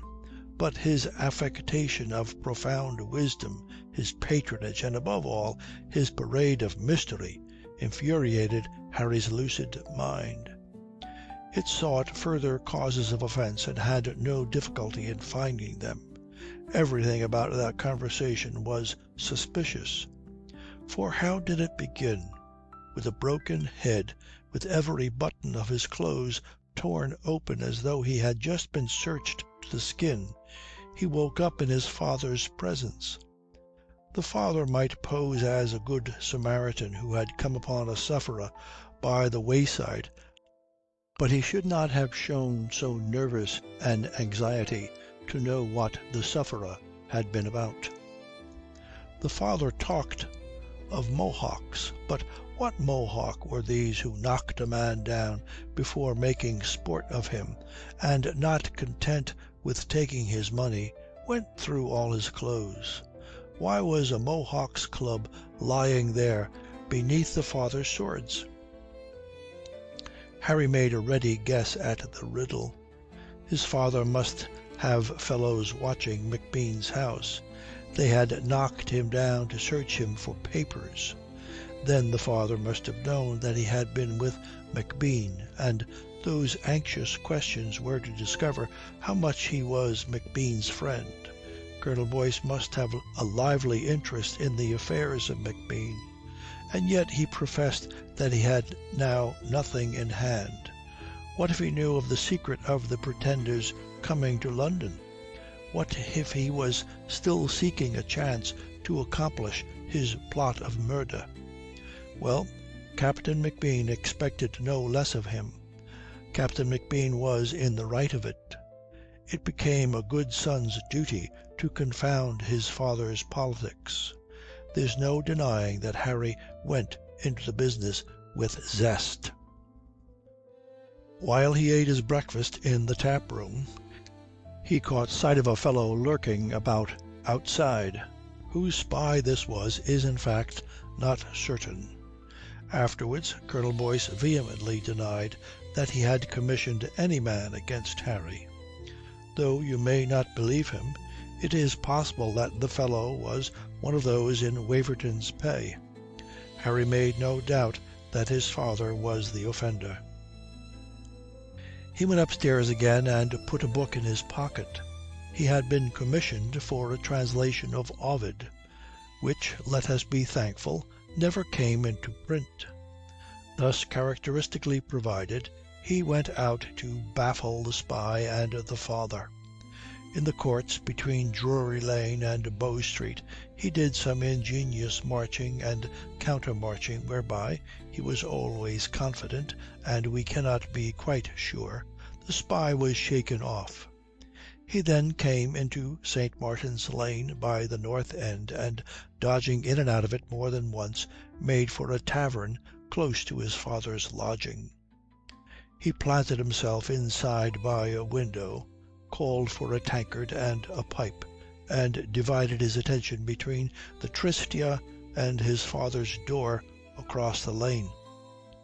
It soon appeared that Colonel Boyce was to have a busy morning. By ones and twos a dozen men went into his house. They were not, even to Harry's hostile eye, brazenly ruffians. Something of the bully they might have about them, for they ran to brawn and swagger, but they were trim enough and brisk, and had no smack of debauch. A company of old soldiers, by the look of them, and still not past their prime. They were with Colonel Boyce a long time, and Harry grew very sick of the Tristia, and had to drink more beer over it than was his habit of a morning. They came out at last singly, and yet with very short intervals between them. They all turned the same way, across Leicester Fields. They seemed to Harry something so uncommon in this that he was moved to follow.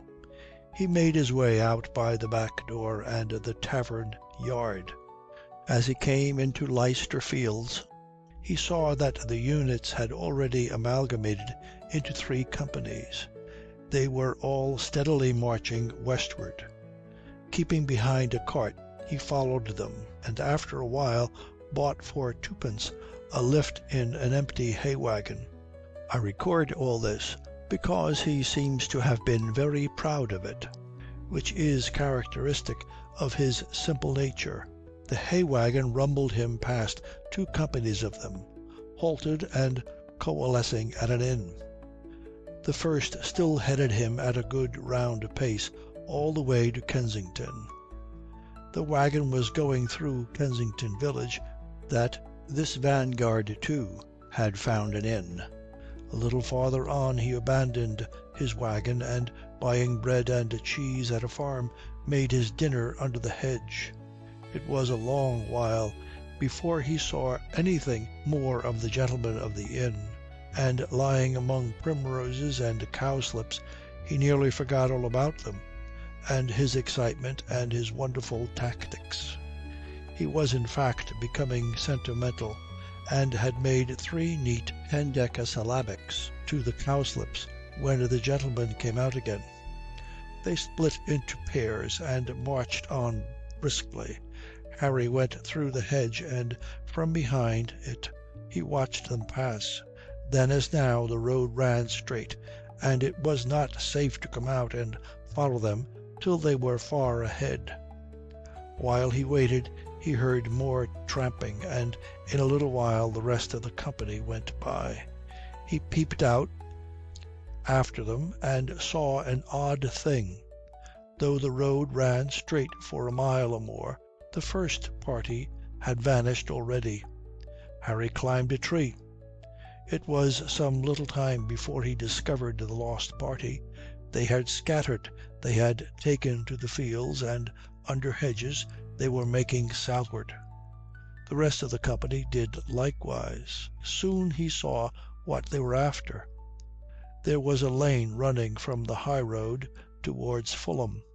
A little way back from it, in a good garden, stood a house of modest comfort, doubtless the place to which some gentleman about town came for his pleasures or a breath of fresh air. About its grounds the company went into hiding. Harry came down from his tree in a hurry, and, like an honest man, took to the high road. It was, you know, his one uncommon capacity to go easily at a round pace. He did his best along the road and down the lane, and though he caught a glimpse of a coat here and there, unchallenged, he came up the drive and across the garden to the door of the house. He had hardly knocked before he was being inspected through a peephole. The door was opened and instantly shut behind him. He was in darkness, dimly lit by one candle. The windows had their shutters closed and barred.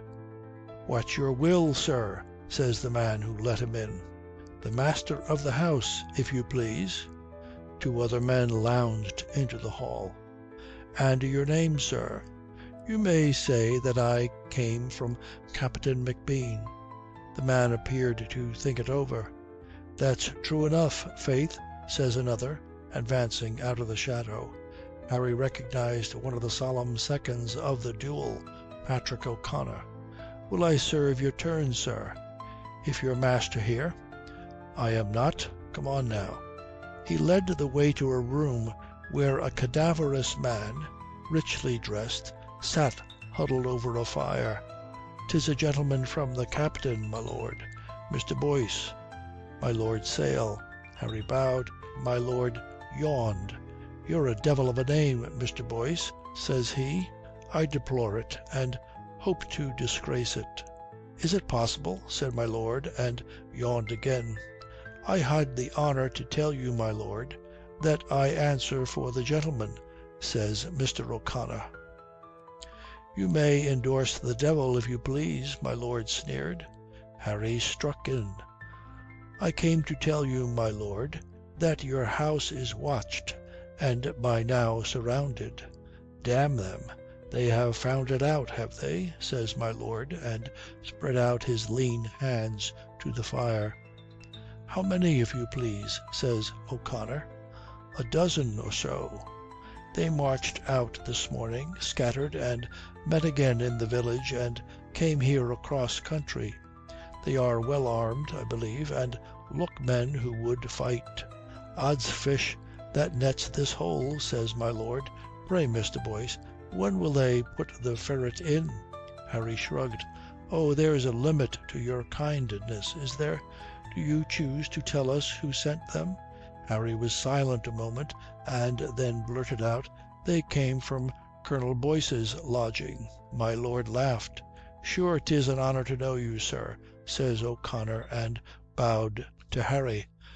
"Damned filial, indeed," my lord chuckled. O'Connor turned upon him. "They have you beat easily, my lord," he said fiercely. "Damned courageous indeed." But my lord only nodded at him. "What, we be 6 to count, Mr. Boyce. Sure we could hold the house against the devil's christening." There came in briskly a tall fellow, crying, "Come, Sale, it's full time, I believe." My Lord Sale got on his feet. "Stop me, sir, I believe not," he drawled. "We must stay at home. They have smoked us. Here's a gracious youth come to tell us that his Whiggish friends beset the house. Pretender frowned and seemed slow to understand. Harry looked him over. He was certainly a fine figure of a man, and bore himself gallantly enough. His face was darkly handsome in a melancholy fashion, not unlike the youth of his uncle, Charles II. He turned upon Harry. "What is all this, sir?" "Oh, sir, it's that old rogue Noll Boyce," my lord put in, "and here's his son betraying the father."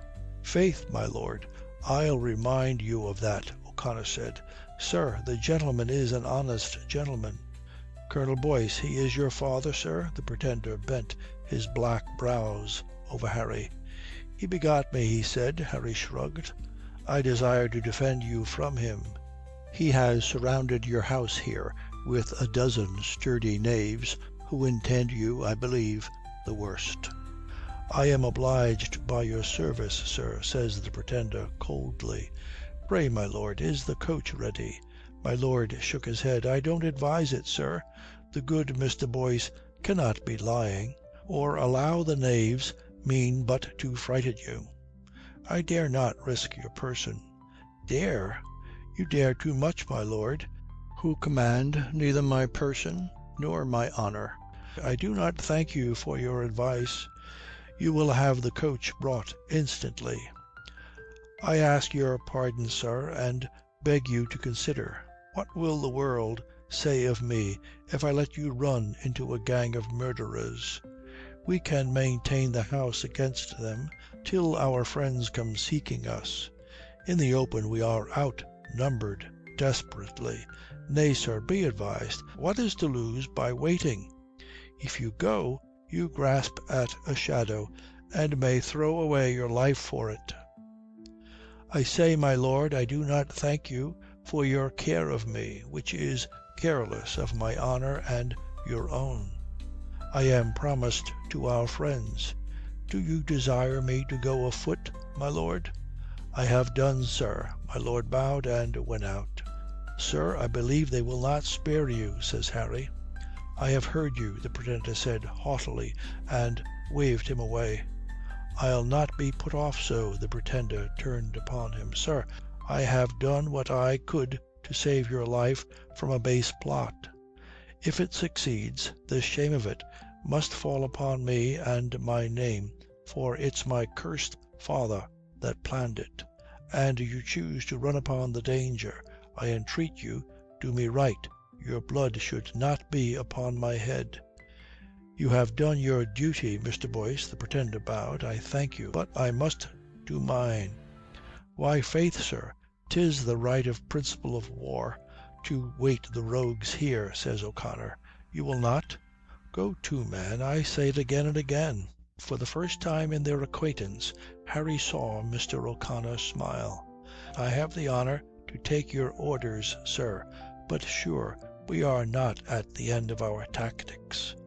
I'll presume to advise you. Let the coach come to the door, and me and the other gentleman will make some display of mounting her and guarding her. She moves off slowly. It's any odds the rogues will believe we have you with us and deliver their main attack, while you'll be mounting quietly in the yard with my lord and ride off with him to Kensington. The plan is well enough. Have it so," said the Pretender carelessly.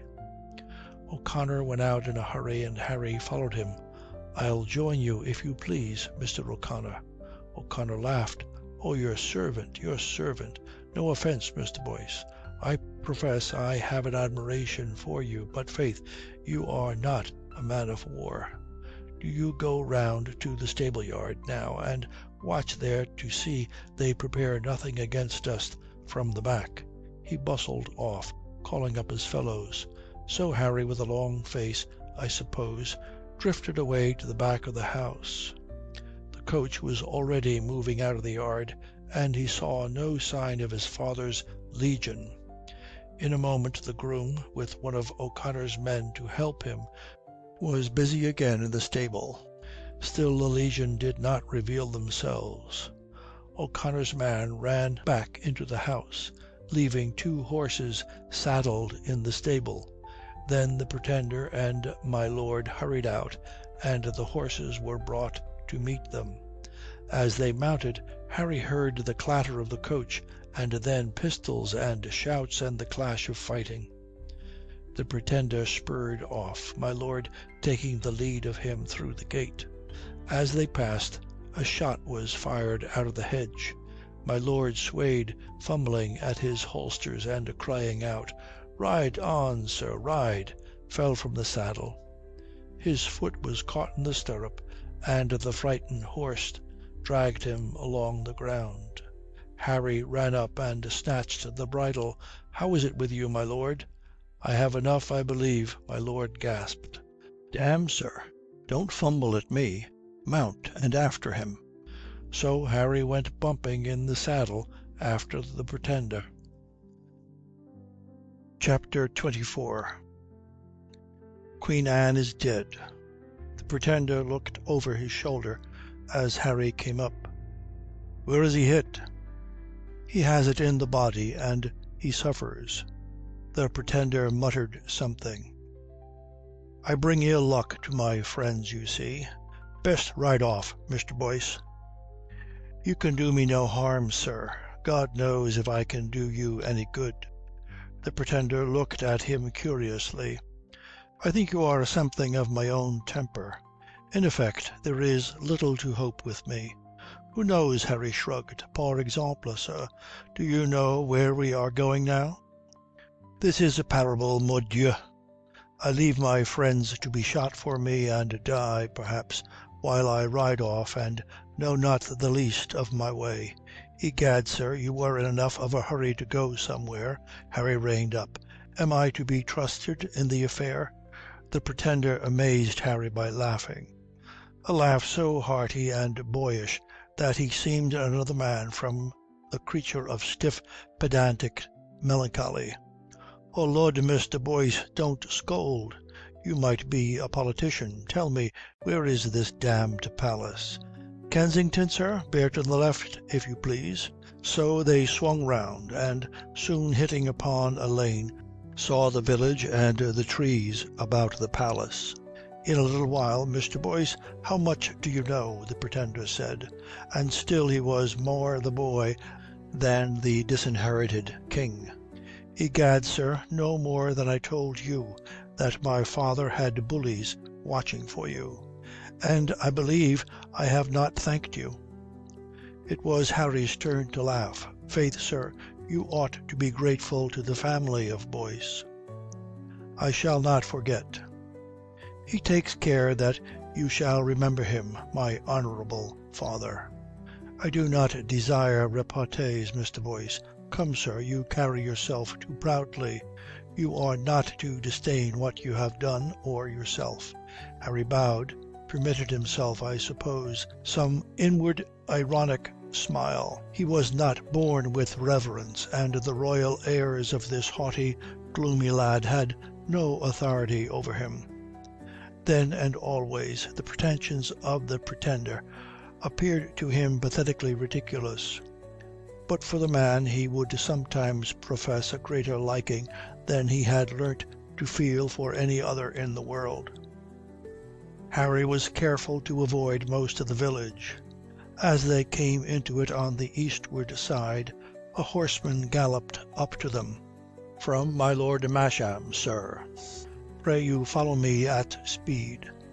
He led them on to the palace, but not by the straight approach, and brought them to a little door in the garden wall upon the London side. There a handsome fellow stood waiting for them, and bowed them in with a "Sir, sir, we have been much anxious for you.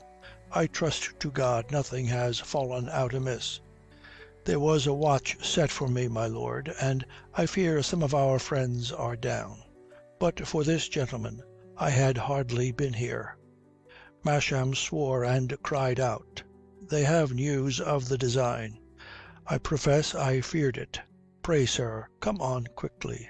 The Queen is weaker, and my lady much troubled for her. By God, we have left it late, and the ministers must still be wrangling, and my Lord Bolingbroke like a man mazed. We must be swift and downright with the counsel. Then at last Harry understood. The Pretender was to be brought face to face with his sister, the weakening, weak Queen, and a Privy Council was to be in waiting. Suppose she declared him her heir? Suppose she presented him to a council, all high Tories and good Jacobites? A good plot, a very excellent plot, if there were a man with the courage and the will to make it work. Within the palace it was now twilight. They were hurried up privy stairways and along corridors, and Harry fancied behind the gloom 100 watching eyes, and could not be sure they were all fancy. As they crossed the head of the grand staircase, Masham made an exclamation and checked and peered down. The Pretender turned and Harry, but Masham plunged after them and wildly waved them on. "What is it, my lord? Have you seen a ghost?" The Pretender smiled. "Oh God, sir, go on," Masham gasped. "We can but challenge the hazard now." And he muttered to himself. "You are inconvenient, my lord," said the Pretender with a shrug. "Go before, conduct me, if you please." Masham brushed by him and hurried on. Harry understood my lord's alarm. He too had seen a little company below by the grand entry, and among them one of singular grace, a rare nobility of form and feature, a strange placidity. There was no forgetting, no mistaking him. It was the gentleman of the bogged coach, the old corporal, the Duke of Marlborough. Marlborough, who was in disgrace, who should be in exile, back at the palace when the Tories were staking their all on a desperate, splendid throw. Marlborough, who had betrayed and ruined James II, come back to baffle his son. No wonder Lord Masham was uneasy for his head. They were brought to a small room, blatantly an antechamber, and Masham, brusquely bidding them wait, broke through the inner door. He was back in a moment, as pale as he had been red. "Come in, sir," he muttered. "I believe we had best be short." And through the open door Harry heard another voice. It was thin and strained, and seemed to make no words, like a baby's cry or an animal's. Across another antechamber they came into a big room of some prim splendour, and as they passed the door Harry made out what that feeble voice was saying. "The council, Abby. We must go to the council. We keep the council waiting, Abby." That came over and over again, and he knew why he had not understood. The words were run together and slurred, as if they were shaped by a mind drowsy or fuddled. A great fire was burning, though the day was warm enough, and by the fire sat a mound of a woman. She could be of no great height, perhaps she was not very stout, but she sat heaped together and shapeless, a flaccid mass. She had a table by her, and on it some warm drink that steamed. Through the drifting vapour Harry saw her face, and seemed to see it change and vanish like the vapour, for it was all bloated and loose, and it trembled, and it had no colour in it but a pallid grey. And as he looked there came to him a sense of death. Yet she was pompously dressed, in a dress cut very low, a dress of rich stuff and colour, and there was an array of jewels sparkling about her neck and at her bosom, and her hands lay heavy with rings. There hung about her a woman buxom and pleasant enough, yet with something sly in her plump face. "Fie, ma'am, fie," she was saying. "The council is here but for your pleasure." She looked up and nodded imperiously at Masham. "The Prince James, ma'am," Masham cried. The Queen, who had seemed to see nothing of their coming, started and shook and blinked towards him. "He is loud, Abby. Tell him not to be loud," she complained. "Look, ma'am, look." Lady Masham patted at her. "It is your brother. It is Prince James." The Pretender came forward, holding out his hand. "Am I welcome, Anne?" he said heavily.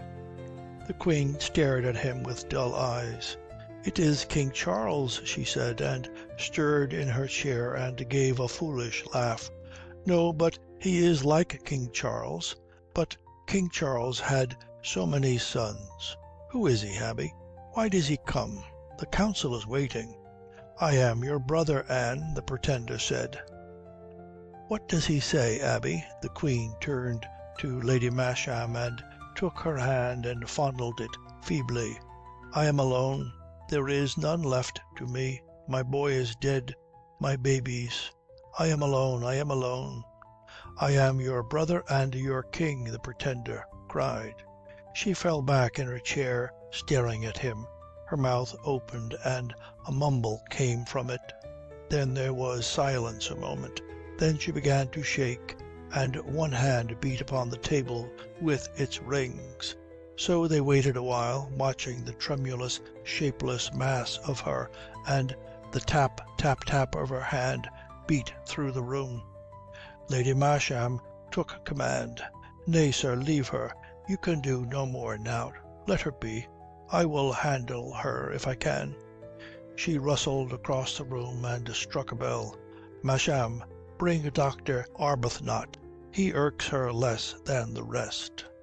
Harry followed the Pretender into the outer room, shambling awkwardly. The progress from failure to failure dazed him. He recalled afterwards, as many petty matters of this time stayed vivid in his memory, a preposterous blunder into a chair. The Pretender sat down and stretched at his ease. "We are too late, I think," he said coldly. "It is the genius of my family." He took snuff. "You may go if you will, Mr. Boyce." Harry looked up and struggled to collect himself. "Not till you are in safety," he said, and was duly aware of some discomfort. The dying woman, the sheer ugliness of death, the sordid emotions about her numbed the life in him. He felt himself in a world inhuman. Yet, even afterwards, he seems not to have discovered anything ignoble in his admired Pretender. The blame was fate's, that mocked coldly at the hopes and affections of men. "I am obliged, sir," said the Pretender, and so they waited together. After a little while of gloomy silence in that bare room, Masham broke in, beckoning and muttering. Sir, the Queen is dead." The Pretender stood up. "Enfin," said he, with a shrug. Chapter 25. Sauve qui peut. "Sir, you must be gone instantly," says Masham. "You are officious, my lord." The Pretender stared at him. "I have nothing to fear." "I warrant you have," Masham cried, "and so have others." "I believe that, pardieu." "Come, my lord, command yourself. Where is this council? I may still show myself to the lords and challenge them." "Damme, you cannot be so mad. 'Tis packed with Whigs. They must have wind of you, curse them. Marlborough is there, and Argyll and Sunderland. Burn his foxy face. It might have gone amiss though the Queen armed you to her chair. Now she is dead. There is no hope for you. Go to the council, go to the Tower, go to the block." The Pretender turned to Harry with a smile and a shrug. "He trims his sails quickly." "That's unworthy, by God," Masham cried. "My lord is in the right, sir," Harry said. "It's true enough Marlborough is here, and he makes sure. You'll but extinguish yourself to try more now." The need is to bring you safe to your friends. You also, the Pretender shrugged again. Faith, Mr. Boyce, you show yourself vastly anxious for my life.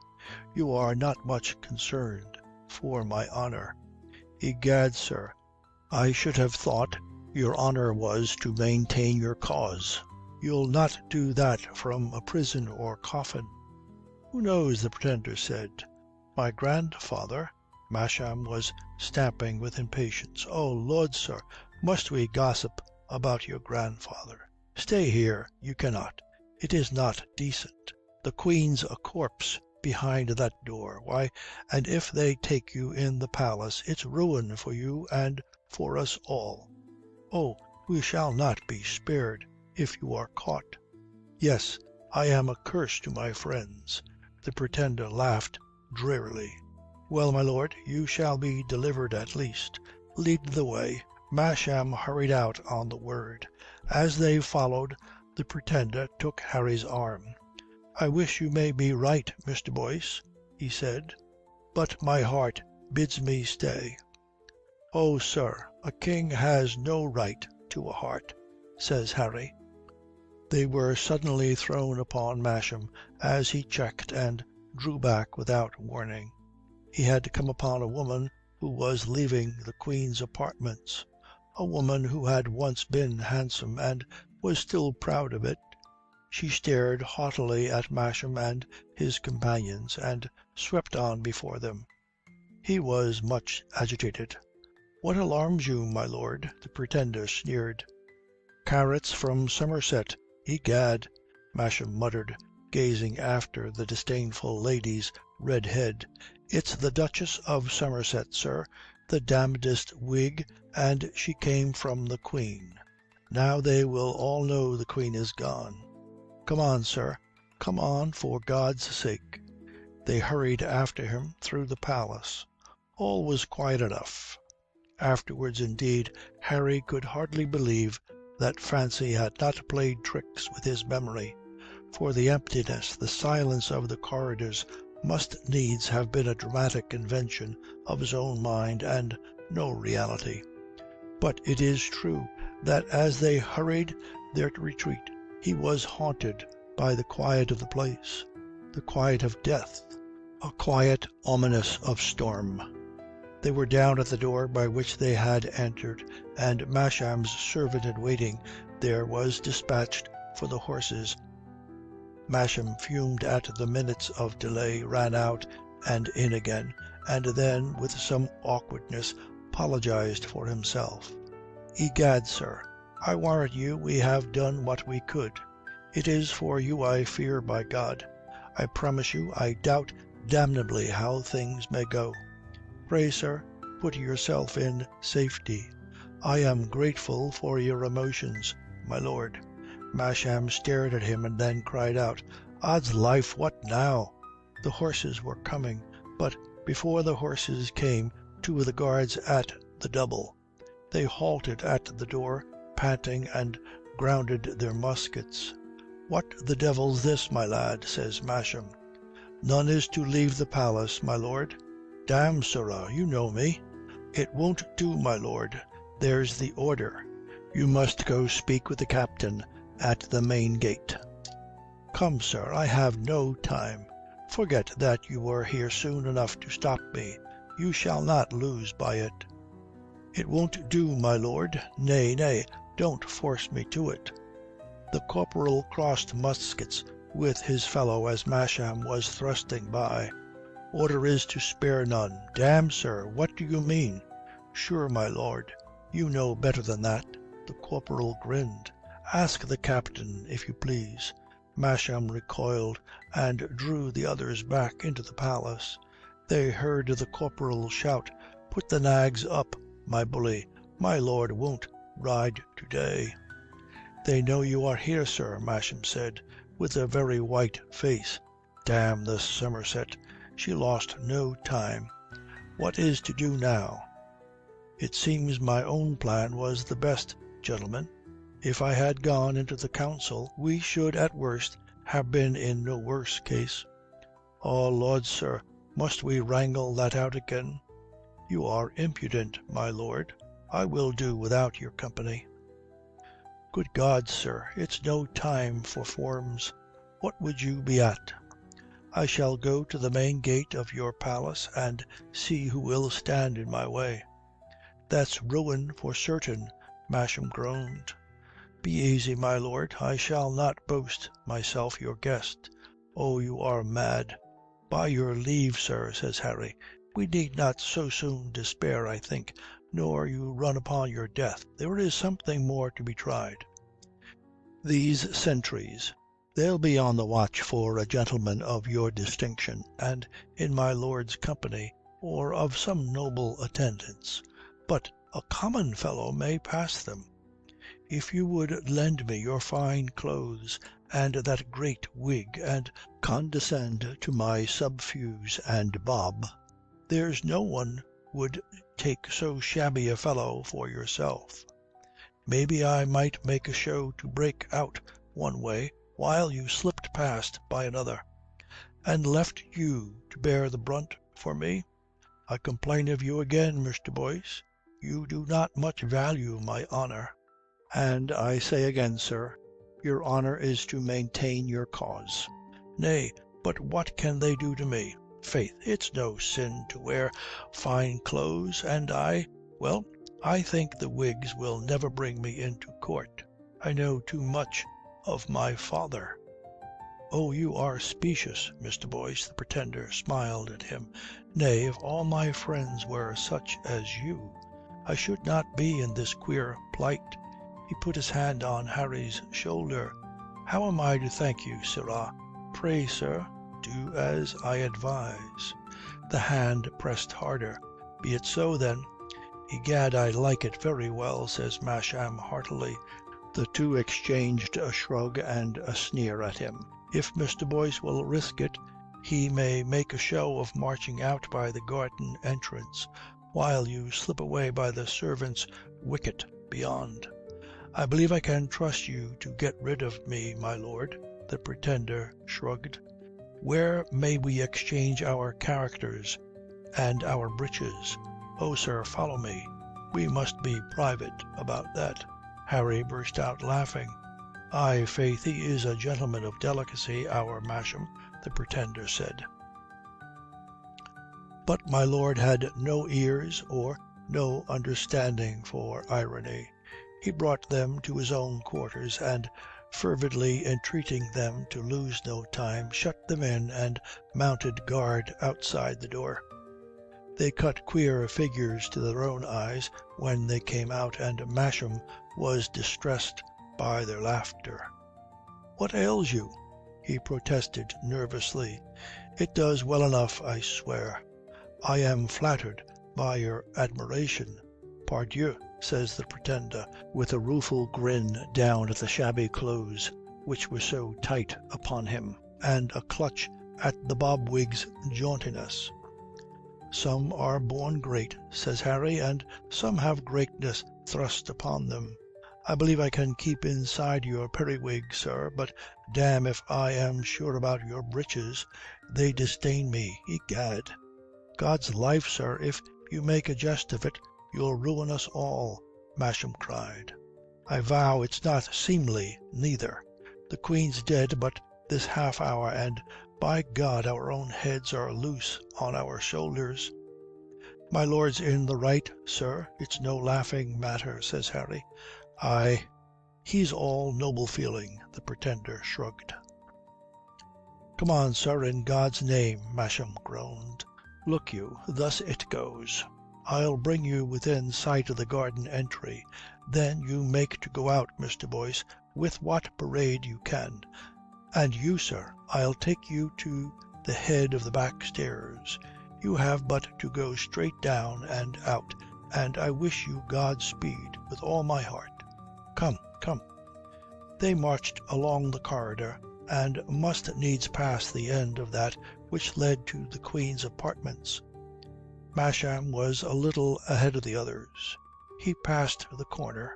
Then he checked, and he turned sharp about and charged back at them, crowding them against the wall, trying to stand in front of both of them and hide them. It was Marlborough who alarmed my lord, Marlborough who came, alone, pacing slowly from the room where the Queen lay dead. No dismay, no emotion troubled his supreme grace. He disdained his splendours and his beauty with the wonted calm.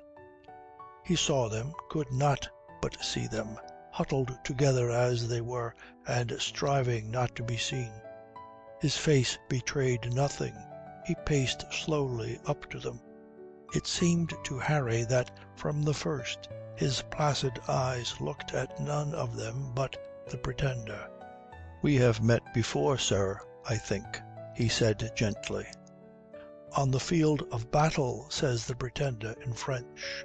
Marlborough bowed. "Give me your company." "Oh, your family has always been too kind to mine." Marlborough pointed the way.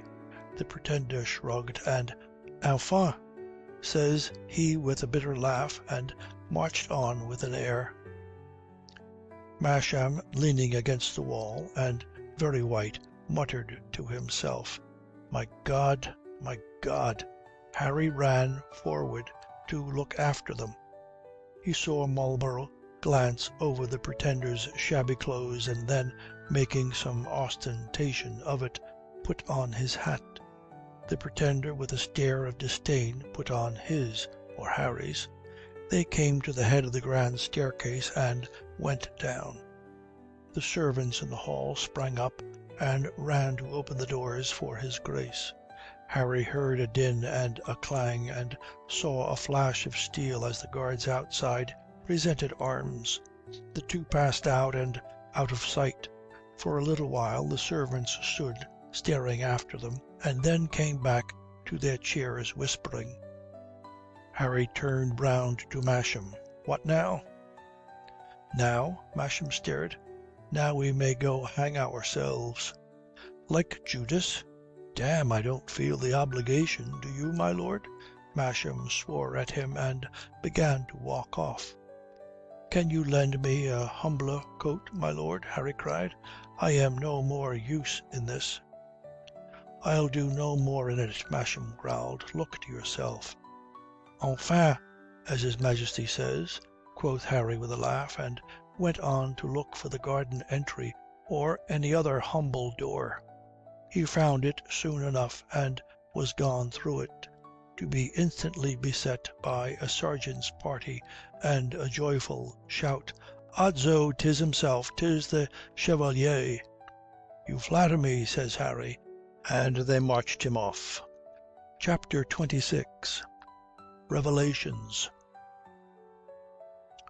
Harry was kept a long time in the guard-room. Once or twice an officer came in and looked him over, but he was asked no question, and he asked none. He was ill at ease. Not, I believe, from any fear for himself. He knew indeed that he might hang for his pains. What he had done for the Pretender was surely treason, or would be adjudged treason, with the Whigs in power and the Hanoverian king. But death seemed no great matter. He was not a romantic hero.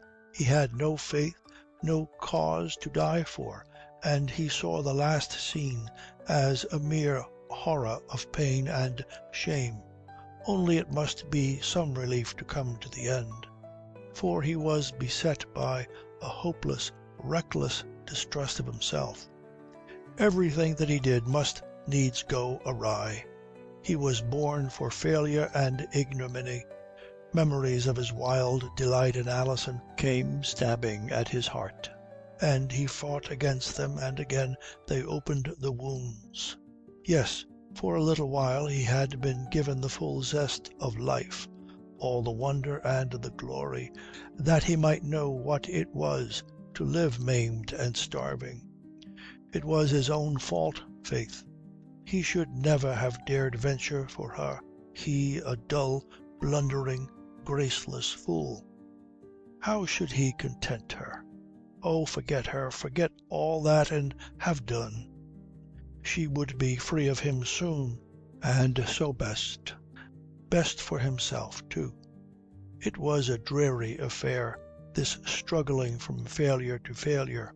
Whatever he put his hand to must needs go awry.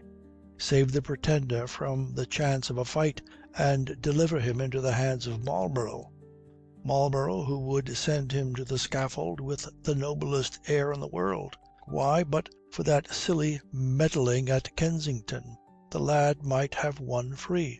Now he and his cause must die together before a jeering mob. So much for the endeavours of Mr. Harry Boyce to be a man of honour. Mr. Harry Boyce should have stayed in his garret with his small beer and his rind of cheese. He was fit for nothing better, born to be a servitor, an usher, and he must needs claim Alison Lambourne for his desires and rifle her beauty. Oh, it was good to make an end of life, if only he could forget her as she lay in his arms. The door opened. The guard was beckoning to him. He was marched to a room in which one man sat at a table, a small man of a lean, sharp face. Unbidden, Harry flung himself into a chair. He must have been a ridiculous figure, overwhelmed by the black wig and the rich clothes too big for him. The sharp face opposite stared at him in contemptuous disgust. "Your name?" "La, you now," Harry laughed. "I don't know you neither, and egad I can do without. I am the Earl of Sunderland." "Then, damme, I am sorry for you. Your name, I say?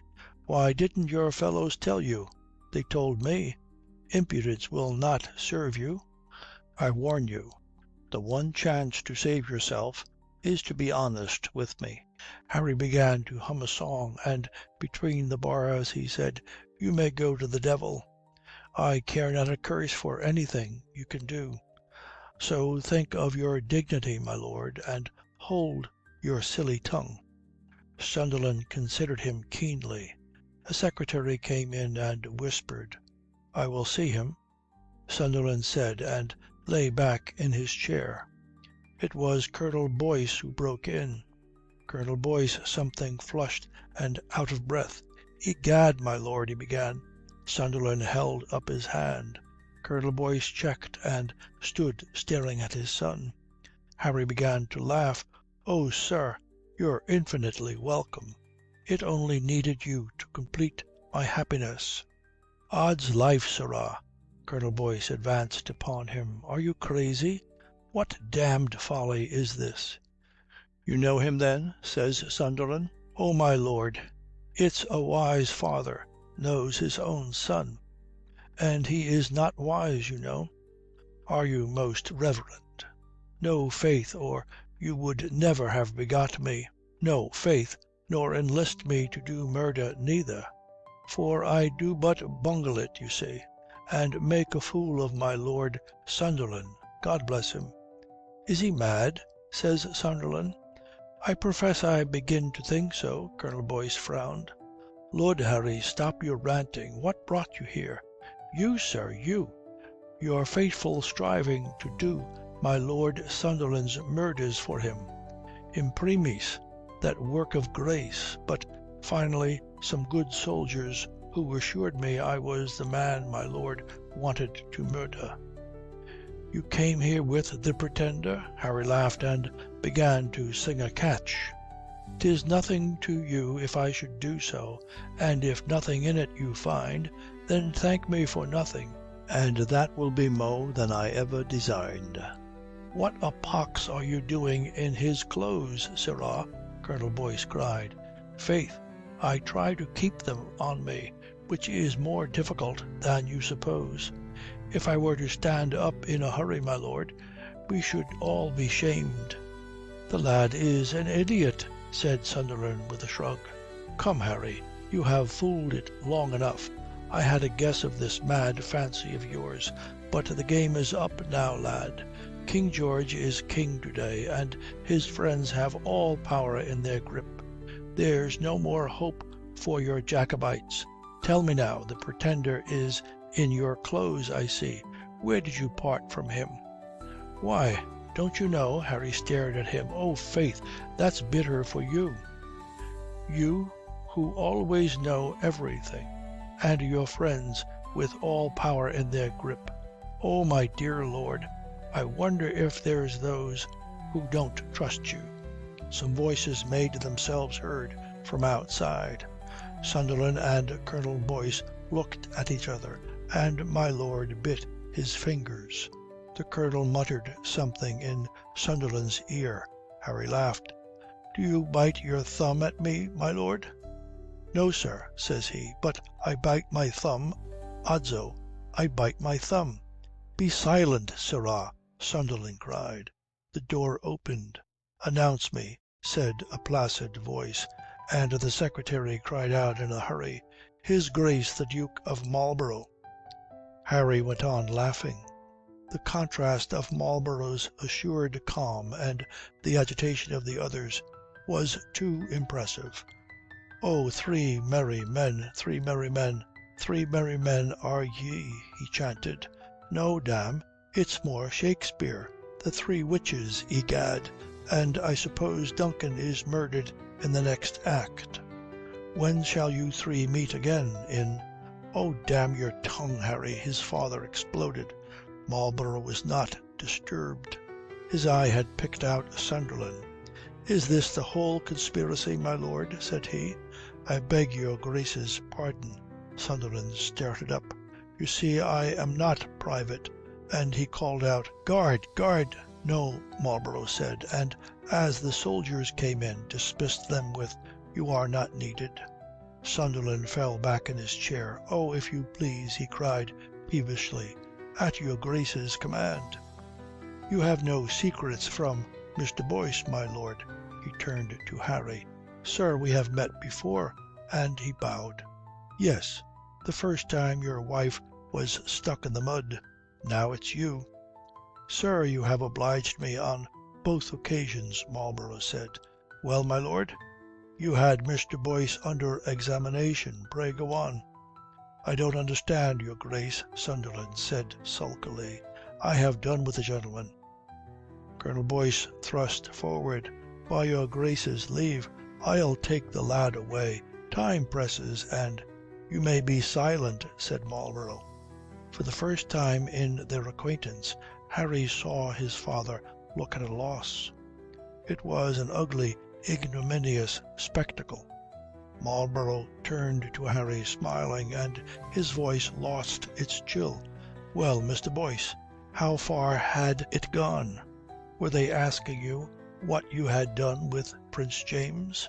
Harry stared at the bland, handsome condescension and hated it. "Oh, you have always had the devil's own luck," he cried.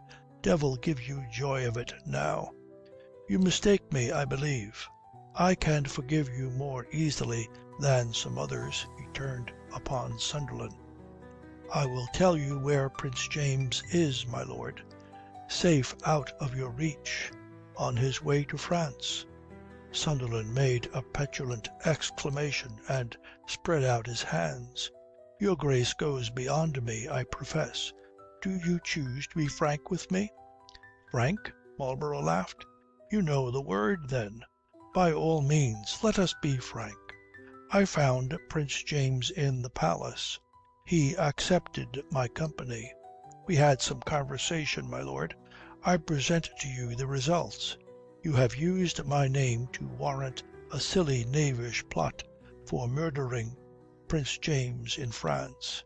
You entered upon a silly knavish plot to murder him on this mad visit to London, and while engaging me to aid your motions against the Jacobites, you gave me no advice of this damning folly.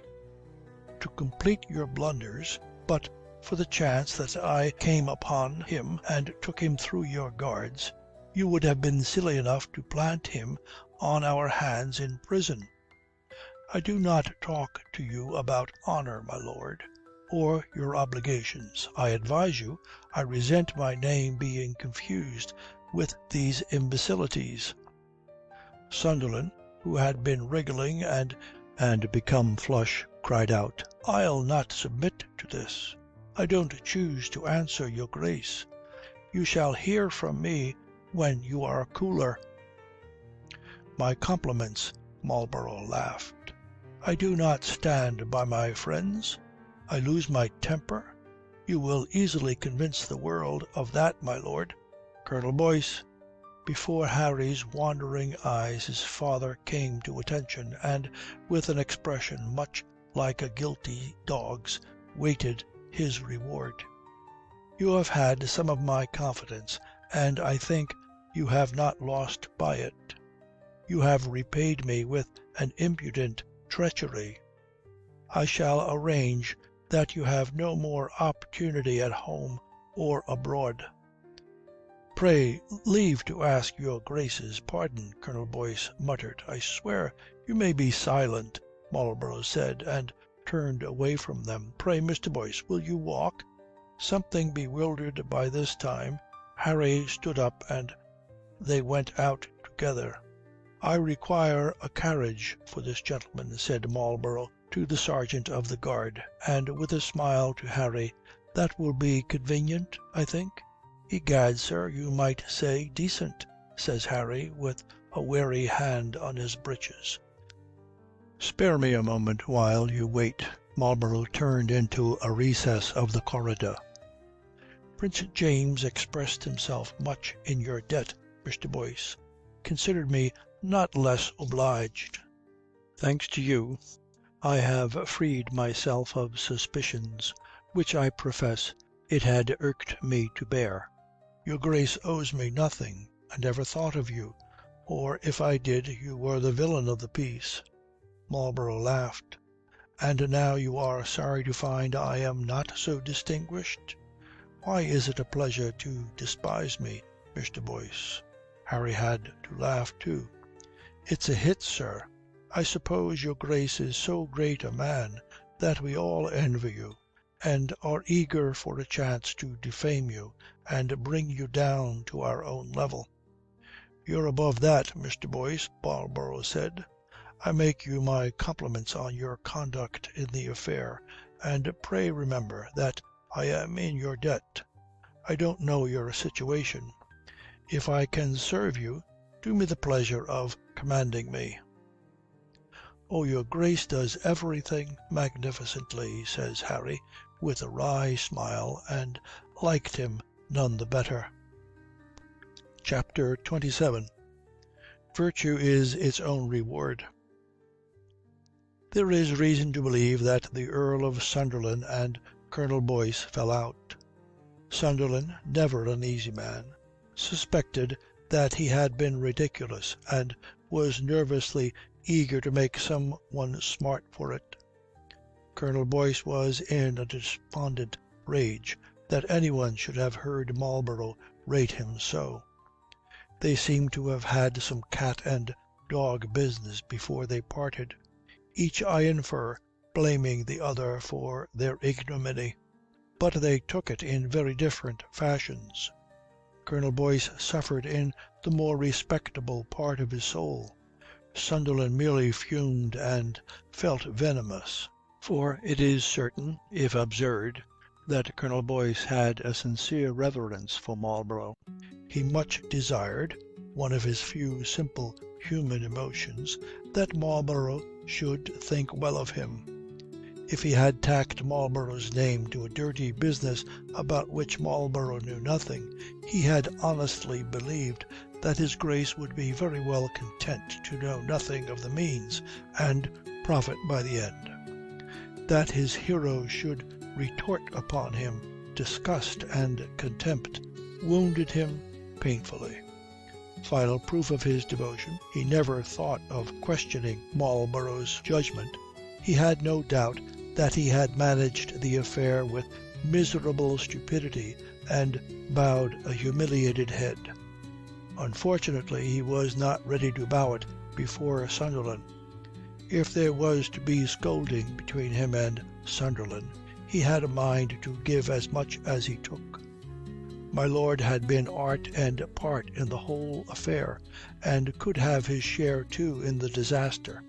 But Sunderland had no notion of accepting Marlborough's opinion of him. Sunderland had no reverence for any of God's creatures, and with Marlborough safe out of the room, snarled something about an old fellow in his dotage. This much enlivened the quarrel, and they parted in some exhaustion, but still raging. The night brought counsel.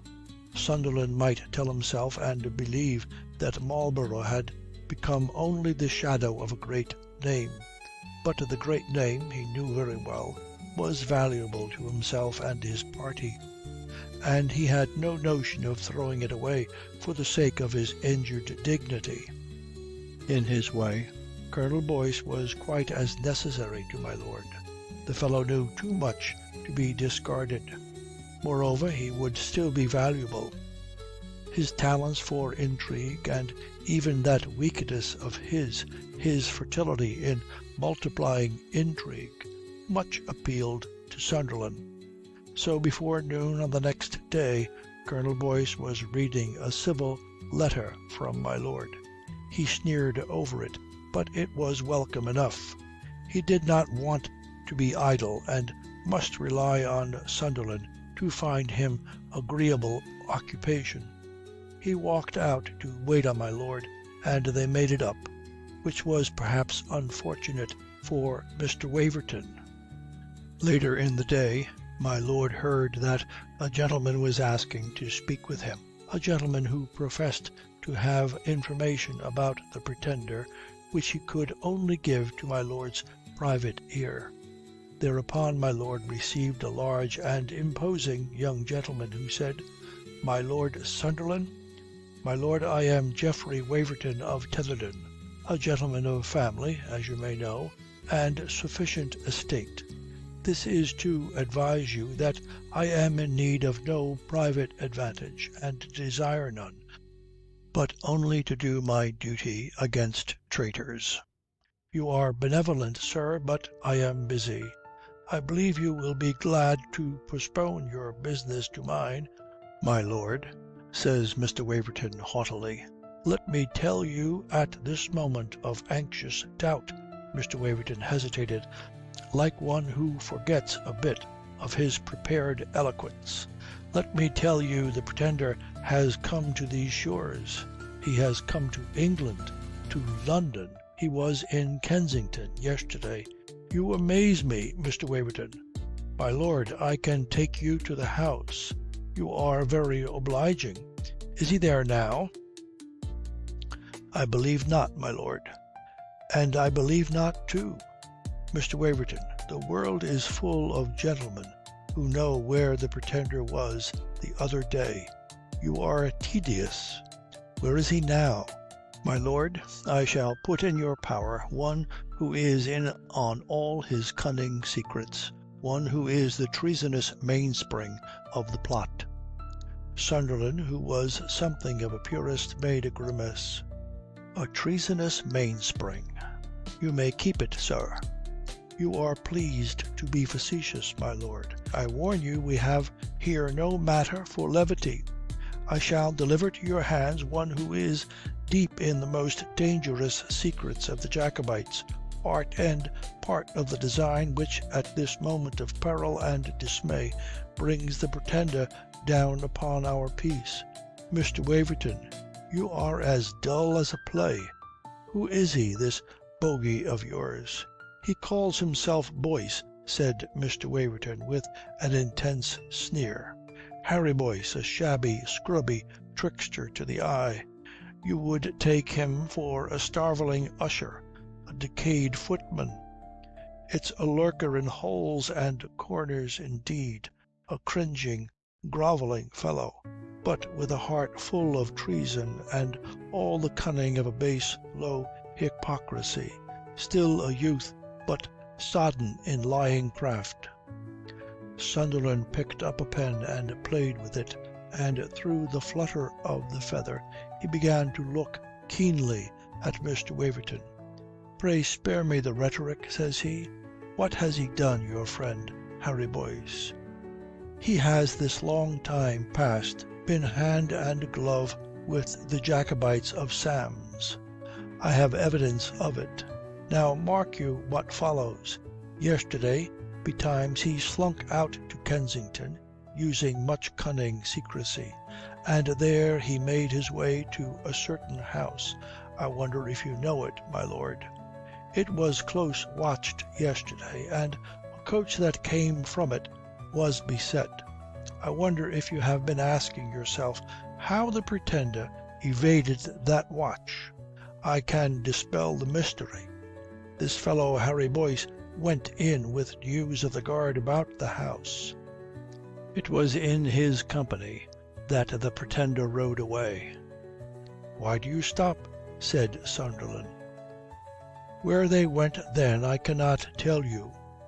You will please to observe, my lord, that I am precisely honest with you, and even to this knave Boyce just. But it is certain that in the evening, when Harry Boyce came back to the low tavern where he lodges, and he came, if you please, in a handsome coach, he was wearing the very clothes of the Pretender, ay, even to the hat and wig. I believe I have said enough, my lord. It will be plain to you that the fellow is very dangerous to the peace of the realm and our good and lawful king. If you lay hands on him, which I advise you to do swiftly, you will quench a treason which has us all in peril, and well deserve the favour of King George. For my own part, I seek neither favour nor reward, desiring only to do my duty as a gentleman."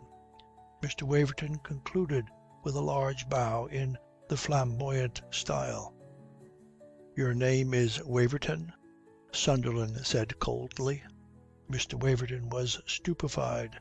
That such eloquence should not raise a man's temperature, that he should not have made his name remembered. He remained dumb. "Pray, when did you turn your coat?"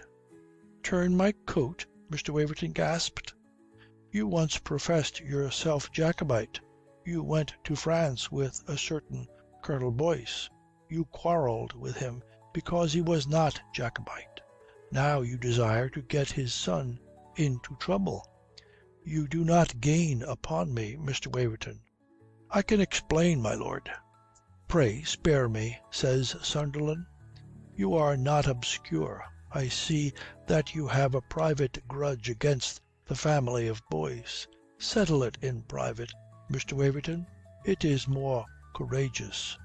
Mr. Waverton stared at him and began several repartees which were only begun. "I find you tiresome," Sunderland said. "I advise you to not make me think of you again." And he struck his bell.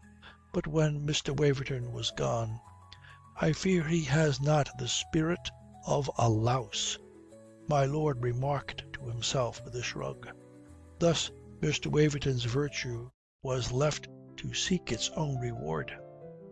Chapter 28. In the Tap. When Harry came back to his tavern, he was, you'll believe, not anxious to be seen. He made one step from the coach to the door, scurried through the tap and upstairs. But the coming of a coach, and a coach of some splendour, to the humble Hand of Pork, had brought folks to the windows, and at the staircase window Harry bumped into his landlady, who gasped at him and began, "Save your lordship," which ended in, "God help us, it's Mr. Boyce." "Cook me a steak, Meg," Harry said, and went upstairs 3 at a time. She screamed after him, "Have you seen your letter? There's a letter for you in the tap." When Harry came down in his natural clothes, his best and one remaining suit, and shouted for his supper, she was quarrelling with the potman and searching the shelves. "Meg, you villain, Meg, where's my steak? Lord love you, it's to the fire. I be looking for your letter. Ain't you had it now?" "Days it's been here, I swear. I saw it again only this morning. By the black jar of usquebaugh it was. George, Od rot you." "Burn the letter," says Harry. "Go bring me that steak, you slut." "Oh, God save you." Mrs. Meg cried in a pet, and so for Alison's letter there was no more search. But indeed they would not have found it. Harry, if he ever thought about it, supposed it one of the grumbling screeds of the bookseller, for whom he scribbled and was glad to be rid of so easily. But he was in no case to think useful of anything. The amazement of his deliverance left him in a queer state of excited lassitude.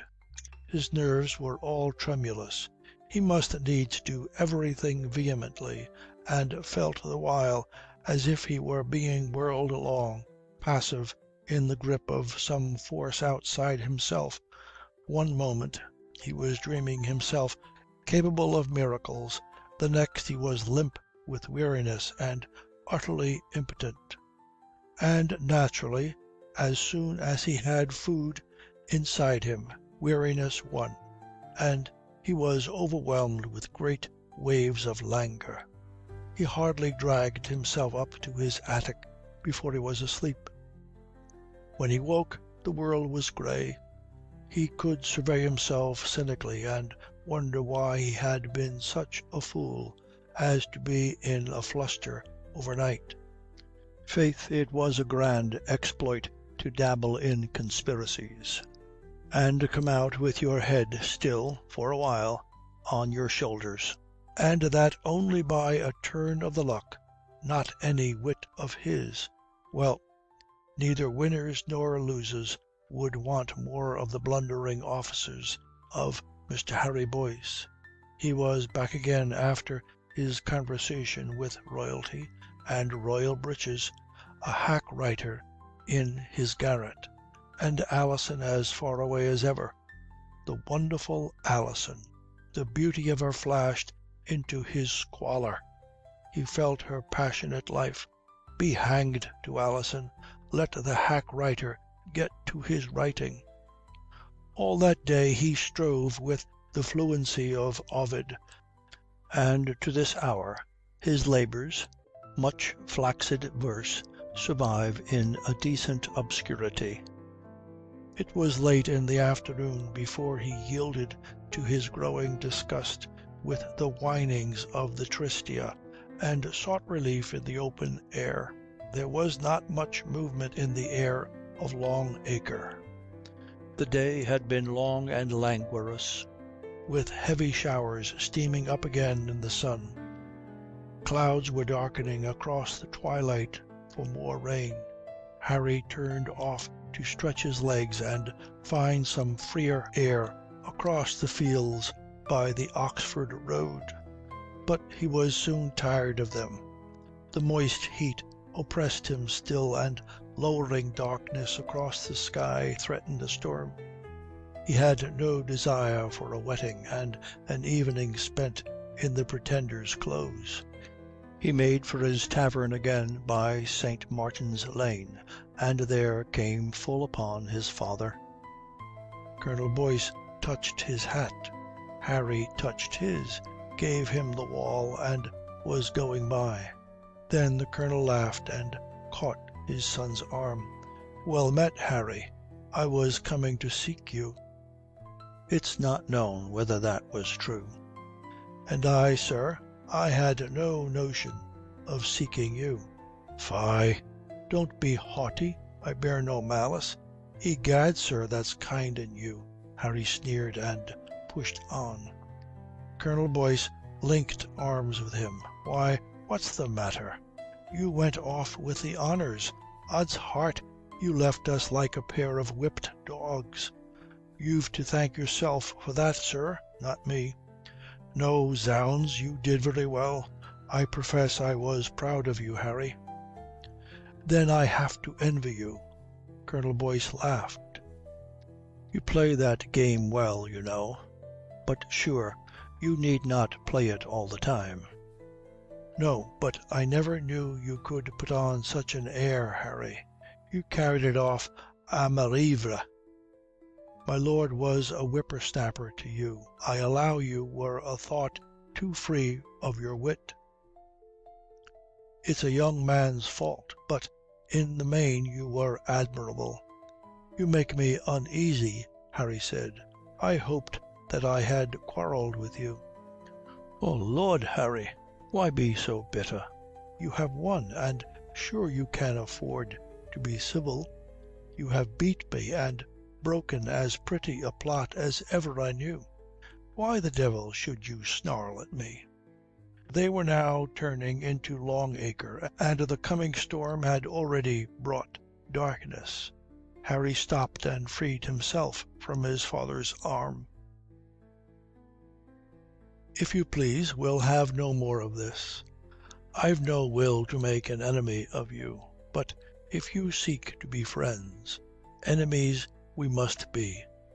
"Why then, Harry, you are not so mad as to declare Jacobite now?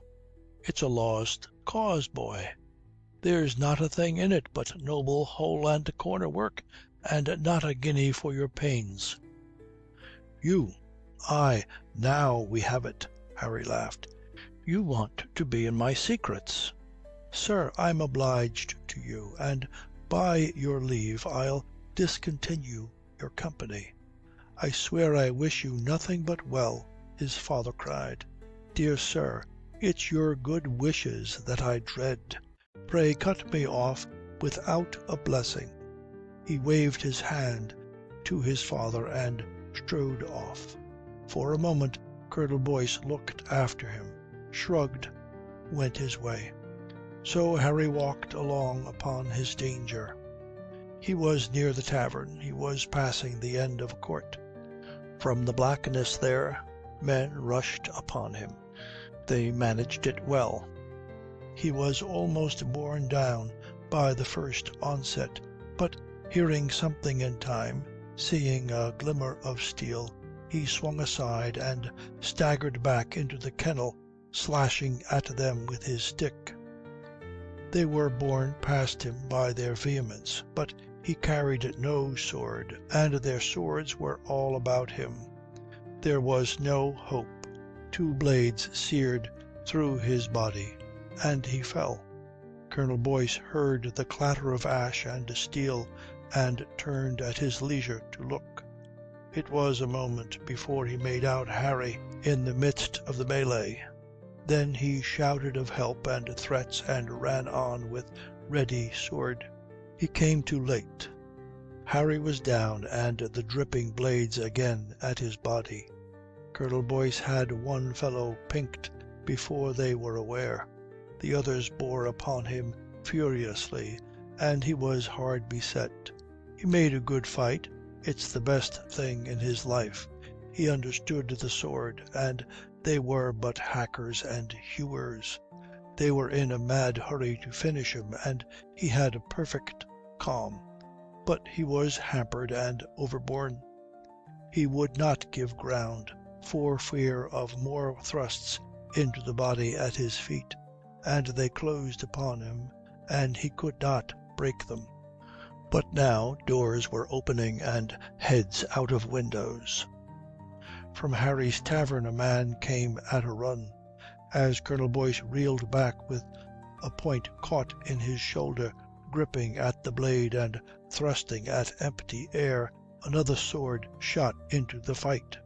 One man went down upon Harry's body. The other 3 broke off and bolted down the court by which they had come. "Canaille," says the deliverer mildly, and plucked at the cloak of the man he had overthrown to wipe his sword. "Is that a friend of yours underneath, sir?" "Egad, they have tickled me," quoth Colonel Boyce, feeling at his shoulder. "Pray lend me your hand, sir." The deliverer looked him over without much sympathy. "And egad, it's the ancient Boyce," he said. "Oh, you'll survive, mon vieux. Who is this in the mud?" He rolled his own victim, who groaned effusively, off Harry's body. "It's the boy, mordieu!" he cried. "In effect, Captain McBean, it's the boy," says Colonel Boyce, who was trying to fix a pad of handkerchief on his own wound. McBean was down on his knees beside Harry, handling him gently. "Twice through the body, by God," says he. "What does this mean, Boyce? Damn, did you set your fellows on him?" "I am not an imbecile," Colonel Boyce said fiercely, stared at McBean and laughed his contempt. Then, with another manner, he turned to the little crowd which was mustered. "Bring me a shutter, good lads. We've a gentleman here, much hurt, and some of you call the watch." McBean rose with bloody hands. "He has it, I believe," he muttered. "Hark in your ear, Boyce. If this is your work, I'll see you dead, by God I will." "Oh, damn your folly," says Colonel Boyce. "I struck in to help him. I know nothing who the knaves were. Your own tale, maybe." Aye, McBean looked at him queerly. "You would say that. Well, maybe this rogue can speak. He groans loud enough." Down he dropped again by his victim to cry out, "Ben, you filthy rogue, Ben, who a plague set you to this business?"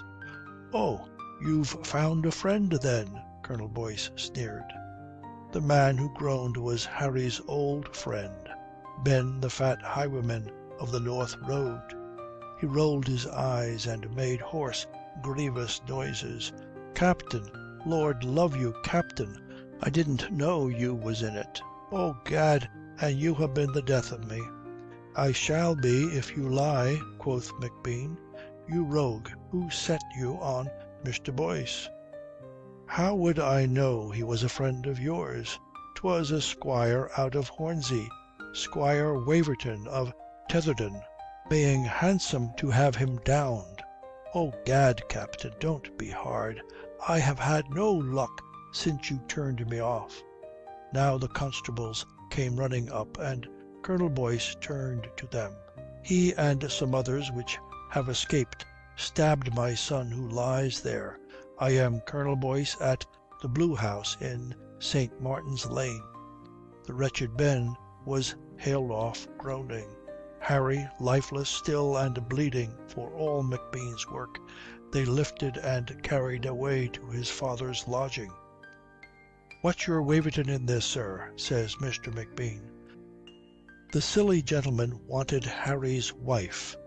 Egad, I never thought he had so much gall in him.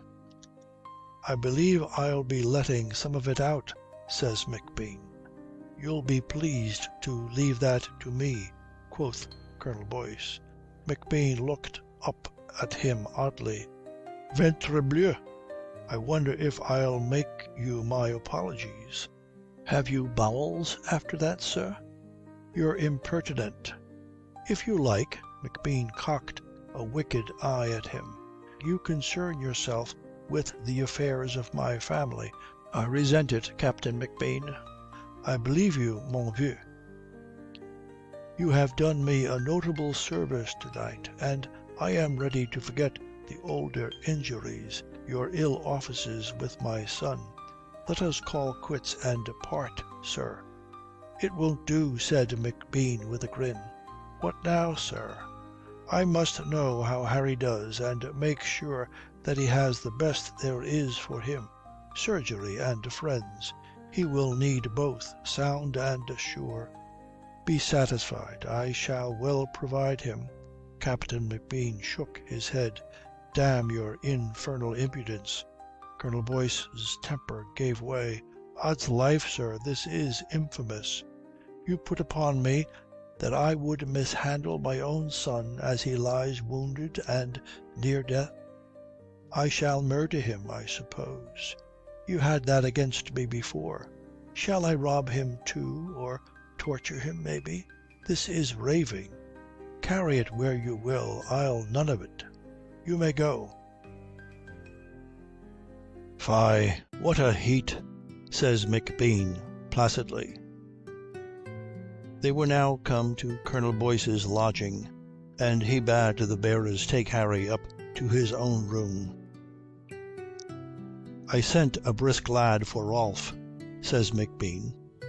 "I could but stop the blood.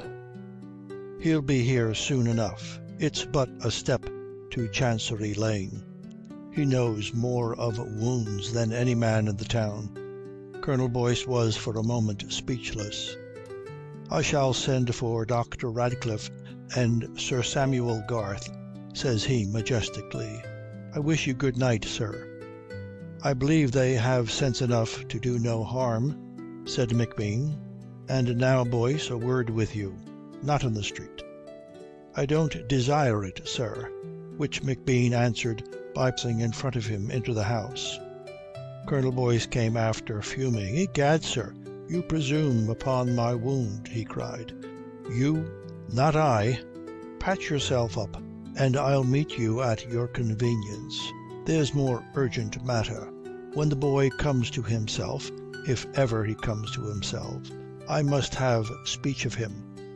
Colonel Boyce, who now completely commanded himself, had grown very pale. "You have gone too far, Captain McBean. I desired to forget that I have you in my power. You force me to use it. If you thrust yourself upon me, I shall have you arrested as a traitor." McBean flushed. "Odso, then there is some villainy of yours in the affair. Devil take you, I have a mind to finish you now, a wounded man as you are." He had his hand on his sword. "Will you go, sir?" "Not I. If you ha' murdered him, you—" He slapped his sword home again. "No, mordieu, I can't touch you so. And you may meddle with me if you dare." "Oh, you have a great devotion to the boy," Captain Boyce sneered with pallid lips. "You would have him deeper dipped in your mad treasons? I think you have done him harm enough." He struck his bell. "Harm?" McBean cried. "Is it harm? You that begat him for the heir to your damned infamy? You have soured him with your husk of a soul and your cold cunning. You that made a dirt heap of his life to suit your muddling need. You—" But Colonel Boyce swayed in his seat and fell sideways, fainting. A moment McBean surveyed him as if he thought this too a trick. Then, "Ventrebleu," says he, "here's Providence takes a hand," and he whistled, and it is not to be denied that he looked covetously at the cabinet which held Colonel Boyce's papers. "The poor old devil," he said with a shrug. "He grows old, in fact. I suppose there's more blood in his shirt now than his damned body." And he knelt down and began to feel about the wound.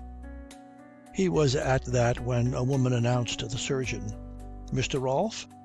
Never more welcome. Here's old Colonel Boyce with a hole in his shoulder, and young Mr. Boyce with 2 holes through and through. A street brawl. Pray go up, sir. The lad's in bad case." "Faith, it's Captain McBean," says Rolfe, a brisk big man, as they shook hands. "What have you to do with Noll Boyce?" "A friend of the family," says McBean. "Away with you to the lad." And he knelt again and ministered to the unconscious Colonel. "A friend of the family, old gentleman," says he with a grin. Chapter 29. Alison kneels.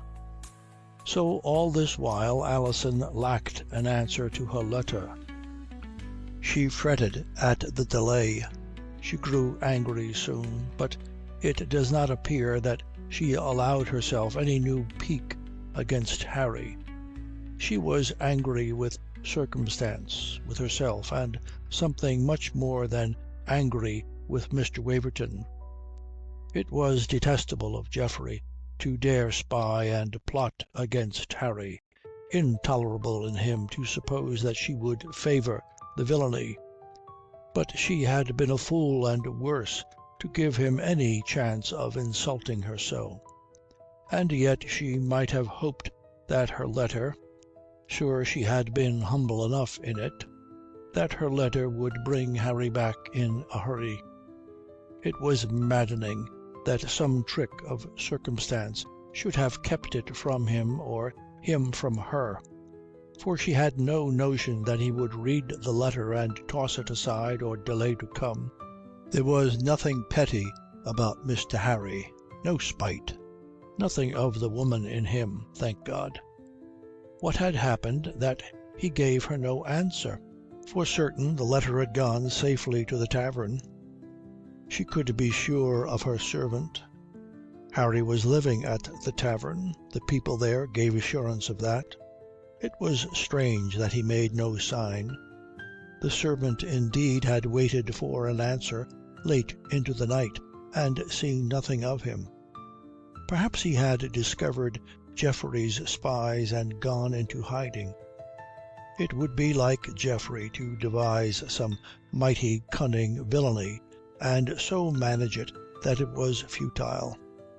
Perhaps Harry really was at some secret politics, captured again by his father and sent off to France, or too deep in some matter of danger to show himself. Perhaps 1,000 things, so that she made no doubt of Harry. He would not deny her when she came seeking him. She had no fear either. Her nature could not imagine perils or disasters. There was too proud a force in her life for her to admit a dread of being defeated. Her man must live and be safe, because she needed him. Harry could not fail her, but she was desperately impatient. She wanted him every instant, and even more she wanted to stand before him and accuse herself, confess herself. For the truth is that Geoffrey Waverton had profoundly affected her. When she found Geoffrey daubing her with patronizing congratulations, when he dared to claim her as ally in mean tricks against her husband, she discovered that she must be miserably in the wrong. Approved by Geoffrey, annexed, used by Geoffrey. Faith, she must have sunk very low before he could dare venture so with her. She received illumination. She saw herself in the wrong first and last, the sole sufficient cause of their catastrophe. A petty, mean creature, snarling and spiteful and passionate for trivialities, just like Geoffrey, just such a creature as she hated most. Pride and honour instantly demanded that she must seek Harry, indict herself, and read her recantation. She needed that, longed for it, and to satisfy herself, not him. It is possible she then began to love. So monsieur must be found instantly. When she thought of all her tale of sins, she must needs think also of Mrs. Weston. Poor Weston had enough against her too. Weston, his mother. It still seemed almost incredible that poor grey Puritan Weston should be mother to Harry. But if she was indeed, she might know something of him. At least it would be good to make peace with her again. It was necessary. And so on the day that Harry fell, Mrs. Alison marched off to the little cottage behind the High Street. It was a room that opened straight from the path, and it seemed very full. Susan was sitting there, who was now Susan Hadley. Her fair placidity admitted no surprise. She smiled and said, "Alison." Mrs. Weston stood up in a queer frozen fluster. "What do you need, ma'am?" says she. "Oh, Weston, dear, don't take me so," Alison cried. And she edged her way between the little table and the stiff chairs, holding out her hands. Mrs. Weston flushed. "Your servant, ma'am," says she, with a curtsy, but she ignored the hands. Then Susan stood up. "I must go, I believe." She smiled and bent to offer one fair cheek to Mrs. Weston. The other was then given to Alison. She smiled upon them both benignly and made for the door. "Susan, you'll dine with me tomorrow?" Alison put in. "Oh, Mr. Hadley will be at home. But of course you bring him." "Thank you, then." The door shut behind her, and the room was larger. "I can't tell why you have come," says Mrs. Weston tremulously. "To say I was wrong, and I'm sorry. Oh, Weston, dear, to say I have been a peevish, wicked fool." Mrs. Weston sat down again. "Where is Harry?" she said. "I have writ to him to beg him come back to me." "I'm asking you to come back to us." "You? Where is he?" "Ah, you don't know then." "I have not seen him since he left your house." "He has been living in a tavern in the Long Acre. I have made sure of that, and I wrote to him there. But he has not answered me. He does not answer me. I can't tell if he has gone away." "Where is his father?" Mrs. Weston asked quickly. "His father? Colonel Boyce? Oh, Weston, Colonel Boyce is his father then?" "Did you come to pry?" Mrs. Weston flushed. "I do not deserve that," Alison said, and then very gently, "Oh, my dear, but I have been cruel enough to you." "It's very well," Mrs. Weston said faintly. "Where is Colonel Boyce?" "I know nothing. Does it matter, Weston dear? He cannot help us to Harry. I am afraid of him. Oh, it's all wrong, maybe. I am so weak and stupid. But I'm afraid what he may do with Harry. Indeed, I think Mr. Harry can keep his head even against Colonel Boyce." Alison smiled. "His head?" Mrs. Weston looked puzzled. "I don't mean that, I believe. I am afraid he may win Harry to be like himself. He is so clever and dazzling, and he is full of wickedness. He cares for nothing but his own will and to have power. When I saw him so friendly with Harry, I thought I should have died." "My poor Weston," Alison said gently. "But I am not afraid of that. Mr. Harry won't be dazzled." "You dazzled him." "Oh, and I am full of wickedness too?" Alison laughed. "Dear, forgive me. No, but you are strong and hard as his father was." Alison drew in her breath. "I shall teach you not to call me that, Weston," she said, "and Harry, well, Harry shall find me for him." There was silence for a while, and Alison watched with new emotions the tired, wistful face. "Weston, dear, I want you to come back to me. I want Mr. Harry to find you with me when he comes home." Mrs. Weston cried out, "He does not know who I am," in anxious fear, and clutched at Alison's hand. "No, indeed, but he loves you already, I think." "But I do not want him to know," Mrs. Weston cried. I was not married to Colonel Boyce." "Weston, dear," Alison pressed the hand. "I lived at Kingston. My father reared us strictly. He was harsh. I think that was because my mother died so young. Mr. Boyce, he was a gentleman in the Blues then, and very fine, much gayer than Harry and more handsome.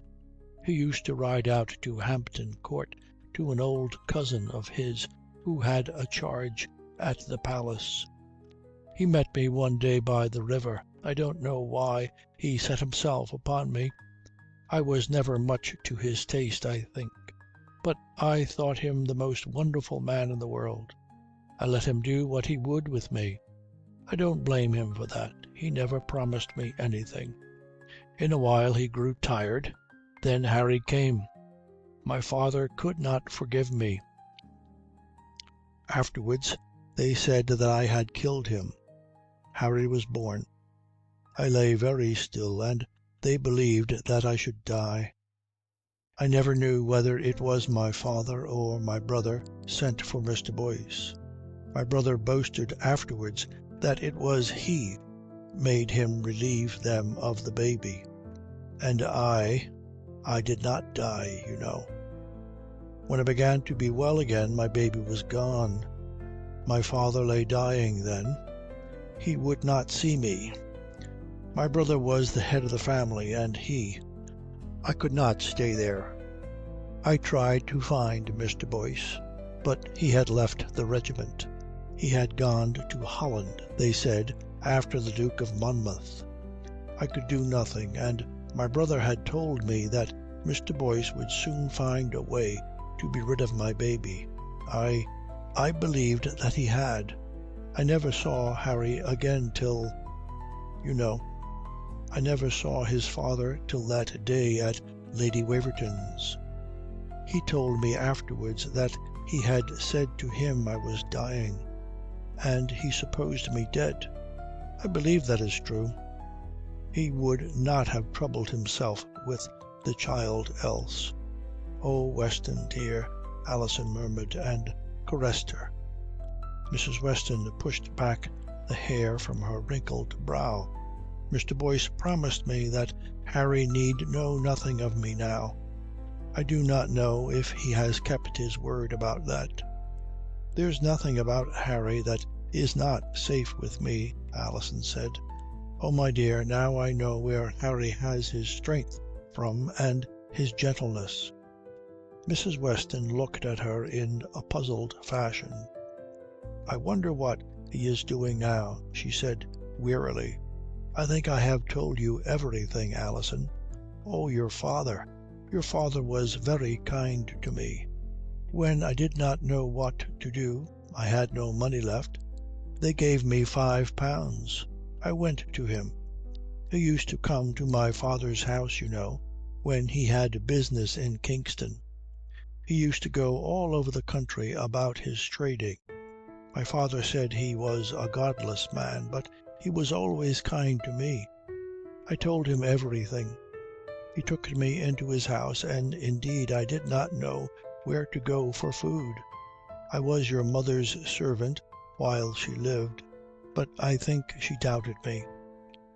Your father never told her anything, but she let me be." "Oh, Weston, Weston," Alison said, "and you have spent all your life caring for me." "There was nothing else to do, but I was glad to do that." She looked at the girl with strange, puzzled, wistful eyes, and saw Alison's eyes full of tears. She put out her hand shyly, awkwardly, and touched Alison's cheek. Alison smiled, laughed with a sob in her voice. "It is a long while since I cried," she said, and put her arms round Mrs. Weston and laid her head on Mrs. Weston's bosom and cried indeed. Mrs. Weston held her close. "Alison, but this isn't like you." "Indeed it is," Alison sobbed. Chapter 30. Emotions by Mr. Waverton. You behold Mr. Waverton exhibiting a high impatience. He was alone in the best room of the Peacock at Islington, a well-looking place after its severe old oak fashion. Disordered food upon the table showed that Mr. Waverton had been trying to eat with little success. Mr. Waverton's hat upon one chair, his whip upon another, and his cloak tumbled inelegantly over a third, proved that he was not himself. Mr. Weston had, for he was born to treat his clothes with respect. Mr. Waverton would be jumping up to look out of the window, flounce down again in his chair to drink wine, and stare with profound meaning at the table, start up and stride to the hearth and glower down at its emptiness, and repeat the motions in a different order. He must be theatrical even without an audience. But he had some excuse for his uneasiness. It was the evening of his conversation with my Lord Sunderland, and that fiasco had stimulated him, to a grand exploit. He was waiting for news of it. The twilight darkened early. Mr. Waverton pushed the window open wider and leaned out only to come in again in a hurry, as if he were afraid of being seen. The room was close, and he wiped his large brow and flung himself down and drank. There was a dull sound of thunder rolling far away. In a little while came the beat of rain, slow, big drops. That was soon over. Then lightning stabbed into the room, and the storm broke. Candles were brought, to Mr. Waverton's petulant appeal, and an excited maid-servant bustled and blundered over clearing his table with pious invocations at each thunderclap. She fretted Mr. Waverton, who admonished her and made her worse. Upon him and her there came a man cloaked from heel to eye, streaming rain from every angle. He shook a shower from his hat. "Hell, what a night," says he, breathless. "Save you, squire." "Begone, girl, begone, I say. Odds life, leave us, do you hear?" says Mr. Waverton in much agitation. "Bring us a noggin of rum, sucky darling," says the wet gentleman, dragging himself out of his sodden cloak. He flung it upon Mr. Waverton's. "Run, girl," says Mr. Waverton in a terrible voice. "Go, you fool." He advanced upon her, and she stopped gaping and got herself out with a great clatter of crockery. "Od burn and blast it, I want it," says the wet gentleman, and collapsed into a chair. "I believe you, squire, I want it." "What is the news with you?" Mr. Waverton said. "Odds bones, how you got the megs?" "The megs, I say. Oh, rot you, the ready. The 100 guineas." "Is it done, then?" Mr. Waverton's voice dropped. "Out with the coal, burn you." Mr. Waverton put a bag of money down on the table. The man snatched at it, tore it open, and began to count. "Is it done, Ned, I say?" Mr. Waverton cried. Ned showed some broken teeth. "I believe you, by God, he has it. He's dead meat, 2 irons through and through his guts." Mr. Waverton flung back in his chair. "How then?" he said in a low voice. "Ned, was it in a fight? You brought him into a fight?" Ned went on counting the guineas, and sometimes tried one in his yellow teeth. "Oh, have done with that," Mr. Waverton cried. "They came straight from my goldsmith, man. Tell me, you said you would force a fight on him. Did he?" "Lay your life," Ned grinned. "There was a fight, sure. Old Ben knows that, by God." Aye, you're fond of fighting, ain't you, squire?" "I fight with gentlemen, sirrah," says Mr. Waverton. "For such base rogues as this fellow, I must provide otherwise." "Provide my breeches," says Ned coarsely, and swept up his money. "Where's that damned rum?" "You may take it in the tap." Mr. Waverton rose. Nay, she'll bring it." "Nay, but Ned, how did he take it?" "Rot you, how would you take an iron in your gizzard?" "He said nothing?" "Now, snap me, do you think we waited for him to say his prayers?" "Prayers," says Mr. Waverton grandly, "they would little avail him." "Well, now, burn me, you're a saint yourself, ain't you?" The rum arrived, and the servant, with frightened eyes upon the bedraggled Ned, went stumbling out of the room again. "You are impertinent, sirrah," says Mr. Waverton. "The fellow well deserved his end. I may tell you that I was advised to deal with him thus privately by a noble lord in high place." "Then it's worth more than 100 megs. You have your pay, I believe. I am satisfied with you." "Damn your airs," says Ned, but something awed by this parade. "Well, I must quit." "It is better," Mr. Waverton agreed. "Oh, there was a letter for my gentleman at his tavern. We pouched that while we were waiting for him. Do you care for it? It's a pretty tender thing. I reckon it's cheap for another 5 pieces." "You are a scoundrel," said Mr. Waverton, and tossed another guinea on the table. "Pot to you," says Ned, but slapped down the letter. "Well, I'll march. Maybe you'll have some more in my way. I won't forget you, squire," and out he went. Mr. Waverton, left alone, fingered the letter contemptuously. His great mind was indeed possessed by thoughts of victory.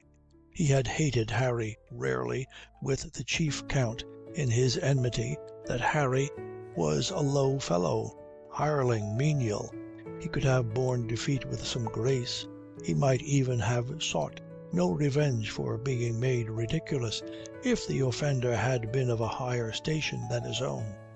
but such insolence from a pauper. The fellow must needs be crushed like an insect. Only such ignominious extinction could satisfy Mr. Waverton's dignity. He inclined to despise himself for a shadow of human concern about the manner of Harry's death. Faith, it was an extravagance of chivalry to desire that the rogue should have had a chance to fight, that generous chivalry which had ever been his bane. He felt nothing but exultation at the issue. The wretched creature had been properly punished, stamped out by knaves of his own class in a vulgar street brawl. A dirty hole and a corner end. Egad, my lord was very right. These petty, shabby knaves should be dealt with privately. Mr. Waverton found revenge very sweet. So Mr. Harry Boyce had gone to his account, and Alison was happily delivered. Dear child! Mr. Waverton felt a pleasant warmth of heroism steal over him, felt himself a knight-errant, rescuing his lady from the powers of darkness. Dear Alison! She was free now. To be sure, she need not be told the manner of the deliverance. That would be an outrage on her delicacy. Enough for her that the cunning wretch who had cozened her was dead, and she a happy widow. She had but to show her pretty penitence, and Mr. Waverton proposed to be magnanimous. The prospect much pleased him. He saw himself grandly accepting her, permitting her to be very tender, wittily, but with a touch of magnificence, restraining her from too much humility. He came out of his golden dream in the end, and was conscious again of the letter, and sneered at it. A nasty, infected thing, to be sure, damp and filthy from Ned's handling. What was it the fellow said? A tender composition? Bah! Some blowsy paramour of the knave, Boyce. But perhaps it would be well that Alison should know that the fellow had paramours in his own class. She ought to be made to feel how low she had sunk by yielding to him. Mr. Waverton opened the letter and saw Alison's writing. Mr. Boyce, I desire that you would come to me at Highgate. I have to-day heard from Geoffrey Waverton what you must instantly know, and the truth is I cannot be content till I speak with you. But I would not have you come for this my asking. Pray believe it is urgent for us both that we meet, and I do require it of you, not desiring of you what you may have no mind to, but to be honest with you, and lest that should befall which I hope you would not have me bear. Signed, A. Mr. Waverton read with swelling eyes. It was a little while before the meaning came home to him. He was never quick. Then, a sin to which he was not prone, he used oaths. The treacherous, besotted woman! She was still craving for her shabby lover, then. She offered a fair face to hurt too generous, too faithful Mr. Waverton, only to obtain his confidence and betray him again. Egad, she was too base, rotten at the very heart of her. Why, some women must lust after a low common fellow, as dogs after dirt. So she would have saved her Boyce from his master's punishment. Mr. Waverton laughed. She would have had him back in her arms again? Mr. Waverton continued to laugh. But faith, she went too far when she tried to trick Mr. Waverton a second time. Much she had gained by her treachery. Her fine husband was out of reach now. It would be a pleasure to advise her of his death. Nay, faith, a duty. The miserable creature had been saved from herself. She must be shown that, oh, delicately, with something of a cold grandeur, a touch of irony maybe, but always in a lofty manner, as became one who moved upon heights far above her grovelling soul. Mr. Waverton, for all his high irony, rode back home through the dregs of the storm very furiously. Chapter 31 Captain McBean takes horse. Captain McBean, healthily red and brown, showed no sign of having been out of bed all night. From cold water and a razor in his own lodgings, he came back at a round pace to St. Martin's Lane. He found his aide, Mr. Mackenzie, taking the air on the doorstep of the Blue House, and rebuked him. "I bade ye bide with the lad, Donald. The surgeon has him in hand, sir. Tiens, he's a brisk fellow, that Rolfe. I'm thinking Mr. Boyce will need him. Is there anything new?" "I would not say so, but he's sore hurt, and I'm thinking he takes it hard." "Aye, you're the devil of a thinker, Donald," Captain McBean grinned. "And the Colonel, has he made a noise?" "He's in the way of calling for liquors, but he's peaceable, the women say. You'll go get your breakfast and be back again, and bring O'Connor with you. I'll hope to need the two of you." Captain McBean relieved guard on the doorstep till the surgeon came down. "I'm obliged to you, Mr. Rolfe. What do you make of him?" "Egad, Captain, you're devoted. Why, the old gentleman has put in for some fever, but I doubt he will do well enough. Be sure of it. What of the young one?" Mr. Rolfe pursed his lip. "Faith, there's no more amiss, but why, he was hard hit, I grant you, but you might take the young one for the old one. Do you follow me? The lad hath no vigour in him." McBean nodded. "I'll be talking to him, by your leave. Odds life, I would not talk long. I don't like it, Captain, and there's the truth. Go easy with him. I will be here again to-day." Captain McBean went up to the room where Harry lay as white as his pillows. A woman was feeding him out of a cup. "You made it damn salt, your broth," says Harry in a feeble disgust. "'Tis what you lack. Look you." Captain McBean sat himself on the bed and took the cup and waved the woman off. "'Tis the natural hale salinity and the sanguineous part, which you lose by a wound, and for lack of it you are thus faint. Therefore we do ever administer great possets of salt to the wounded, and pickle me before I be dead," says Harry. "Be hanged to your jargon. You'll take another sup, my lad, if I hold your long nose to it, and you may suck your orange after."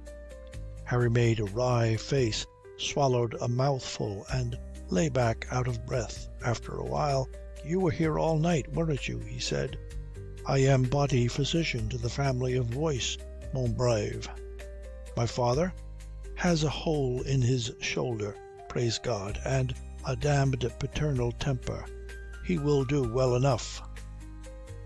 "How do you come into it?" McBean grinned. "Who were they?" "I am here to talk to you, mon cher." "You will not talk to me, for it is disintegrating to your tissues. Allons, compose yourself and attend. Now I come into it, if you please, out of gratitude. Mr. Boyce, I have it in command from His Majesty to present you with his thanks for very gallant and faithful service." "Oh, the boy got off then?" "King James is returned to France, sir," says McBean with dignity. "Look'ee, tie up your tongue. His Majesty charged me to put this in your hands, and to advise you that he would never have in memory your resource and spirit and your loyalty, which I do with great satisfaction, Mr. Boyce." Harry fingered a pretty toy of a watch circled with diamonds and wrought with a monogram in diamonds and sapphires. "Poor lad," says he. "It's his own piece and was his father's, I believe. Pardieu, sir, there's many will envy you." Harry's head went back on his pillows. "It's a queer taste." "Mr. Boyce, you may count upon it that when His Majesty is established in power, he he will have as bad a memory as the rest of his family. Bah, what does it matter? You are talking of the millennium."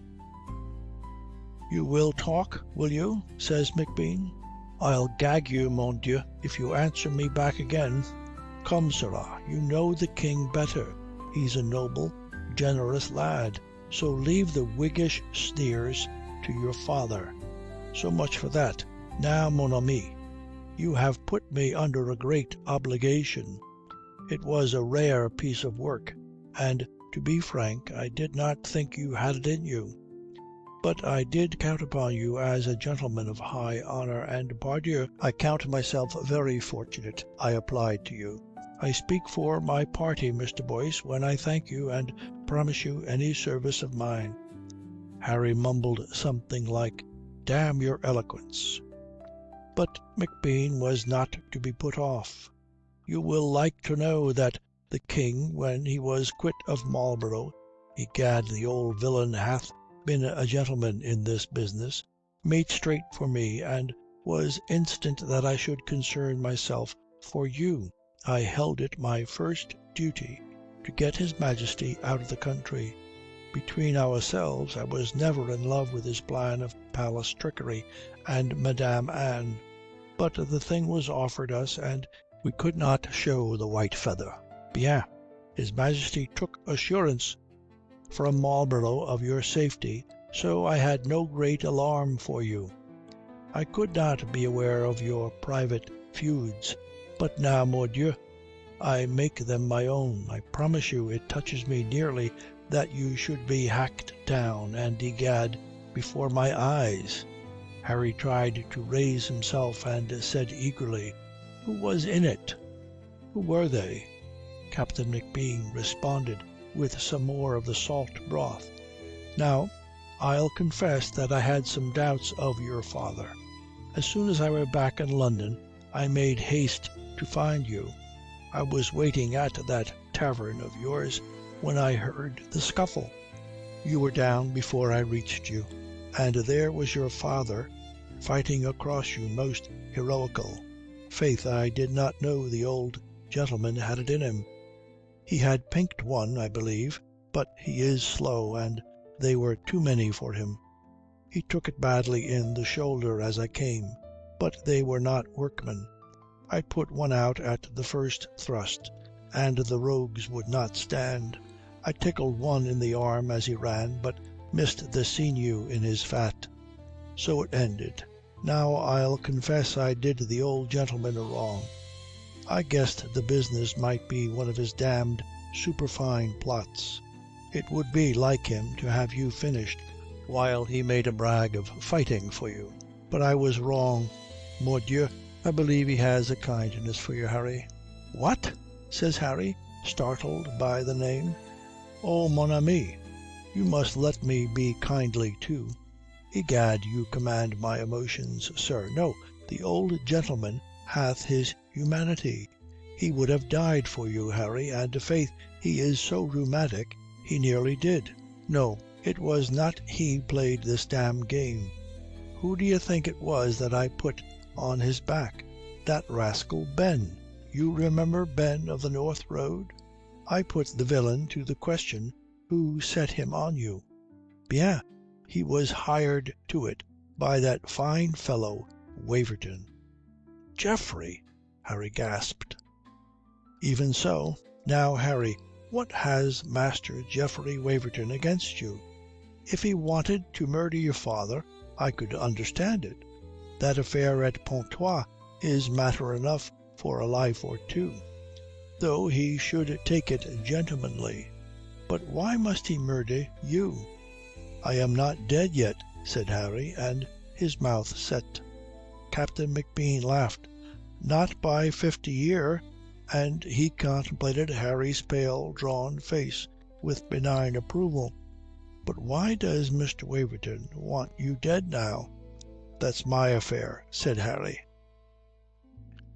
"Enfin," Captain McBean shrugged, with a twist of the lip and a cock of the eye. "Is there more of that broth?" says Harry. Captain McBean administered it. "I go get another cup, Harry." He nodded and went out. His two aides, Mackenzie and O'Connor, were waiting below. "Donald, go up. The same orders. None but Rolfe is to come to him. Without you, stand by. And shorten your damned long face, if you can. Patrick, we take horse." Chapter 32 Perplexities of Captain McBean. Captain McBean and Mr. O'Connor halted steaming horses before the door of Tetherdown. The butler announced that Mr. Waverton had gone out, and then, impressed by the evidence of haste and the martial elegance of McBean, suggested that my lady might receive the gentleman. "How? The animal has a mother?"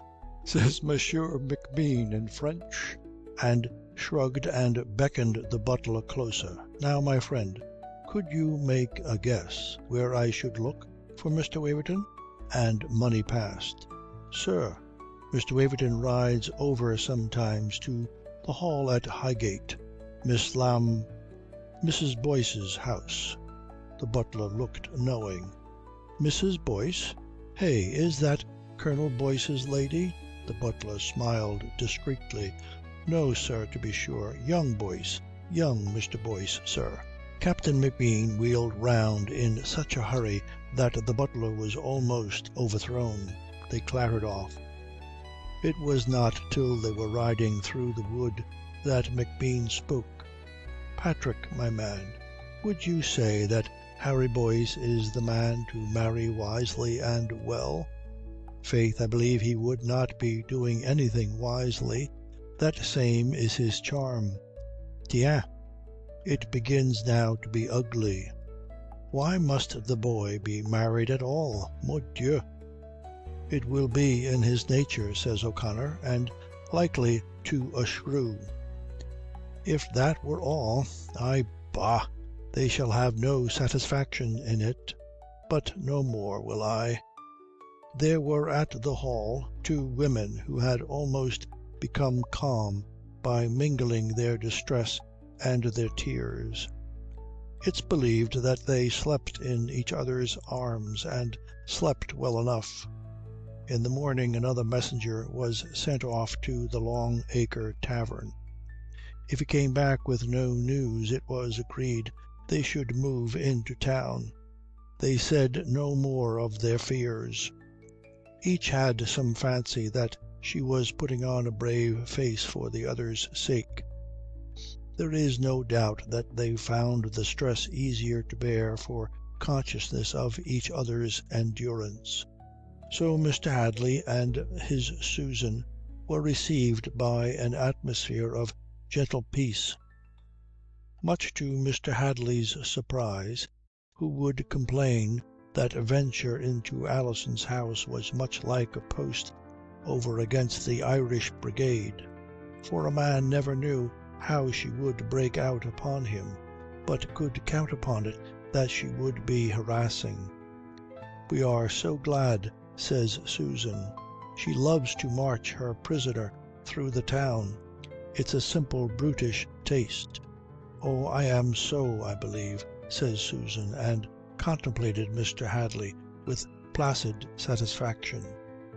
"She is too honest for you, Mr. Hadley," Alison said. "Oh Lord, yes, ma'am. The mass of her overwhelms me, and it's all plain virtue. A heavy, solemn thing. Look you, Susan, you embarrass madame with your revelations." "It is curious. He is always ill at ease when I am with him." "Because you make me tedious, child." "That's your vanity, Mr. Hadley." Alison tried to keep in tune with them. "Look you, Susan, I am cashiered by marriage. Once I was Charles, now I am without honour." "Mr. Geoffrey Waverton," quoth the butler. Alison's hand went to her breast, and she was white. "Dear Geoffrey," Mr. Hadley murmured. "I do not know when last I saw dear Geoffrey," and he turned a sardonic face to the door. Susan leaned forward. "Alison, dear, if you choose," she began in a whisper. "Sit still," Alison muttered. Stay, stay." Mr. Waverton came in with measured pomp, stopped short and surveyed the company, and at last made his bow. "Madame, your most obedient. I fear that I come untimely." Alison could not find her voice, so it was Mr. Hadley who answered. "Lord, Geoffrey, dear, you're never out of season. Like mutton." "I give Mrs. Hadley joy," says Geoffrey. Such wit must be rare company. Alison was staring at him. "You have something to say to me? You may speak out. There are no secrets here." "Is it so, faith? Egad, what friendship! But you have always been fortunate. And in fact, I bring you news of more fortune. You are free of your Mr. Boyce, ma'am. You are done with him. He has been picked up dead." He smiled at Alison, white and still and dumb. Mrs. Weston gave a cry and fell back in her chair, and her fingers plucked at her dress. Mr. Hadley strode across and stood very close to Geoffrey. "Take care," says he in a low voice. "Well, tell all your story," Alison said. "They found him lying in the kennel in Long Acre." Geoffrey smiled. "Oh, there was some brawl, it seems. He was set upon by his tavern cronies in a quarrel about a wench he had. A very proper end." "Geoffrey, you are a cur," says Mr. Hadley in his ear. "You are lying," Alison cried. Mr. Waverton laughed and waved his hand. "Oh, ma'am, you are a chameleon. The other day you desired nothing better than monsieur's demise. Now at the news of it you grow venomous. I vow I cannot keep pace with your changes. I must withdraw from your intimacy. 'Tis too exacting for my poor vigour. Madame, you're most humble." "Not yet," Alison cried. "Let him go, ma'am," Mr. Hadley broke in sharply. "Go home, sirrah. You'll not wait long before you hear from me." "From which hand?" Geoffrey flicked at the empty sleeve. "Nay, faith, it suits madame well. The left-handed champion." Mr. Hadley turned on his heel. "Pray, ma'am, leave us. This is become my affair." "I have not done with him yet," Alison said. But the door was opened for the servant to say, "Captain Hector McBean, Mr. Patrick O'Connor," and with a clank of spurs and something of a military swagger, the little man and the long man marched in. Captain McBean swept a glance round the room. "So," says he with satisfaction, and made a right guess at Alison, "Mrs. Boyce, I am necessitated to present myself, Captain McBean." "What, more champions?" Geoffrey laughed. "Oh, ma'am, you have too general a charity. My sympathy is in your way." And he made his bow and was going off. "Mordieu, you relieve me marvellously," says McBean, and O'Connor put his back against the door. Mr. Waverton waved O'Connor aside. "You'll be Mr. Waverton?" says O'Connor. "Odds life, sir, stand out of my way." But O'Connor laughed, and McBean tapped the magnificent shoulder. Mr. Waverton swung round. "Hark in your ear," says McBean. "You're a lewd, cowardly scoundrel, Mr. Waverton." Mr. Waverton glared at him, stepped back, and turned on Alison.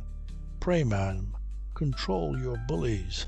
I desire to leave your house." "Let him be, sir." Alison stood up.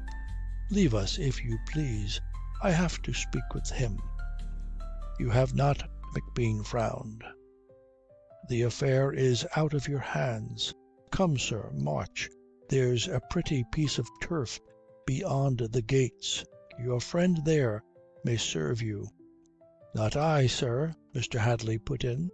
"I have myself a meeting to require of Mr. Waverton." "So?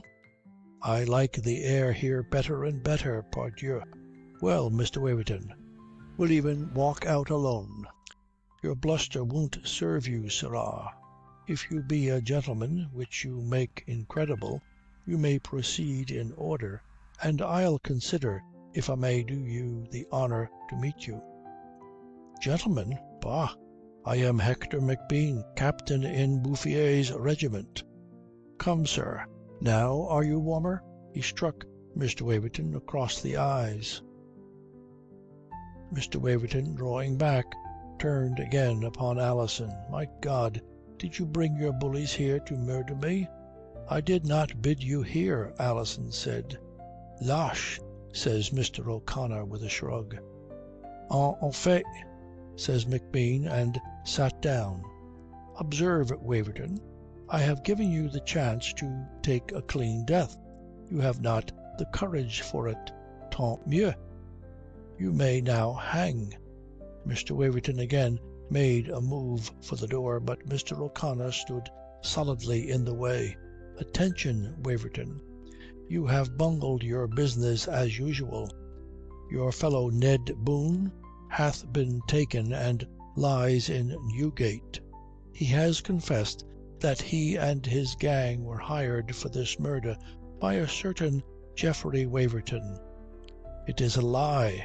Waverton, I have a whip as well as a sword. I do not concern myself with you, sir, says Mr. Waverton with dignity. You are repeating a lesson, I see, but I advise you I shall not permit myself to be slandered. This fellow Ned Boone, what is his vulgar name? I know nothing of him. If he pretends to any knowledge of me, he lies. You told me that you had hired men to spy upon Mr. Boyce, Alison said. Mr. Waverton laughed. Oh, ma'am, I thank you for a flash of honesty. Here's the truth, then. In Madame's interest, I had arranged with her that a party of fellows should watch her scurvy husband. She suspected him of various villainies, infidelity, what you will. And, egad, I dare to say she was right. But I have no more concern in it.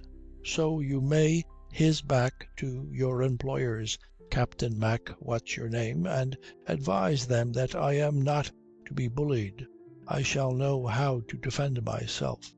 Alison came nearer Captain McBean. Sir, this is a confection of lies. It is true the man told me he was planning a watch on Mr. Boyce, but not of my will. And when I knew, I did instantly give Mr. Boyce warning. I shall deal with you in good time. McBean frowned. Dieu de Dieu. I do not excuse you. Attention, Waverton. You lie stupidly. Your bullies, mordieu, blunder in your own style. It would not content them to murder Mr. Boyce. They must have his father too. They could not do their business quietly, nor finish it. The rogue Ben was caught, and the Colonel has only a hole in his shoulder. You may know that he is not the man to forgive you for it. So, Waverton, you have suborned murder and furnished evidence to hang you for it. You must meddle with Colonel Boyce to make sure that his Whiggish party, who hold the government, shall not spare you. You set every Jacobite against you when you struck at Harry. However things go now, there'll be those in power urgent to hang you. Go home and wait till the runners take you off to Newgate. March.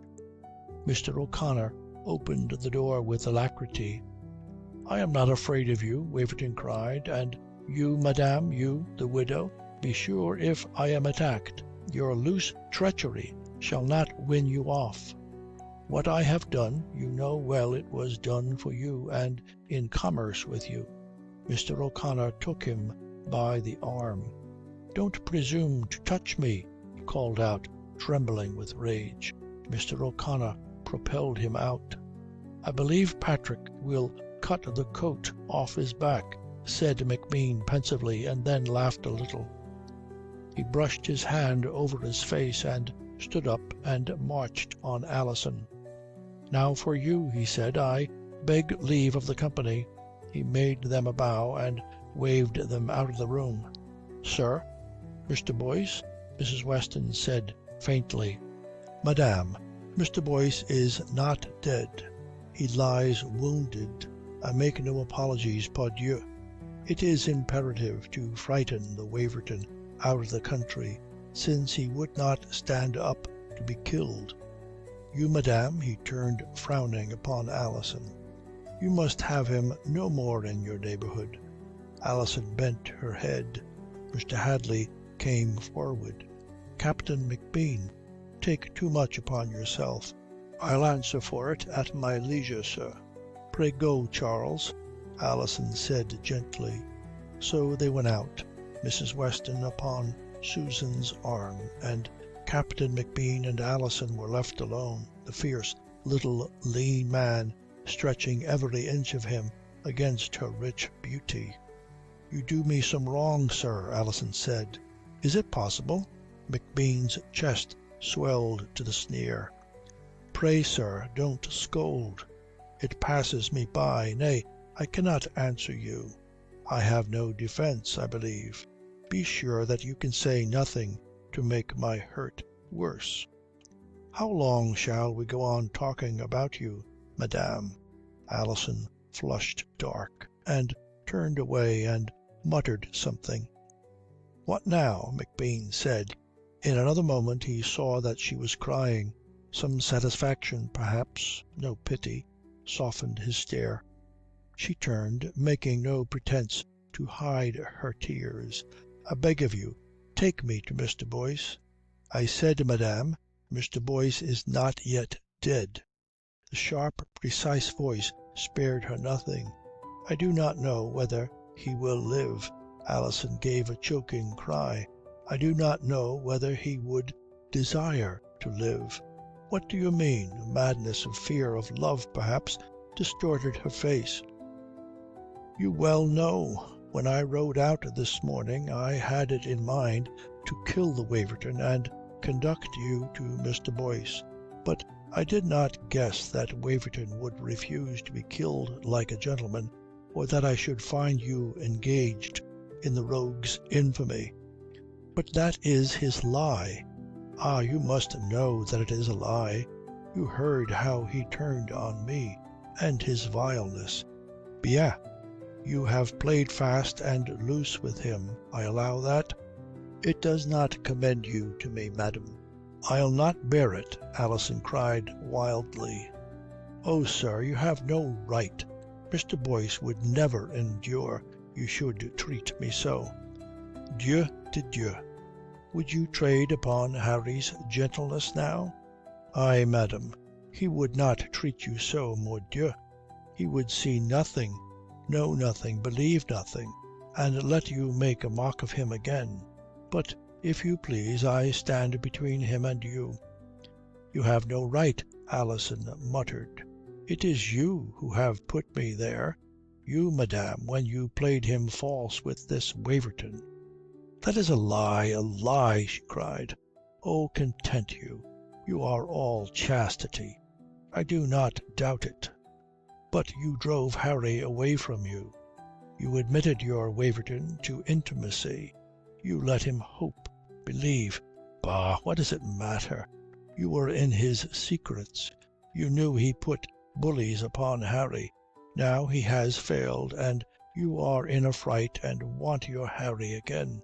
Permit me, madam, not to admire you." "What do you want of me?" Alison said miserably. "I cannot tell. I want to know what I am to do with Harry. And you are another wound." Alison shuddered. "For God's sake, take me to him. I will content him." "Yes. For how long?" "Oh, I deserve it all. I cannot answer you. And yet you are wrong. I am not such as you think me. I have never had anything but contempt for Mr. Waverton. If he were not what he is, he must have known that. He came to me after I left Harry. He told me he was having Harry spied upon. The moment he was gone I wrote to Harry and gave him warning and begged him come back to me. He has never answered me, and oh, am I to speak of Harry and me? If you could, I should not much believe you. From the first, madame, I have believed you.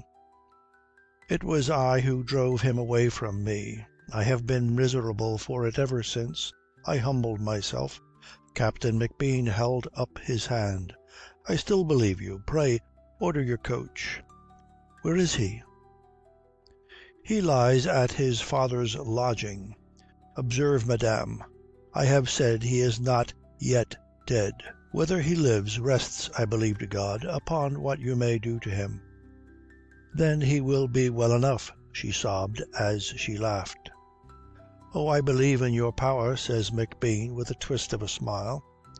She stayed a moment by the door and flung her arms wide. What I am, it is all for him. Captain McBean, left alone, took snuff. A splendid wild cat, and that mouse of a Harry, says he. Chapter 33 Remorse of Colonel Boyce. Captain McBean was strutting to and fro for the benefit of his impatience when Mr. O'Connor returned to him. Patrick, you look morose. Had he the legs of you? He had not, says O'Connor, nursing his hand, but he had a beautiful nose.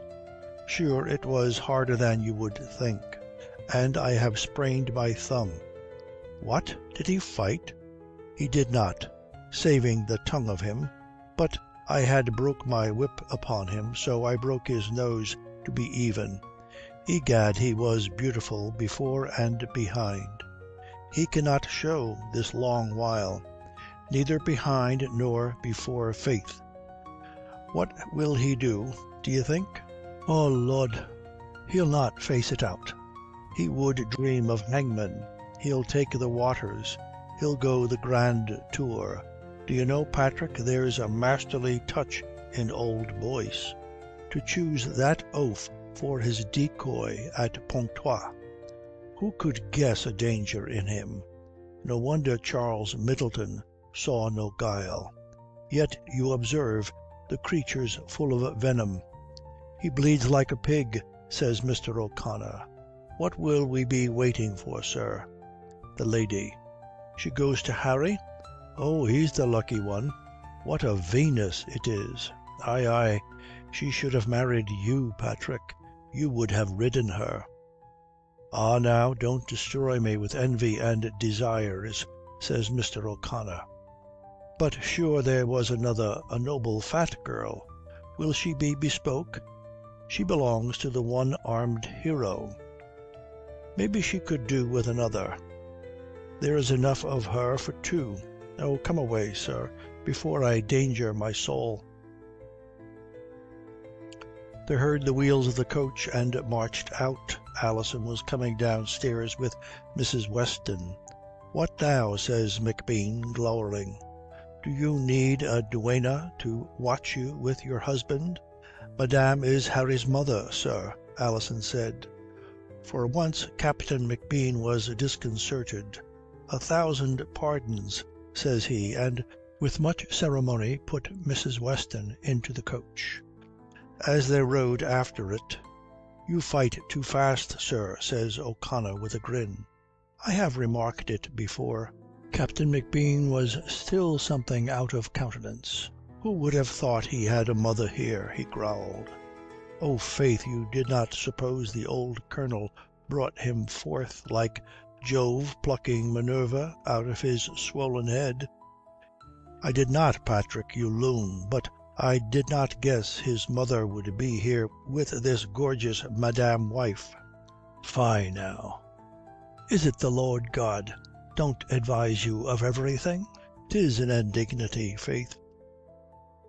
Captain McBean swore at him in a friendly way, and they jogged on through the Islington lanes. So after a while it happened that Colonel Boyce, raising a hot and angry head at the creature who dared open his bedroom door, found himself looking at Mrs. Weston.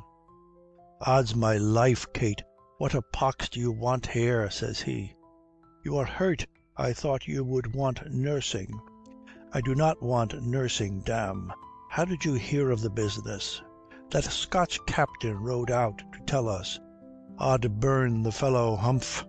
No, maybe he is no fool neither. Us? Who is us, Kate? Mrs. Alison? She is gone up to Harry now." Colonel Boyce whistled. "Come up and we will show you a thing, eh? This is Scripture, Kate. You used to have your mouth full of Scripture. You put me out of favour with that. Let it be, can't you?" "What? They will make it up then? Does that hurt you?" "Indeed, they would never have quarrelled but for you." "Oh, ay, blame it on me. I am the devil, faith." "Come, ma'am, what have I done to the pretty dears? She's a warm piece, and Harry's a milksop, and that's the whole of it. With your tricks you made her think Harry was such as you are, and that wife you married came to Alison and told her that Harry was base-born. Rot the shrew! She must meddle, must she? Egad, she was always a blunder, Madame Rachel." He swore at her fully. "Bah, what though? Why should jolly Alison heed her? Alison knows everything now. I told her. Egad, you go beyond me, Kate.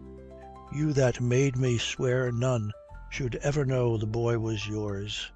You go and blab it out. Damn you for a woman." The woman looked at him strangely. "You have done that indeed," she said. "No, that's too bad. I vow it is." For once Colonel Boyce was stung. He fell silent and fidgeted, and made a long arm for the herb water by his bed. Mrs. Weston gave it him. "Let be, can't you?" he cried, and drank all the same. Kate, that came over my guard. She has made you suffer, the shrew. Egad, I could whip her through the town for it. Yes, whip her. Oh, what will you have?" Colonel Boyce shifted under a rueful air strange in him.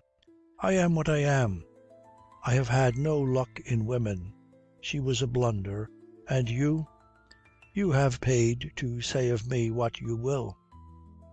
Egad, you have the chance now. Are you in pain? Be hanged to pain. Don't gloat, Kate. That's not like you, at least." "Oh, I am sorry, I am sorry." "No, nor that neither. Damn! What should I be with you pitying me? Let it be. Come, you want something of me, I suppose. Something for your Harry, hey? What is it?" "I want nothing but that he should live. He has no need of you or me." "Oh Lord, he will live. But you were always full of fears." "Yes, you used to say that long ago."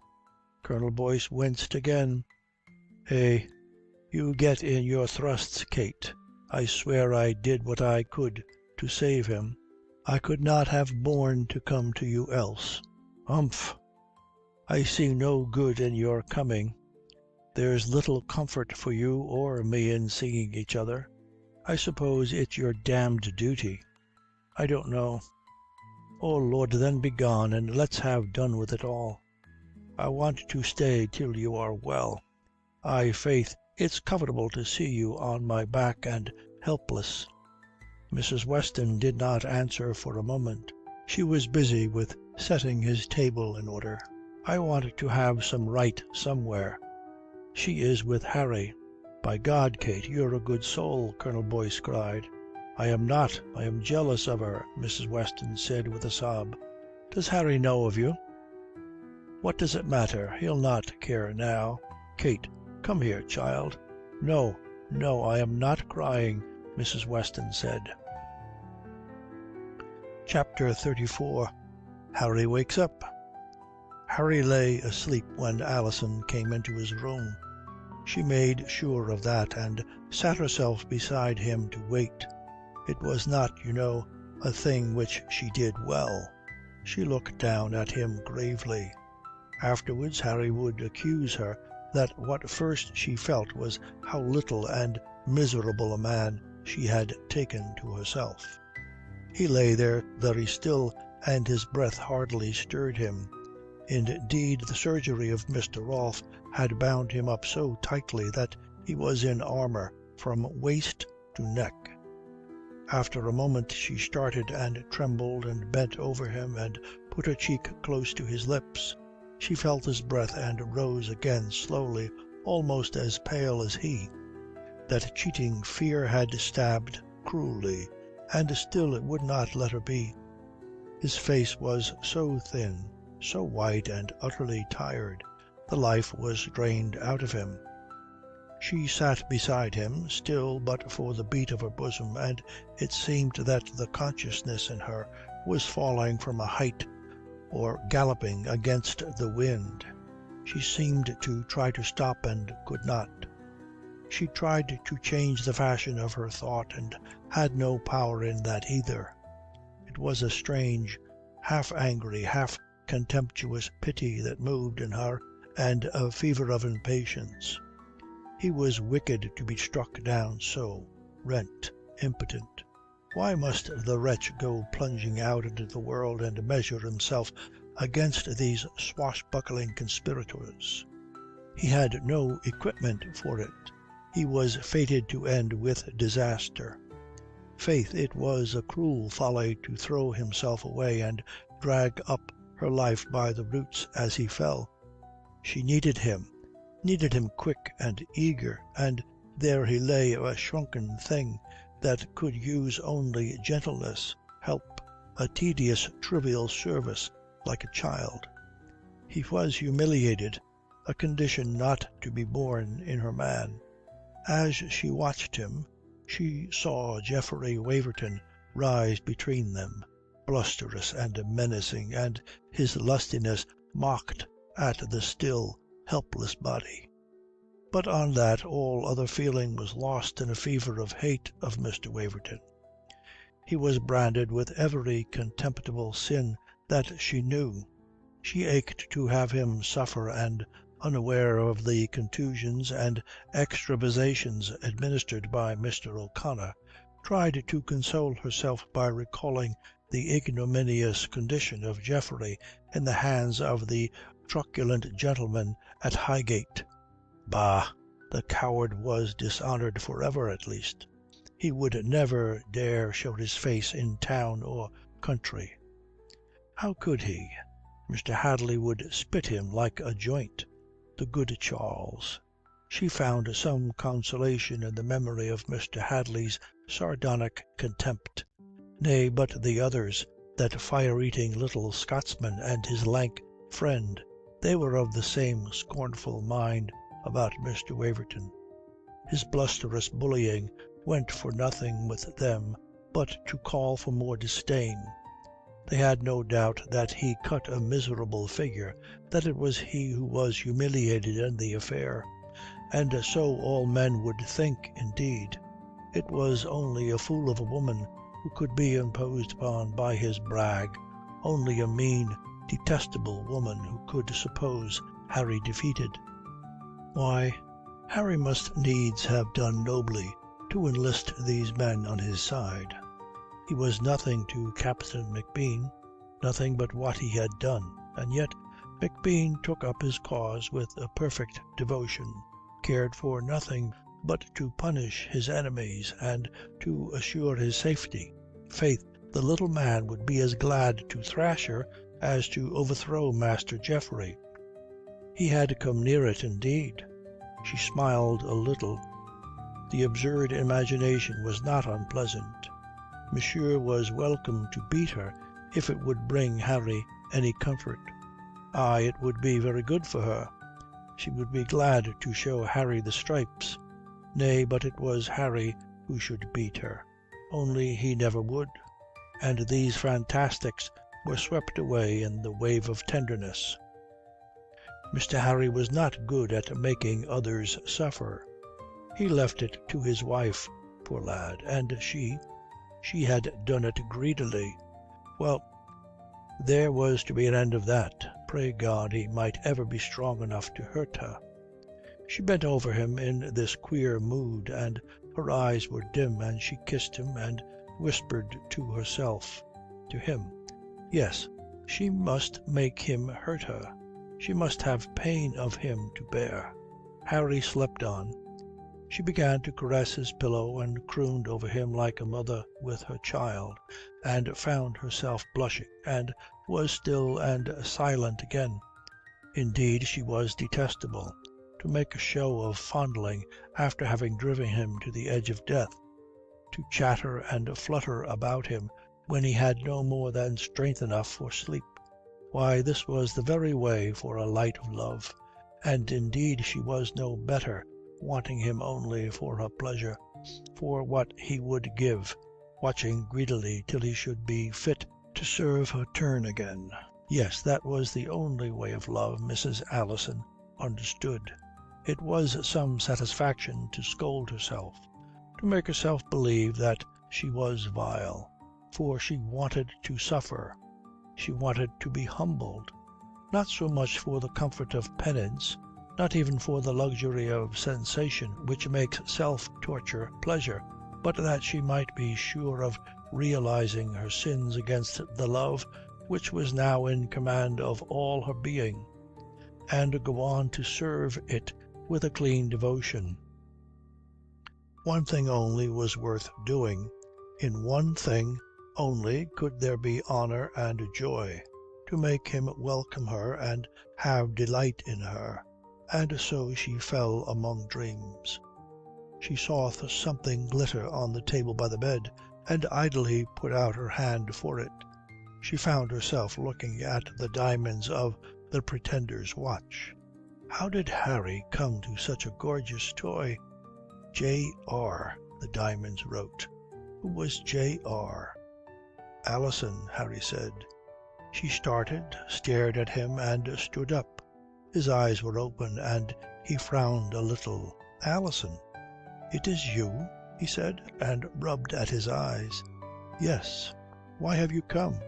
She fell on her knees by the bed. Oh, Harry, Harry, she murmured, and hid her face. Is it true? I will be true, she sobbed. I want to see you. She showed him her face, pale and wet with tears. After a while, why have you come? He said again. Harry, I knew about Geoffrey. Told me. You knew? I wrote you warning. I begged you, come back to me. Oh, Harry, Harry, you are proud. I had no warning. Proud? Oh, yes, I am proud. What were you with Geoffrey? Harry, oh, Harry. No, it's fair. Well, I tried to trick him for your sake, to save you. I am obliged for your care of me, she cried out. Oh, God, and hid her face again. Harry lay still and white as death. Oh, Harry, you torture me, she murmured. You have the right. No man but you has ever had a thought of me. Harry, I want to pray you. Oh, I want to lie at your feet. Only believe in me, use me, take me again. I am a fool, Harry said, and she looked up and saw that he too was crying. Oh, curse the wound, he said hoarsely. Egad, I'm damned feeble, child. I love you, she sobbed, and pressed her face to his. Oh, Harry, I am wicked. She raised herself. You are hurt, and I wear you out. That's a brag, Harry smiled faintly. It takes more than you can give to kill me, ma'am. Ah, don't. Stand up and let me look at you. Which she did, and made a parade of her beauty, smiling through tears. Aye, you're a splendid woman, and his eyes brightened. She made him a curtsy. It's at your will, sir. Yes, and why? Why? What made you come back? My dear, she held out her arms to him. I have wanted you ever since I lost you, and now I am nothing unless you want me. Oh, be easy, there is plenty of you, and I want it all. Can you say so? Oh, Harry, you have known enough bad, that's me, cruel and greedy and hard and cheating. I have always taken, and given nothing back. "Damn your humilities," Harry said. "Oh, sir, but I want them.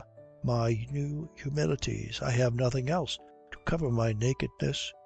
"You look better without them, ma'am."